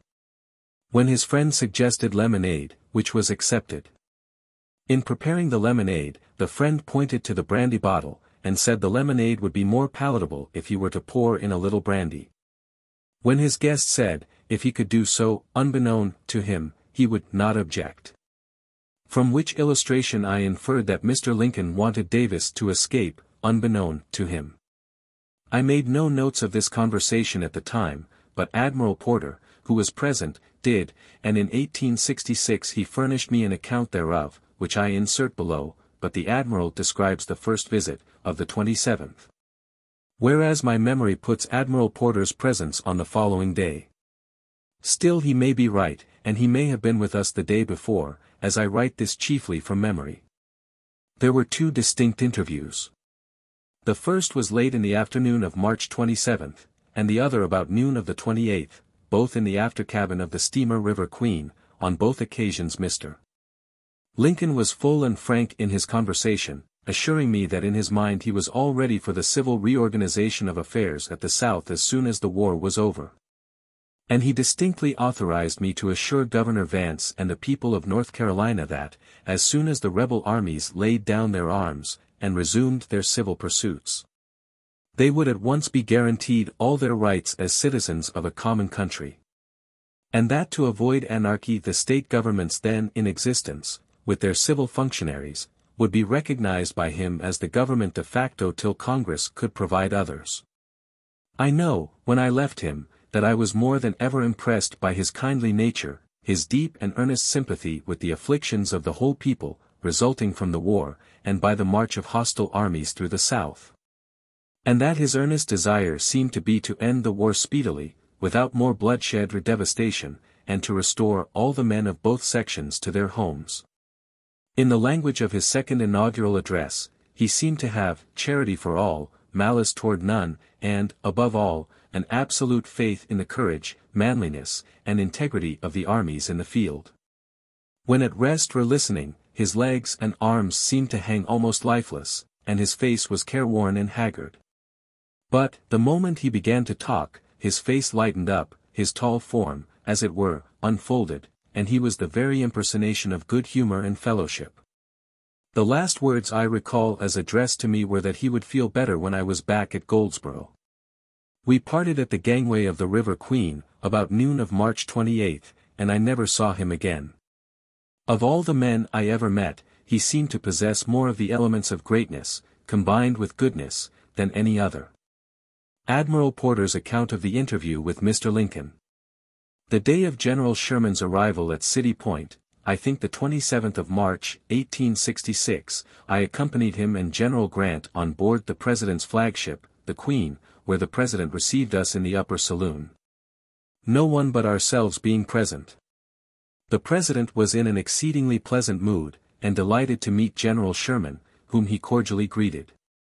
It seems that this was the first time he had met Sherman, to remember him, since the beginning of the war, and did not remember when he had seen him before, until the General reminded him of the circumstances of their first meeting. This was rather singular on the part of Mr. Lincoln, who was, I think, remarkable for remembering people, having that kingly quality in an eminent degree. Indeed, such was the power of his memory, that he seemed never to forget the most minute circumstance. The conversation soon turned on the events of Sherman's campaign through the South, with every movement of which the President seemed familiar. He laughed over some of the stories Sherman told of his bummers, and told others in return, which illustrated in a striking manner the ideas he wanted to convey. For example, he would often express his wishes by telling an apt story, which was quite a habit with him, and one that I think he adopted to prevent his committing himself seriously. The interview between the two generals and the President lasted about an hour and a half, and, as it was a remarkable one, I jotted down what I remembered of the conversation, as I have made a practice of doing during the rebellion. When anything interesting occurred. I don't regret having done so, as circumstances afterward occurred, Stanton's ill conduct toward Sherman, which tended to cast odium on General Sherman for allowing such liberal terms to Joss Johnston. Could the conversation that occurred on board the Queen, between the President and General Sherman, have been known, Sherman would not, and could not, have been censored. Mr. Lincoln, had he lived, would have acquitted the General of any blame, for he was only carrying out the President's wishes. My opinion is, that Mr. Lincoln came down to City Point with the most liberal views toward the rebels. He felt confident that we would be successful, and was willing that the enemy should capitulate on the most favorable terms. I don't know what the President would have done had he been left to himself, and had our army been unsuccessful, but he was then wrought up to a high state of excitement. He wanted peace on almost any terms, and there is no knowing what proposals he might have been willing to listen to. His heart was tenderness throughout, and, as long as the rebels laid down their arms, he did not care how it was done. I do not know how far he was influenced by General Grant, but I presume, from their long conferences, that they must have understood each other perfectly, and that the terms given to Lee after his surrender were authorized by Mr. Lincoln. I know that the latter was delighted when he heard that they had been given, and exclaimed, a dozen times, "Good! All right! Exactly the thing," and other similar expressions. Indeed, the President more than once told me what he supposed the terms would be. If Lee and Johnston surrendered, he considered the war ended, and that all the other rebel forces world lay down their arms at once. In this he proved to be right. Grant and Sherman were both of the same opinion, and so was everyone else who knew anything about the matter. What signified the terms to them, so long as we obtained the actual surrender of people who only wanted a good opportunity to give up gracefully?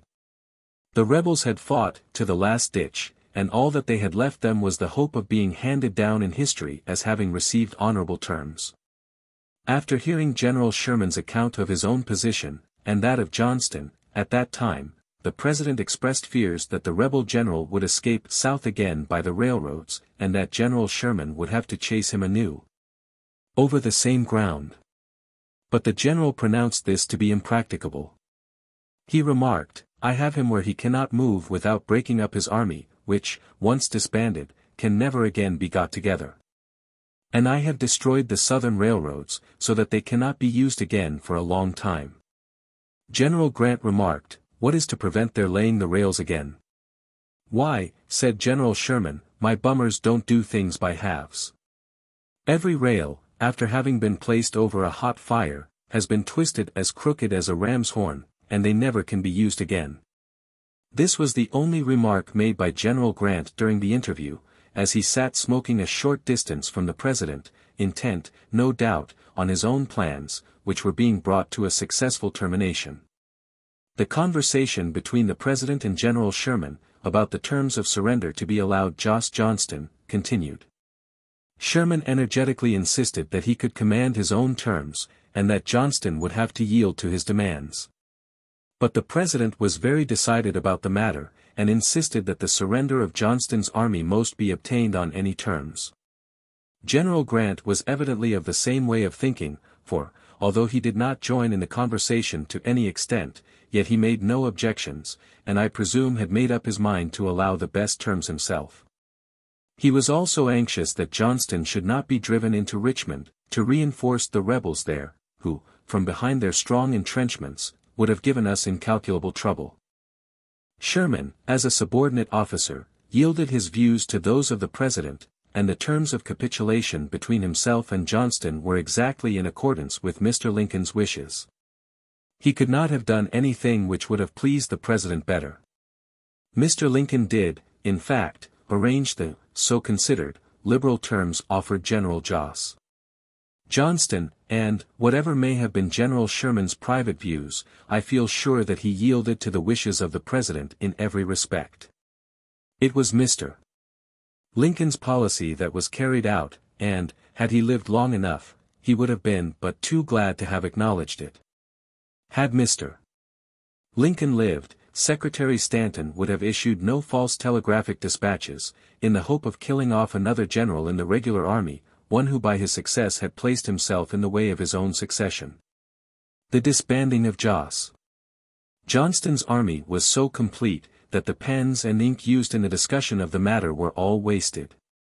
It was asserted, by the rabid ones, that General Sherman had given up all that we had been fighting for, had conceded everything to Johnston, and had, as the boys say, knocked the fat into the fire, but sober reflection soon overruled these harsh expressions, and, with those who knew General Sherman, and appreciated him, he was still the great soldier, patriot, and gentleman. In future times this matter will be looked at more calmly and dispassionately. The bitter animosities that have been engendered during the rebellion will have died out for want of food on which to live, and the very course Grant, Sherman, and others pursued, in granting liberal terms to the defeated rebels, will be applauded. The fact is, they met an old beggar in the road, whose crutches had broken from under him. They let him have only the broken crutches to get home with. I sent General Sherman back to New Bern, North Carolina, in the steamer Bat. While he was absent from his command he was losing no time, for he was getting his army fully equipped with stores and clothing, and, when he returned, he had a rested and regenerated army, ready to swallow up Josh Johnston and all his ragamuffins. Johnston was cornered, could not move without leaving everything behind him, and could not go to Richmond without bringing on a famine in that destitute city. I was with Mr. Lincoln all the time he was at City Point, and until he left for Washington. He was more than delighted with the surrender of Lee, and with the terms Grant gave the rebel general, and would have given Josh Johnston twice as much, had the latter asked for it, and could he have been certain that the rebel world have surrendered without a fight. I again repeat that, had Mr. Lincoln lived, he would have shouldered all the responsibility. One thing is certain, had Josh Johnston escaped and got into Richmond, and caused a larger list of killed and wounded than we had, General Sherman would have been blamed. Then why not give him the full credit of capturing on the best terms the enemy's last important army and its best general, and putting an end to the rebellion? It was a finale worthy of Sherman's great march through the swamps and deserts of the South, a march not excelled by anything we read of in modern military history. D. D. Porter, Vice Admiral. Written by the Admiral in 1866, at the United States Naval Academy at Annapolis, Maryland, and mailed to General Sherman at St. Louis, Missouri. As soon as possible, I arranged with General Grant for certain changes in the organization of my army. And the General also undertook to send to North Carolina some tugboat and barges to carry stores from New Bern up as far as Kinston, whence they could be hauled in wagons to our camps, thus relieving our railroads to that extent. I undertook to be ready to march north by April 10, and then embarked on the steamer Bat, Captain Barnes, for North Carolina. We steamed down James River, and at Old Point Comfort took on board my brother, Senator Sherman, and Mr. Edwin Stanton, son of the Secretary of War, and proceeded at once to our destination. On our way down the river, Captain Barnes expressed himself extremely obliged to me for taking his vessel, as it had relieved him of a most painful dilemma. He explained that he had been detailed by Admiral Porter to escort the President's unarmed boat, the River Queen, in which capacity it became his special duty to look after Mrs. Lincoln. The day before my arrival at City Point, there had been a grand review of a part of the Army of the James, then commanded by General Ord. The President rode out from City Point with General Grant on horseback, accompanied by a numerous staff, including Captain Barnes and Mrs. Ord, but Mrs. Lincoln and Mrs. Grant had followed in a carriage. The cavalcade reached the review ground some 5 or 6 miles out from City Point, found the troops all ready, drawn up in line, and after the usual presentation of arms, the President and party, followed by Mrs. Ord and Captain Barnes on horseback, rode the lines, and returned to the reviewing stand, which meantime had been reached by Mrs. Lincoln and Mrs. Grant in their carriage, which had been delayed by the driver taking a wrong road. Mrs. Lincoln, seeing Mrs. Ord and Captain Barnes riding with the retinue, and supposing that Mrs. Ord had personated her, turned on Captain Barnes and gave him a fearful scolding, and even indulged in some pretty sharp upbraidings to Mrs. Ord. This made Barnes' position very unpleasant, so that he felt much relieved when he was sent with me to North Carolina. The Bat was very fast, and on the morning of the 29th we were near Cape Hatteras. Captain Barnes, noticing a propeller coming out of Hatteras Inlet, made her turn back and pilot us in. We entered safely, steamed up Pamlico Sound into Neuse River, and the next morning, by reason of some derangement of machinery, we anchored about 7 miles below New Bern, whence we went up in Captain Barnes's barge. As soon as we arrived at New Bern, I telegraphed up to General Schofield at Goldsboro the fact of my return, and that I had arranged with General Grant for the changes made necessary in the reorganization of the army. and for the boats necessary to carry up the provisions and stores we needed, prior to the renewal of our march northward. These changes amounted to constituting the left wing a distinct army, under the title of the Army of Georgia, under command of General Slocum, with his 2 corps commanded by General Jeff C. Davis and General Joseph A. Mower. The 10th and 23rd Corps already constituted another army, of the Ohio, under the command of Major General Schofield, and his 2 corps were commanded by Generals J. D. Cox and A. H. Terry. These changes were necessary, because army commanders only could order courts-martial, grant discharges, and perform many other matters of discipline and administration which were indispensable. But my chief purpose was to prepare the whole army for what seemed among the probabilities of the time to fight both Lee's and Johnston's armies combined. In case their junction could be formed before General Grant could possibly follow Lee to North Carolina. General George H. Thomas, who still remained at Nashville, was not pleased with these changes, for the 2 corps with General Slocum, viz. The 14th and 20th, up to that time, had remained technically a part of his Army of the Cumberland, but he was so far away, that I had to act to the best advantage with the troops and general officers actually present. I had specially asked for General Mower to command the 20th Corps, because I regarded him as one of the boldest and best fighting generals in the whole army. His predecessor, General A. S. Williams, the senior division commander present, had commanded the corps well from Atlanta to Goldsboro, and it may have seemed unjust to replace him at that precise moment. But I was resolved to be prepared for a most desperate and, as then expected, a final battle, should it fall on me. I returned to Goldsboro from New Bern by rail the evening of March 30th, and at once addressed myself to the task of reorganization and replenishment of stores, so as to be ready to march by April 10th, the day agreed on with General Grant. The army was divided into the usual 3 parts, right and left wings, and center. The tabular statements herewith will give the exact composition of these separate armies, which by the 10th of April gave the following effective strength. Infantry 80,968. Artillery 2,448. Cavalry 5,587. Aggregate 88. 948. Total number of guns 91. The railroads to our rear had also been repaired, so that stores were arriving very fast, both from Morehead City and Wilmington. The country was so level that a single locomotive could haul 25 and 30 cars to a train, instead of only 10, as was the case in Tennessee and Upper Georgia. By the 5th of April such progress had been made, that I issued the following special field orders, number 48, prescribing the time and manner of the next march. Special Field Orders, number 48. Headquarters Military Division of the Mississippi in the Field, Goldsboro, North Carolina, April 5, 1865. Confidential to Army Commanders, Corps Commanders, and Chiefs of Staff Departments. The next grand objective is to place this army, with its full equipment, north of Roanoke River, facing west, with a base for supplies at Norfolk, and at Winton or Murfreesboro on the Chowan, and in full communication with the Army of the Potomac, about Petersburg. And also to do the enemy as much harm as possible en route. 1. To accomplish this result the following general plan will be followed, or modified only by written orders from these headquarters, should events require a change. 1. On Monday, the 10th of April, all preparations are presumed to be complete, and the outlying detachments will be called in, or given directions to meet on the next march.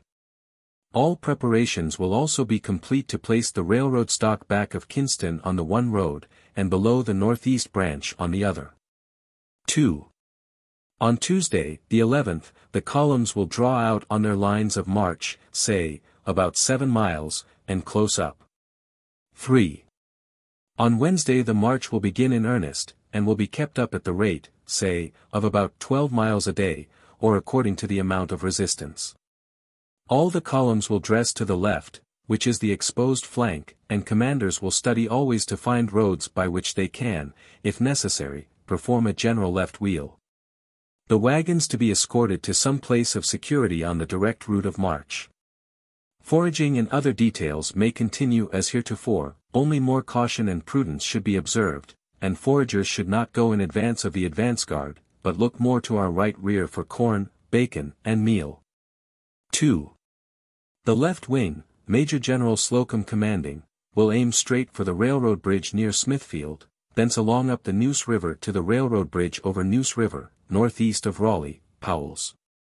Thence to Warrenton, the general point of concentration. The center, Major General Schofield commanding, will move to Whitley's Mill, ready to support the left until it is past Smithfield, when it will follow up, substantially, Little River to about Rollsville. Ready at all times to move to the support of the left. After passing Tar River, to move to Warrenton.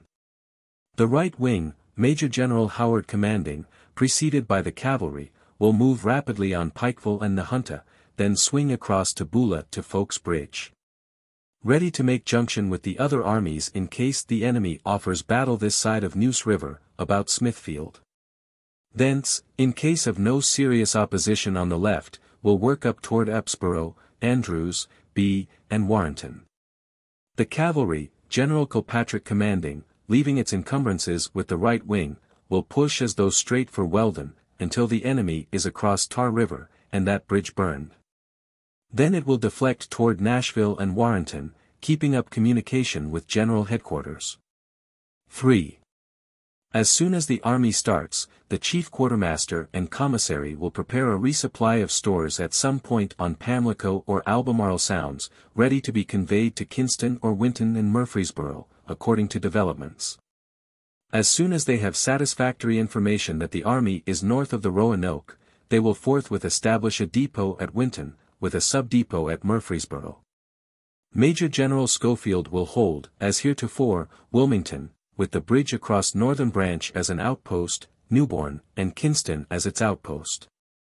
And will be prepared to hold Winton and Murfreesboro, as soon as the time arrives for that move. The Navy has instructions from Admiral Porter to cooperate, and any commanding officer is authorized to call on the Navy for assistance and cooperation, always in writing, setting forth the reasons. Of which necessarily the naval commander must be the judge. 4. The General-in-Chief will be with the center habitually, but may in person shift to either flank where his presence may be needed, leaving a staff officer to receive reports. He requires, absolutely, a report of each army or grand detachment each night, whether anything material has occurred or not, for often the absence of an enemy is a very important fact in military prognostication.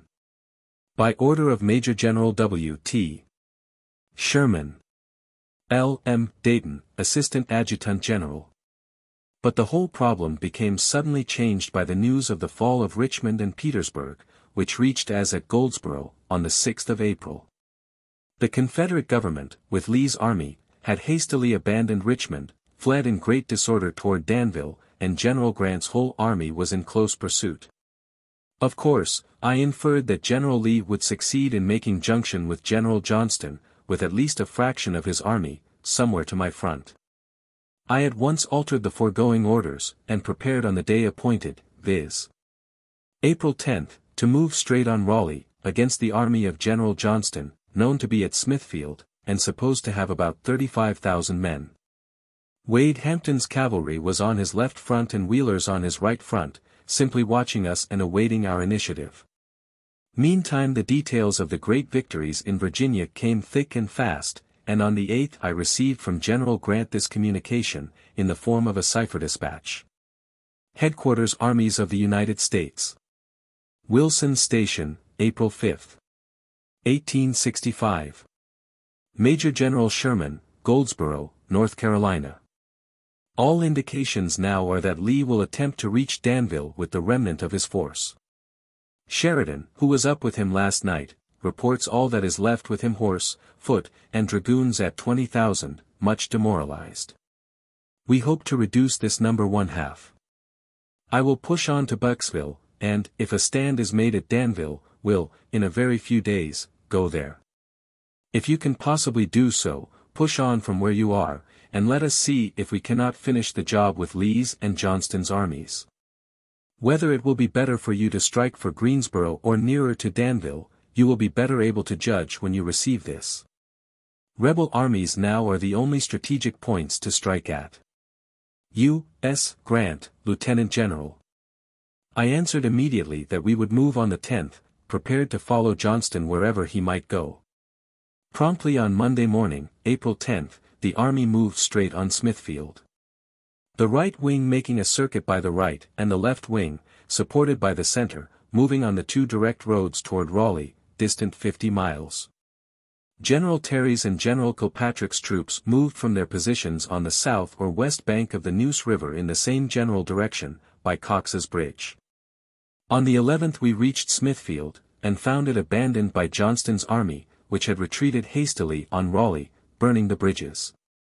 To restore these consumed the remainder of the day, and during that night I received a message from General Grant, at Appomattox, that General Lee had surrendered to him his whole army, which I at once announced to the troops in orders. Special Field Orders, No. 54. Headquarters Military Division of the Mississippi. In the field, Smithfield, North Carolina, April 12, 1865. The General Commanding announces to the Army that he has official notice from General Grant that General Lee surrendered to him his entire army, on the 9th inst. At Appomattox Courthouse, Virginia. Glory to God and our country, and all honor to our comrades in arms, toward whom we are marching.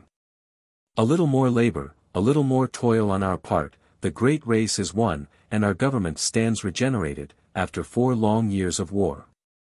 W. T. Sherman, Major General Commanding. Of course, this created a perfect furor of rejoicing, and we all regarded the war as over, for I knew well that General Johnston had no army with which to oppose mine. So that the only questions that remained were, would he surrender at Raleigh? Or would he allow his army to disperse into guerrilla bands, to die in the last ditch, and entail on his country an indefinite and prolonged military occupation, and of consequent desolation? I knew well that Johnston's army could not be caught. The country was too open, and, without wagons, the men could escape us, disperse, and assemble again at some place agreed on, and thus the war might be prolonged indefinitely. I then remembered Mr. Lincoln's repeated expression that he wanted the rebel soldiers not only defeated, but, back at their homes, engaged in their civil pursuits. On the evening of the 12th I was with the head of Slocum's column, at Gully's, and General Kilpatrick's cavalry was still ahead, fighting Wade Hampton's rearguard, with orders to push it through Raleigh, while I would give a more southerly course to the infantry columns, so as, if possible, to prevent a retreat southward. On the 13th, early, I entered Raleigh, and ordered the several heads of column toward Asheville in the direction of Salisbury or Charlotte. Before reaching Raleigh, a locomotive came down the road to meet me, passing through both Wade Hampton's and Kilpatrick's cavalry, bringing 4 gentlemen, with a letter from Governor Vance to me, asking protection for the citizens of Raleigh. These gentlemen were, of course, dreadfully excited at the dangers through which they had passed. Among them were ex-Senator Graham, Mr. Swain, President of Chapel Hill University, and a Surgeon Warren, of the Confederate Army. They had come with a flag of truce, to which they were not entitled. Still, in the interest of peace, I respected it, and permitted them to return to Raleigh with their locomotive, to assure the governor and the people that the war was substantially over, and that I wanted the civil authorities to remain in the execution of their office till the pleasure of the President could be ascertained. On reaching Raleigh I found these same gentlemen, with Messrs. Badger, Bragg, Holden, and others, but Governor Vance had fled, and could not be prevailed on to return, because he feared an arrest and imprisonment. From the Raleigh newspapers of the 10th I learned that General Stoneman, with his division of cavalry, had come across the mountains from East Tennessee, had destroyed the railroad at Salisbury, and was then supposed to be approaching Greensboro. I also learned that General Wilson's cavalry corps was smashing things down about Selma and Montgomery, Alabama, and was pushing for Columbus and Macon, Georgia. And I also had reason to expect that General Sheridan would come down from Appomattox to join us at Raleigh with his superb cavalry corps. I needed more cavalry to check Johnston's retreat, so that I could come up to him with my infantry, and therefore had good reason to delay. I ordered the railroad to be finished up to Raleigh, so that I could operate from it as a base, and then made Special Field Orders, No. 55. Headquarters Military Division of the Mississippi in the Field. Raleigh, North Carolina, April 14, 1865. The next movement will be on Asheboro, to turn the position of the enemy at the company's shops in rear of Whole River Bridge, and at Greensboro, and to cut off his only available line of retreat by Salisbury and Charlotte. 1. General Kilpatrick will keep up a show of pursuit in the direction of Hillsborough and Graham, but be ready to cross Whole River on General Howard's Bridge, near Pittsboro, and thence will operate toward Greensboro. On the right front of the right wing. 2. The right wing, Major General Howard commanding, will move out on the Chapel Hill Road, and send a light division up in the direction of Chapel Hill University to act in connection with the cavalry. But the main columns and trains will move via Hackney's Crossroads, and Trader's Hill, Pittsboro, St. Lawrence, etc., to be followed by the cavalry and light division, as soon as the bridge is laid over Whole River. 8. The center, Major General Schofield commanding, will move via Holly Springs, New Hill, Haywood, and Moffat's Mills. 4. The left wing, Major General Slocum commanding, will move rapidly by the Avon's Ferry Road, Carthage, Caledonia, and Cox's Mills. 5. All the troops will draw well out on the roads designated during today and tomorrow, and on the following day will move with all possible rapidity for Asheboro. No further destruction of railroads, mills, cotton, and produce, will be made without the specific orders of an army commander, and the inhabitants will be dealt with kindly, looking to an early reconciliation. The troops will be permitted, however, to gather forage and provisions as heretofore, only more care should be taken not to strip the poorer classes too closely. By order of General W. T. Sherman. L. M. Dayton, Assistant Adjutant General. Thus matters stood, when on the morning of the 14th General Kilpatrick reported from Durham Station, 26 miles up the railroad toward Hillsborough, that a flag of truce had come in from the enemy with a package from General Johnston addressed to me. Taking it for granted that this was preliminary to a surrender, I ordered the message to be sent me at Raleigh, and on the 14th received from General Johnston a letter dated April 13, 1865. In these words: the results of the recent campaign in Virginia have changed the relative military condition of the belligerents. I am, therefore, induced to address you in this form the inquiry whether, to stop the further effusion of blood and devastation of property, you are willing to make a temporary suspension of active operations, and to communicate to Lieutenant General Grant, commanding the armies of the United States, the request that he will take like action in regard to other armies. The object being to permit the civil authorities to enter into the needful arrangements to terminate the existing war. To which I replied as follows. Headquarters Military Division of the Mississippi. In the Field, Raleigh, North Carolina, April 14, 1865. General J. E. Johnston, Commanding Confederate Army. General, I have this moment received your communication of this date.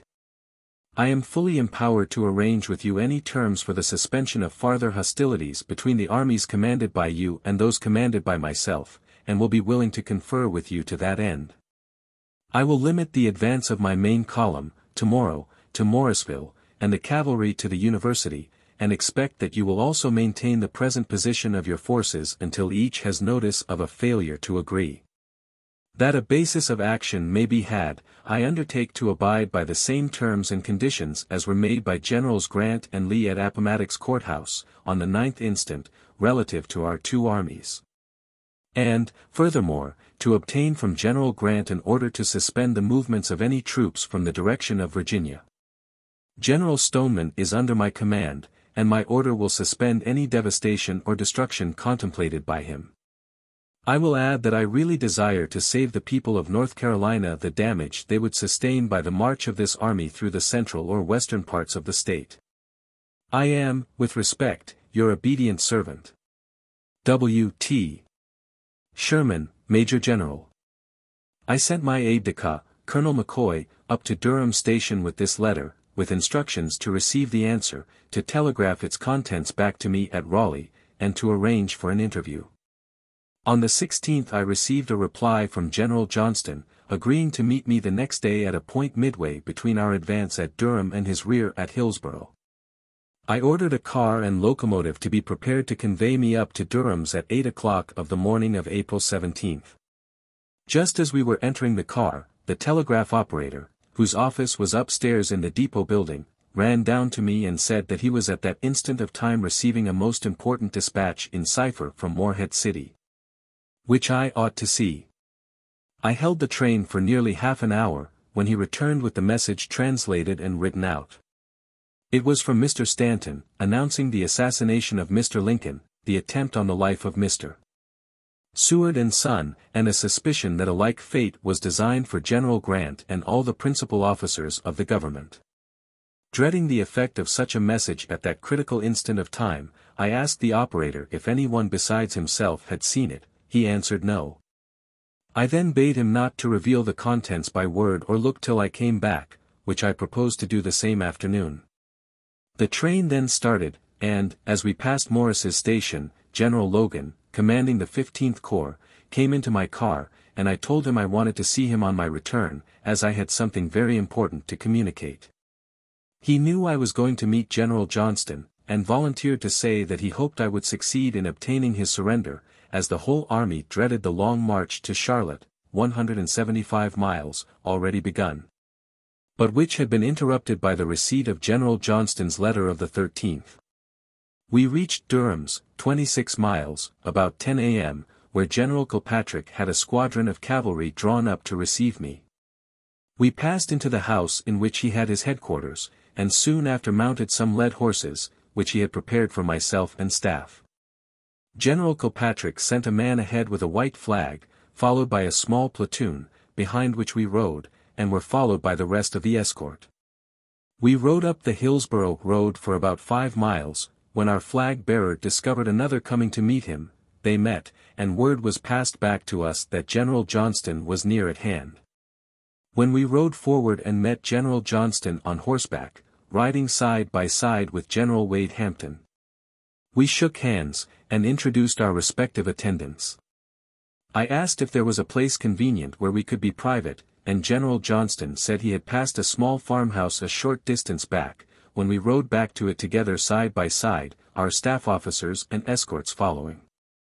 We had never met before, though we had been in the regular army together for 13 years, but it so happened that we had never before come together. He was some 12 or more years my senior.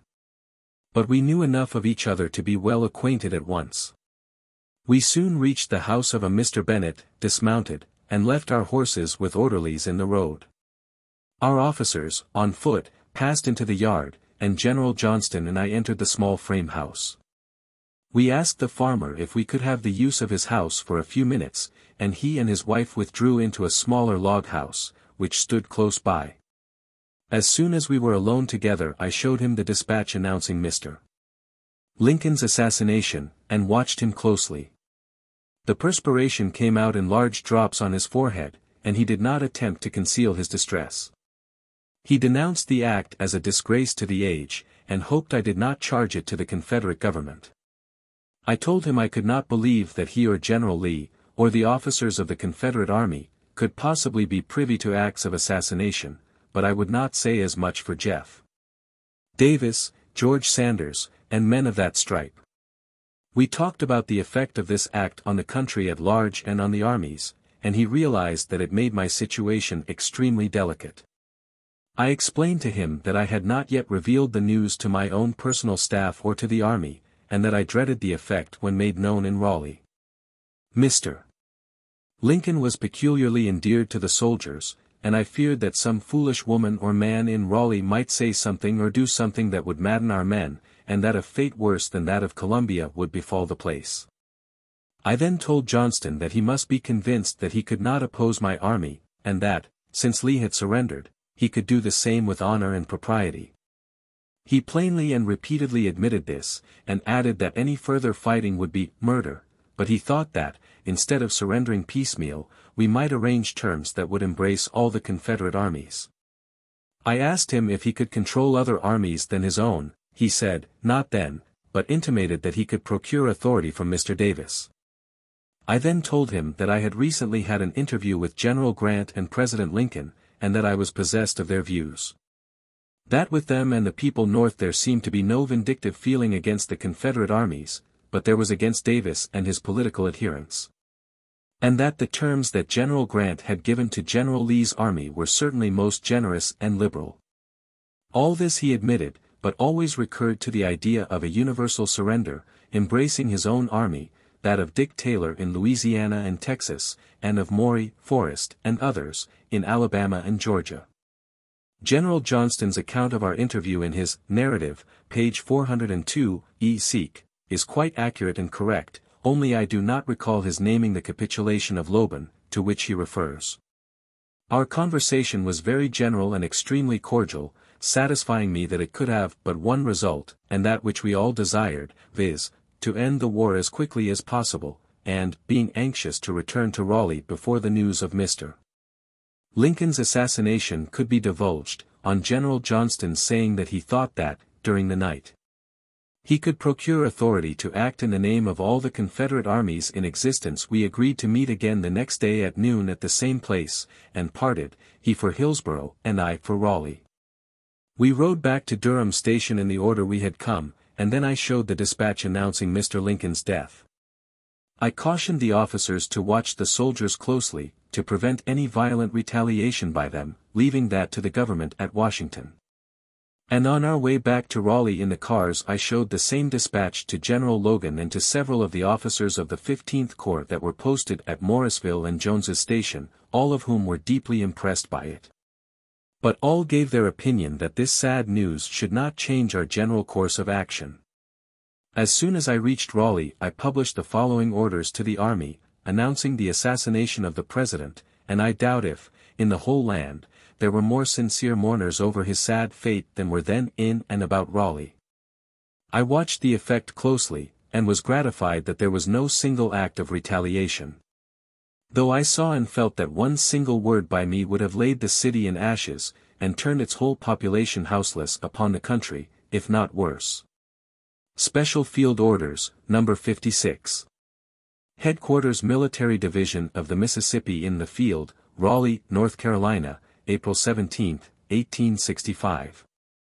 The General Commanding announces, with pain and sorrow, that on the evening of the 14th instant, at the theater in Washington City, His Excellency the President of the United States, Mr. Lincoln, was assassinated by one who uttered the state motto of Virginia. At the same time, the Secretary of State, Mr. Seward, while suffering from a broken arm, was also stabbed by another murderer in his own house, but still survives, and his son was wounded, supposed fatally. It is believed, by persons capable of judging, that other high officers were designed to share the same fate. Thus it seems that our enemy, despairing of meeting us in open, manly warfare, begins to resort to the assassin's tools. Your general does not wish you to infer that this is universal, for he knows that the great mass of the Confederate army world scorn to sanction each acts, but he believes it the legitimate consequence of rebellion against rightful authority. We have met every phase which this war has assumed, and must now be prepared for it in its last and worst shape, that of assassins and guerrillas. But woe unto the people who seek to expend their wild passions in such a manner, for there is but one dread result.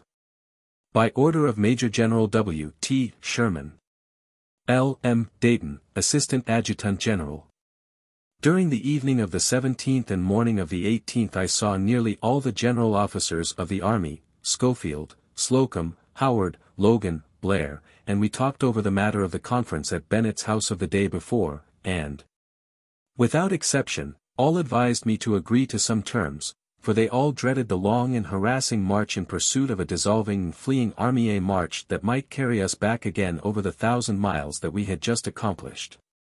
We all knew that if we could bring Johnston's army to bay, we could destroy it in an hour, but that was simply impossible in the country in which we found ourselves.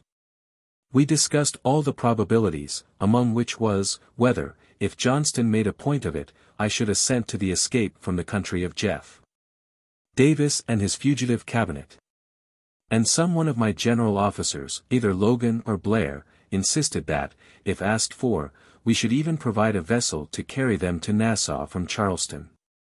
The next morning I again started in the cars to Durham Station, accompanied by most of my personal staff, and by Generals Blair, Berry, Howard, etc. And, reaching General Kilpatrick's headquarters at Durham's, we again mounted, and rode, with the same escort of the day before, to Bennett's house, reaching there punctually at noon. General Johnston had not yet arrived, but a courier shortly came, and reported him as on the way. It must have been nearly 2 p.m. when he arrived, as before, with General Wade Hampton.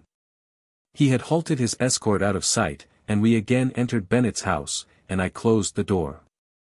General Johnston then assured me that he had authority over all the Confederate armies, so that they would obey his orders to surrender on the same terms with his own, but he argued that, to obtain so cheaply this desirable result, I ought to give his men and officers some assurance of their political rights after their surrender. I explained to him that Mr. Lincoln's proclamation of amnesty, of December 8, 1863, still in force, enabled every Confederate soldier and officer, below the rank of colonel, to obtain an absolute pardon, by simply laying down his arms, and taking the common oath of allegiance, and that General Grant, in accepting the surrender of General Lee's army, had extended the same principle to all the officers, General Lee included. Such a pardon, I understood, would restore to them all their rights of citizenship. But he insisted that the officers and men of the Confederate Army were unnecessarily alarmed about this matter, as a sort of bugbear. He then said that Mr. Breckinridge was near at hand, and he thought that it would be well for him to be present. I objected, on the score that he was then in Davis's cabinet, and our negotiations should be confined strictly to belligerents. He then said Breckinridge was a major general in the Confederate Army, and might sink his character of Secretary of War. I consented, and he sent one of his staff officers back, who soon returned with Breckinridge, and he entered the room. General Johnston and I then again went over the whole ground, and Breckinridge confirmed what he had said as to the uneasiness of the Southern officers and soldiers about their political rights in case of surrender. While we were in consultation, a messenger came with a parcel of papers, which General Johnston said were from Mr. Reagan, Postmaster General. He and Breckinridge looked over them, and, after some side conversation, he handed one of the papers to me. It was in Reagan's handwriting, and began with a long preamble and terms, so general and verbose, that I said they were inadmissible. Then recalling the conversation of Mr. Lincoln, at City Point, I sat down at the table, and wrote off the terms, which I thought concisely expressed his views and wishes, and explained that I was willing to submit these terms to the new President, Mr. Johnson, provided that both armies should remain in statu quo until the truce therein declared should expire.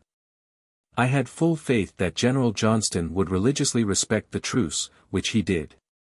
And that I would be the gainer, for in the few days it would take to send the papers to Washington, and receive an answer, I could finish the railroad up to Raleigh, and be the better prepared for a long chase. Neither Mr. Breckinridge nor General Johnston wrote one word of that paper. I wrote it myself, and announced it as the best I could do, and they readily assented. While copies of this paper were being made for signature, the officers of our staffs commingled in the yard at Bennett's house, and were all presented to Generals Johnston and Breckinridge. All without exception were rejoiced that the war was over, and that in a very few days we could turn our faces toward home. I remember telling Breckinridge that he had better get away, as the feeling of our people was utterly hostile to the political element of the South, and to him especially, because he was the Vice President of the United States, who had as such announced Mr. Lincoln, of Illinois, duly and properly elected the President of the United States, and yet that he had afterward openly rebelled and taken up arms against the government. He answered me that he surely would give us no more trouble, and intimated that he would speedily leave the country forever. I may have also advised him that Mr. Davis too should get abroad as soon as possible. The papers were duly signed. We parted about dark, and my party returned to Raleigh. Early the next morning, April 19, I dispatched by telegraph to Morehead City to prepare a fleet steamer to carry a messenger to Washington, and sent Major Henry Hitchcock down by rail, bearing the following letters.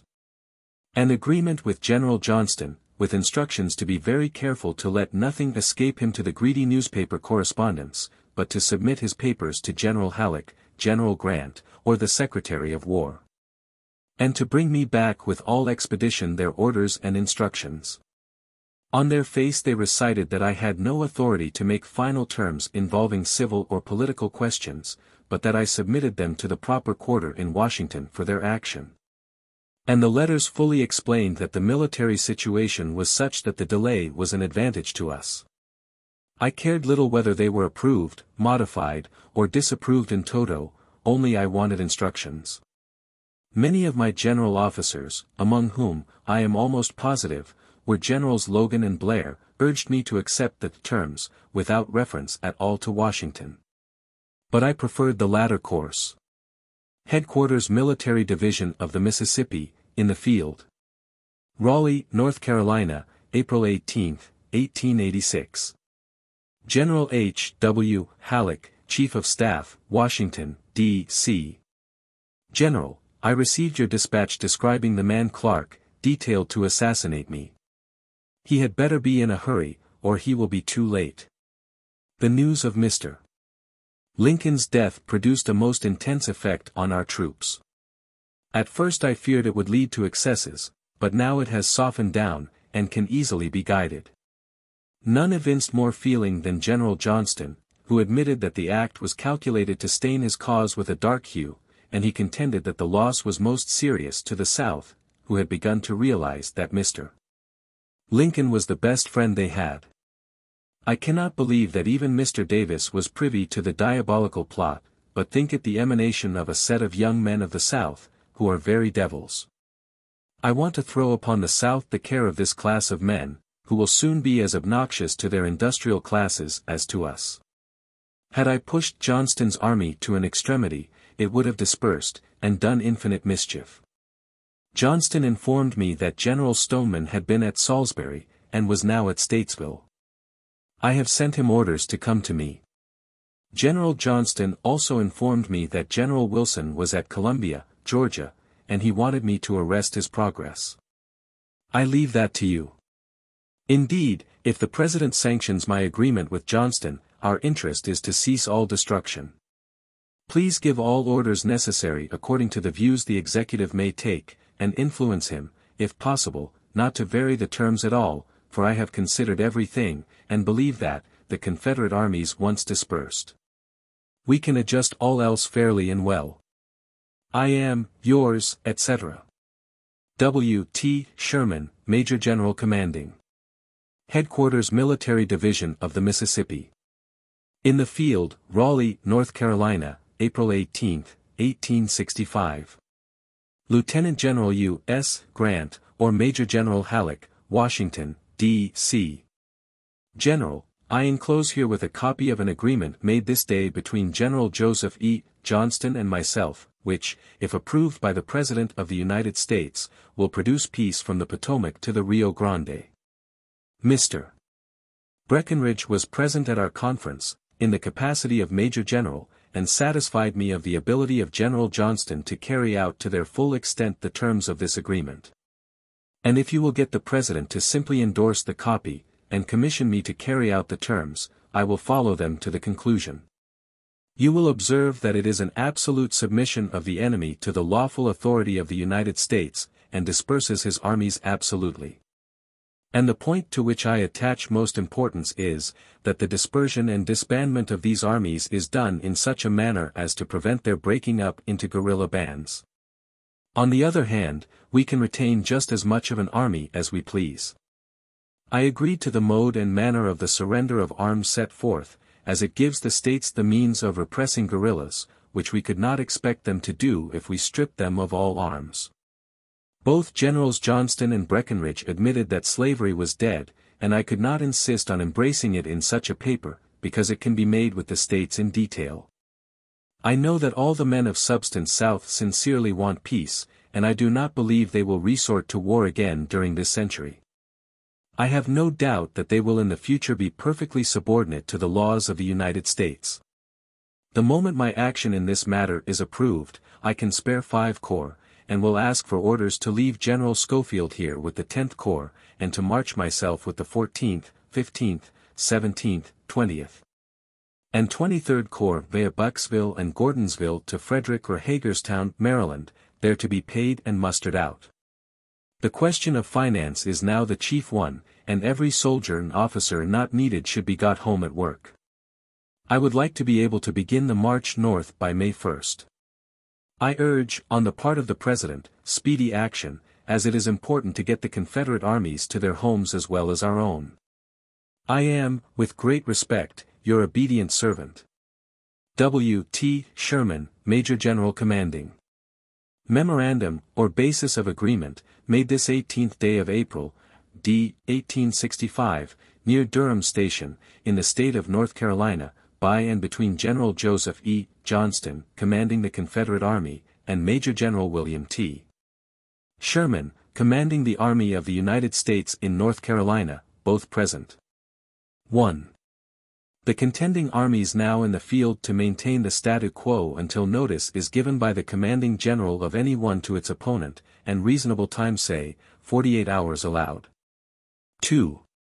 The Confederate armies now in existence to be disbanded and conducted to their several state capitals, there to deposit their arms and public property in the state arsenal.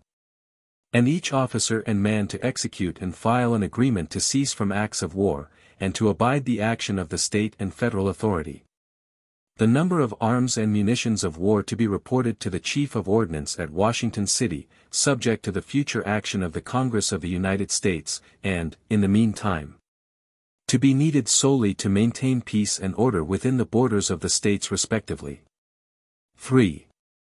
The recognition, by the Executive of the United States, of the several state governments, on their officers and legislatures taking the oaths prescribed by the Constitution of the United States, and, where conflicting state governments have resulted from the war, the legitimacy of all shall be submitted to the Supreme Court of the United States. 4. The re-establishment of all the federal courts in the several states, with powers as defined by the Constitution of the United States and of the states respectively. 5. The people and inhabitants of all the states to be guaranteed, so far as the executive can, their political rights and franchises, as well as their rights of person sad property, as defined by the Constitution of the United States and of the states respectively. 6. The executive authority of the government of the United States not to disturb any of the people by reason of the late war, so long as they live in peace and quiet, abstain from acts of armed hostility, and obey the laws in existence at the place of their residence. 7. In general terms the war to cease. A general amnesty, so far as the executive of the United States can command, on condition of the disbandment of the Confederate armies, the distribution of the arms, and the resumption of peaceful pursuits by the officers and men hitherto composing said armies.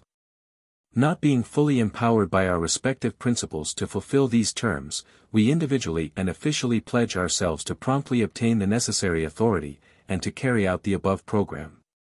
W. T. Sherman, Major General, Commanding Army of the United States in North Carolina. J. E. Johnston, General, Commanding Confederate States Army in North Carolina. Major Hitchcock got off on the morning of the 20th, and I reckoned that it would take him 4 or 5 days to go to Washington and back. During that time the repairs on all the railroads and telegraph lines were pushed with energy, and we also got possession of the railroad and telegraph from Raleigh to Weldon, in the direction of Norfolk. Meantime the troops remained statu quo, our cavalry occupying Durham Station in Chapel Hill. General Slocum's head of column was at Avon's Ferry on Cape Fear River, and General Howard's was strung along the railroad toward Hillsboro. The rest of the army was in and about Raleigh. On the 20th I reviewed the 10th Corps, and was much pleased at the appearance of General Paines's division of black troops, the first I had ever seen as a part of an organized army. And on the 21st I reviewed the 23rd Corps, which had been with me to Atlanta, but had returned to Nashville, had formed an essential part of the army which fought at Franklin. and with which General Thomas had defeated General Hood in Tennessee. It had then been transferred rapidly by rail to Baltimore and Washington by General Grant's orders, and thence by sea to North Carolina. Nothing of interest happened at Raleigh till the evening of April 23d, when Major Hitchcock reported by telegraph his return to Morehead City, and that he would come up by rail during the night. He arrived at 6 a.m. April 24th, accompanied by General Grant and one or two officers of his staff, who had not telegraphed the fact of their being on the train, for prudential reasons. Of course, I was both surprised and pleased to see the general, soon learned that my terms with Johnston had been disapproved, was instructed by him to give the 48 hours notice required by the terms of the truce, and afterward to proceed to attack or follow him. I immediately telegraphed to General Kilpatrick, at Durham's, to have a mounted courier ready to carry the following message, then on its way up by rail, to the rebel lines. Headquarters Military Division of the Mississippi in the Field, Raleigh, North Carolina, April 24, 1865 6 a.m. General Johnston, commanding Confederate Army, Greensboro. You will take notice that the truce or suspension of hostilities agreed to between us will cease in 48 hours after this is received at your lines, under the first of the Articles of Agreement. W. T. Sherman, Major General. At the same time I wrote another short note to General Johnston, of the same date. I have replies from Washington to my communications of April 18. I am instructed to limit my operations to your immediate command, and not to attempt civil negotiations. I therefore demand the surrender of your army on the same terms as were given to General Lee at Appomattox, April 9 instant, purely and simply. Of course, both these papers were shown to General Grant at the time, before they were sent, and he approved of them. At the same time orders were sent to all parts of the army to be ready to resume the pursuit of the enemy on the expiration of the 48 hours truce, and messages were sent to General Gillmore, at Hilton Head, to the same effect, with instructions to get a similar message through to General Wilson, at Macon, by some means. General Grant had brought with him, from Washington, written answers from the Secretary of War, and of himself, to my communications of the 18th, which I still possess, and here give the originals. They embrace the copy of a dispatch made by Mr. Stanton to General Grant, when he was pressing Lee at Appomattox, which dispatch, if sent me at the same time, as should have been done, would have saved a world of trouble. I did not understand that General Grant had come down to supersede me in command, nor did he intimate it, nor did I receive these communications as a serious reproof, but promptly acted on them, as is already shown. And in this connection I give my answer made to General Grant, at Raleigh, before I had received any answer from General Johnston to the demand for the surrender of his own army, as well as my answer to Mr. Stanton's letter, of the same date, both written on the supposition that I might have to start suddenly in pursuit of Johnston, and have no other chance to explain. War Department, Washington City, April 21, 1865. Lieutenant General Grant. General, the memorandum or basis agreed upon between General Sherman and General Johnston having been submitted to the President, they are disapproved. You will give notice of the disapproval to General Sherman, and direct him to resume hostilities at the earliest moment. The instructions given to you by the late President, Abraham Lincoln, on the 3d of March, by my telegraph of that date, addressed to you, express substantially the views of President Andrew Johnson, and will be observed by General Sherman. A copy is herewith appended. The President desires that you proceed immediately to the headquarters of Major General Sherman, and direct operations against the enemy. Yours truly, Edwin M. Stanton, Secretary of War. The following telegram was received 2 p.m., City Point, March 4, 1865, from Washington, 12 m. March 3, 1865. Cipher. Office United States Military Telegraph. Headquarters Armies of the United States. Lieutenant General Grant. The President directs me to say to you that he wishes you to have no conference with General Lee, unless it be for the capitulation of Lee's army or on solely minor and purely military matters. He instructs me to say that you are not to decide, discuss, or confer upon any political question. Such questions the President holds in his own hands, and will submit them to no military conferences or conventions. Meantime you are to press to the utmost your military advantages. Edwin M. Stanton, Secretary of War. Headquarters Armies of the United States. Washington, D.C. April 21, 1865. Major General W. T. Sherman, Commanding Military Division of the Mississippi. General, the basis of agreement entered into between yourself and General J. E. Johnston, for the disbandment of the Southern Army, and the extension of the authority of the General Government over all the territory belonging to it, sent for the approval of the President, is received. I read it carefully myself before submitting it to the President and Secretary of War, and felt satisfied that it could not possibly be approved. My reason for these views I will give you at another time, in a more extended letter. Your agreement touches upon questions of such vital importance that, as soon as read, I addressed a note to the Secretary of War, notifying him of their receipt, and the importance of immediate action by the President. And suggested, in view of their importance, that the entire Cabinet be called together, that all might give an expression of their opinions upon the matter. The result was a disapproval by the President of the basis laid down. A disapproval of the negotiations altogether except for the surrender of the army commanded by General Johnston, and directions to me to notify you of this decision. I cannot do no better than by sending you the enclosed copy of a dispatch, penned by the late President, though signed by the Secretary of War, in answer to me, on sending a letter received from General Lee, proposing to meet me for the purpose of submitting the question of peace to a convention of officers. Please notify General Johnston, immediately on receipt of this, of the termination of the truce, and resume hostilities against his army at the earliest moment you can, acting in good faith. Very respectfully your obedient servant. U.S. Grant, Lieutenant General. Headquarters Military Division of the Mississippi. In the Field, Raleigh, North Carolina, April 25, 1865.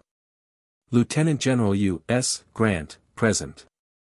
General, I had the honor to receive your letter of April 21, with enclosures, yesterday, and was well pleased that you came along, as you must have observed that I held the military control so as to adapt it to any phase the case might assume. It is but just I should record the fact that I made my terms with General Johnston under the influence of the liberal terms you extended to the army of General Lee at Appomattox Courthouse on the 9th, and the seeming policy of our government, as evinced by the call of the Virginia legislature and governor back to Richmond, under yours and President Lincoln's very eyes. It now appears this last act was done without any consultation with you or any knowledge of Mr. Lincoln, but rather in opposition to a previous policy well considered. I have not the least desire to interfere in the civil policy of our government, but would shun it as something not to my liking. But occasions do arise when a prompt seizure of results is forced on military commanders not in immediate communication with the proper authority. It is probable that the terms signed by General Johnston and myself were not clear enough on the point, well understood between us, that our negotiations did not apply to any parties outside the officers and men of the Confederate armies, which could easily have been remedied. No surrender of any army not actually at the mercy of an antagonist was ever made without terms, and these always define the military status of the surrendered. Thus you stipulated that the officers and men of Lee's army should not be molested at their homes so long as they obeyed the laws at the place of their residence. I do not wish to discuss these points involved in our recognition of the state governments in actual existence, but will merely state my conclusions, to await the solution of the future. Such action on our part in no manner recognizes for a moment the so-called Confederate government, or makes us liable for its debts or acts. The laws and acts done by the several states during the period of rebellion are void, because done without the oath prescribed by our Constitution of the United States, which is a condition precedent. We have a right to use any sort of machinery to produce military results, and it is the commonest thing for military commanders to use the civil governments in actual existence as a means to an end. I do believe we could and can use the present state governments lawfully, constitutionally, and as the very best possible means to produce the object desired, viz., entire and complete submission to the lawful authority of the United States. As to punishment for past crimes, that is for the judiciary, and can in no manner of way be disturbed by our acts. And, so far as I can, I will use my influence that rebels shall suffer all the personal punishment prescribed by law, as also the civil liabilities arising from their past acts. What we now want is the new form of law by which common men may regain the positions of industry, so long disturbed by the war. I now apprehend that the rebel armies will disperse. And, instead of dealing with 6 or 7 states, we will have to deal with numberless bands of desperadoes, headed by such men as Mosby, Forrest, Red Jackson, and others, who know not and care not for danger and its consequences. I am, with great respect, your obedient servant. W. T. Sherman, Major General Commanding. Headquarters Military Division of the Mississippi. In the field, Raleigh, North Carolina, April 25, 1865. Honorable E. M. Stanton, Secretary of War, Washington. Dear Sir, I have been furnished a copy of your letter of April 21 to General Grant, signifying your disapproval of the terms on which General Johnston proposed to disarm and disperse the insurgents, on condition of amnesty, etc. I admit my folly in embracing in a military convention any civil matters. But, unfortunately, such is the nature of our situation that they seem inextricably united, and I understood from you at Savannah that the financial state of the country demanded military success, and would warrant a little bending to policy. When I had my conference with General Johnston, I had the public examples before me of General Grant's terms to Lee's army, and General Weitzel's invitation to the Virginia legislature to assemble at Richmond. I still believe the general government of the United States has made a mistake, but that is none of my business. Mine is a different task. And I had flattered myself that, by 4 years of patient, unremitting, and successful labor, I deserved no reminder such as is contained in the last paragraph of your letter to General Grant. You may assure the President that I heed his suggestion. I am truly, etc.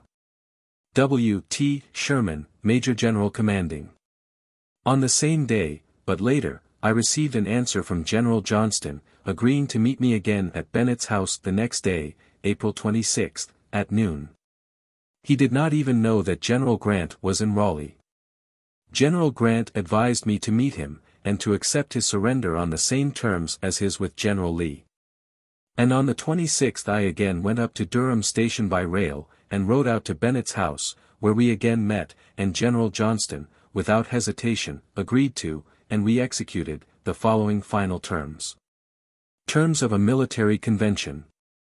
Entered into this 26th day of April, 1865, at Bennett's house, near Durham Station, North Carolina, between General Joseph E. Johnston, commanding the Confederate Army, and Major General W. T. Sherman, commanding the United States Army in North Carolina. 1. All acts of war on the part of the troops under General Johnston's command to cease from this date. 2. All arms and public property to be deposited at Greensboro, and delivered to an ordnance officer of the United States Army.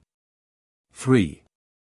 Rolls of all the officers and men to be made in duplicate, one copy to be retained by the commander of the troops, and the other to be given to an officer to be designated by General Sherman. Each officer and man to give his individual obligation in writing not to take up arms against the government of the United States, until properly released from this obligation. 4. The sidearms of officers, and their private horses and baggage, to be retained by them. 5. This being done, all the officers and men will be permitted to return to their homes, not to be disturbed by the United States authorities, so long as they observe their obligation and the laws in force where they may reside. W. T. Sherman, Major General, commanding United States forces in North Carolina. J. E. Johnston, General, commanding Confederate States forces in North Carolina. Approved.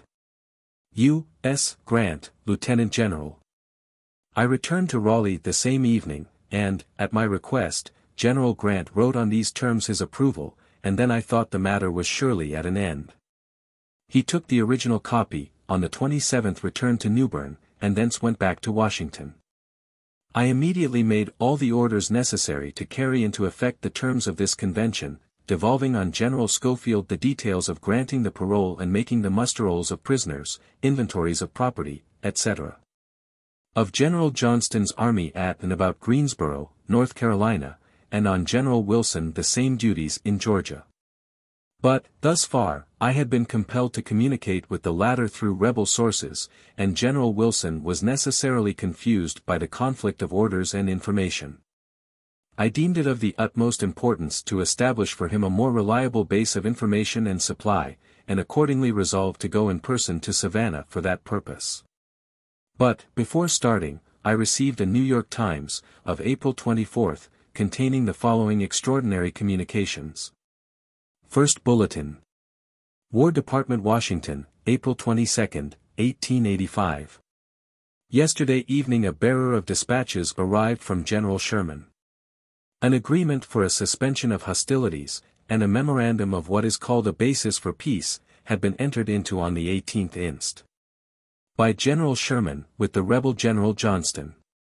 Brigadier General Breckinridge was present at the conference. A cabinet meeting was held at 8 o'clock in the evening, at which the action of General Sherman was disapproved by the President, by the Secretary of War, by General Grant, and by every member of the cabinet. General Sherman was ordered to resume hostilities immediately, and was directed that the instructions given by the late President, in the following telegram, which was penned by Mr. Lincoln himself, at the Capitol, on the night of the 3d of March, were approved by President Andrew Johnson, and were reiterated to govern the action of military commanders. On the night of the 3d of March, while President Lincoln and his cabinet were at the Capitol, a telegram from General Grant was brought to the Secretary of War, informing him that General Lee had requested an interview or conference to make an arrangement for terms of peace. The letter of General Lee was published in a letter to Davis and to the rebel Congress. General Grant's telegram was submitted to Mr.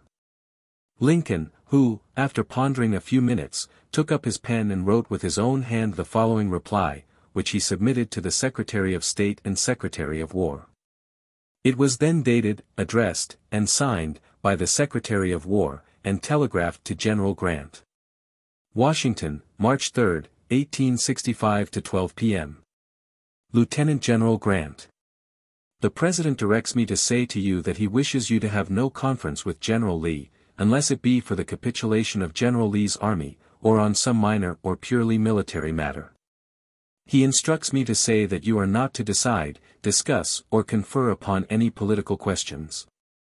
Such questions the President holds in his own hands, and will submit them to no military conferences or conventions. Meantime you are to press to the utmost your military advantages. Edwin M. Stanton, Secretary of War. The orders of General Sherman to General Stoneman to withdraw from Salisbury and join him will probably open the way for Davis to escape to Mexico or Europe with his plunder, which is reported to be very large, including not only the plunder of the Richmond banks, but previous accumulations. A dispatch received by this department from Richmond says, "It is stated here, by respectable parties, that the amount of specie taken south by Jeff. Davis and his partisans is very large, including not only the plunder of the Richmond banks, but previous accumulations. They hope, it is said, to make terms with General Sherman, or some other commander, by which they will be permitted, with their effects, including this gold plunder, to go to Mexico or Europe." Johnston's negotiations look to this end. After the cabinet meeting last night, General Grant started for North Carolina, to direct operations against Johnston's army. Edwin M. Stanton, Secretary of War. Here followed the terms, and Mr. Stanton's 10 reasons for rejecting them. The publication of this bulletin by authority was an outrage on me, for Mr. Stanton had failed to communicate to me in advance, as was his duty, the purpose of the administration to limit our negotiations to purely military matters. But, on the contrary, at Savannah he had authorized me to control all matters, civil and military. By this bulletin, he implied that I had previously been furnished with a copy of his dispatch of March 3d to General Grant, which was not so. And he gave warrant to the impression, which was sown broadcast, that I might be bribed by bankers' gold to permit Davis to escape. Under the influence of this, I wrote General Grant the following letter of April 28, which has been published in the Proceedings of the Committee on the Conduct of the War. I regarded this bulletin of Mr. Stanton as a personal and official insult, which I afterward publicly resented. Headquarters Military Division of the Mississippi. In the Field, Raleigh, North Carolina, April 28, 1865. Lieutenant General U.S. Grant, General-in-Chief, Washington, D.C. General, since you left me yesterday, I have seen the New York Times of the 24th, containing a budget of military news, authenticated by the signature of the Secretary of War, Honorable E.M. Stanton, which is grouped in such a way as to give the public very erroneous impressions. It embraces a copy of the basis of agreement between myself and General Johnston, of April 18, with comments, which it will be time enough to discuss 2 or 3 years hence. After the government has experimented a little more in the machinery by which power reaches the scattered people of the vast country known as the South. In the meantime, however, I did think that my rank, if not past services, entitled me at least to trust that the Secretary of War would keep secret what was communicated for the use of none but the Cabinet, until further inquiry could be made. Instead of giving publicity to it along with documents which I never saw, and drawing therefrom inferences wide of the truth. I never saw or had furnished me a copy of President Lincoln's dispatch to you of the 3d of March, nor did Mr. Stanton or any human being ever convey to me its substance, or anything like it. On the contrary, I had seen General Weitzel's invitation to the Virginia legislature, made in Mr. Lincoln's very presence, and failed to discover any other official hint of a plan of reconstruction, or any ideas calculated to allay the fears of the people of the South. After the destruction of their armies and civil authorities would leave them without any government whatever. We should not drive a people into anarchy, and it is simply impossible for our military power to reach all the masses of their unhappy country.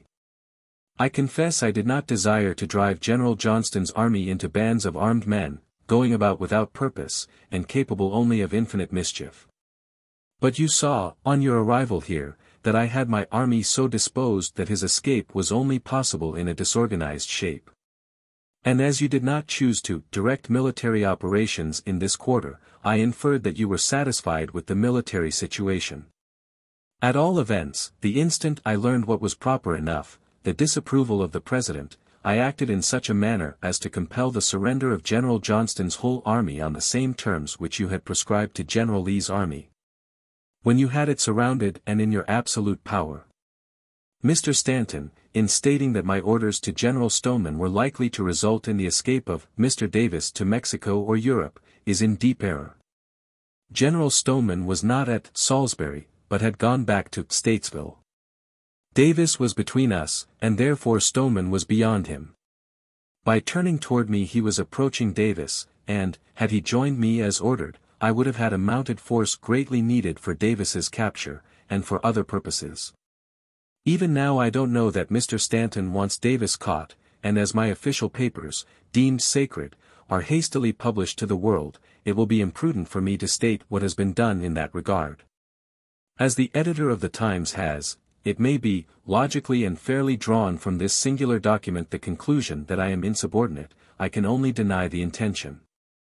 I have never in my life questioned or disobeyed an order, though many and many a time have I risked my life, health, and reputation, in obeying orders, or even hints to execute plans and purposes, not to my liking. It is not fair to withhold from me the plans and policy of government, if any there be, and expect me to guess at them, for facts and events appear quite different from different standpoints. For 4 years I have been in camp dealing with soldiers, and I can assure you that the conclusion at which the Cabinet arrived with such singular unanimity differs from mine. I conferred freely with the best officers in this army as to the points involved in this controversy, and, strange to say, they were singularly unanimous in the other conclusion. They will learn with pain and amazement that I am deemed insubordinate, and wanting in common sense. That I, who for 4 years have labored day and night, winter and summer, who have brought an army of 70,000 men in magnificent condition across a country hitherto deemed impassable, and placed it just where it was wanted. On the day appointed, have brought discredit on our government. I do not wish to boast of this, but I do say that it entitled me to the courtesy of being consulted, before publishing to the world a proposition rightfully submitted to higher authority for adjudication. And then accompanied by statements which invited the dogs of the press to be let loose upon me. It is true that non-combatants, men who sleep in comfort and security while we watch on the distant lines, are better able to judge than we poor soldiers, who rarely see a newspaper, hardly hear from our families, or stop long enough to draw our pay. I envy not the task of reconstruction, and am delighted that the Secretary of War has relieved me of it.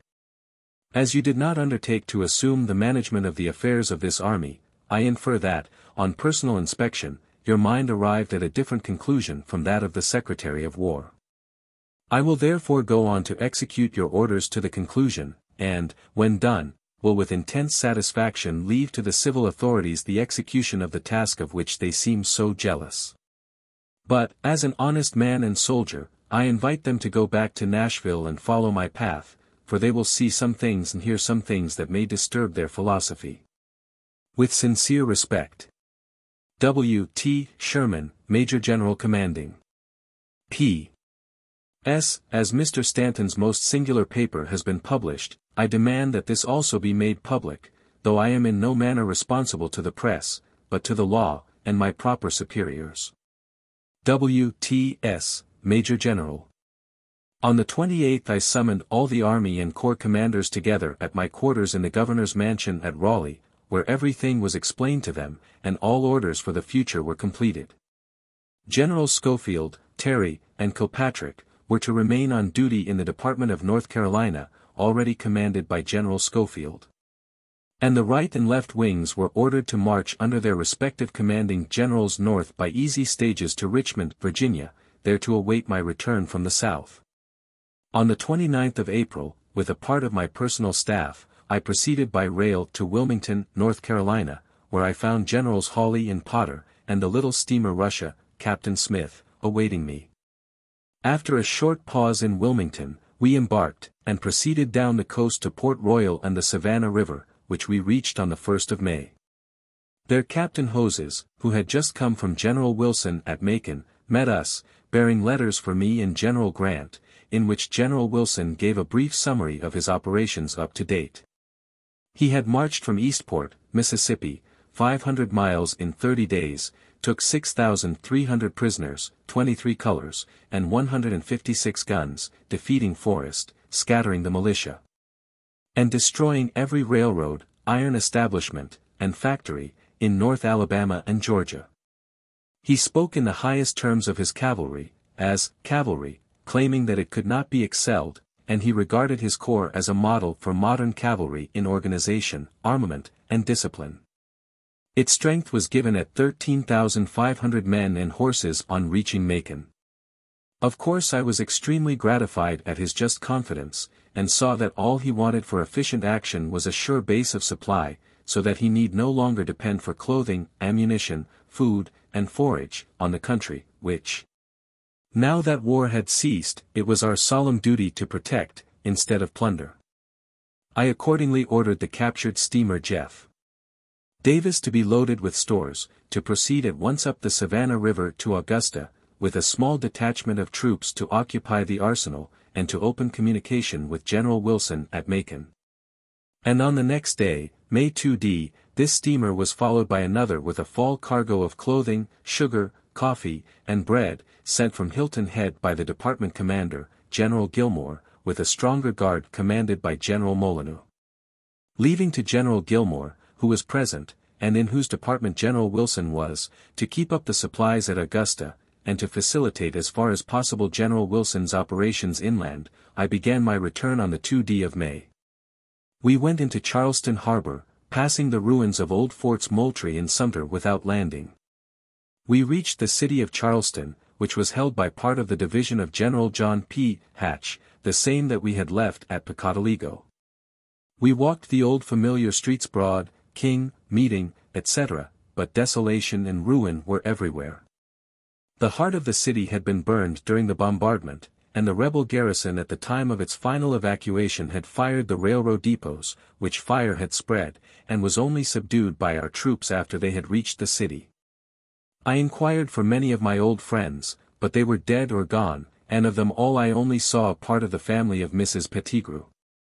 I doubt whether any city was ever more terribly punished than Charleston, but, as her people had for years been agitating for war and discord, and had finally inaugurated the Civil War by an attack on the small and devoted garrison of Major Anderson, sent there by the general government to defend them, the judgment of the world will be, that Charleston deserved the fate that befell her.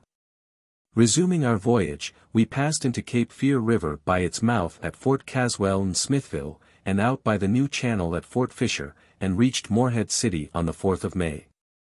We found there the revenue cutter Wayanda, on board of which were the Chief Justice, Mr. Chase, and his daughter Nettie, now Mrs. Hoyt. The Chief Justice at that moment was absent on a visit to Newbern, but came back the next day. Meantime, by means of the telegraph, I was again in correspondence with General Schofield at Raleigh. He had made great progress in paroling the officers and men of Johnston's army at Greensboro, but was embarrassed by the utter confusion and anarchy that had resulted from a want of understanding on many minor points, and on the political questions that had to be met at the instant. In order to facilitate the return to their homes of the Confederate officers and men, he had been forced to make with General Johnston the following supplemental terms, which were of course ratified and approved. Military Convention of April 26, 1865. Supplemental terms.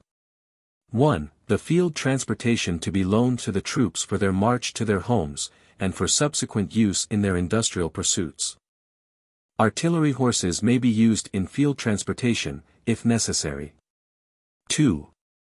Each brigade or separate body to retain a number of arms equal to 1/7 of its effective strength, which, when the troops reach the capitals of their states, will be disposed of as the general commanding the department may direct.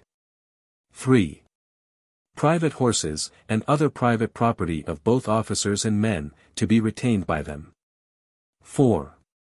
The commanding general of the Military Division of West Mississippi, Major General Canby, will be requested to give transportation by water, from Mobile or New Orleans, to the troops from Arkansas and Texas. 5. The obligations of officers and soldiers to be signed by their immediate commanders. 6. Naval forces within the limits of General Johnston's command to be included in the terms of this convention. J. M. Schofield, Major General. Commanding United States Forces in North Carolina. J. E. Johnston, General. Commanding Confederate States Forces in North Carolina. The total number of prisoners of war paroled by General Schofield, at Greensboro, North Carolina, as afterward officially reported, amounted to 38,817. And the total number who surrendered in Georgia and Florida, as reported by General J. H. Wilson, was 52,458. Aggregate surrendered under the capitulation of General J. E. Johnston 89,270. On the morning of the 5th I also received from General Schofield this dispatch. Raleigh, North Carolina, May 5, 1866. To Major General W. T. Sherman, Morehead City. When General Grant was here, as you doubtless recollect, he said the lines, for trade and intercourse, had been extended to embrace this and other states south. The order, it seems, has been modified so as to include only Virginia and Tennessee. I think it would be an act of wisdom to open this state to trade at once. I hope the government will make known its policy as to the organs of state government without delay. Affairs must necessarily be in a very unsettled state until that is done. The people are now in a mood to accept almost anything which promises a definite settlement. What is to be done with the freedmen, is the question of all, and it is the all-important question. It requires prompt and wise notion to prevent the Negroes from becoming a huge elephant on our hands. If I am to govern this state, it is important for me to know it at once. If another is to be sent here, it cannot be done too soon, for he probably will undo the most that I shall have done. I shall be glad to hear from you fully, when you have time to write. I will send your message to General Wilson at once. J. M. Schofield, Major General. I was utterly without instructions from any source on the points of General Schofield's inquiry, and under the existing state of facts could not even advise him, for by this time I was in possession of the second bulletin of Mr. Stanton, published in all the northern papers, with comments that assumed that I was a common traitor and a public enemy, and high officials had even instructed my own subordinates to disobey my lawful orders. General Halleck, who had so long been in Washington as the Chief of Staff, had been sent on the 21st of April to Richmond, to command the armies of the Potomac and James, in place of General Grant, who had transferred his headquarters to the national capital, and he, General Halleck, was therefore in supreme command in Virginia, while my command over North Carolina had never been revoked or modified. Second Bulletin. War Department, Washington, April 27, 9:30 a.m. To Major General Dix.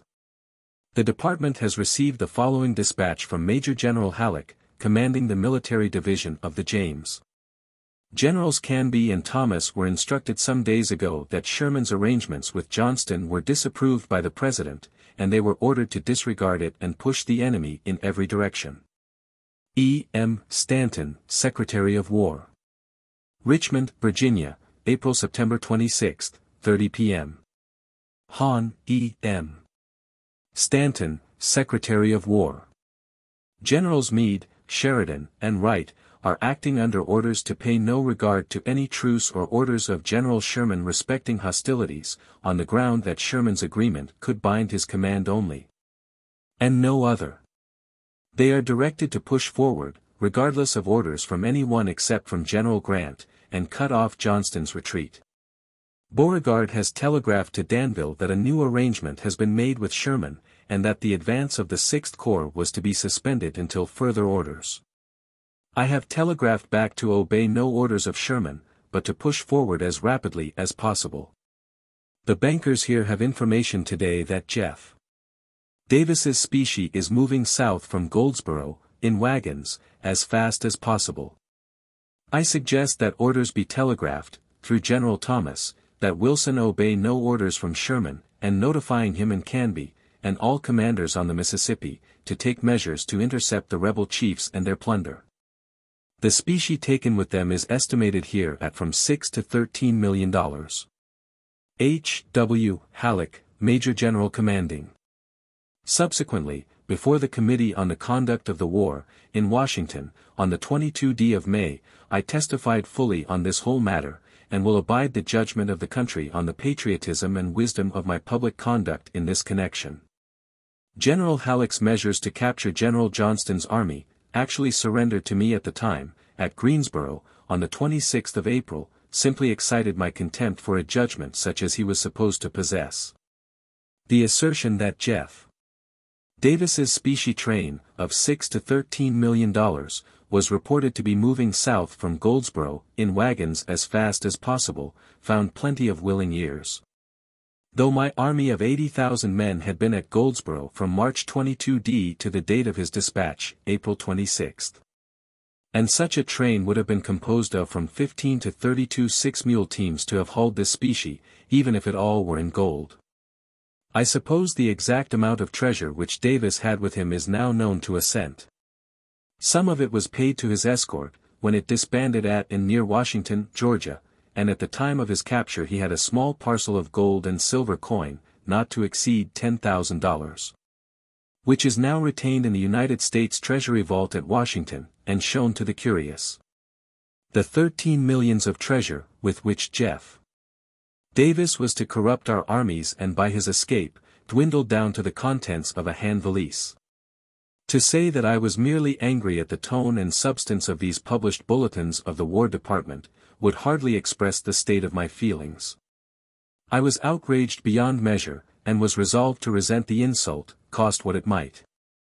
I went to the Wayanda and showed them to Mr. Chase, with whom I had a long and frank conversation, during which he explained to me the confusion caused in Washington by the assassination of Mr. Lincoln, the sudden accession to power of Mr. Johnson, who was then supposed to be bitter and vindictive in his feelings toward the South, and the wild pressure of every class of politicians to enforce on the new president their pet schemes. He showed me a letter of his own, which was in print, dated Baltimore, April 11, and another of April 12, addressed to the president, urging him to recognize the freedmen as equal in all respects to the whites. He was the first man, of any authority or station, who ever informed me that the government of the United States would insist on extending to the former slaves of the South the elective franchise, and he gave as a reason the fact that the slaves, grateful for their freedom, for which they were indebted to the armies and government of the North, would, by their votes, offset the disaffected and rebel element of the white population of the South. At that time quite a storm was prevailing at sea, outside, and our two vessels lay snug at the wharf at Morehead City. I saw a good deal of Mr. Chase, and several notes passed between us, of which I have the originals yet. Always claiming that the South had herself freed all her slaves by rebellion, and that Mr. Lincoln's proclamation of freedom, of September 22, 1862, was binding on all officers of the general government. I doubted the wisdom of at once clothing them with the elective franchise, without some previous preparation and qualification. And then realized the national loss in the death at that critical moment of Mr. Lincoln, who had long pondered over the difficult questions involved, who, at all events, would have been honest and frank, and would not have withheld from his army commanders at least a hint that would have been to them a guide. It was plain to me, therefore, that the manner of his assassination had stampeded the civil authorities in Washington, had unnerved them, and that they were then undecided as to the measures indispensably necessary to prevent anarchy at the South. On the 7th of May the storm subsided, and we put to sea, Mr. Chase to the south, on his proposed tour as far as New Orleans, and I for James River. I reached Fortress Monroe on the 8th, and thence telegraphed my arrival to General Grant, asking for orders. I found at Fortress Monroe a dispatch from General Halleck, professing great friendship, and inviting me to accept his hospitality at Richmond. I answered by a cipher dispatch that I had seen his dispatch to Mr. Stanton, of April 26, embraced in the second bulletin, which I regarded as insulting, declined his hospitality, and added that I preferred we should not meet as I passed through Richmond. I thence proceeded to City Point in the Russia, and on to Manchester, opposite Richmond, via Petersburg, by rail. I found that both wings of the army had arrived from Raleigh, and were in camp in and around Manchester, whence I again telegraphed General Grant, on the 9th of May, for orders, and also reported my arrival to General Halleck by letter. I found that General Halleck had ordered General Davis's corps, the 14th, for review by himself. This I forbade. All the army knew of the insult that had been made me by the Secretary of War and General Halleck, and watched me closely to see if I would tamely submit. During the 9th I made a full and complete report of all these events, from the last report made at Goldsboro up to date, and the next day received orders to continue the march to Alexandria, near Washington. On the morning of the 11th we crossed the pontoon bridge at Richmond, marched through that city, and out on the Hanover Courthouse Road, General Slocum's left wing leading. The right wing, General Logan, followed the next day, viz., the 12th. Meantime, General O. Howard had been summoned to Washington to take charge of the new Bureau of Refugees, Freedmen, and Abandoned Lands, and, from that time till the army was finally disbanded, General John A. Logan was in command of the right wing, and of the Army of the Tennessee. The left wing marched through Hanover Courthouse, and thence took roads well to the left by Chilesburg, the 14th Corps by New Market and Culpeper, Manassas, etc. The 20th Corps by Spotsylvania Courthouse and Chancellorsville. The right wing followed the more direct road by Fredericksburg. On my way north I endeavored to see as much of the battlefields of the Army of the Potomac as I could, and therefore shifted from one column to the other, visiting en route Hanover Courthouse, Spotsylvania, Fredericksburg, Dumfries, etc. Reaching Alexandria during the afternoon of May 19, and pitched my camp by the roadside, about halfway between Alexandria and the Long Bridge. During the same and next day the whole army reached Alexandria, and camped round about it. General Meade's Army of the Potomac had possession of the camps above, opposite Washington and Georgetown. The next day, by invitation, I went over to Washington and met many friends, among them General Grant and President Johnson. The latter occupied rooms in the house on the corner of 15th and H Streets, belonging to Mr. Hooper. He was extremely cordial to me, and knowing that I was chafing under the censures of the War Department, especially of the 2 war bulletins of Mr. Stanton, he volunteered to say that he knew of neither of them till seen in the newspapers, and that Mr. Stanton had shown neither to him nor to any of his associates in the cabinet till they were published. Nearly all the members of the cabinet made similar assurances to me afterward, and, as Mr. Stanton made no friendly advances, and offered no word of explanation or apology, I declined General Grant's friendly offices for a reconciliation, but, on the contrary, resolved to resent what I considered an insult, as publicly as it was made. My brother, Senator Sherman, who was Mr. Stanton's neighbor, always insisted that Mr. Stanton had been frightened by the intended assassination of himself, and had become embittered thereby. At all events, I found strong military guards around his house, as well as all the houses occupied by the cabinet and by the principal officers of government, and a sense of insecurity pervaded Washington, for which no reason existed. On the 19th I received a copy of War Department Special Order No. 239, Adjutant General's Office, of May 18, ordering a grand review, by the President and Cabinet, of all the armies then near Washington. General Meade's to occur on Tuesday, May 23d, mine on Wednesday, the 24th, and on the 20th I made the necessary orders for my part. Meantime I had also arranged, with General Grant's approval, to remove after the review, my armies from the south side of the Potomac to the north. Both for convenience and because our men had found that the grounds assigned them had been used so long for camps that they were foul and unfit. By invitation I was on the reviewing stand, and witnessed the review of the Army of the Potomac, on the 23d, commanded by General Meade in person. The day was beautiful, and the pageant was superb. Washington was full of strangers, who filled the streets in holiday dress, and every house was decorated with flags. The army marched by divisions in close column around the Capitol, down Pennsylvania Avenue, past the President and Cabinet, who occupied a large stand prepared for the occasion, directly in front of the White House. I had telegraphed to Lancaster for Mrs. Sherman, who arrived that day, accompanied by her father, the Honorable Thomas Ewing, and my son Tom, then 8 years old. During the afternoon and night of the 23d, the 15th, 17th, and 20th Corps, crossed Long Bridge, bivouacked in the streets about the Capitol, and the 14th Corps closed up to the bridge. The morning of the 24th was extremely beautiful, and the ground was in splendid order for our review. The streets were filled with people to see the pageant, armed with bouquets of flowers for their favorite regiments or heroes, and everything was propitious.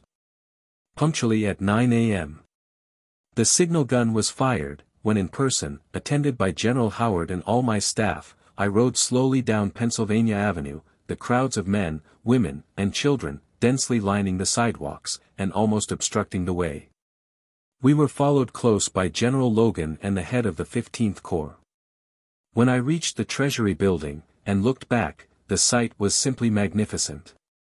The column was compact, and the glittering muskets looked like a solid mass of steel, moving with the regularity of a pendulum. We passed the Treasury building, in front of which and of the White House was an immense throng of people, for whom extensive stands had been prepared on both sides of the avenue. As I neared the brick house opposite the lower corner of Lafayette Square, someone asked me to notice Mr. Seward, who, still feeble and bandaged for his wounds, had been removed there that he might behold the troops. I moved in that direction and took off my hat to Mr. Seward, who sat at an upper window.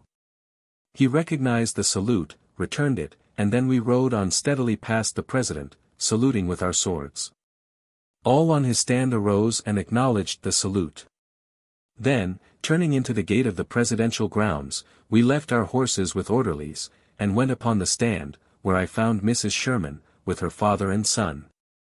Passing them, I shook hands with the President, General Grant, and each member of the Cabinet. As I approached Mr. Stanton, he offered me his hand, but I declined it publicly, and the fact was universally noticed. I then took my post on the left of the President, and for 6 hours and a half stood, while the army passed in the order of the 15th, 17th, 20th, and 14th Corps. It was, in my judgment, the most magnificent army in existence. 65,000 men, in splendid physique, who had just completed a march of nearly 2,000 miles in a hostile country, in good drill, and who realized that they were being closely scrutinized by thousands of their fellow countrymen and by foreigners. Division after division passed, each commander of an army corps or division coming on the stand during the passage of his command, to be presented to the President, Cabinet, and spectators. The steadiness and firmness of the tread, the careful dress on the guides, the uniform intervals between the companies, all eyes directly to the front, and the tattered and bullet-ridden flags, festooned with flowers, all attracted universal notice. Many good people, up to that time, had looked upon our Western army as a sort of mob, but the world then saw, and recognized the fact, that it was an army in the proper sense, well organized, well commanded and disciplined. And there was no wonder that it had swept through the South like a tornado.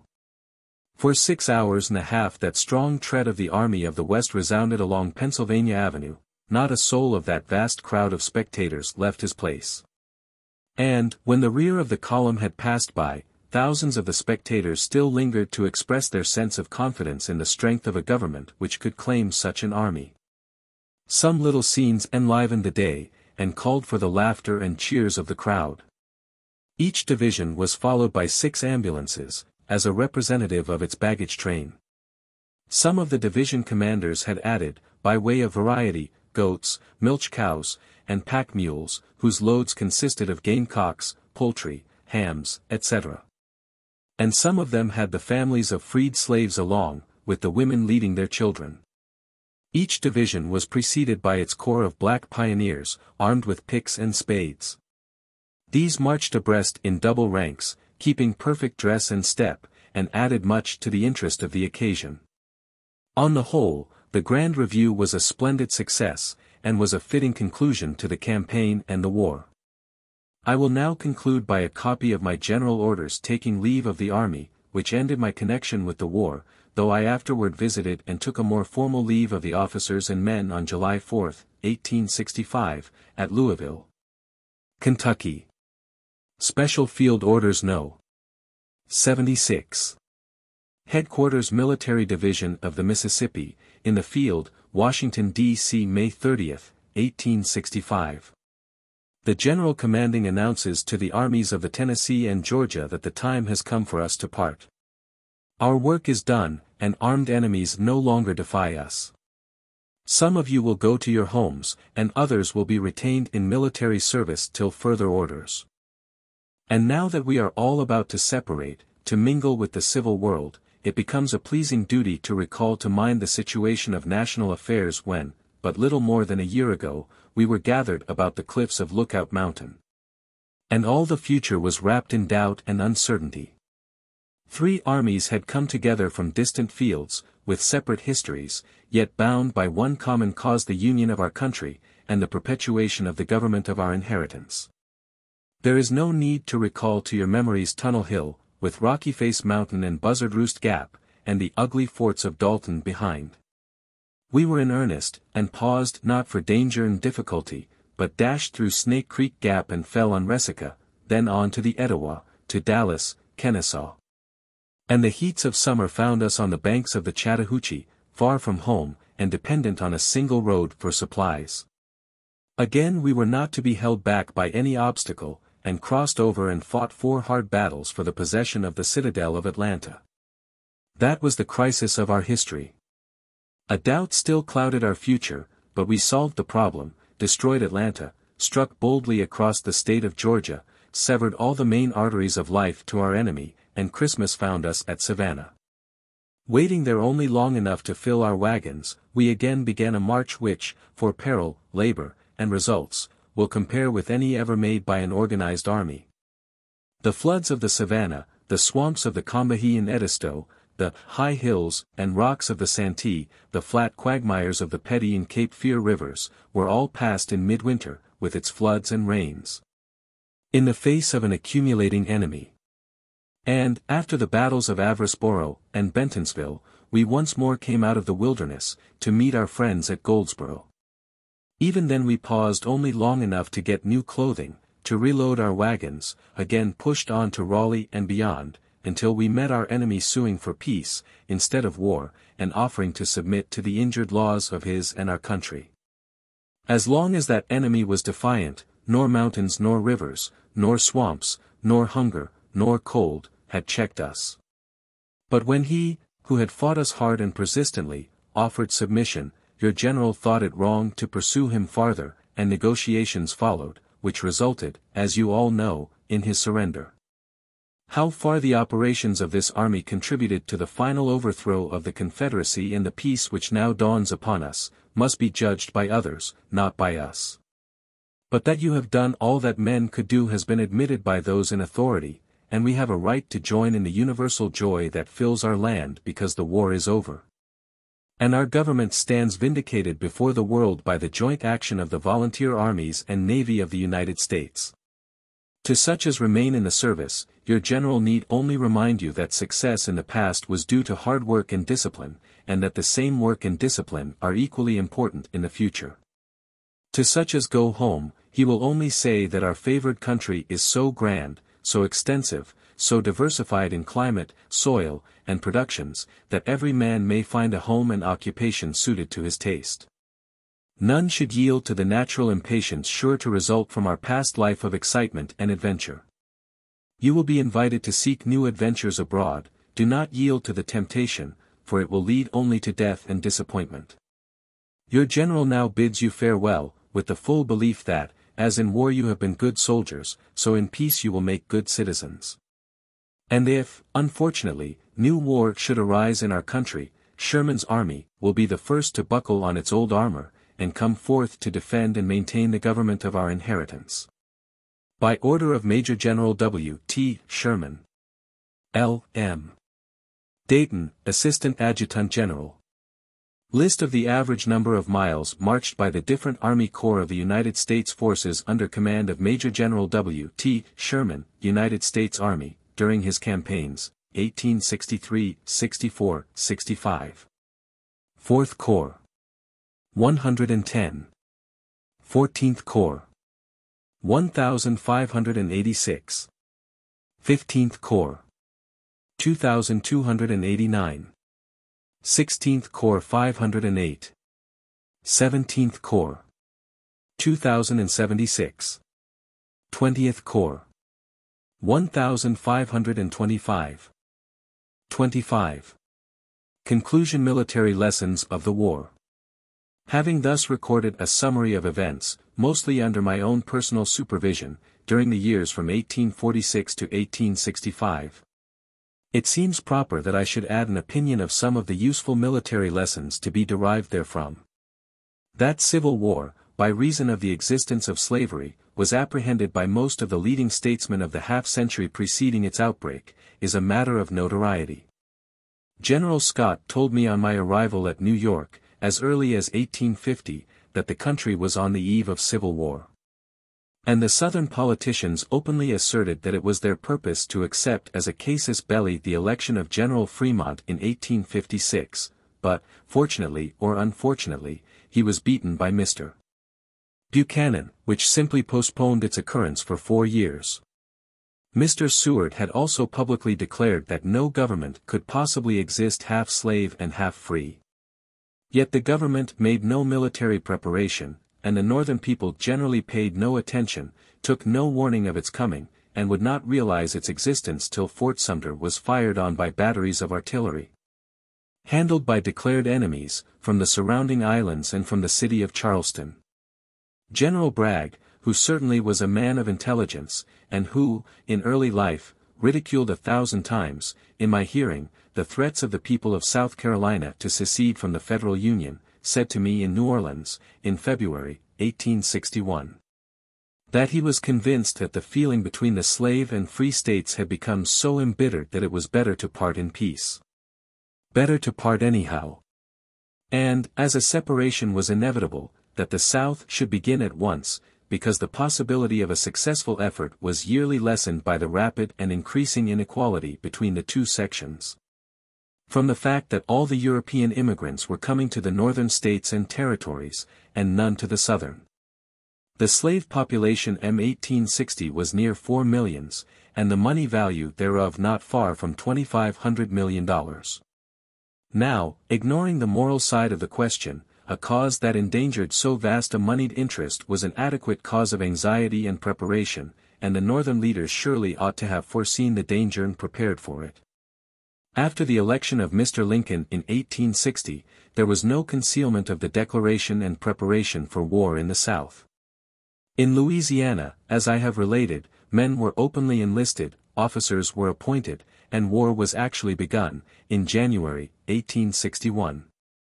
The forts at the mouth of the Mississippi were seized, and occupied by garrisons that hauled down the United States flag and hoisted that of the state. The United States arsenal at Baton Rouge was captured by New Orleans militia, its garrison ignominiously sent off, and the contents of the arsenal distributed.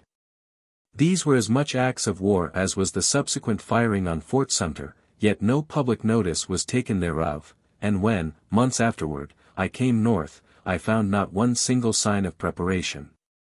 It was for this reason, somewhat, that the people of the South became convinced that those of the North were pusillanimous and cowardly, and the Southern leaders were thereby enabled to commit their people to the war. Nominally in defense of their slave property. Up to the hour of the firing on Fort Sumter, in April, 1861, it does seem to me that our public men, our politicians, were blamable for not sounding the note of alarm. Then, when war was actually begun, it was by a call for 75,000 90-day men, I suppose to fulfill Mr. Seward's prophecy that the war would last but 90 days. The earlier steps by our political government were extremely wavering and weak, for which an excuse can be found in the fact that many of the Southern representatives remained in Congress, sharing in the public councils and influencing legislation. But as soon as Mr. Lincoln was installed, there was no longer any reason why Congress and the Cabinet should have hesitated. They should have measured the cause, provided the means, and left the executive to apply the remedy. At the time of Mr. Lincoln's inauguration, viz. March 4, 1861, the regular army, by law, consisted of 2 regiments of dragoons, 2 regiments of cavalry, 1 regiment of mounted rifles, 4 regiments of artillery, and 10 regiments of infantry. Admitting of an aggregate strength of 13,024 officers and men. On the subsequent 4th of May the President, by his own orders, afterwards sanctioned by Congress, added a regiment of cavalry, a regiment of artillery, and 8 regiments of infantry, which, with the former army, admitted of a strength of 39,973. But at no time during the war did the regular army attain a strength of 25,000 men. To the new regiments of infantry was given an organization differing from any that had heretofore prevailed in this country of 3 battalions of 8 companies each, but at no time did more than one of these regiments attain its full standard. Nor in the vast army of volunteers that was raised during the war were any of the regiments of infantry formed on the 3-battalion system, but these were universally single battalions of 10 companies. So that, on the reorganization of the regular army at the close of the war, Congress adopted the form of 12 companies for the regiments of cavalry and artillery, and that of 10 companies for the infantry, which is the present standard. Inasmuch as the regular army will naturally form the standard of organization for any increase or for new regiments of volunteers, it becomes important to study this subject in the light of past experience, and to select that form which is best for peace as well as war. A cavalry regiment is now composed of 12 companies, usually divided into 6 squadrons, of 2 companies each, or better subdivided into 3 battalions of 4 companies each. This is an excellent form, easily admitting of subdivision as well as union into larger masses. A single battalion of 4 companies, with a field officer, will compose a good body for a garrison, for a separate expedition, or for a detachment. And, in war, 3 regiments would compose a good brigade, 3 brigades a division, and 3 divisions a strong cavalry corps, such as was formed and fought by Generals Sheridan and Wilson during the war. In the artillery arm, the officers differ widely in their opinion of the true organization. A single company forms a battery, and habitually each battery acts separately, though sometimes several are united or massed. But these always act in concert with cavalry or infantry. Nevertheless, the regimental organization for artillery has always been maintained in this country for classification and promotion.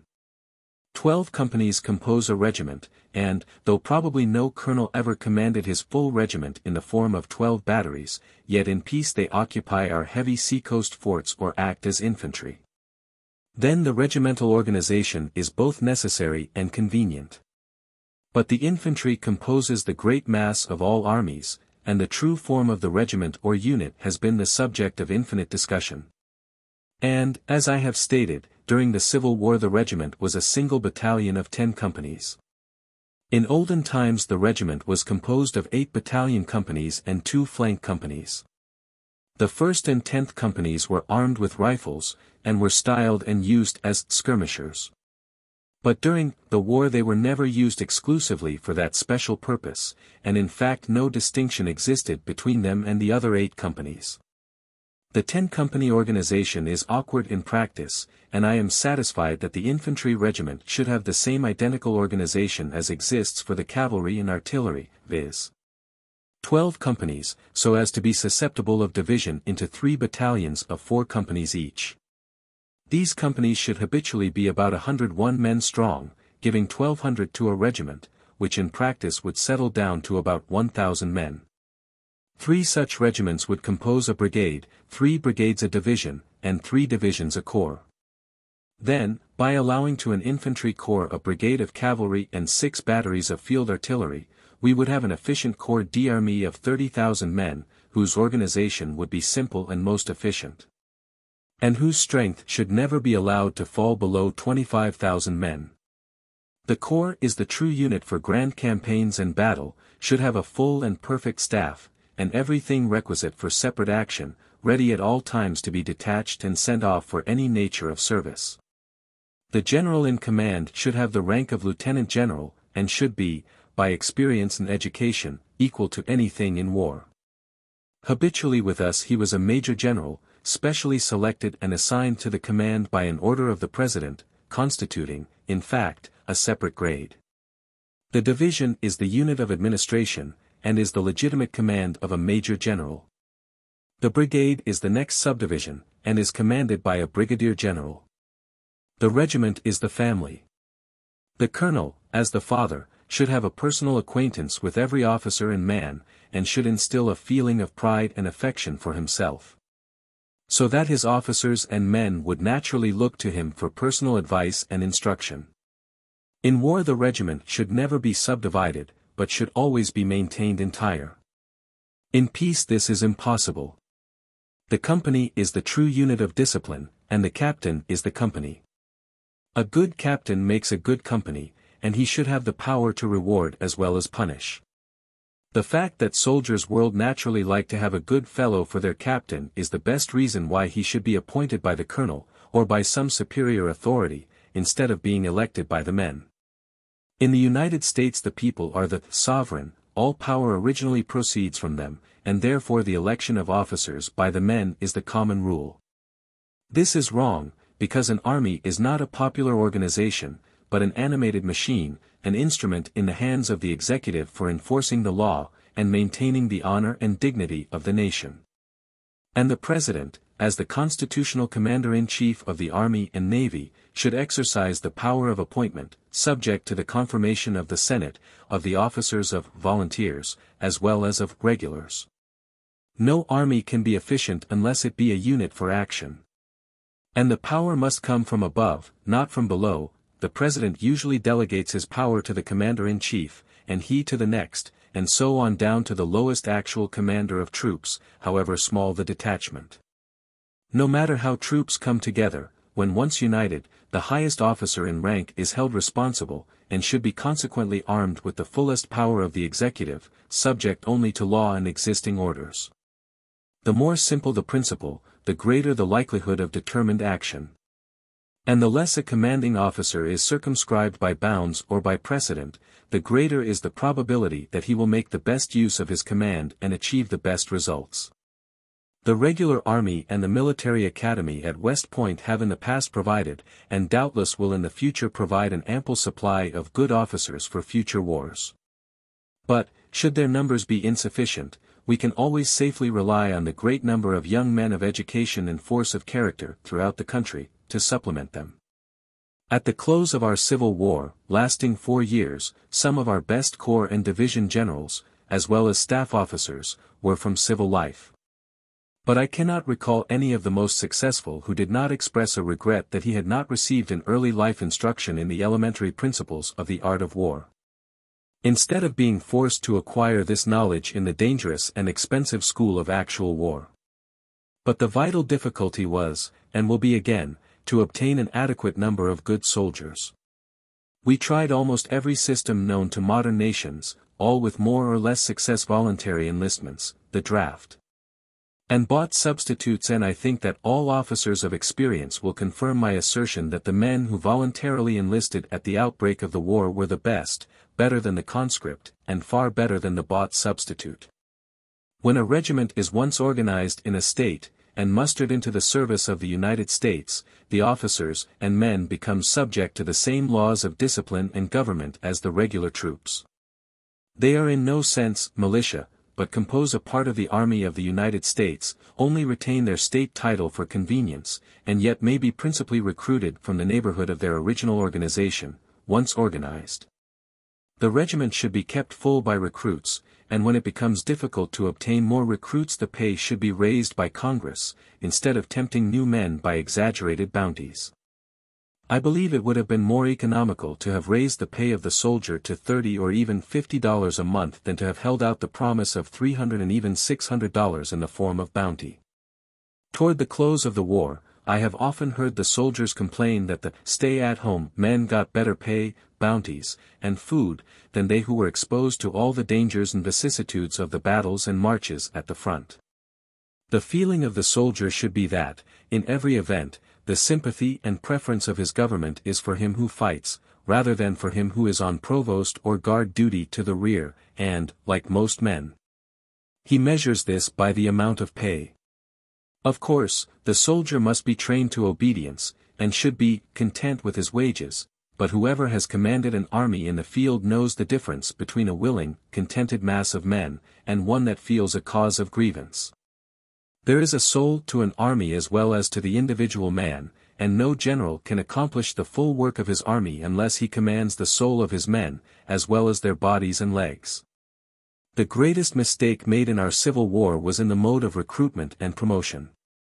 When a regiment became reduced by the necessary wear and tear of service, instead of being filled up at the bottom, and the vacancies among the officers filled from the best non-commissioned officers and men, the habit was to raise new regiments, with new colonels, captains, and men, leaving the old and experienced battalions to dwindle away into mere skeleton organizations. I believe with the volunteers this matter was left to the states exclusively, and I remember that Wisconsin kept her regiments filled with recruits, whereas other states generally filled their quotas by new regiments. And the result was that we estimated a Wisconsin regiment equal to an ordinary brigade. I believe that 500 new men added to an old and experienced regiment were more valuable than 1,000 men in the form of a new regiment, for the former by association with good, experienced captains, lieutenants, and non-commissioned officers, soon became veterans, whereas the latter were generally unavailable for a year. The German method of recruitment is simply perfect, and there is no good reason why we should not follow it substantially. On a road, marching by the flank, it would be considered good order to have 5,000 men to a mile, so that a full corps of 30,000 men would extend 6 miles. But with the average trains and batteries of artillery, the probabilities are that it would draw out to 10 miles.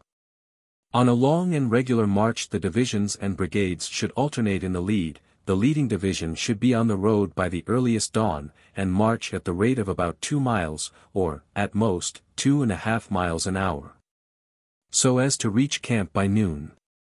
Even then the rear divisions and trains will hardly reach camp much before night. Theoretically, a marching column should preserve such order that by simply halting and facing to the right or left, it would be in line of battle. But this is rarely the case, and generally deployments are made forward, by conducting each brigade by the flank obliquely to the right or left to its approximate position in line of battle, and there deployed. In such a line of battle, a brigade of 3,000 infantry would occupy a mile of front. But for a strong line of battle 5,000 men with 2 batteries should be allowed to each mile, or a division would habitually constitute a double line with skirmishers and a reserve on a mile of front. The feeding of an army is a matter of the most vital importance, and demands the earliest attention of the general entrusted with a campaign. To be strong, healthy, and capable of the largest measure of physical effort, the soldier needs about 3 pounds gross of food per day, and the horse or mule about 20 pounds. When a general first estimates the quantity of food and forage needed for an army of 50 or 100,000 men, he is apt to be dismayed, and here a good staff is indispensable, though the general cannot throw off on them the responsibility. He must give the subject his personal attention, for the army reposes in him alone, and should never doubt the fact that their existence overrides in importance all other considerations. Once satisfied of this, and that all has been done that can be, the soldiers are always willing to bear the largest measure of privation. Probably no army ever had a more varied experience in this regard than the one I commanded in 1864 feet 65 inches. Our base of supply was at Nashville, supplied by railways and the Cumberland River, thence by rail to Chattanooga, a secondary base, and thence forward a single-track railroad. The stores came forward daily, but I endeavored to have on hand a full supply for 20 days in advance. These stores were habitually in the wagon trains, distributed to corps, divisions, and regiments, in charge of experienced quartermasters and commissaries, and became subject to the orders of the generals commanding these bodies. They were generally issued on provision returns, but these had to be closely scrutinized, for too often the colonels would make requisitions for provisions for more men than they reported for battle. Of course, there are always a good many non-combatants with an army, but, after careful study, I limited their amount to 25% of the effective strength, and that was found to be liberal. An ordinary army wagon drawn by 6 mules may be counted on to carry 3,000 pounds net, equal to the food of a full regiment for one day, but, by driving along beef cattle, a commissary may safely count the contents of one wagon as sufficient for 2 days' food for a regiment of 1,000 men. And as a corps should have food on hand for 20 days ready for detachment, it should have 300 such wagons, as a provision train. And for forage, ammunition, clothing, and other necessary stores, it was found necessary to have 300 more wagons, or 600 wagons in all, for a corps d'armée. These should be absolutely under the immediate control of the corps commander, who will, however, find it economical to distribute them in due proportion to his divisions, brigades, and even regiments. Each regiment ought usually to have at least 1 wagon for convenience to distribute stores, and each company 2 pack mules, so that the regiment may always be certain of a meal on reaching camp without waiting for the larger trains. On long marches the artillery and wagon trains should always have the right of way, and the troops should improvise roads to one side, unless forced to use a bridge in common, and all trains should have escorts to protect them, and to assist them in bad places. To this end there is nothing like actual experience, only, unless the officers in command give the subject their personal attention, they will find their wagon trains loaded down with tents, personal baggage, and even the arms and knapsacks of the escort. Each soldier should, if not actually sick or wounded, carry his musket and equipments containing from 40 to 60 rounds of ammunition, his shelter tent, a blanket or overcoat, and an extra pair of pants, socks, and drawers. In the form of a scarf, worn from the left shoulder to the right side in lieu of knapsack, and in his haversack he should carry some bread, cooked meat, salt, and coffee.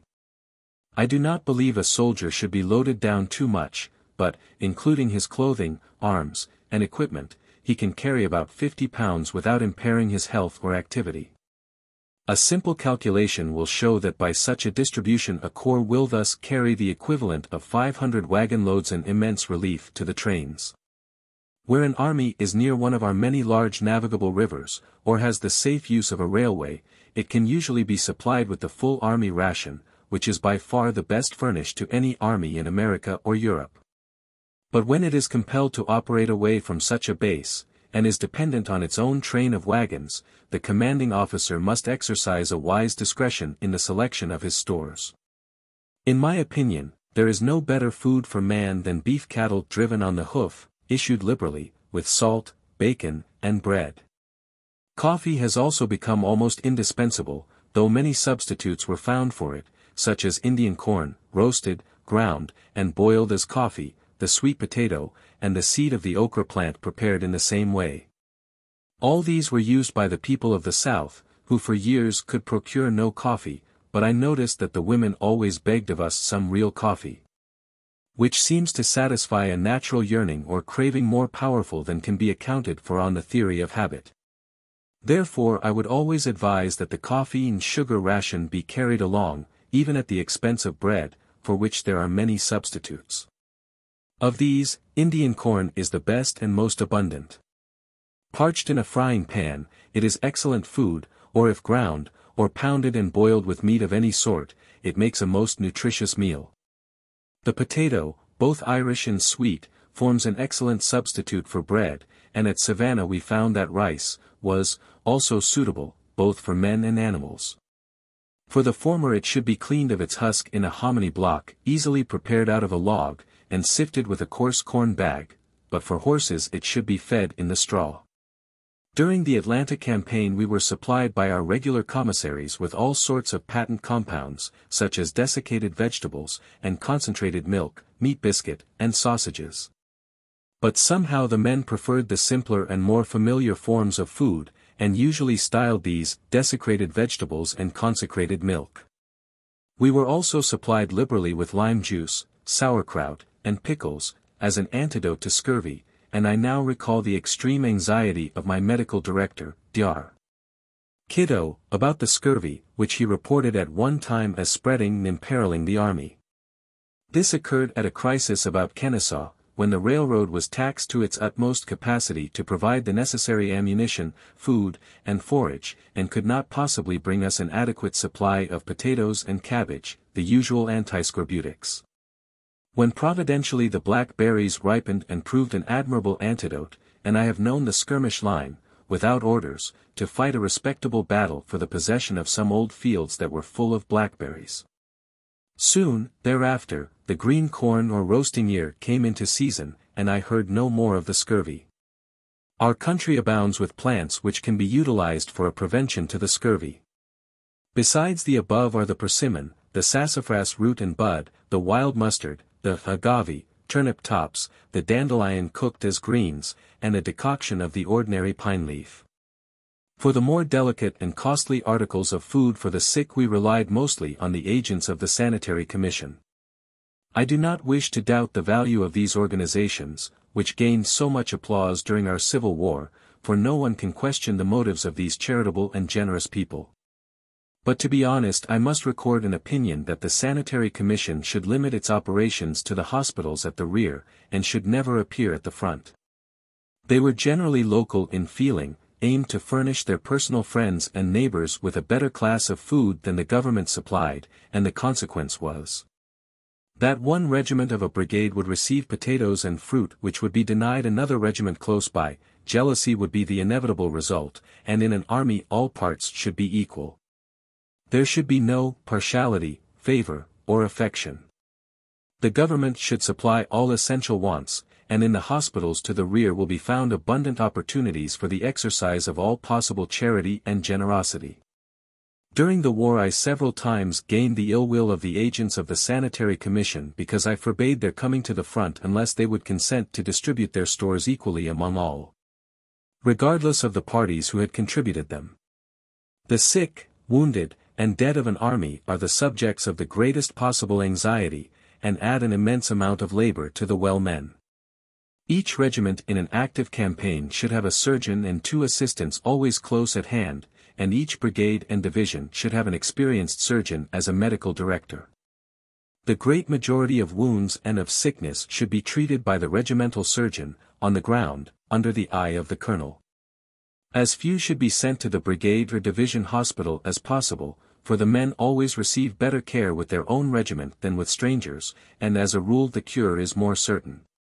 But when men receive disabling wounds, or have sickness likely to become permanent, the sooner they go far to the rear the better for all.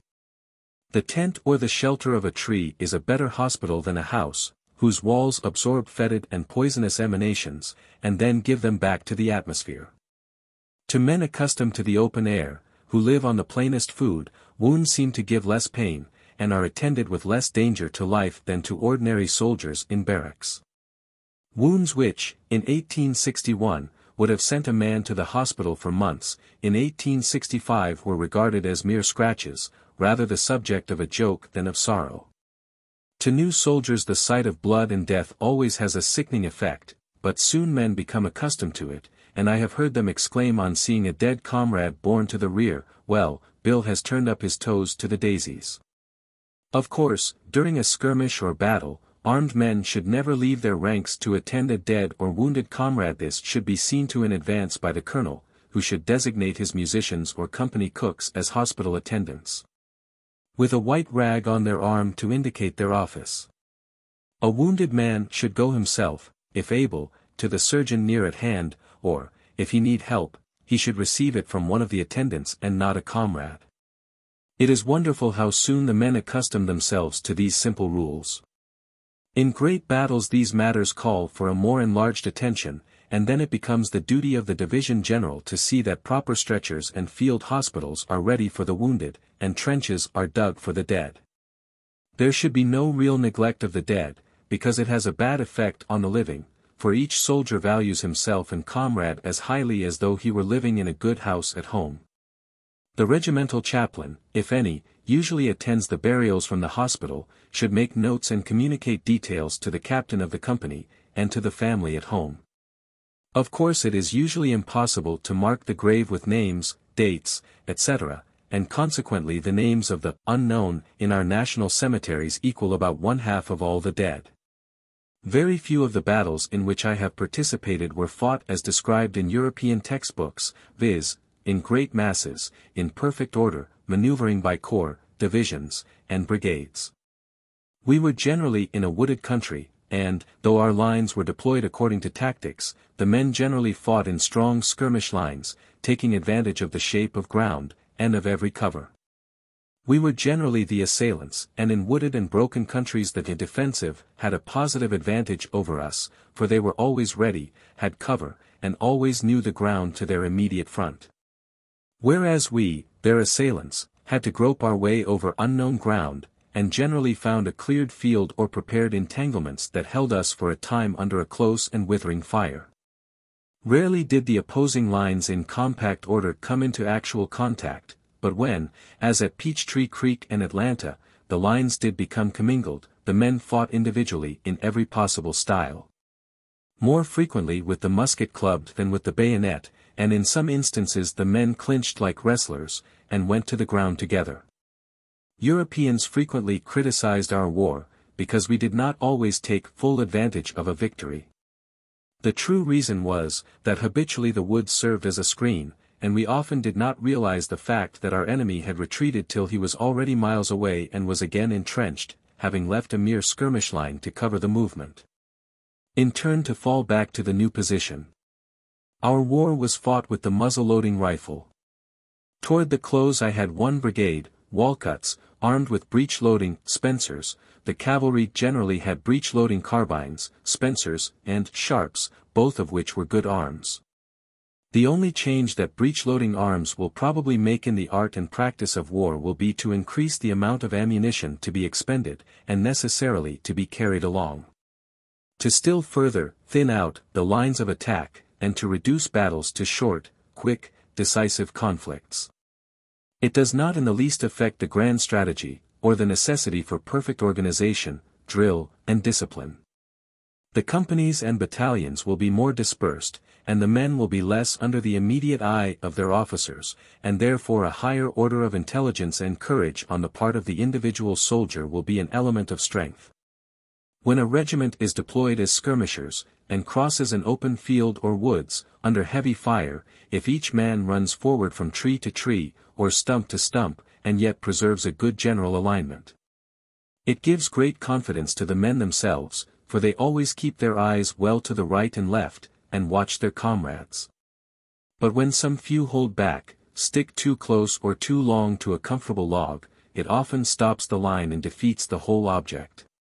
Therefore, the more we improve the firearm, the more will be the necessity for good organization, good discipline and intelligence on the part of the individual soldier and officer. There is, of course, such a thing as individual courage, which has a value in war, but familiarity with danger, experience in war and its common attendants, and personal habit, are equally valuable traits. And these are the qualities with which we usually have to deal in war. All men naturally shrink from pain and danger, and only incur their risk from some higher motive, or from habit. So that I would define true courage to be a perfect sensibility of the measure of danger, and a mental willingness to incur it, rather than that insensibility to danger of which I have heard far more than I have seen. The most courageous men are generally unconscious of possessing the quality, therefore, when one professes it too openly, by words or bearing, there is reason to mistrust it. I would further illustrate my meaning by describing a man of true courage to be one who possesses all his faculties and senses perfectly when serious danger is actually present. Modern wars have not materially changed the relative values or proportions of the several arms of service, infantry, artillery, cavalry, and engineers. If anything, the infantry has been increased in value. The danger of cavalry attempting to charge infantry armed with breech-loading rifles was fully illustrated at Sedan, and with us very frequently. So improbable has such a thing become that we have omitted the infantry square from our recent tactics.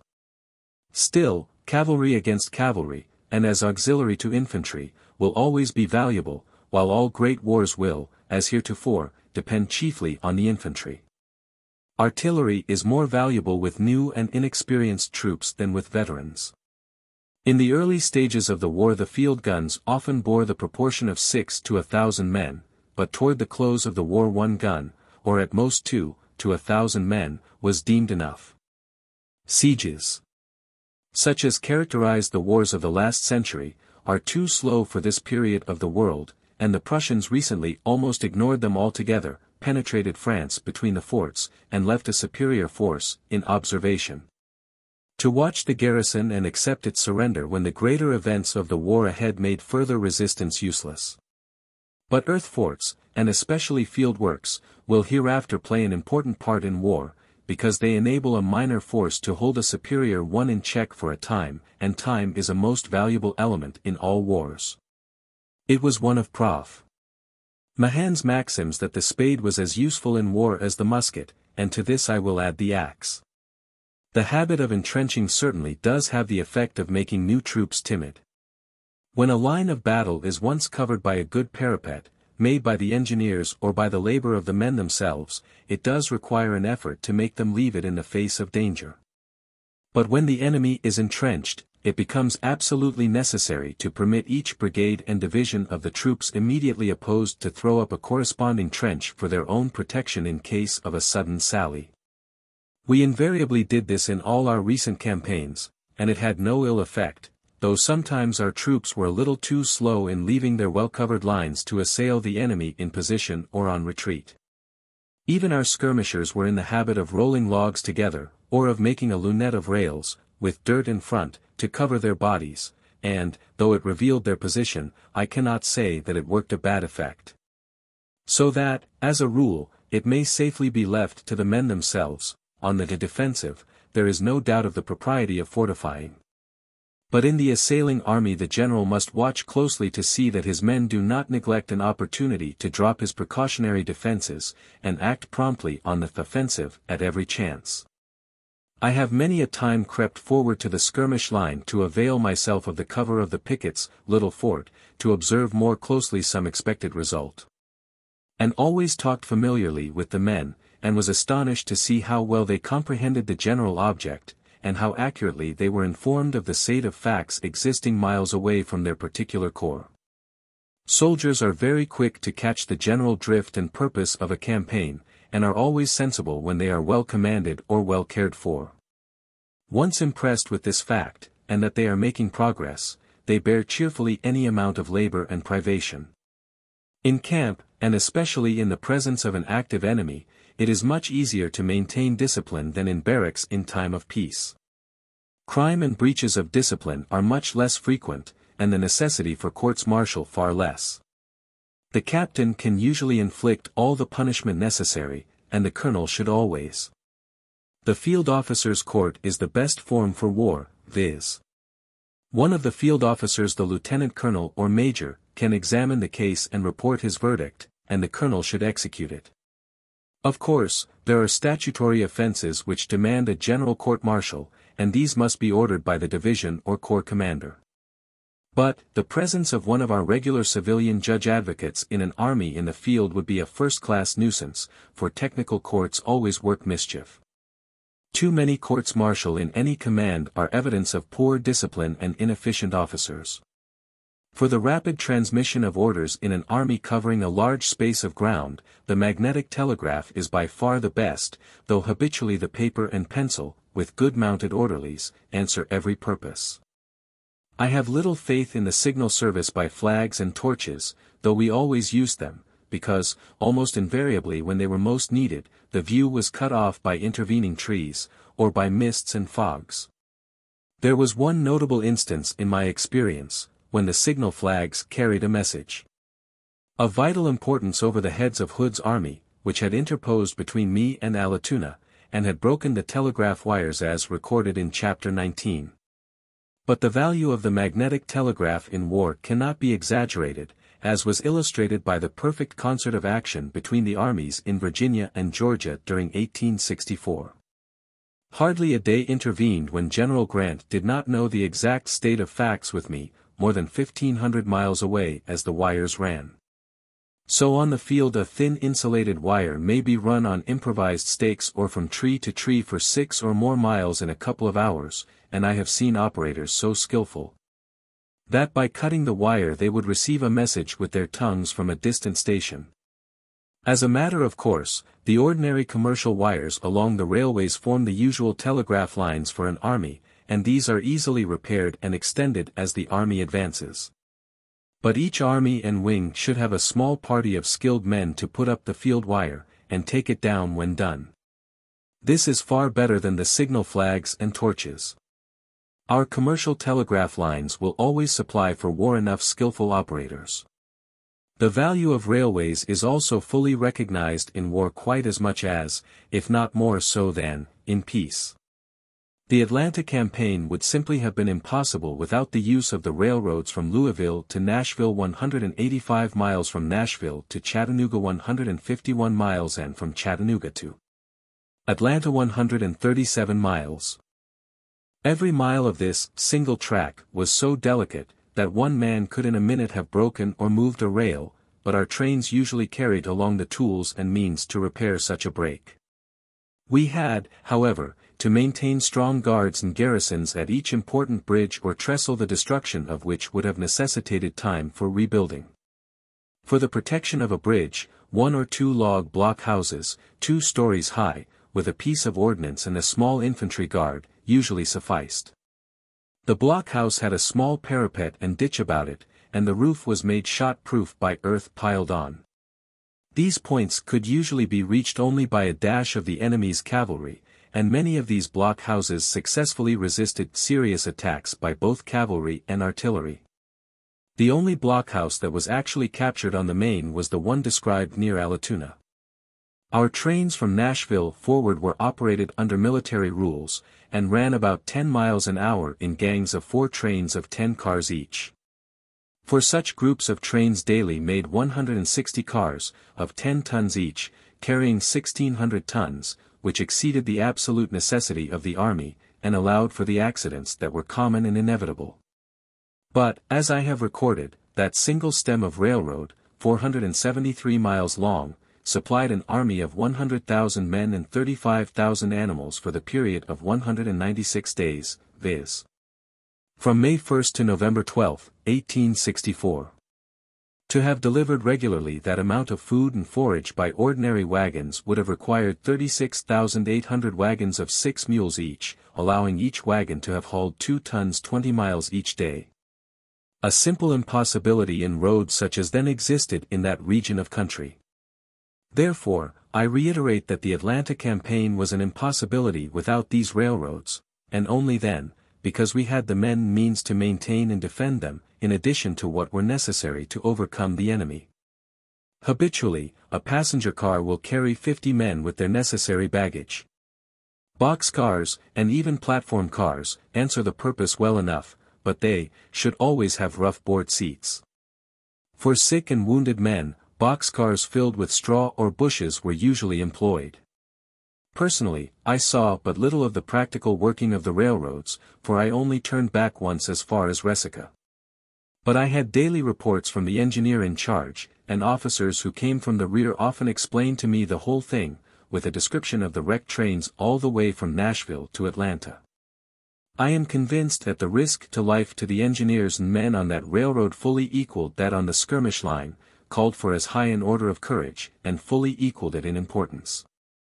Still, I doubt if there be any necessity in time of peace to organize a corps specially to work the military railroads in time of war, because in peace these same men gain all the necessary experience, possess all the daring and courage of soldiers, and only need the occasional protection and assistance of the necessary train guard, which may be composed of the furloughed men coming and going, or of details made from the local garrisons to the rear. For the transfer of large armies by rail, from one theater of action to another by the rear, the cases of the transfer of the 11th and 12th Corps General Hooker, 23,000 men from the east to Chattanooga, 1,192 miles in 7 days, in the fall of 1863. And that of the Army of the Ohio General Schofield, 15,000 men from the Valley of the Tennessee to Washington, 1,400 miles in 11 days, en route to North Carolina in January, 1865. Are the best examples of which I have any knowledge, and reference to these is made in the report of the Secretary of War, Mr. Stanton, dated November 22, 1865. Engineer troops attached to an army are habitually employed in supervising the construction of forts or field works of a nature more permanent than the lines need by the troops in motion, and in repairing roads and making bridges. I had several regiments of this kind that were most useful, but as a rule we used the infantry, or employed parties of freedmen, who worked on the trenches at night while the soldiers slept, and these in turn rested by day. Habitually the repair of the railroad and its bridges was committed to hired laborers, like the English navies, under the supervision of Colonel W. W. Wright, a railroad engineer, who was in the military service at the time, and his successful labors were frequently referred to in the official reports of the campaign. For the passage of rivers, each Army Corps had a pontoon train with a detachment of engineers, and, on reaching a river, the leading infantry division was charged with the labor of putting it down. Generally the single pontoon train could provide for 900 feet of bridge, which sufficed. But when the rivers were very wide, 2 such trains would be brought together, or the single train was supplemented by a trestle bridge, or bridges made on crib work, out of timber found near the place. The pontoons in general use were skeleton frames, made with a hinge, so as to fold back and constitute a wagon body. In this same wagon were carried the cotton canvas cover, the anchor and chains, and a due proportion of the box, cheeses, and lashings. All the troops became very familiar with their mechanism and use, and we were rarely delayed by reason of a river, however broad. I saw, recently, in Aldershot, England, a very complete pontoon train. The boats were sheathed with wood and felt, made very light, but I think these were more liable to chafing and damage in rough handling than were our less expensive and rougher boats. On the whole, I would prefer the skeleton frame and canvas cover to any style of pontoon that I have ever seen. In relation to guards, pickets, and vedettes, I doubt if any discoveries or improvements were made during our war, or in any of the modern wars in Europe. These precautions vary with the nature of the country and the situation of each army. When advancing or retreating in line of battle, the usual skirmish line constitutes the picket line, and may have reserves, but usually the main line of battle constitutes the reserve.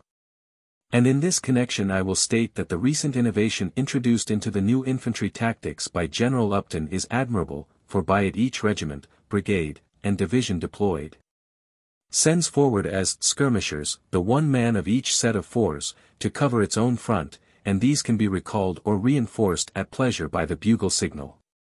For flank guards and rear guards, one or more companies should be detached under their own officers, instead of making up the guard by detailing men from the several companies. For regimental or camp guards, the details should be made according to existing army regulations.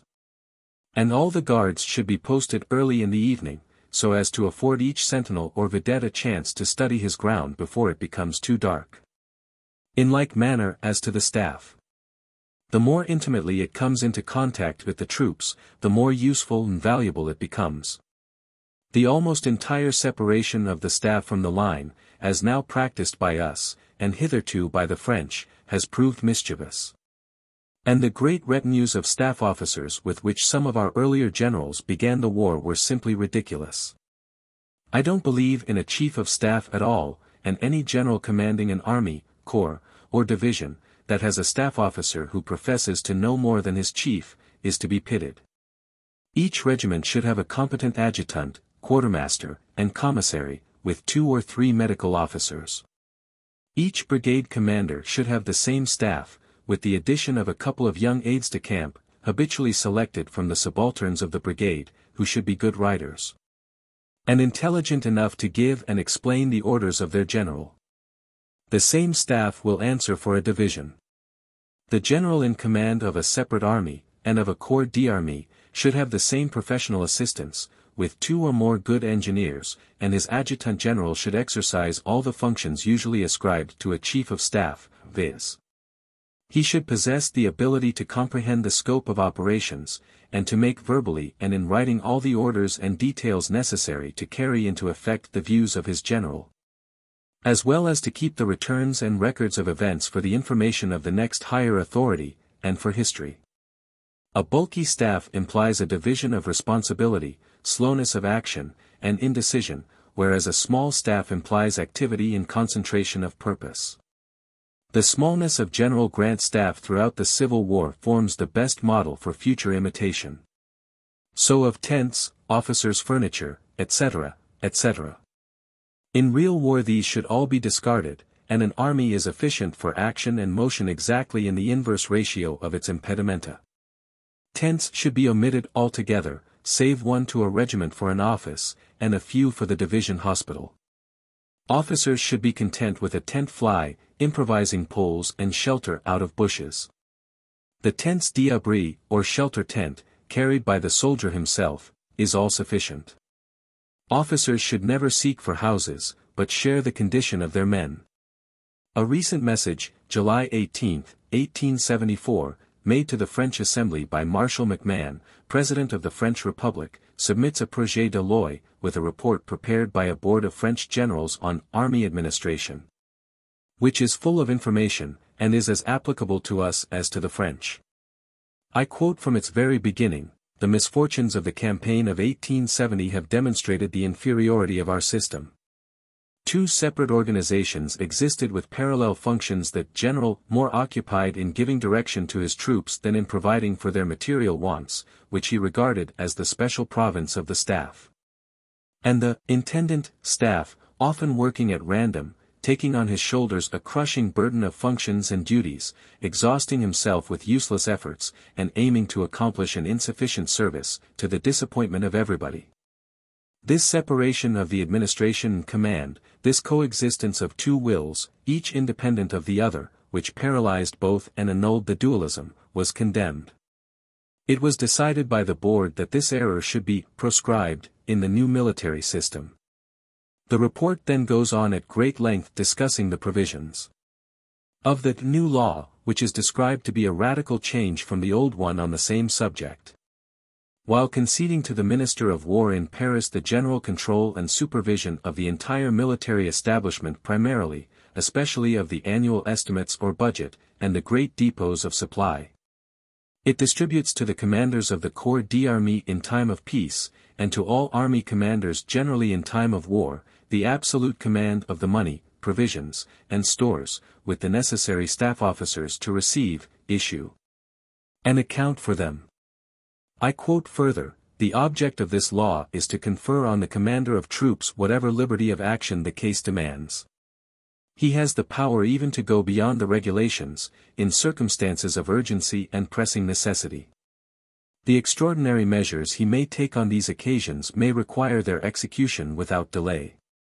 The staff officer has but one duty before obeying, and that is to submit his observations to the general, and to ask his orders in writing. With this formality his responsibility ceases, and the responsibility for the extraordinary act falls solely on the general who gives the order. The officers and agents charged with supplies are placed under the orders of the general in command of the troops, that is, they are obliged both in war and peace to obey, with the single qualification above named, of first making their observations and securing the written order of the general. With us, today, the law and regulations are that, no matter what may be the emergency, the commanding general in Texas, New Mexico, and the remote frontiers, cannot draw from the arsenals a pistol cartridge or any sort of ordnance stores, without first procuring an order of the Secretary of War in Washington. The commanding general, though entrusted with the lives of his soldiers and with the safety of a frontier in a condition of chronic war, cannot touch or be trusted with ordnance stores or property, and that is declared to be the law. Every officer of the old army remembers how, in 1861, we were hampered with the old Blue Army regulations, which tied our hands, and that to do anything positive and necessary we had to tear it all to pieces, cut the red tape, as it was called. A dangerous thing for an army to do, for it was calculated to bring the law and authority into contempt. But war was upon us, and overwhelming necessity overrides all law.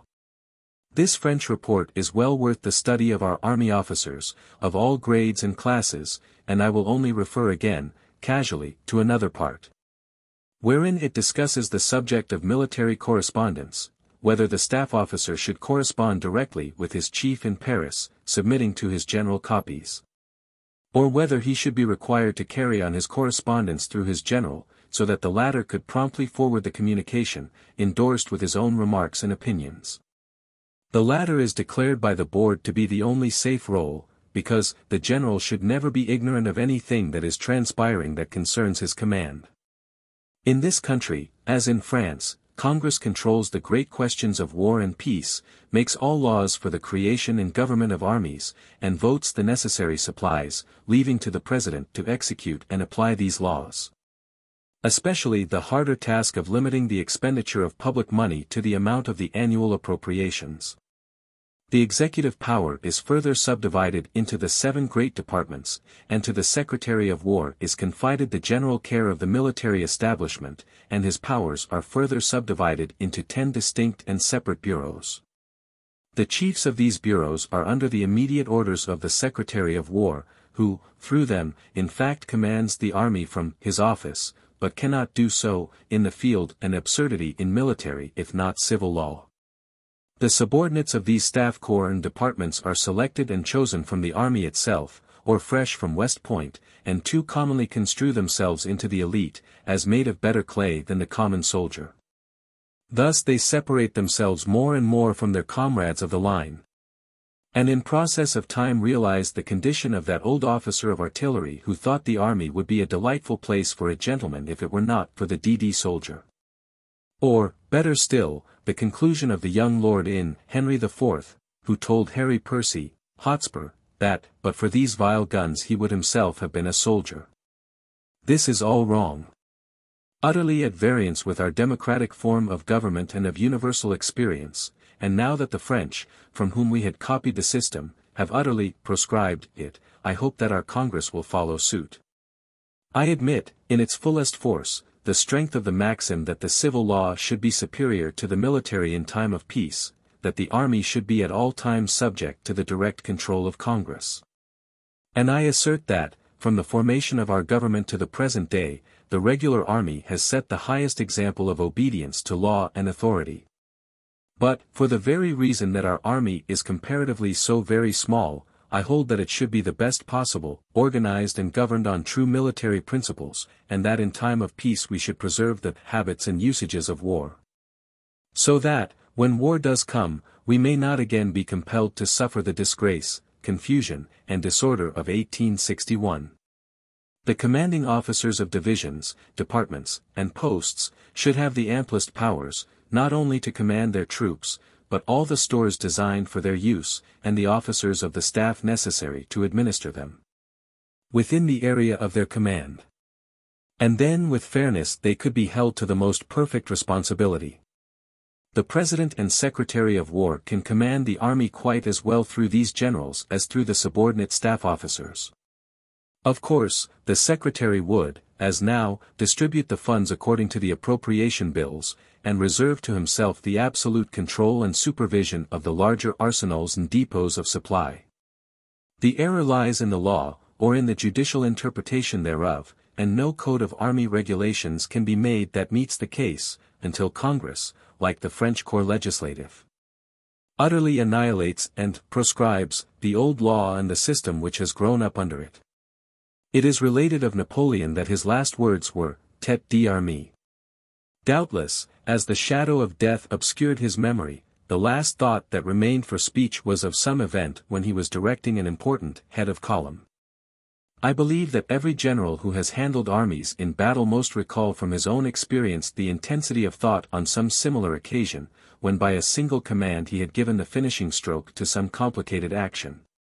But to me recurs another thought that is worthy of record, and may encourage others who are to follow us in our profession. I never saw the rear of an army engaged in battle, but I feared that some calamity had happened at the front. The apparent confusion, broken wagons, crippled horses, men lying about dead and maimed, parties hastening to and fro in seeming disorder, and a general apprehension of something dreadful about to ensue. All these signs, however, lessened as I neared the front, and there the contrast was complete. Perfect order, men and horses full of confidence, and it was not unusual for general hilarity, laughing, and cheering. Although cannon might be firing, the musketry clattering, and the enemy's shot hitting close, there reigned a general feeling of strength and security that bore a marked contrast to the bloody signs that had drifted rapidly to the rear. Therefore, for comfort and safety, I surely would rather be at the front than the rear line of battle. So also on the march, the head of a column moves on steadily, while the rear is alternately halting and then rushing forward to close up the gap. And all sorts of rumors, especially the worst, float back to the rear. Old troops invariably deem it a special privilege to be in the front, to be at the head of column, because experience has taught them that it is the easiest and most comfortable place, and danger only adds zest and stimulus to this fact. The hardest task in war is to lie in support of some position or battery, under fire without the privilege of returning it, or to guard some train left in the rear, within hearing but out of danger. Or to provide for the wounded and dead of some corps which is too busy ahead to care for its own. To be at the head of a strong column of troops, in the execution of some task that requires brain, is the highest pleasure of war, a grim one and terrible, but which leaves on the mind and memory the strongest mark. To detect the weak point of an enemy's line, to break through with vehemence and thus lead to victory, or to discover some key point and hold it with tenacity, or to do some other distinct act which is afterward recognized as the real cause of success. These all become matters that are never forgotten. Other great difficulties, experienced by every general, are to measure truly the 1001 reports that come to him in the midst of conflict. To preserve a clear and well-defined purpose at every instant of time, and to cause all efforts to converge to that end. To do these things he must know perfectly the strength and quality of each part of his own army, as well as that of his opponent, and must be where he can personally see and observe with his own eyes, and judge with his own mind. No man can properly command an army from the rear, he must be at its front, and when a detachment is made, the commander thereof should be informed of the object to be accomplished, and left as free as possible to execute it in his own way. And when an army is divided up into several parts, the superior should always attend that one which he regards as most important. Some men think that modern armies may be so regulated that a general can sit in an office and play on his several columns as on the keys of a piano, this is a fearful mistake. The directing mind must be at the very head of the army, must be seen there, and the effect of his mind and personal energy must be felt by every officer and man present with it, to secure the best results. Every attempt to make war easy and safe will result in humiliation and disaster. Lastly, mail facilities should be kept up with an army if possible, that officers and men may receive and send letters to their friends, thus maintaining the home influence of infinite assistance to discipline. Newspaper correspondence with an army, as a rule, are mischievous. They are the world's gossips, pick up and retail the camp scandal, and gradually drift to the headquarters of some general, who finds it easier to make reputation at home than with his own corps or division. They are also tempted to prophesy events and state facts which, to an enemy, reveal a purpose in time to guard against it. Moreover, they are always bound to see facts colored by the partisan or political character of their own patrons, and thus bring army officers into the political controversies of the day, which are always mischievous and wrong. Yet, so greedy are the people at large for war news, that it is doubtful whether any army commander can exclude all reporters, without bringing down on himself a clamor that may imperil his own safety. Time and moderation must bring a just solution to this modern difficulty.